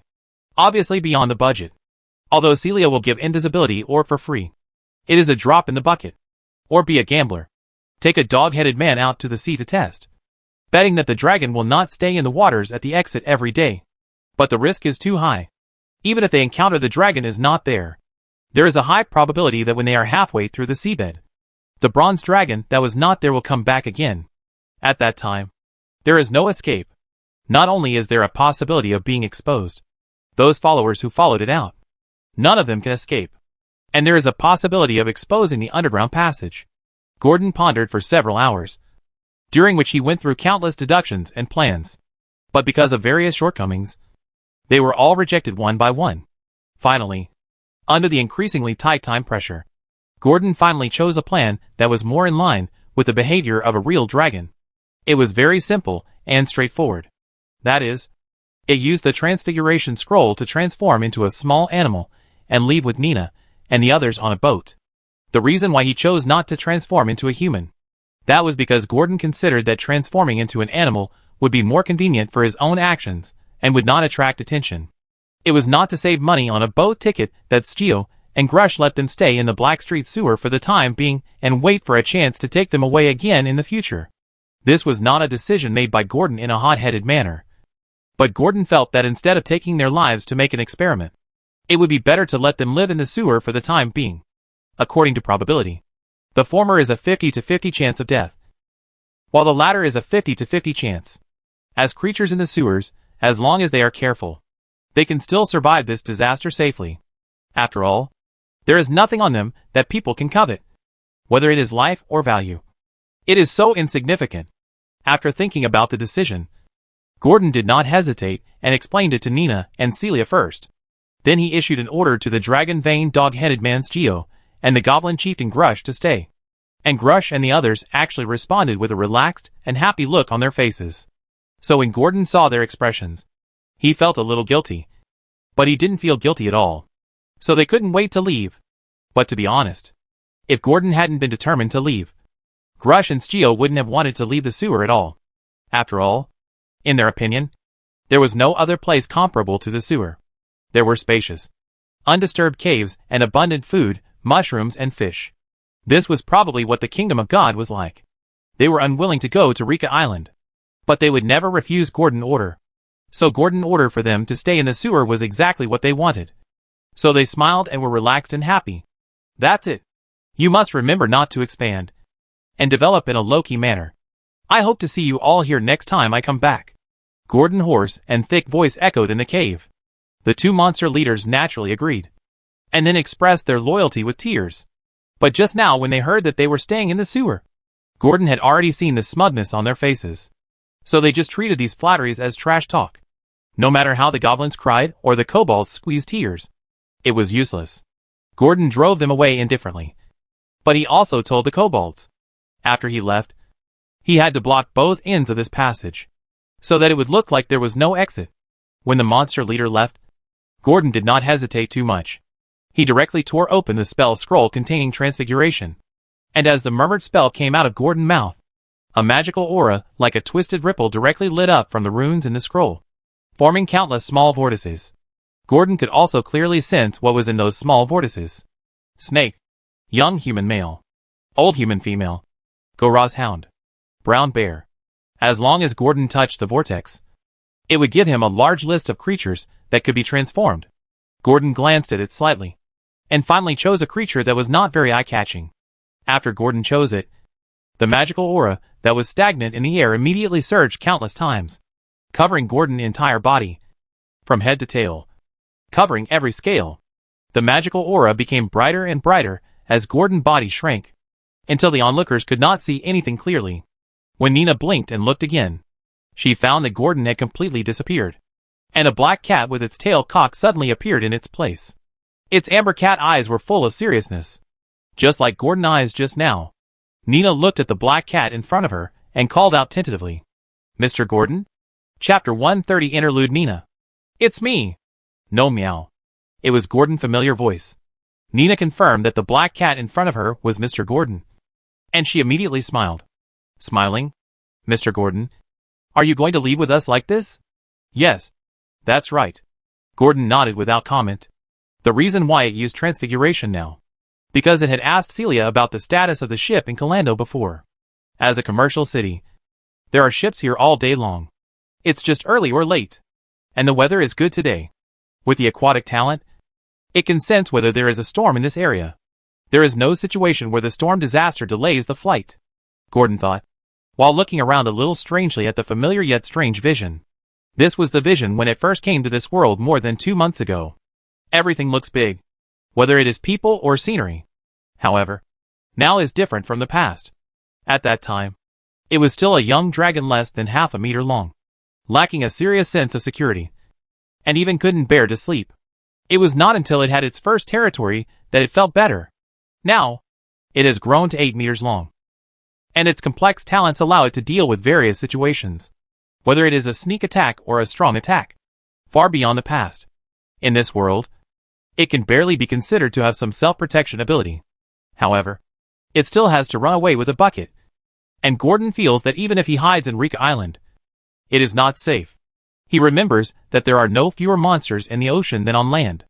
Many powerful monsters live in the deep sea, such as the most famous native Abyrus from the bottomless abyss, Dagon, who has the title of the king of the deep sea. In the turbulent years, its activity level is no less than those cultists, and it may devour and destroy more wantonly. But if you really care about it, no place is safe. After all, maybe the cave is connected to the dark area. So Gordon didn't take it too seriously. At least the safety of Rika Island is much higher than the sewer. Thinking of this, Gordon took small steps and walked a few steps to Nina and the others, and then asked Nina, "Nina, is there anything else you want to take away here?" "No, Mr. Gordon. I have packed it just now." Nina shook her head. When Gordon was talking to Schio and the others just now, she had packed her luggage in the cave. There were only some sundries in Calando's residence. "Then let's go! By the way, Celia, when you go to the dock area later, remember to find the ship route and flight map for me." Gordon nodded and stepped forward first, as if he remembered something, and then reminded Celia. Since it was leaving by boat, the ship's route must be in an area it was familiar with, and it would be best if it could pass through Rika Island. But there were reefs around Rika Island, and normal ships would not pass through there, so it could only choose a relatively close one and then pass through underwater. "Okay, Master," Celia responded lightly, although it was a bit strange to call a black cat master. She was used to it. She was used to giving the owner of that voice the most respectful title from the bottom of her heart. "Hey, Mr. Gordon, wait for me." Gordon was a little caught off guard, and Nina behind him hurriedly called the black cat to stop. Hearing the call from behind, Gordon stopped and turned to look at Nina, with a puzzled light in his cat pupils. "What?" it asked. In response, Nina gave a shy smile. "Mr. Gordon, I think you don't know the way to Calandu. You will get lost on the street. So, let me hold you. I recognize." "Okay." Gordon was about to say that he knew, because he had got the map of Calandu from the Goblin Caster, and he remembered it very clearly, so getting lost was pure nonsense. But seeing Nina's hopeful eyes, Gordon looked at his not-so-big body again, and finally changed his mind and agreed to let Nina hold him. Although it felt a little strange, but it was good to make her happy. After all, they hadn't seen each other for more than 2 months, and this was Nina's first request. Gordon couldn't refuse. After Gordon agreed, Nina was overjoyed. She took a few steps forward and squatted down. She carefully held the black cat in front of her, which was only as long as her arm, in her arms, and then laughed with satisfaction, as if she had achieved something. "Nina, what are you laughing at?" Gordon heard that Nina's laughter was a bit strange, and couldn't help asking curiously. "Sorry, Mr. Gordon. I'm so happy. I thought it was impossible to achieve." "Achieve what?" Gordon lay on Nina's chest, raised his head, and looked at the face of this girl who had become so huge for the first time. "A regretful wish, Mr. Gordon. I wanted to hold you up very much. I wanted to do it the moment you broke out of the shell and saved me. But Mr. Gordon, you grow up so fast. As soon as I had this idea, you grew up so much that even if you agreed, I couldn't hold you. So this became my wish. But I still did it." Hee hee. Nina took out one hand that was holding Gordon and used it to smooth the black cat's silky fur, and said with satisfaction, and Gordon half closed his eyes and didn't struggle, feeling the gentle touch from Nina, but without the cover of scales. The feeling of being touched by someone. After a long time, Gordon felt a little creepy. It was a little bit angry, but after hearing Nina regrets, it thought about it and endured it. After all, there is a beginning and an end. Only today, and after the transformation is over, it will be free. Thinking like this, Gordon let Nina hold it like this, and walked with Celia to the black street house connected to the nest.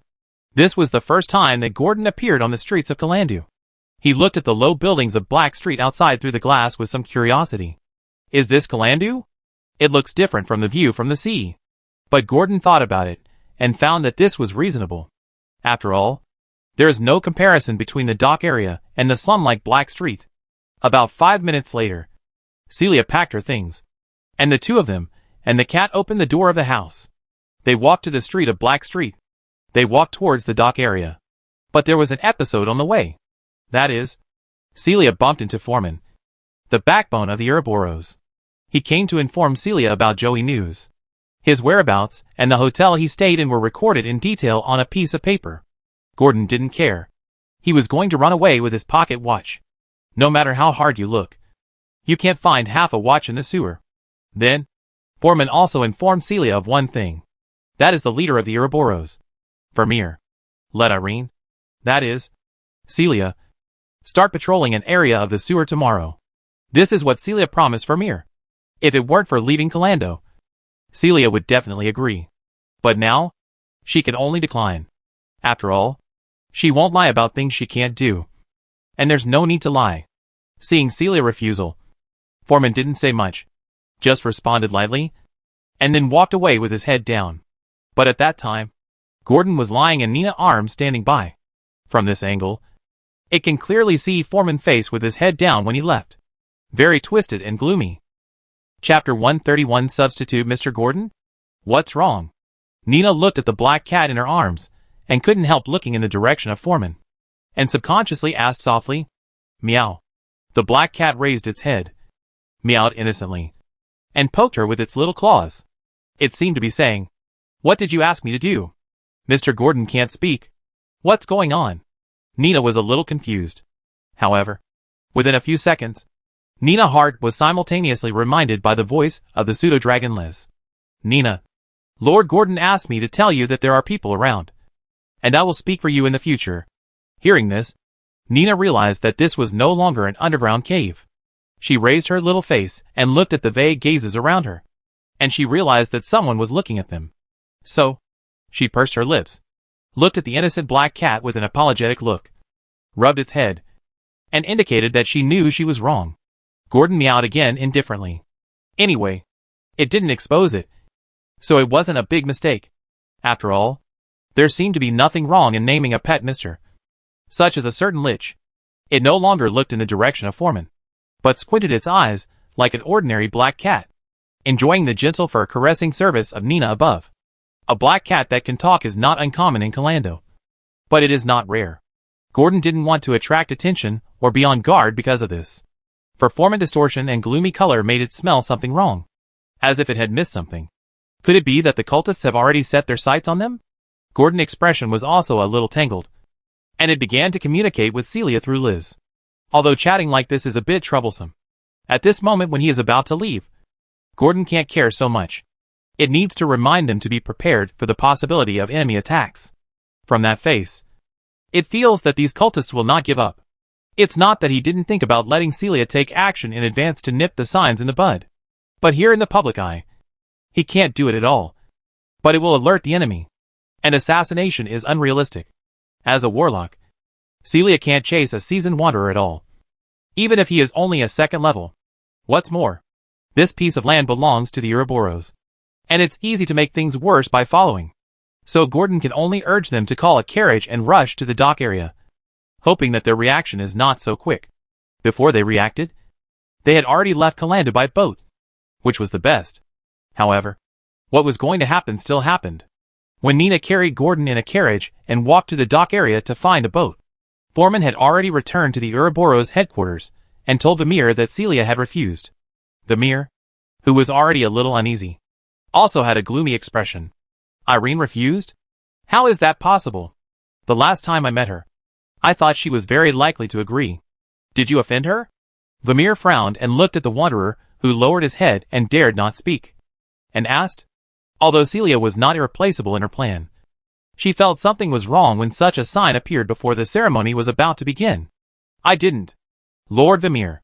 Foreman made a bitter face and quickly explained. How could this happen? Vermeer knew Foreman's character, and he asked this question because he wanted to know a reason.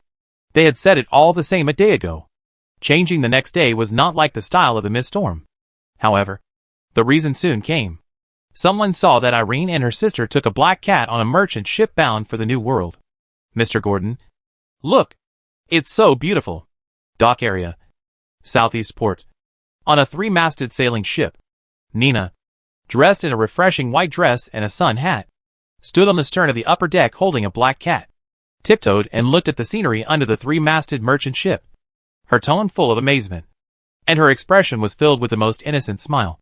The dark golden vertical pupils seemed much softer. Celia was not here at this time, but in the cabin below the deck. In addition to her and Gordon, there are many adventurers, merchants, and travelers here, enjoying the cool sea breeze from the northern glaciers under the warm sunshine. The reason why Celia is not here is because it asked Celia to help store a 3-ring spell in its magic storage ring. Since the last petrification, Gordon has stored several spells in it. But after seeing Foreman today, Gordon felt that it was necessary to store an invisibility orb. So he asked Celia to help store it. And to store spells, a quiet environment is required, and a closed cabin is naturally the best choice. Ordinary stuff. Gordon was too lazy to look at the scenery that Nina praised, thinking to himself, after all, he had experienced the internet in his previous life and had seen everything. What's so good about the medieval port? It had seen it several times in the sea before, and it had seen it from a distance many times on the way here before, but it still pretended to cater to Nina. After all, she was so happy, so it meowed in agreement. But Nina looked at the black cat in her arms with its face facing her chest in silence, and said helplessly, "Mr. Gordon only knows how to coax me. You can't see anything from this angle." What's more, Nina had to stand on tiptoe to see the scenery outside the railing, and the black cat in her arms naturally couldn't see it. So, she was a little helpless. Mr. Gordon was good in everything, but he liked to treat her like a child. She was obviously not a child anymore. "Meow, no way," Gordon retorted, turning his head. Looking up, he tried to pull the railing, but before his claws touched the railing, Nina lifted them up with both hands and put them on her silver hair after taking off her hat. Then, Gordon heard Nina giggles from below. "Hee hee. This way. Mr. Gordon can see more than Nina," she said, and she tiptoed again. Nina had always looked from afar when she came to the dock area before, but this time, the feeling of being on the ship was quite different, especially this kind of long-distance ship, which is often much larger and taller than similar ships, giving Nina a feeling of looking down on the world. She felt that it was necessary to let Mr. Gordon take a look, and Gordon was also above Nina's head, looking at the thousands of sails and the bustling coast of Calando Port, and it was indeed shocking to watch from a close distance. However, no matter how beautiful the scenery is, it will become aesthetically fatigued after looking at it for a long time. Not to mention that Gordon's purpose of coming to the deck was not to see these so-called scenery, or to enjoy the sea breeze and sunbathing. It was to collect information. It was listening to other sounds with its ears erect at this time, and the information mixed in the wind was what it wanted to hear the most. Cats have very sensitive ears, at least much more sensitive than dragons, so that Gordon could hear the movements under the deck and in the nearby cabins. The content of the passengers leaning on the railings and chatting could also be easily heard by Gordon. You know, in this era when information exchange is inconvenient, the most well-informed are the travelers and merchants traveling on various continents. A lot of information can be learned from their mouths, although not as well-informed as those taverns with many adventurers. But it is worse than nothing. Gordon is trying to absorb the information he doesn't know, and observing people with a cat body is a new experience for Gordon. He also heard a lot of valuable information, such as, an old red dragon appeared in the St. Mither Mountains in the west, blocking the trade route, and adventurers have gone there in an attempt to slay the dragon. The orcs in the New World have swept more than half, and the 3 kingdoms have fallen under the feet of the orcs' wolf cavalry. The Shuna Temple is preparing a huge ceremony in an attempt to please the gods. Unknown creatures appeared underground near the Winter Valley in the north, and more than 30 villages there disappeared. These messages, especially those omen messages from all over the world, made Gordon feel the impact brought by the eve of the turbulent year more intuitively. The only flaw is that it seems that the black cat it turns into is a bit silly, which can attract the attention of many human females. So many active female travelers came forward to ask Nina softly if they could touch the black cat in her arms. However, all these were rejected by Nina, who said that her cat was shy or afraid of hurting you. After all, Nina knew what she was holding. At this time, the warlock lady Celia also climbed up the deck of the stern from the wooden ladder. The pseudo-dragonless was lying on Celia's shoulder, very well behaved. It was not that it didn't want to move, but Gordon asked it not to fly around. Now its main function is to serve as a mental link to communicate with Nina and others anytime and anywhere. The signal is not good if it is too far away. As soon as Celia, who was able to tame the pseudo-dragon, came on the deck, many knowledgeable adventurers and travelers looked at her sideways. They all looked at the caster with awe, and the noise on the deck was much quieter for a while. And Celia, whom they respected, was a little speechless and scratched her head because of the black cat that seemed to have made the passengers talk less because of her arrival. The message was silently conveyed in the heart through Liz. "Master, I have completed what you asked me to do." After saying that, she greeted Nina, who was looking at her. When she approached to talk, she secretly stuffed the ring with the spell stored in it into the black cat in her arms. Gordon bit it, and then put the ring back into the dimensional bag hanging around his neck, disguised as an amulet. "How long will it take to set sail?" "Celia?" Gordon asked through Liz. "I just asked the captain, and there are still a lot of people missing. It is estimated that we have to wait for a few hours. It may take until lunch is over before we can set sail," Celia said hurriedly. "The destination of this ship is the port of Salua in the New World, an important trading port under the kingdom of Tokia. Generally, it earns the difference by transporting goods needed by the two continents. It is also one of the few ships closest to the route of Rika Island." Before boarding the ship, Gordon had read the flight schedule and the route chart. It found that there were not many ships that sailed immediately and passed through Rika Island, or approached Rika Island. Other ships either deviated from the route or passed through the habitats of some ferocious creatures. For example, dragon turtles, sea dragon beasts, and even bronze dragons. And this often requires a sum of money to appease them. Gordon originally wanted to bypass them, so he naturally would not run to their territory and return to Rika Island. Isn't that looking for trouble? As a result, Gordon did not find a ship to go out to sea immediately, and could only choose this merchant ship that was not full of people. It took a lot of time to wait for everyone. Originally, it was a little worried that Foreman would go back and might bring the Ouroboros people over. But after a lot of time, no one came. So Gordon let down his guard a little. After all, Gordon thought about it. If Celia was really important to them, someone would be watching her all the time, and they would never let her go out and board the ship without paying any attention to her. So, she might just be an insignificant character. However, just as they were looking into the distance on the deck, waiting with expectation for the merchant ship named Whale Swallow to set sail, a charming voice suddenly came from behind. "Aaron? Are you leaving Calando? Oh, you left without telling me? Fortunately, someone saw you. Otherwise, I wouldn't know that you were going to the New World without saying anything." At this time, Celia was still whispering with Nina on the deck. When she heard the voice, her face suddenly changed, and she turned her head subconsciously, and saw the stairs she had just climbed. A group of people swarmed up, all of whom were members of the Ouroboros gang that she was familiar with.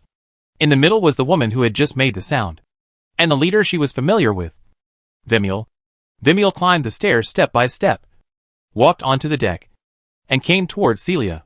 Her dress was still breathtaking, and a black robe with gold silk outlined her graceful body. But the vicious black street thugs beside her made many onlookers choose to look away and only listen with their ears. "Vimiel, my relationship with you doesn't seem to be as deep as you said." Although Celia's expression changed, her tone was still calm.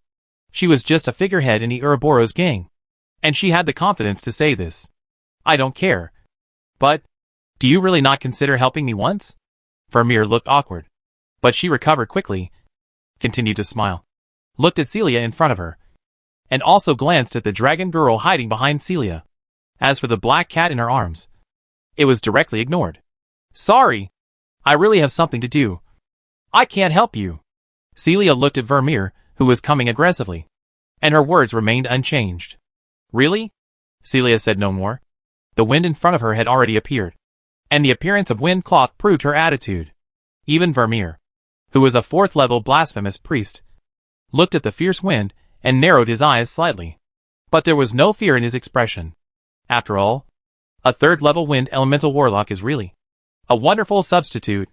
Vermeer licked the corner of his mouth, but at the same time, he secretly hated the person who completely disrupted her plan. Just a few hours ago, someone destroyed the warehouse of the dragon hunters. The materials were a small matter and could be compensated, but all the slaves sacrificed to the great twin serpent gods were gone. Not a single one was left. Now that the location of the altar had been chosen, she could only make one last desperate effort. Chapter 132 Overturning Lava. Melting into scorched earth on the upper deck. The Ouroboros members brought by Vermeer surrounded Celia and Nina, and the onlookers were driven away by them, and cleared directly. Vermeer, are you really going to do it here? Celia, dressed in a black robe, looked a little unhappy, with a questioning tone. Although she didn't know what Vermeer's profession was, her level was definitely higher than hers. There was no doubt about that. However, when she said this, her previous wind leak seemed a little fierce. No. No. I just want you to do me a favor. Vermeer still chuckled, waved his hand, and denied it. She had seen Celia in her uncertainty, so she adopted a conciliatory policy. What's more, using magic now is a bit conspicuous and easy to be targeted by people with ulterior motives. She hated the unknown, and it was best to achieve her goal peacefully. I told you I have something to do. I really can't go. Celia was a little helpless. As she spoke, she protected Nina behind her to prevent them from using Nina to threaten her. But I see your clothes. You don't seem to be people with important things. You also brought a black cat. Hee hee. Take it to accompany you on a romantic picnic? Vermeer raised his eyebrows, looked at the black cat that popped out from behind and looked at him curiously, and said with some sarcasm, You don't need to care about this. Anyway, you can't force me to do it. You should go. Really? Vermeer looked at Celia, who pursed her lips and chuckled. You have no say in this. This is the dock area, not the Black Street. It is under the charge of the Kalandu city guards. The Ouroboros' hands are not that long. Celia's voice was several decibels higher. The dock area is engaged in foreign trade. Although there are many gangs here, there are all kinds of people. But the biggest force here is the Kalandu city guards, who are everywhere and collect one of the ship taxes, port tax. After all, this is their biggest source of income, and they can't help but pay attention to it. This also means that some open fights will be stopped by them. So there are very few taverns here. Generally, drunkards who want to make trouble will be knocked out by their companions and taken back. Otherwise, if they provoke the city guards, they may lose all the money they earned on this voyage. Otherwise, they will have to stay in Kalandu's dungeon for a while. There are only rats and cockroaches there, and no one likes it. Sure enough, not long after Celia spoke, the clanging sound of armor colliding came from the stairs, and a team of 7 or 8 city guards walked onto the deck. They looked at the Ouroboros members and the 2 girls, who were tightly surrounded. Without even thinking about it, they knew that this was the kind of gang provoking trouble and oppressing good families. The leading captain, Captain Carlando, frowned and scolded directly. I received a report that someone boarded the ship without paying and disturbed other passengers. Which gang are you from? Outsiders? You want me to teach you the rules here? Captain Green's token. Who are you? Before the captain in fine armor finished speaking, he saw a graceful figure walking out of the crowd. It was Vermeer, but she was holding an iron token to prove her identity. It was the identity token of Greenford, who was the only commander-in-chief weighed in the city guards and nicknamed Lion of the Giant City. His expression was a little doubtful. You can ask your boss, but my advice to you is not to ask. Hee hee. Vermeer looked at the captain in front of him and teased. Then she added a sentence to give the city guards a way out. I will soon persuade my partner to come back, and tell the captain of this ship to be patient. Reporting at every turn is a waste of Kalando's city guard resources. Okay, ma'am. But I hope you can be quiet.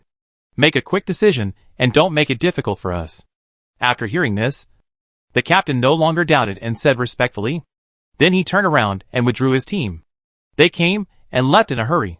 For a while, besides the sound of the sea breeze, there was only the sound of armor colliding, which was getting smaller and smaller. Seeing this scene, many Ouroboros members' eyes lit up. This was the first time they heard that their gang actually had the background of the city guards. They could walk sideways in the black streets.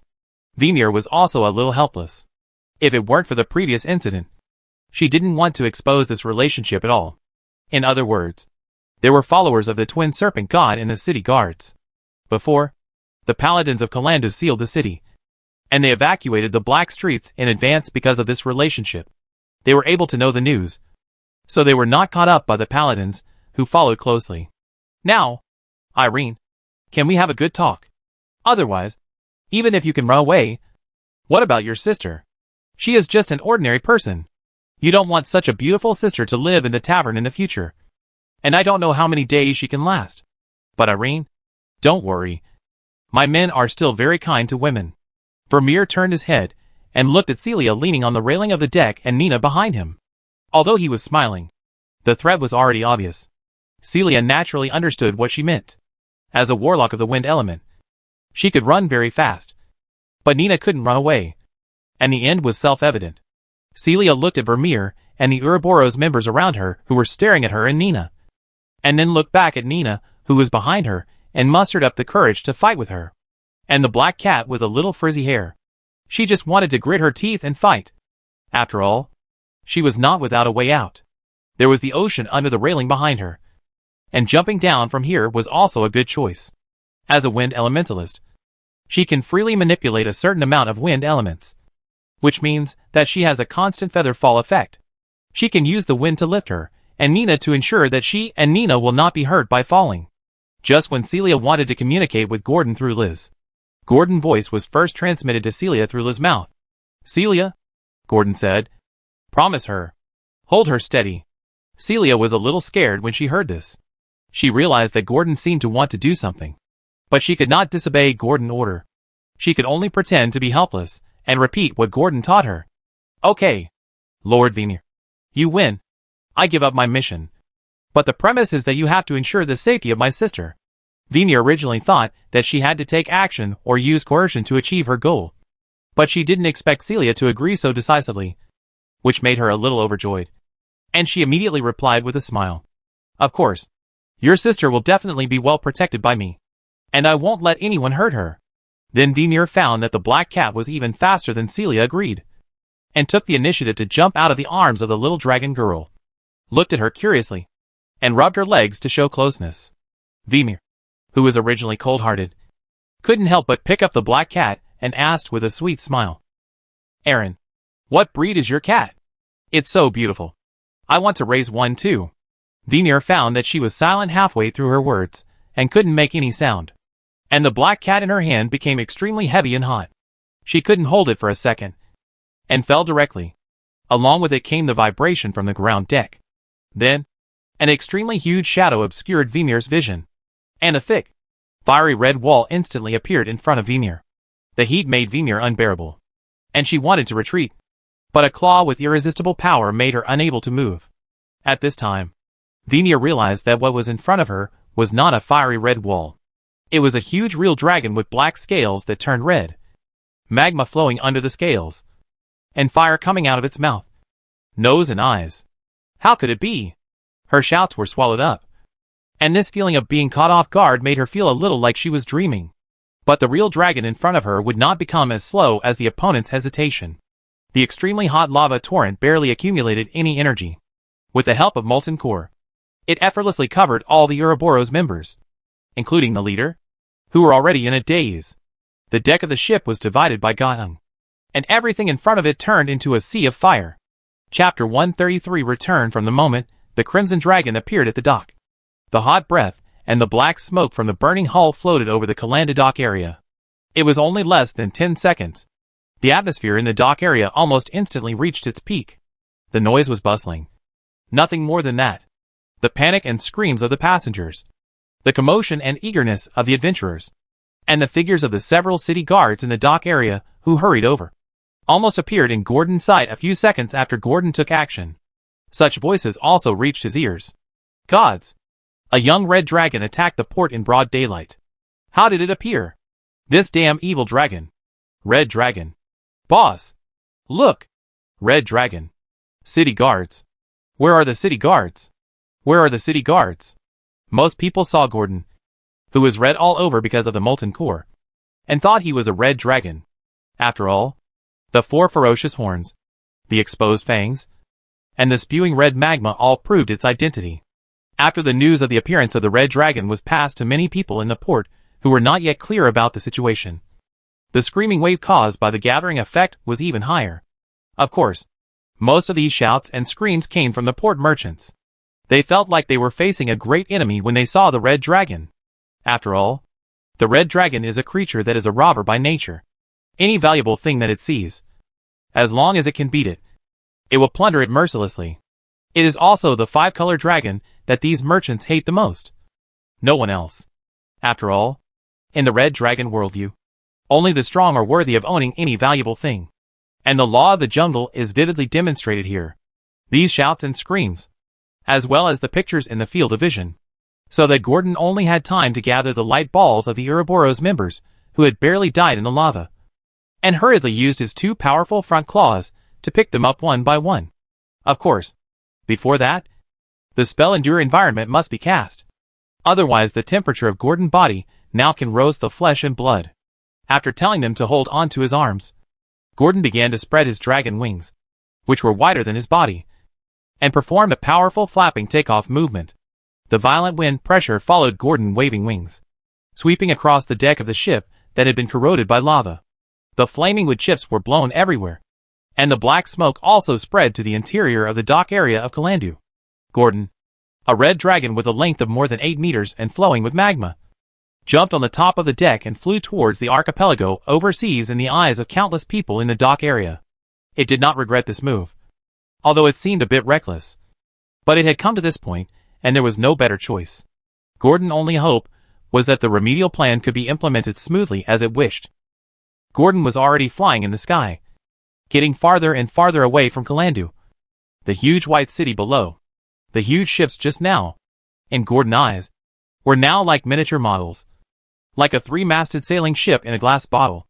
However, Nina's shouting was heard below. "Mr. Gordon, there is a ship chasing us from behind." Her voice was a little hurried. Hearing this, Gordon looked back while flying and found that several small sloops had indeed set sail from the Kalandu dock area and were heading in his direction. The speed of these sailboats was not much slower than Gordon. There is no doubt that these are ships with wind singers. Otherwise it would be impossible to set sail so fast. However, the flying speed of real dragons has never been good.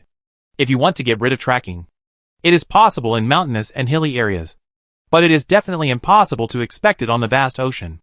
Unless it is cloudy. But unfortunately it is cloudless now, and the weather is very good. Otherwise, Gordon would not choose this time to dive to Rika Island. So Gordon did not intend to get rid of them by flying at all. After finding the right direction in the sky and confirming the direction of the sea area, after flying about a mile, Gordon fell obliquely from the sky like a comet in front of the ships in the distance and fell into the sea. Of course, when the two girls under his claws fell, he also used a relatively gentle force to bring them into the water together. This sea area is the exit of the underground cave, and it was also where Gordon came after confirming it several times. If you want to avoid the sailboats that are chasing you, you must find a place that they can't find. This seabed entrance is a natural hidden place. The cave entrance covered with seaweed will definitely not be found if you don't look carefully. Searching takes time, and Gordon lacks time the most. It has to create a time difference now. Otherwise it will be difficult for it to shake off the pursuers who are chasing it. But there is a risk of alarming the bronze dragon, and the probability is not low. You know, the bronze dragon killed several of its goblin followers here this morning. It would be a lie to say that Gordon is not nervous now that he is back in this sea again. In addition, the direction where Gordon fell was about 500 or 600 meters away from the entrance. After all, the position seen in the sky and the landing position are completely different. However, the first moment his whole body entered the water, Gordon breathed a sigh of relief. Because the sea water is still clear, even without dark vision. You can clearly see the whole picture of the nearby hundreds of meters. The white sandy beach, the strange coral reefs, and the swimming silver fish, forming a beautiful shallow sea scenery. But for Gordon, not seeing the bronze dragon is the most beautiful. So almost the next second after entering the water, Gordon's underwater cruising speed reached the maximum code. With the two girls under him, he swam frantically towards the entrance of the underground cave not far away, startled a group of silver fish. Afterwards, the chasing sloop also jumped down one after another strong sailors and began to search in this area of water. However, at this time, Gordon had already led Nina and the others into the passage back to the underground cave. If they wanted to track down the missing Gordon, it would be difficult to find him without searching this sea area. Of course, the most important thing is that they are not sure that Gordon must have its nest here after entering this underwater place. They will also cast their eyes and manpower on several other nearby areas. You know, This kind of cave hidden underwater is extremely difficult to find, requiring a lot of manpower and material resources. Even a spellcaster has to investigate inch by inch. Without the encouragement of money, most people would not be able to hold on for long and would give up. But Gordon's actions in the dock area scared many businessmen who came to Kalandu to invest. They wanted to sue and pressure the city guards, thinking that this place was unsafe. But this was normal. Kalandu, known as the City of Freedom, would be washed by the flames of a young red dragon, destroy the ship, and then leave carelessly. I'm afraid any businessman who came to the city to invest would be worried. Just when Gordon hid in the underground cave in the sewer, Kalandu, dock area, the fire on the merchant ship that Nina was riding on had been extinguished, and there were black magma stones everywhere after cooling. Scattered bones could still be seen in the stones. The city guards were there to maintain order, and the crowds in the distance were crowded and pointing. People in other areas were alarmed. After all, the appearance of a five-colored dragon in Kalandu was not a trivial matter. As the deputy commander of the city guards, Greensford, nicknamed Lion of the Giant City, also rushed to the scene almost immediately. He wore Lionheart armor, held a sharp sword, had blonde hair and blue eyes, and had a face as righteous as a knight. He was the dream lover of countless noble girls. At this time, he was anxiously searching alone in the cabin, constantly turning over the black volcanic rocks. Finally, he saw Vimir in a corner, who had been burned beyond human form. But the Ouroboros mark on his chest had not been destroyed at all. Greens knelt down devoutly. I'm sorry, Lord Vimir. I'm late. Hurry. Now. Hold a sacrifice. Go to the Black Street to find Foreman and Finch. He will tell you what to do. Remember, prepare enough sacrifices. A weak message came from the twisted body that was about to be burned into charcoal. Master, what's wrong with you? In the sewer, Stio and Grush, who were working on the cave passage, were looking at Gordon and Nina, who had returned and muttered in confusion. Gordon was very calm and gave orders familiarly. I'm back again. Now, Stio, there's something you need to do. Master. What? Dig that hole. Gordon pointed to the exit under the sea and stared at the dragon-veined dog-headed man in front of him. Stio, it's time to show your real skills. Chapter 134 one more time. 98%. After Stio took the mining manuscript and led a team of dog-headed men into the sea, Grush also left the underground cave with a mission. He had been sent by Gordon to destroy the passage leading to the Black Street house. When Celia asked the dog-headed men to dig through this passage, they specifically followed Gordon's instructions and made a self-collapse device for the passage. So even goblins who didn't know how to dig could do it. Not to mention that there was no way to do it worse. Gordon's main consideration for collapsing the passage was that the identities of Celia and Nina were probably known to the city guard commander mentioned by Vimir. So it can be inferred that Celia residents in public will definitely be checked by him. Destroying the passage will increase the difficulty of their investigation, thereby buying themselves more time. Although it is not known whether they can find the trapdoor. Gordon has always been prepared for a rainy day. After taking a breath, Gordon said to the nervous Nina, let's take a break and recover our strength, and then leave here later. You can also change your clothes. Okay. Master. Yes, Mr. Gordon. They all knew that this was a critical moment, and immediately followed Gordon's instructions, and began to take off their clothes and put on spare clothes. That was the one Celia bought for Nina before. Celia's outfit was changed into a simple gray robe, which covered her budding body. This was her least conspicuous one, and she had the most light robes of different colors, which was why she had so many robes. Of course, it is because if a spell or sorcerer wears too much, the success rate of the spell will be reduced, which is something that any adventurer knows. This is also the reason why some mages like to meditate or sleep naked, so that the magic power can flow more unimpeded in the body, and the thinking is clearer. They did not avoid Gordon when they changed their clothes. But Gordon did not want to look at them. He was thinking more about how to hide himself in the next exploration, and then escape from Kalandu. He was now considering whether to try to use another transfiguration scroll, and then leave Kalandu leisurely from the city gate. This plan is feasible. After all, it has been less than half an hour from the beginning to the end. Kalandu's reaction is definitely not so fast. Maybe the Black Street area has not received the news that the Red Dragon attacked the port. After all, this is not the era of the internet in the last life. The way to spread the news here is mostly the story of the bard, or the busybody in the tavern, and the word of mouth in the streets and alleys, wanting to spread the news to the whole city. It takes a long time to ferment. Thinking of this, Gordon no longer hesitated and took out the last transfiguration scroll. Prepare to ask Nina and Celia not to rest, put on clothes, and disguise themselves. Immediately leave the sewer with it. The reason why it flew away from Kalandu in public before, instead of hiding in the water immediately, was to make them take the defense or inspection in the city lightly. The secret of this passage in the underwater cave is only known to it and its followers. Others had no way of knowing. Therefore, before the cave passage was discovered, no one knew that Gordon was still in Kalandu City. So with this calculation, the probability of success the second time may not be 100%, but it is still 98%. Although it is a bit risky, Gordon thinks he can still try it. After all, if you don't take risks and want to gain, everything will not go smoothly.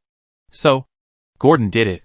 Then it looked at Nina, who was already dressed, and told her, "Nina, use your makeup skills to put the same makeup on Celia and yourself later." "Okay, Mr. Gordon." Seeing that Gordon seemed to have thought of the next solution, Nina stopped asking. She took out the materials from the small bag and prepared to give Celia a layer of physical camouflage. Although Celia was a little puzzled, she still let Nina apply it on her. Soon, a dirty, bare arms and legs, covered with red spots or green mosses, a little dragon girl who looked like she was suffering from a strange disease, and a sallow complexion, delicate features, also covered with red spots and green mosses, and a girl with a strange smell on her body appeared in front of Gordon. Seeing this scene, although Gordon had seen it many times before, he couldn't help but marvel at Nina's disguise skills. It didn't hesitate to praise the sickly dragon girl. Well done! But Nina was not happy after hearing it, but whispered in annoyance. This is all Nina can do. I can't help Mr. Gordon too much. After all, if she also knew how to transform, then Mr. Gordon wouldn't need to spend gold coins to buy the transfiguration scroll. This is why she is upset. Because she can only change herself and Celia, but not Gordon. She feels that she is not very useful. Celia pursed her lips and said nothing, looking at Nina with the same surprise. Although she has heard Nina talk about this makeup technique, Nina has always mentioned it briefly and never explained it in detail. Generally, she will only talk about her previous life when she talks about Gordon. For example, what Nina said to her in bed one night. She suddenly recalled it in her mind now. "Sister Celia, do you know? Before Mr. Gordon, I had to put on makeup early in the morning and go to the back alley of the tavern in the civilian area to find food early in the morning. Until today, she understood what makeup was." She looked at the slightly thin dragon girl beside her and pulled Nina's hand with a little heartache. Nina smiled and grabbed it, and then continued to look at the black-scaled dragon with sparkling eyes, as if waiting for something. At the same time, above Gordon Lair, was the Black Street apartment purchased by Celia.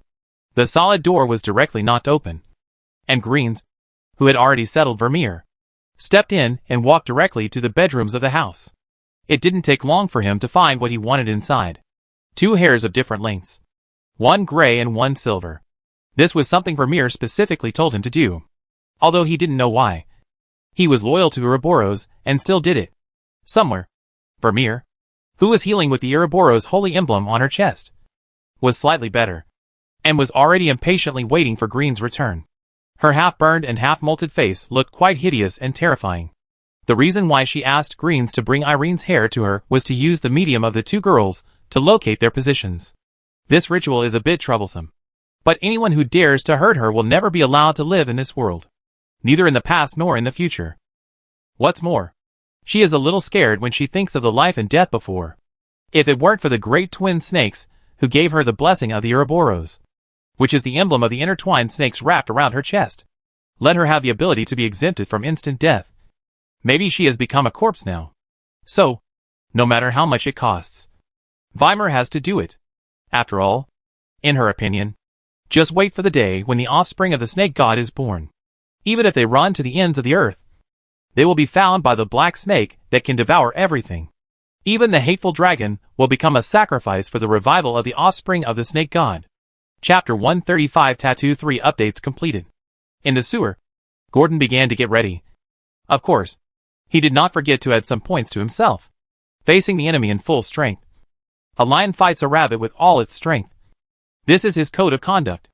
The members of Ouroboros were covered by its lava on the deck before, but because it was too anxious and Gordon was worried that it would be blocked and unable to leave, it just hurriedly collected the light balls that appeared instantly.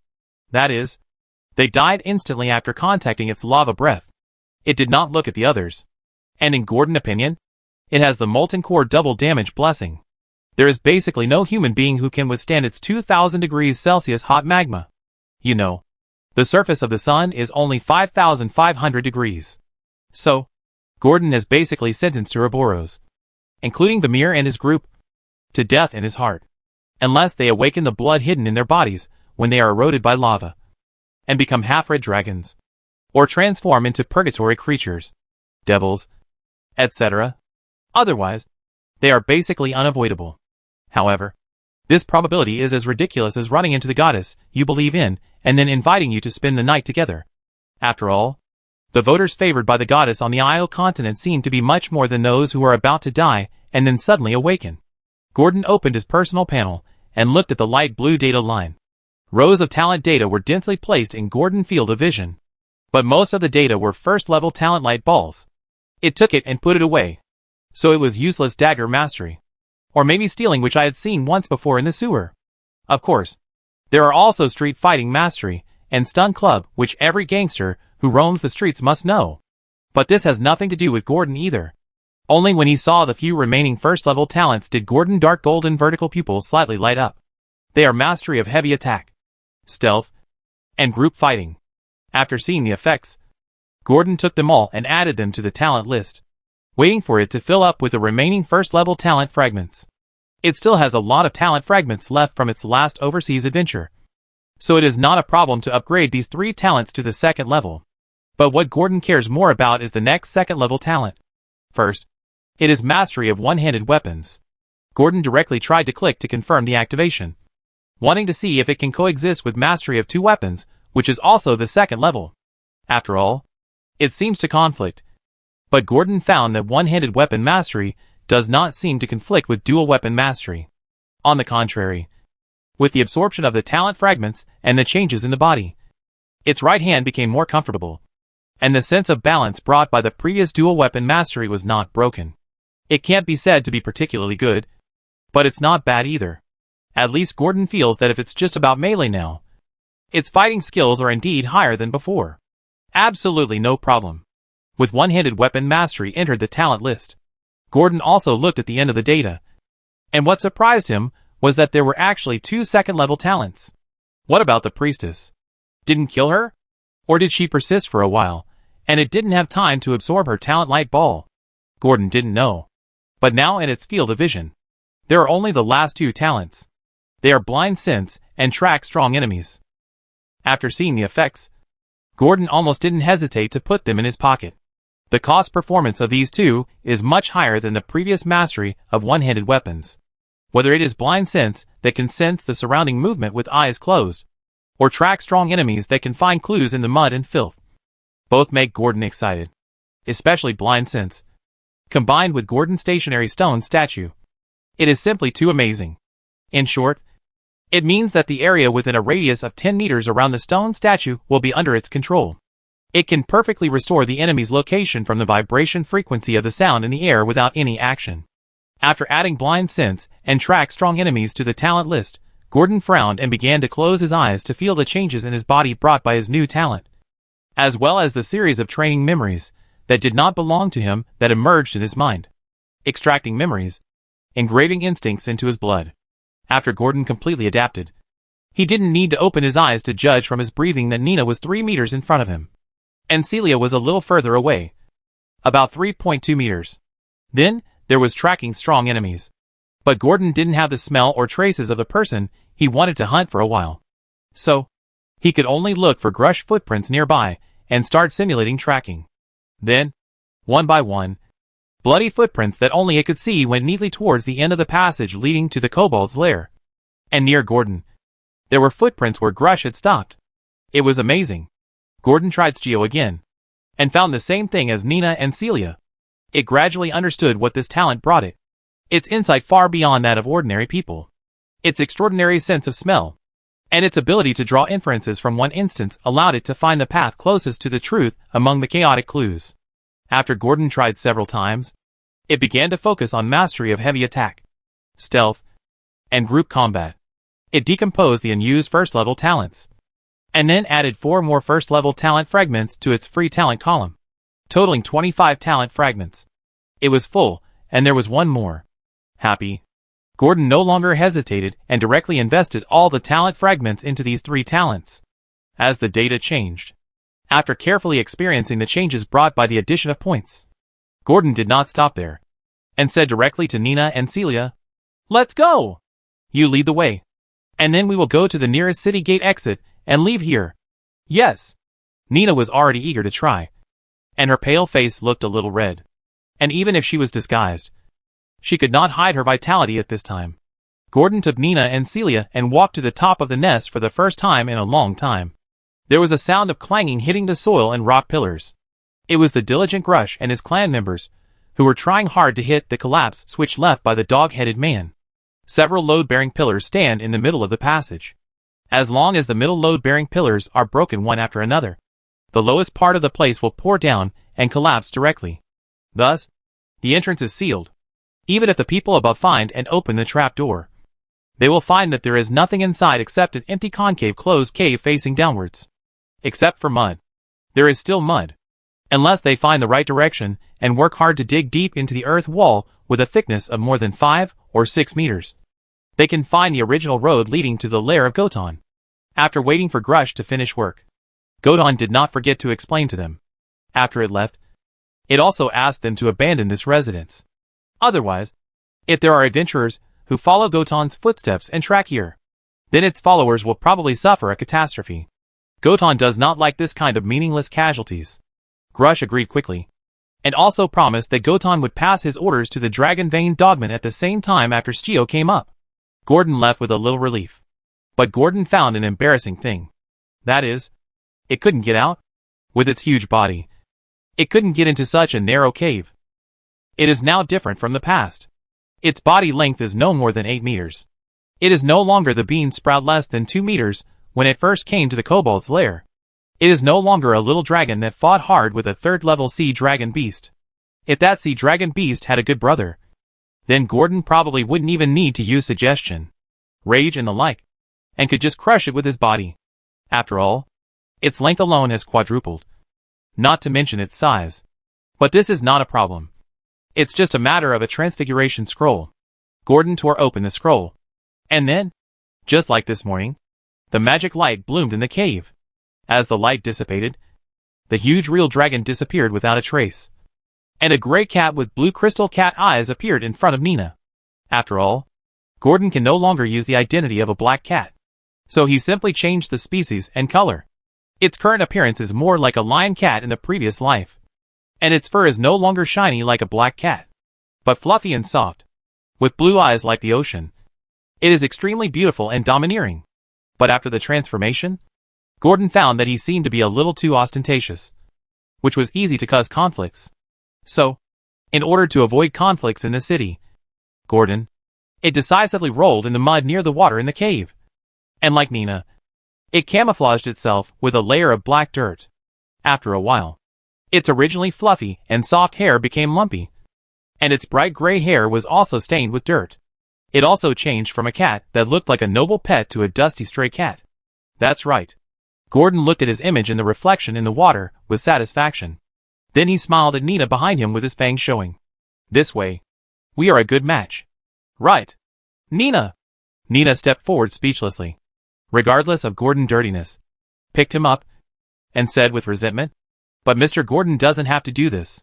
You can obviously turn into a flying bird and leave by yourself, and just meet us outside the city. Why do you have to turn into a stray cat and leave the city with us?" Under the influence of Celia, Nina already knew the use of transfiguration, and naturally knew that this transfiguration spell must be able to transform into the same. In addition to cats and dogs, cloud eagles, and seabirds, these common birds can also be transformed. "I'm afraid of heights."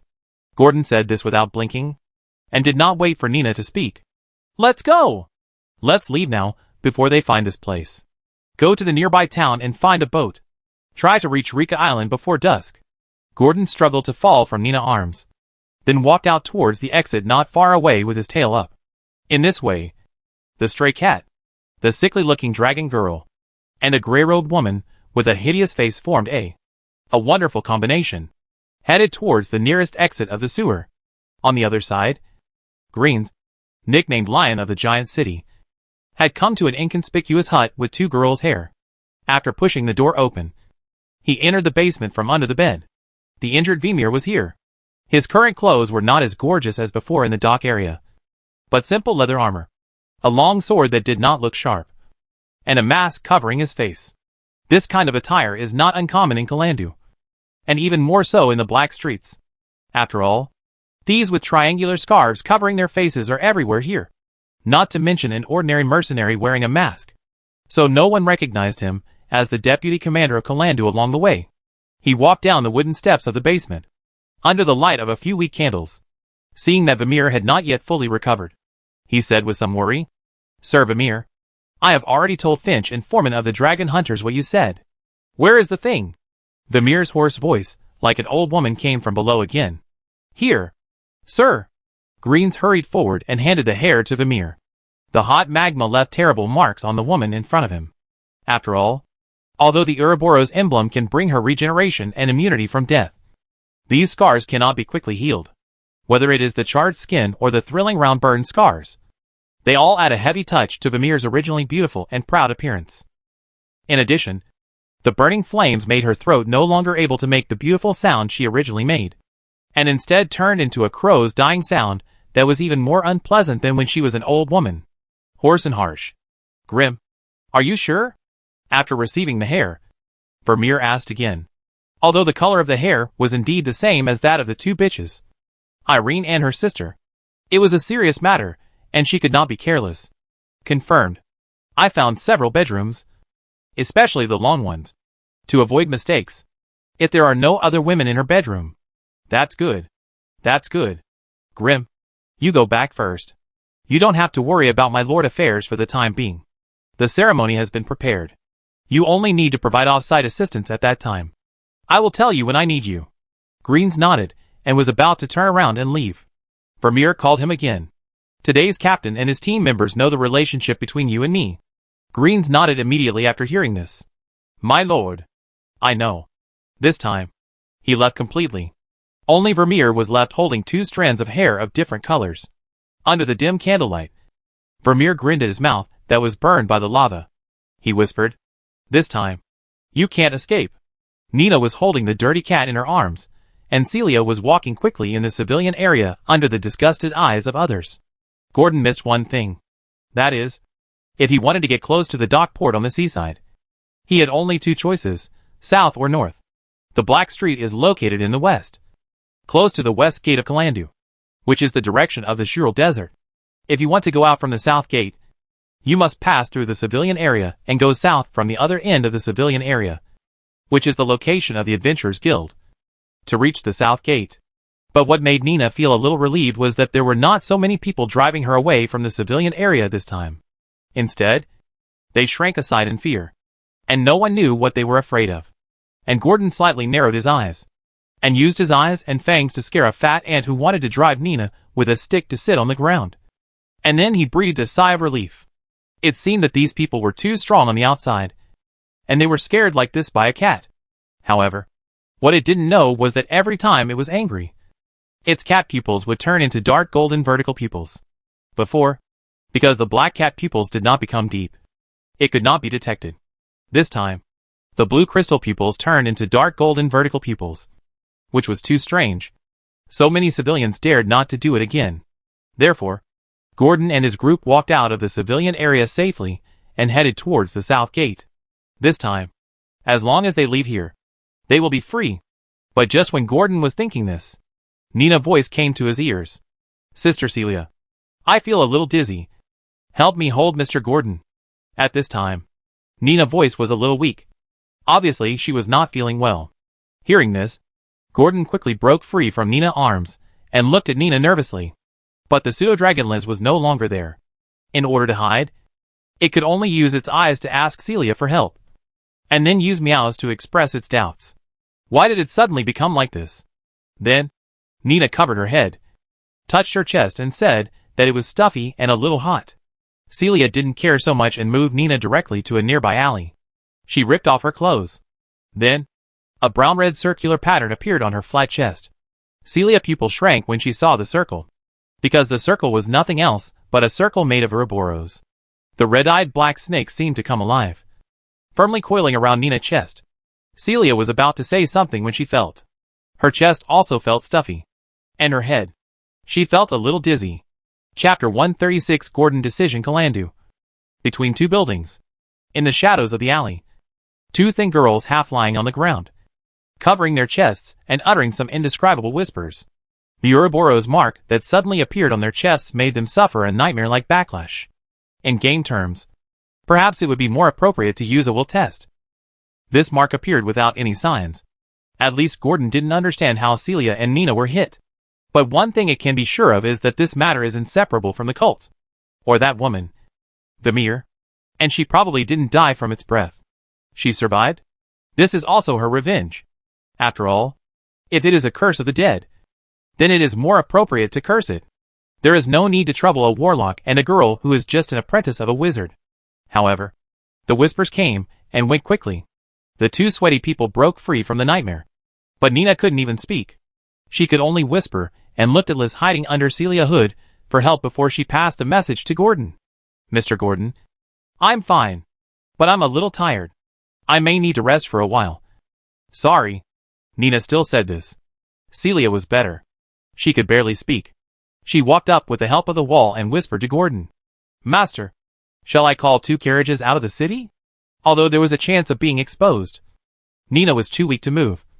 And even Liz had to speak for her. But there was no other way. If she continued to stay here, her life and death would be uncertain. Celia had thought about asking for help from the temple, or notifying the temple. But she had no evidence at all. And the Ouroboros mark on her body could not prove anything. After all, this pattern was normal. Moreover, because of Gordon, her appearance in the temple area could easily add to the risk. You know, the commotion caused by Gordon in the dock area is still spreading in the streets and alleys. Therefore, it is very likely that a force that is not sure whether it is an enemy or a friend will be involved. So Celia's subconscious reaction was to leave the city. After listening to Gordon, he nodded and agreed, and let Celia leave to find a carriage. It was enough for it to take care of Nina alone. After all, the security here was okay. Much better than the black streets. Moreover, Nina's appearance had been disguised. And she looked sick. Not to mention that she was extremely weak now, which made people subconsciously think that she was dying and would not live long. No one would take the initiative to trouble her, and there was no rush to avoid them. So there is no need to worry about the outside world for the time being. Gordon can focus on the Ouroboros emblem. In order to observe better, it gently placed its claws on the shoulders of Nina, who was half lying down. So as to stand up and see more clearly, it tilted its head and carefully observed the Ouroboros emblem faintly appearing under the pale collarbone under her hurriedly closed clothes with its eyes that had turned into dark golden vertical pupils.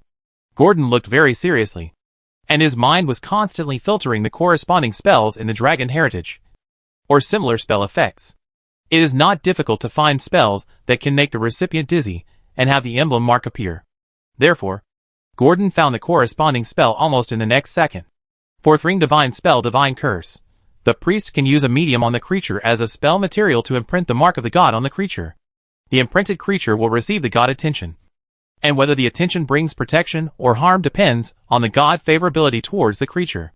The side effect is that the recipient may have a will test due to the appearance of the curse, and then experience chest tightness and dizziness. After the will test fails, it may cause weakness. The weakness effect lasts from 1 hour to 1 day depending on the physical fitness. After knowing what kind of spell it is, Gordon breathed a sigh of relief. At least this spell will not reveal Nina's current location. It's just that there is a sense of direction in the dark. If you really want to know the exact location, you can only be told by the gods. And the evil god Ouroboros is estimated to not even be considered a weak divine power. That is, a powerful creature that contains some divinity, or even no divinity. To get the feeling, unless it comes in person or its clone comes, It is possible to know the location of Nina and Celia. After all, Ouroboros can only be considered a demigod. In the Io continent, or other planes, this kind of demigod is not uncommon. After all, some real dragons have reached that level, and there will be people who worship it because of its strength, regard it as a god, and worship it day and night. For example, a certain ancient red dragon, because of its reputation and appearance, is too loud. It has a group of evil and loyal believers who worship it crazily. The crisis is temporarily resolved, but Gordon knows that it seems that he and Ouroboros have torn off the last fig leaf, and it is a luxury to want to leave safely, as long as the rituals of the cultists succeed, or other accidents happen, such as the awakening of the serpent, or the coming of the world. It means that Nina and Celia have nowhere to escape. Only the death of the caster can stop this mark. Gordon took a deep breath and made a decision in his heart. It will stay here to see if it can kill Vermeer, or at least destroy their rituals.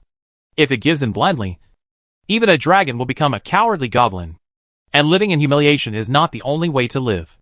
Of course, the most important thing is a sentence. Rabbits will bite when they are anxious, not to mention a lava dragon. After a while, Celia returned to the alley with the carriage. Her makeup had been removed. Otherwise, with her hideous and terrifying face, even if she had money, it would be difficult to recruit a carriage to serve her. But Gordon did not get on the car. He simply told Celia to wait in the town outside the city. He had something else to do, and then left here. However, before leaving, it placed the slave ring on Celia and asked her to keep it. This would prevent Nina from being alone and helpless because of Celia if something really happened to it, and returning to her original life. The dirty gray cat squatted at the entrance of the alley, watching the carriage go farther and farther with its sapphire-like eyes, and only retracted its gaze after leaving the city gate. It easily climbed onto the roof, identified the direction, and ran towards the area of low-rise buildings. That was the direction of the Black Street. While running, Gordon had no regrets or worries in his heart. It knew its best solution. It should leave here without caring about anything. Anyway, the mark is no longer on it. So why bother? Whether it is Nina or Celia. In the face of life, it is reasonable to give up. But its brain and body gave it the most direct feedback. That is, never give up Nina. So, Vermeer must die. Chapter 137 Action. Gordon returned to the original Black Street without much effort. After the last trip, it had firmly memorized the location of the original house. Only there could it know where the Ouroboros headquarters was, because the map that Celia told it started from there. If it wanted to know about Vermeer, there was nothing better than going to her headquarters. Soon, Gordon jumped between buildings many times and moved his body. From its position, it could already see the location of Celia's residence, a two-story house that was not very eye-catching on the Black Street. However, at the same time, Gordon also saw that the locked door had been opened violently. The things inside were open to the outside without any defense. It seems that this is the source. The medium is probably the hair that Nina left behind. Miscalculated? But I won't make this mistake next time. Gordon silently remembered it in his heart and looked at the house from a distance. It did not go in, but according to the route map given by Celia, it found the Ouroboros headquarters that Celia mentioned. It was called a headquarters, but it was more like a two-story hotel that was not open to the public. There were people guarding the door, and every few windows in the corridor on the second floor. There were Black Street thugs standing guard in a half-alert and half-relaxed state. But the targets of these guards did not include a stray cat. It could easily climb to the roof of the Ouroboros headquarters without attracting anyone's attention. It was just more troublesome to sneak into the room. It had just observed the room that Celia said Vermeer had stayed in, and found that the curtains there were drawn tightly, and it could not see a trace of the content. And the door was closed, so it could not enter. This is a headache. However, the opportunity soon came to Gordon. It was attracted by the wailing of the goat from below. As soon as it heard the movement below, it immediately changed its angle to see the corridor. It saw a few more timid gangsters in the corridor, leading a living goat with blood on its fur, moving forward in the corridor with a terrified look, and walking slowly towards the room at the end of the corridor. From their conversation, Gordon also learned that they were going to feed the two-headed black snake that Celia had mentioned. After all, now that Lord Vermeer is not here, this feeding task is handed over to the people in the Ouroboros. And these few are the unlucky ones who were chosen. After all, Without Vermeer's restraint, the two-headed black snake is likely to attack any living creature it sees. This job is life-threatening. So much so that they all began to envy those companions who were carrying out special tasks. Although they couldn't go back to the Black Street for a while, at least they didn't have to face such a ferocious pet. I don't know when Lord Vermeer will come back. Gordon listened to the thugs mumbling and decided to leave immediately. Before they opened the door, it also rushed in through the window in the corridor. When a black shadow appeared in the corridor, it immediately scared the gangsters, who were already terrified and didn't dare to open the door. But when they saw that it was a stray cat, they were a little furious. They wanted to catch the gray cat. But the gray cat was really flexible, and they were not professional. So they were really unable to catch it. So they simply ignored it. And the leader directly opened the door, revealing a gap that could let the goat in, and drove the goat in very quickly. At this time, the stray cat that was driven away also broke in through the gap. This action made the thugs laugh. However, they did not forget to close the door quickly, and only started to tease after the expression of surviving a disaster faded. This stupid cat. It came to the door. Haha. It deserves to be the dessert of the black snake. Yes. Yes. I have never seen such a stupid cat. It will die miserably later. I am afraid that the two-headed black snake will have an upset stomach. It's okay. Anyway, we won't talk about it later. The two-headed black snake inside also discovered the gray cat transformed by Gordon at the first time. But its attention was more concerned about the injured goat. So much so that Gordon rushed directly to the desk that Vermeer often used. And he didn't have time to take care of it. And Gordon also started to search from the desk, from the materials that he had not had time to take away. He found the location she marked in the sewer, located in a corner on the north side of the sewer, quite far from Gordon's nest. By the time Gordon had turned over completely, the two-headed black snake had already devoured the goat's body quietly and stealthily, and the other head was already thirsty. However, when it saw the gray cat, blue eyes suddenly turn into dark golden vertical pupils. The dragon might that seemed to be there, and not there, made its body slow down, and both heads shrank back and began to hesitate. And Gordon didn't even look at it, but directly used his claws to pry the window open, and jumped towards the direction of the sewer. Only one window, with the curtain still fluttering, was left open. Now that the sewer altar has been found, it means that it is not far from Vermeer. Just when the gray cat ran to the sewer, in the basement of the hut in the cemetery, in the noble area, the half-meter-high eggshell with sea blue patterns gently broke in the water. A dragon chick with bright blue scales all over its body made a sound of babbling. But it had no real name, and its vertical pupils were dull, as if it had lost its soul. Logically speaking, this was a failure.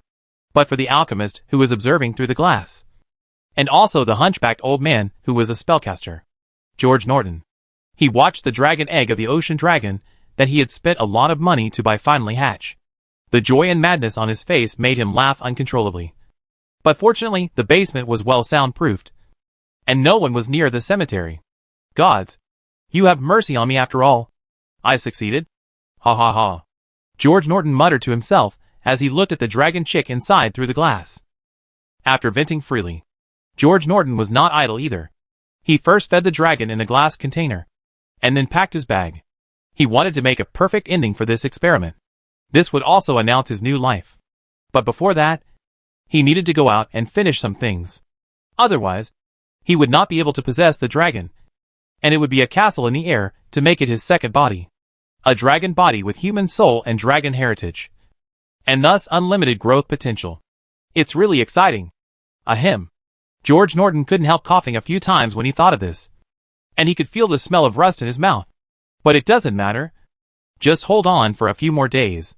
George Norton drank a mouthful of healing potion, and then took a deep look at the dragon in the container. Then he turned around and left the basement without hesitation. In the future, I, George Norton, must prove to those who look down on me that my potion can also achieve the effect of magic, even stronger than magic. George Norton, with gray and dry hair, pushed open the door of the cemetery hut and looked at the bright blue sky outside the window.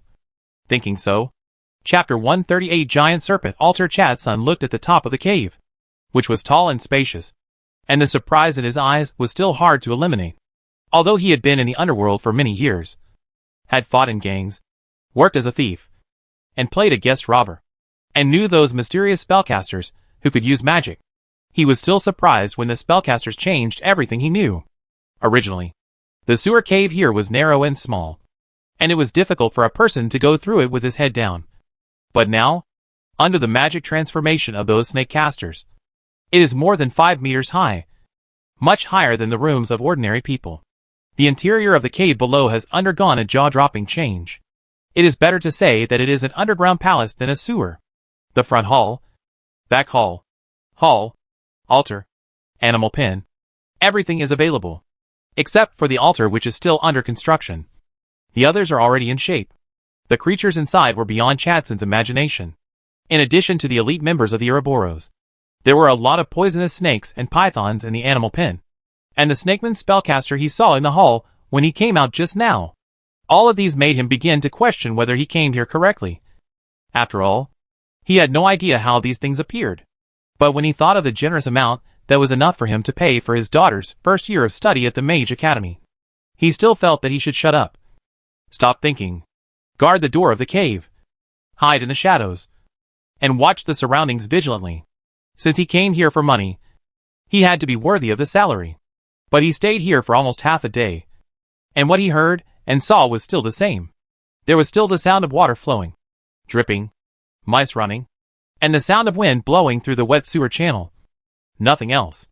As far as the eye could see, under the afterglow of the flames in the channel, there was no figure except the dirty bluestone floor. Those dirty mice would not run to the flames to keep warm. They liked to hide in the shadows. Just like him. Chadson laughed at himself. And then, he heard a series of rapid squeaking of mice coming from outside. It seemed that something was chasing behind. He curiously looked over and saw several black-haired rats running desperately. And the source of their escape was a stray gray cat.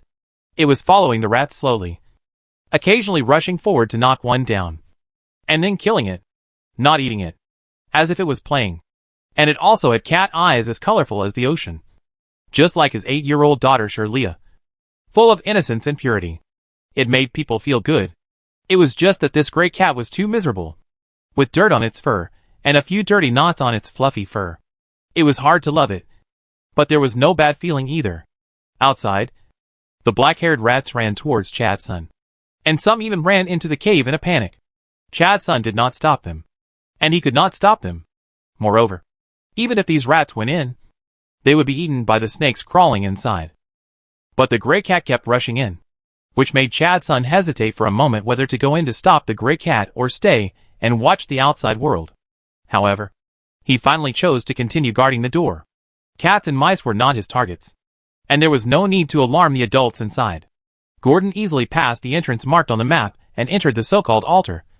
But the road was tortuous.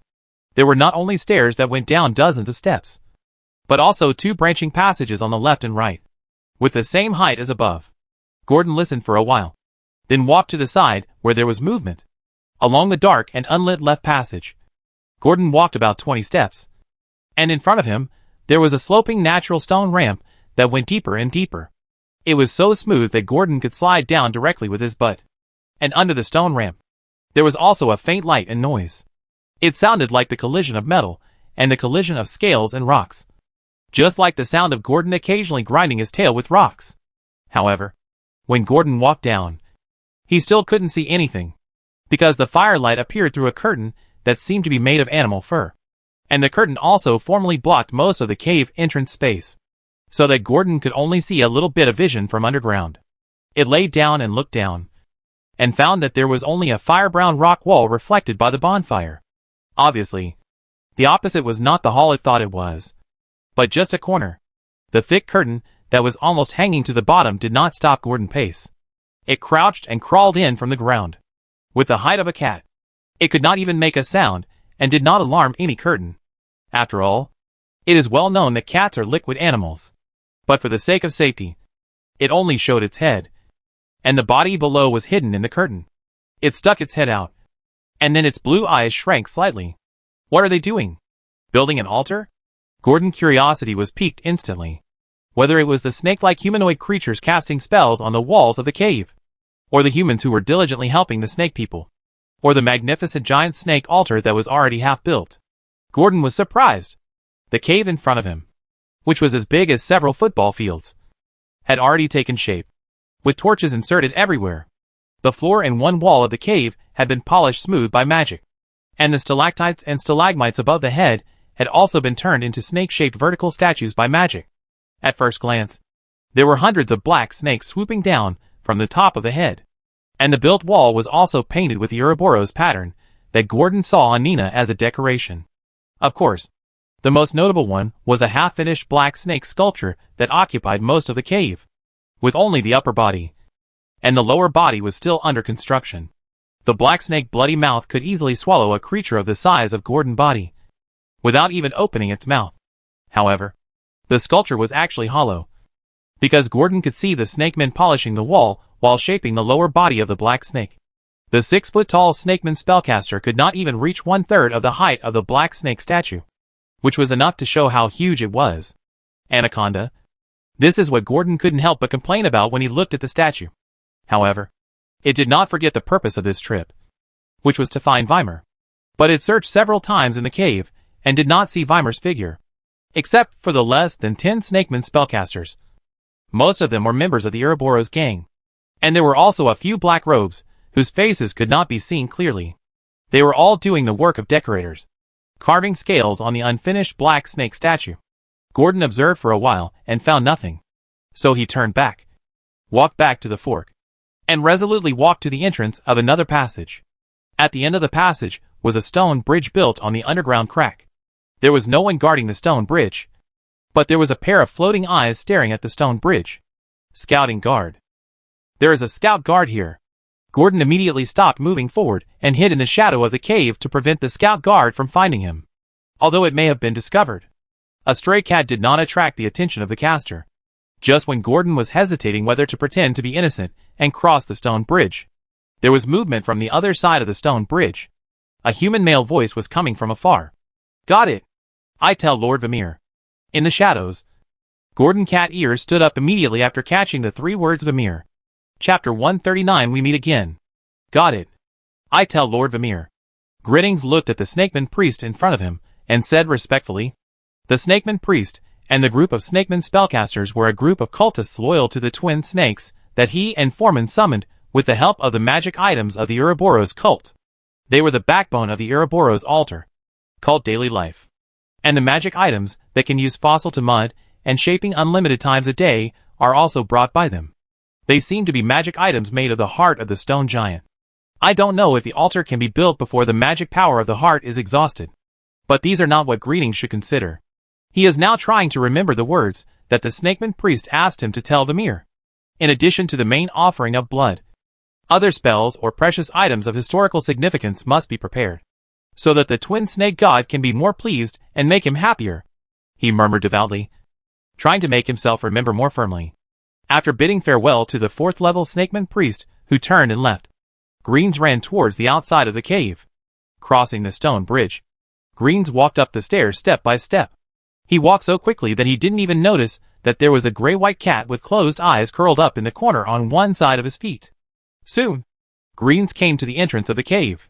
He asked the guards as usual if there was any movement, and after hearing the affirmative answer, he nodded slightly, continued to walk towards the exit of a sewer passage on the right. Just 10 seconds after he left, a gray shadow rushed out of the cave with a meow, as if it was extremely frightened, so that the guarding Chadson was a little confused. It actually survived. It was not discovered by those snake people. What a lucky cat, Chadson sighed. But that was all. The gray cat disappeared in the sewer, and Chadson forgot about it in a blink of an eye, and continued to keep an eye on the surrounding movements. But what he was destined to not see was that the gray cat blue eyes had turned into dark golden vertical pupils when it turned its back to him. In its eyes, the strands of red footprints on the ground were terrifyingly deep, extending far away to somewhere in the sewer. Following the footprints, after a series of frantic runs, Gordon saw the figure of the man who said, "Tell Vamir." It must be said that tracking strong enemies linked to the vertical pupils is really convenient. Gordon was hanging far away, not too close. It didn't speed up until he climbed up the exit and returned to Galandu, and then it ran towards the entrance. After it barely climbed up the manhole cover, it saw a figure disappearing at the corner of the alley, and it hurriedly chased after it. There were not many people on the black street, and Gordon could observe the other side of the street from one end to the other without being hindered by people. Even without tracking strong enemies, it easily found the figure of the man just now. After twists and turns, it followed the man step by step to an inconspicuous attic. Seeing that the man pushed the door open naturally, and then went into the house and opened the window with anti-theft fence to ventilate, pretending to be normal, he quietly walked into the bedroom and entered the basement entrance under the bed. Of course, before entering, he did not forget to restore the basement entrance to its original state. Gordon, who came in from the open iron grill window, walked directly to the bedroom along the eye-catching red marks on the ground. He jumped up and tried to open the door handle of the bedroom. Thank God, it was not locked inside. In other words, the door was not chained. So Gordon opened it easily with a click. It entered the bedroom made of logs. The room was small but warm, and there was a faint fragrance in the air. Obviously, this was a woman room. But Gordon did not care about these. He was more concerned about the red trace heading under the bed. Hiding under the bed? Gordon tilted his head, and half of his head went into the bed under the bedcloth. With his dark vision, he easily saw the secret compartment on the ground. The guess was self-evident. The entrance to the secret room was under the bed. That is to say, under the secret room. According to what the man said before, Vermeer is most likely in it. Gordon crawled his whole body under the bed, ignoring the dust on the ground, and crawled towards the sewer baffle in the middle. Anyway, it was dirty. It looked at the handle-shaped secret compartment and found that it had no strength to lift it. So, all it could do was wait. After all, if it returned to its original form now, not to mention whether it would burst this bedroom, it was still uncertain whether it could enter this basement. However, it was not completely waiting. It could also prick up its ears and carefully stick to the wooden baffle to listen to the movement inside. When its furry gray ears were completely pressed against the wooden board, two voices from inside were clearly transmitted to Gordon's ears. Greetings. What did it say? The snake priest said that in addition to meat, sculptures with historical value, or other artworks with equal historical value, or items related to the wizard are also required as sacrifices, so as to awaken our Lord and ask him to descend his clone. Really? That's great. There are many things with historical value in Kalandu. That's right. Lord Vermeer. I will take the antiques in my home to the snake priest later. Maybe I will be lucky enough to be selected as a sacrifice to please our Lord. That is really the supreme honor. My Lord will protect you. Don't worry. Greetings. Well, thank you, Lord Vermeer.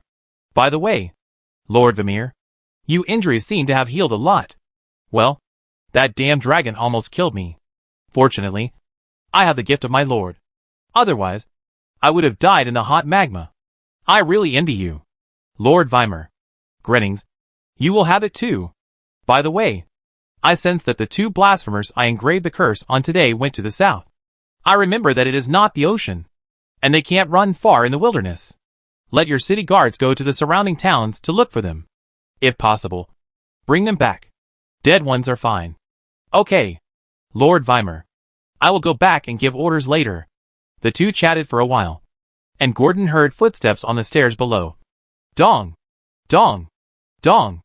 3 steps. 4 steps. The 21st step. The basement grid moved. When Greens just opened the basement cover above his head, he saw a gray shadow passing under him. He subconsciously wanted to grab it, but found that he only grabbed a strand of hair. He looked carefully, and saw a long gray hair with some black stains on it. The gray shadow is a cat. Greens tried to recall, but his footsteps were not slow. He turned around and went down the stairs in one go. He didn't want a cat that suddenly rushed in to disturb Lord Vime. Not at all. And Vime, who had recovered most of her life, was holding the Ouroboros emblem and was about to pray when she heard the footsteps coming back, which made her open her eyes. Question. Greens, is there anything else? No. A cat ran in, Greens hurriedly explained, and his vision began to patrol this slightly wide basement. After all, in addition to the wooden stairs and a bed for meditation, the most common thing here is the bookshelf against the wall. There are only some ornaments on the bookshelf, but no books. It can be said that everything is visible. But after going down the stairs, Green searched for 5 seconds and did not find the gray shadow. Strange. It just ran under me, he murmured. Then, he looked up and was about to say to Vermeer that he was dazzled. Then he saw that the originally indifferent Vermeer was looking behind him with his pupils constricted. And there was a trace of panic and fear in his expression. As if he had seen a nightmare. Behind him? What is behind him? Greens felt something fall on him. A piece of wood. He held the wood. And before he could think about why the wood looked so familiar, he turned his head. He found that there was a hot wall behind him. Such strange things happened one after another. And Greens was confused and felt pain in his hands. He couldn't help but scream. After all, it was too hot. But he found that he opened his mouth and didn't make a sound. It was like a silent movie. The sudden loss of voice made Greens extremely frightened. And at this time, he finally turned around and raised his head. He also saw the dark golden dragon eyes facing him. The vertical pupils were cruel and tyrannical. But they were also full of a trace of excitement that was difficult to describe in words. But for a while, the most lingering thing in Green's mind was, is this a dragon? How did it appear? How did it get here? Could it be that gray cat? I put it in? When Greens was shocked at the source of the dragon. But the black-scaled dragon in front of him would not think so much. And he did not even care about the human in front of him. After using the giant transformation to destroy the wooden stairs, thus cutting off the only way to Kalandu, it could not wait to open its mouth and directly spit out the rage that had been brewing for a long time. In order to avoid more troubles, it followed the principle of quick victory. So the hot torrent that gushed out of its mouth in an instant directly soaked the two unprepared people. White smoke and fierce fire suddenly catalyzed in the dark basement. The silent wailing and screaming, twisting and curling, were all happening in Gordon's sight. But this time, there were not as many spectators as before. This time, there was only one spectator. It could appreciate their silent struggles and their attempts to survive very slowly. Whether it was the flesh and blood face that could glimpse the ultimate temptation melting into bones in the magma, or the human man who just stood in front of him turned into a human-shaped torch. It made Gordon feel superior, and thus had a feeling of mastering power and authority, manipulating life and death, and controlling life. However, this performance did not last long, and Gordon was not immersed in it. Its desire for killing was far less crazy than that of its peers. After seeing that Vermeer recognized itself, it stepped forward and used its sharp claws that were comparable to magic weapons to cut Vermeer, the leader of the Ouroboros, who was already curled up in the flames and in shock and extreme fear, into two pieces horizontally like cutting a cream cake. At the moment of breaking, a silver-colored light ball also floated from her body, and Gordon also closed the ring of silence, making a soft humming sound, which was unique to the crackling sound of burning wood. It used its claws to gently knead the already carbonized bones and murmured, "We meet again. It's an honor to meet you. Weimer. Thank you for your gift. I will use it well." Chapter 140 Goblin's Nursery Rhyme. When the fire and black smoke from the basement reached the bedroom through the gap, Gordon had already taken everything left on the two skeletons while waiting for the time to absorb the two natural light balls. A token made of something unknown that proved the identity of the city guard leader. A black obsidian ring with a gold-plated edge, and a black dimension bag, all of which Gordon found near the wreckage of Vermeer. In the dimension bag were a pile of sundries, robes and so on, and a bunch of bottles and jars of potions that Gordon couldn't understand. Anyway, Gordon only recognized the contents of a few bottles, and the total price was about 100 gold coins, while others were hundreds of gold coins and some silver coins plus scattered copper coins. There were also a few obsidian gems of good quality that could be sold for about 500 gold coins. In addition, there are a few scrolls left, namely the first level charm, the second level monster immobilization, the second level human immobilization, and the third level summoning snakes, with a total price of about 1,200 gold coins. In general, it is around 2,000 gold coins, which is a bit inconsistent with the value of a fourth level cult priest. However, as early as Gordon saw the obsidian ring, he felt that it was not a loss. 6,100 to 7,300 high-level magic item shadow ring constant effect, strengthen stealth and concealment, and increase the power when using shadow spells. 3 times/day, darkness. Turn the space within a 5-meter range around oneself into darkness. Even under the scorching sun, the sunlight cannot penetrate this darkness. The duration is 10 minutes. Note, this is a darkness that cannot be seen through by dark vision, and everyone's field of vision is reduced. 1/day, hide in the shadow. You can temporarily hide your entire body in the shadow world, but before using it, You need to read out the command words, read in the underground language or dragon language. The shadow will devour everything. After checking Vermeil's harvest, Gordon naturally did not miss another mosquito, no matter how small it is. But unfortunately, except for the ball of light on the unknown man, nothing was found. But Gordon was satisfied. Even if he didn't find it, it didn't matter. After all, the ball of light that came out of his body was bronze, which means that he was a third-level professional. This harvest was enough to offset the loss of the treasure. But if it knew that the man in front of it was the deputy commander of Kalandu, it would definitely be a little confused. After all, as the deputy commander of Kalandu's city guard, he was only at the third level. If it was placed in the Black Street, it would barely be enough. But in Kalandu, it was obviously not enough.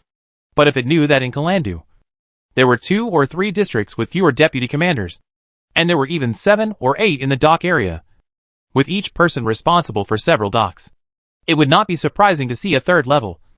At least the overall strength of the city guards was much more elite than some ordinary gangs. However, Gordon didn't know. But it didn't prevent him from knowing how to be content. After all, as long as it was the final winner, the amount of spoils itself was an additional reward. So Gordon was not discouraged by the small amount of spoils. After putting away the spoils first, Gordon turned his attention to the field of vision that had been tested. 2 talents, respectively. Level 4 talent Death Immunity, Level 3 talent Lionheart, 2 talents. Confirmed without a doubt. This talent has no reason for Gordon to give up, unless it is related to the Ouroboros. After looking at the talent, the fire has been getting bigger and bigger.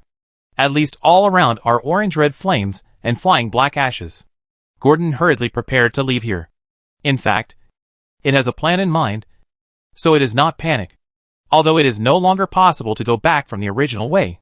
But finding another exit, this kind of thing is not a problem for a real dragon. After all, as long as it wants. There are exits everywhere here.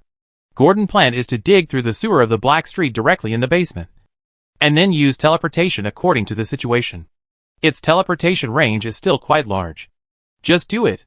Gordon waved his sharp claws directly, and began to dig down the wall covered with black mud like a working groundhog. Although it does not live underground, digging caves and pits are basically the innate abilities of true dragons. It may not be as good as the kobolds, who are good at digging caves, but it is definitely no problem to dig a passage in the basement wall that can accommodate itself. With constant waiting and running, the wall in front of it is like a puzzle, cracking and falling piece by piece. Under the wall is soft soil with occasional stones. It is even easier for Gordon to dig, except for a few stones that are a bit annoying. Most of them are like tofu, and a large piece of soil can be dug with one stroke. In this way, Gordon dug less than 5 meters. Gordon felt that the humid smell in front of him was getting stronger and stronger. The smell of sulfur and black smoke in the air was also mixed with the smell of sewage and mold from the sewer. Gordon did not stop and continued to dig. Finally, when the object under his claws was so wet that water came out, before Gordon could retreat, the mud wall in front of him collapsed. Then, a turbid liquid mixed with unknown objects rushed towards him. Scared, Gordon spread his wings directly, protected his upper body, and then retreated in a hurry. I dug into the sewer, looking at the water and fire junction filled with steam in front of him. Gordon was speechless. He didn't expect that he would dig into the sewer just by digging casually. But Gordon didn't sigh for long, and he directly pulled up and returned to the basement through the excavated passage. He took the 2 skeletons away with one in each hand. He couldn't let this place become the first crime scene. It would be safer to destroy the bodies in another place. In this way, Gordon followed the collapsed water outlet leisurely, drilled out, and entered the not-so-shallow sewer. He floated up immediately and began to observe the surroundings. When Gordon looked at the surrounding landscape, the wooden bridge in front, and the abandoned pipes in the distance, he suddenly recalled the first night he spent in the sewer with Nina a few months ago. This place is not far from there. This is a waterway in the southeast area of the Black Street sewer. If you go down along the river, you can see the abandoned riverway full of garbage where Gordon and Nina slept in less than 1,000 meters. But Gordon has no intention of revisiting the old place now. He is more thinking about returning to the agreed place first, and then making a series of follow-up plans. The agreed place is the place where Gordon and Celia agreed to pass the information before leaving, which is the bonfire hall where Gordon once stayed. The the way to pass the information. It used the pseudo-dragon Liz to pass the information.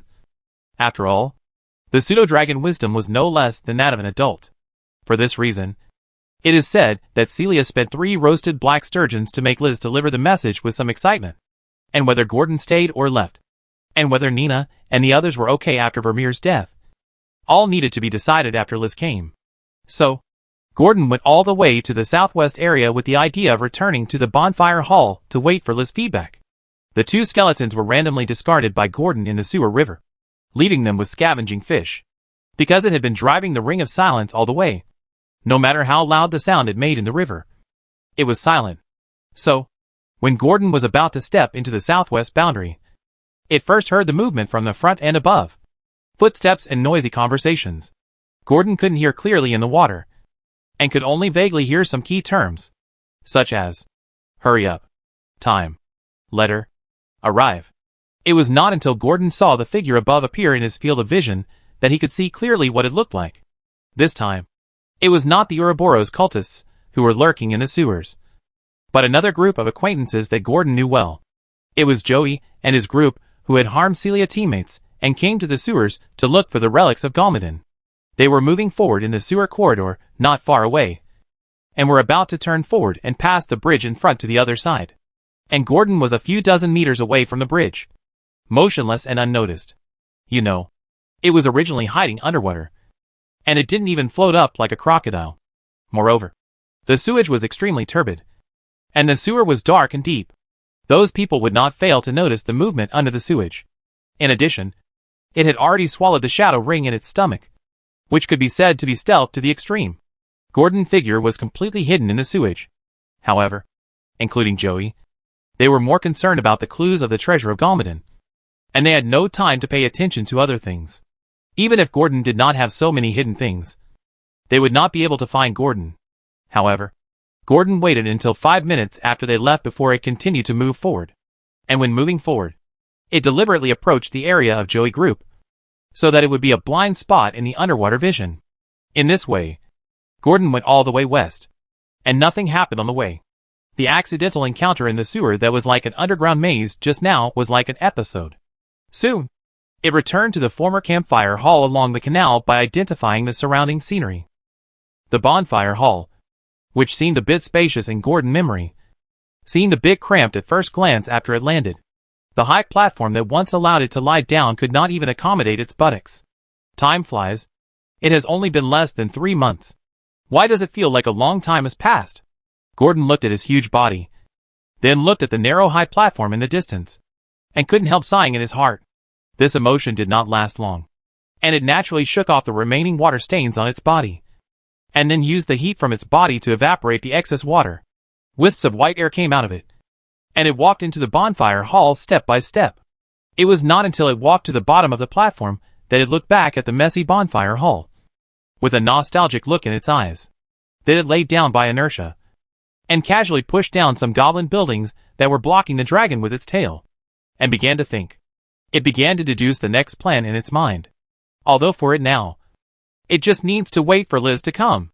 However, Gordon couldn't help but start thinking about its various worst-case plans, especially since it had just killed a person of high status in the Ouroboros, which often means that the two sides have formed a mortal feud, and based on the experience of the previous life, if it gives up and runs away now, it is very likely that it will not be able to escape.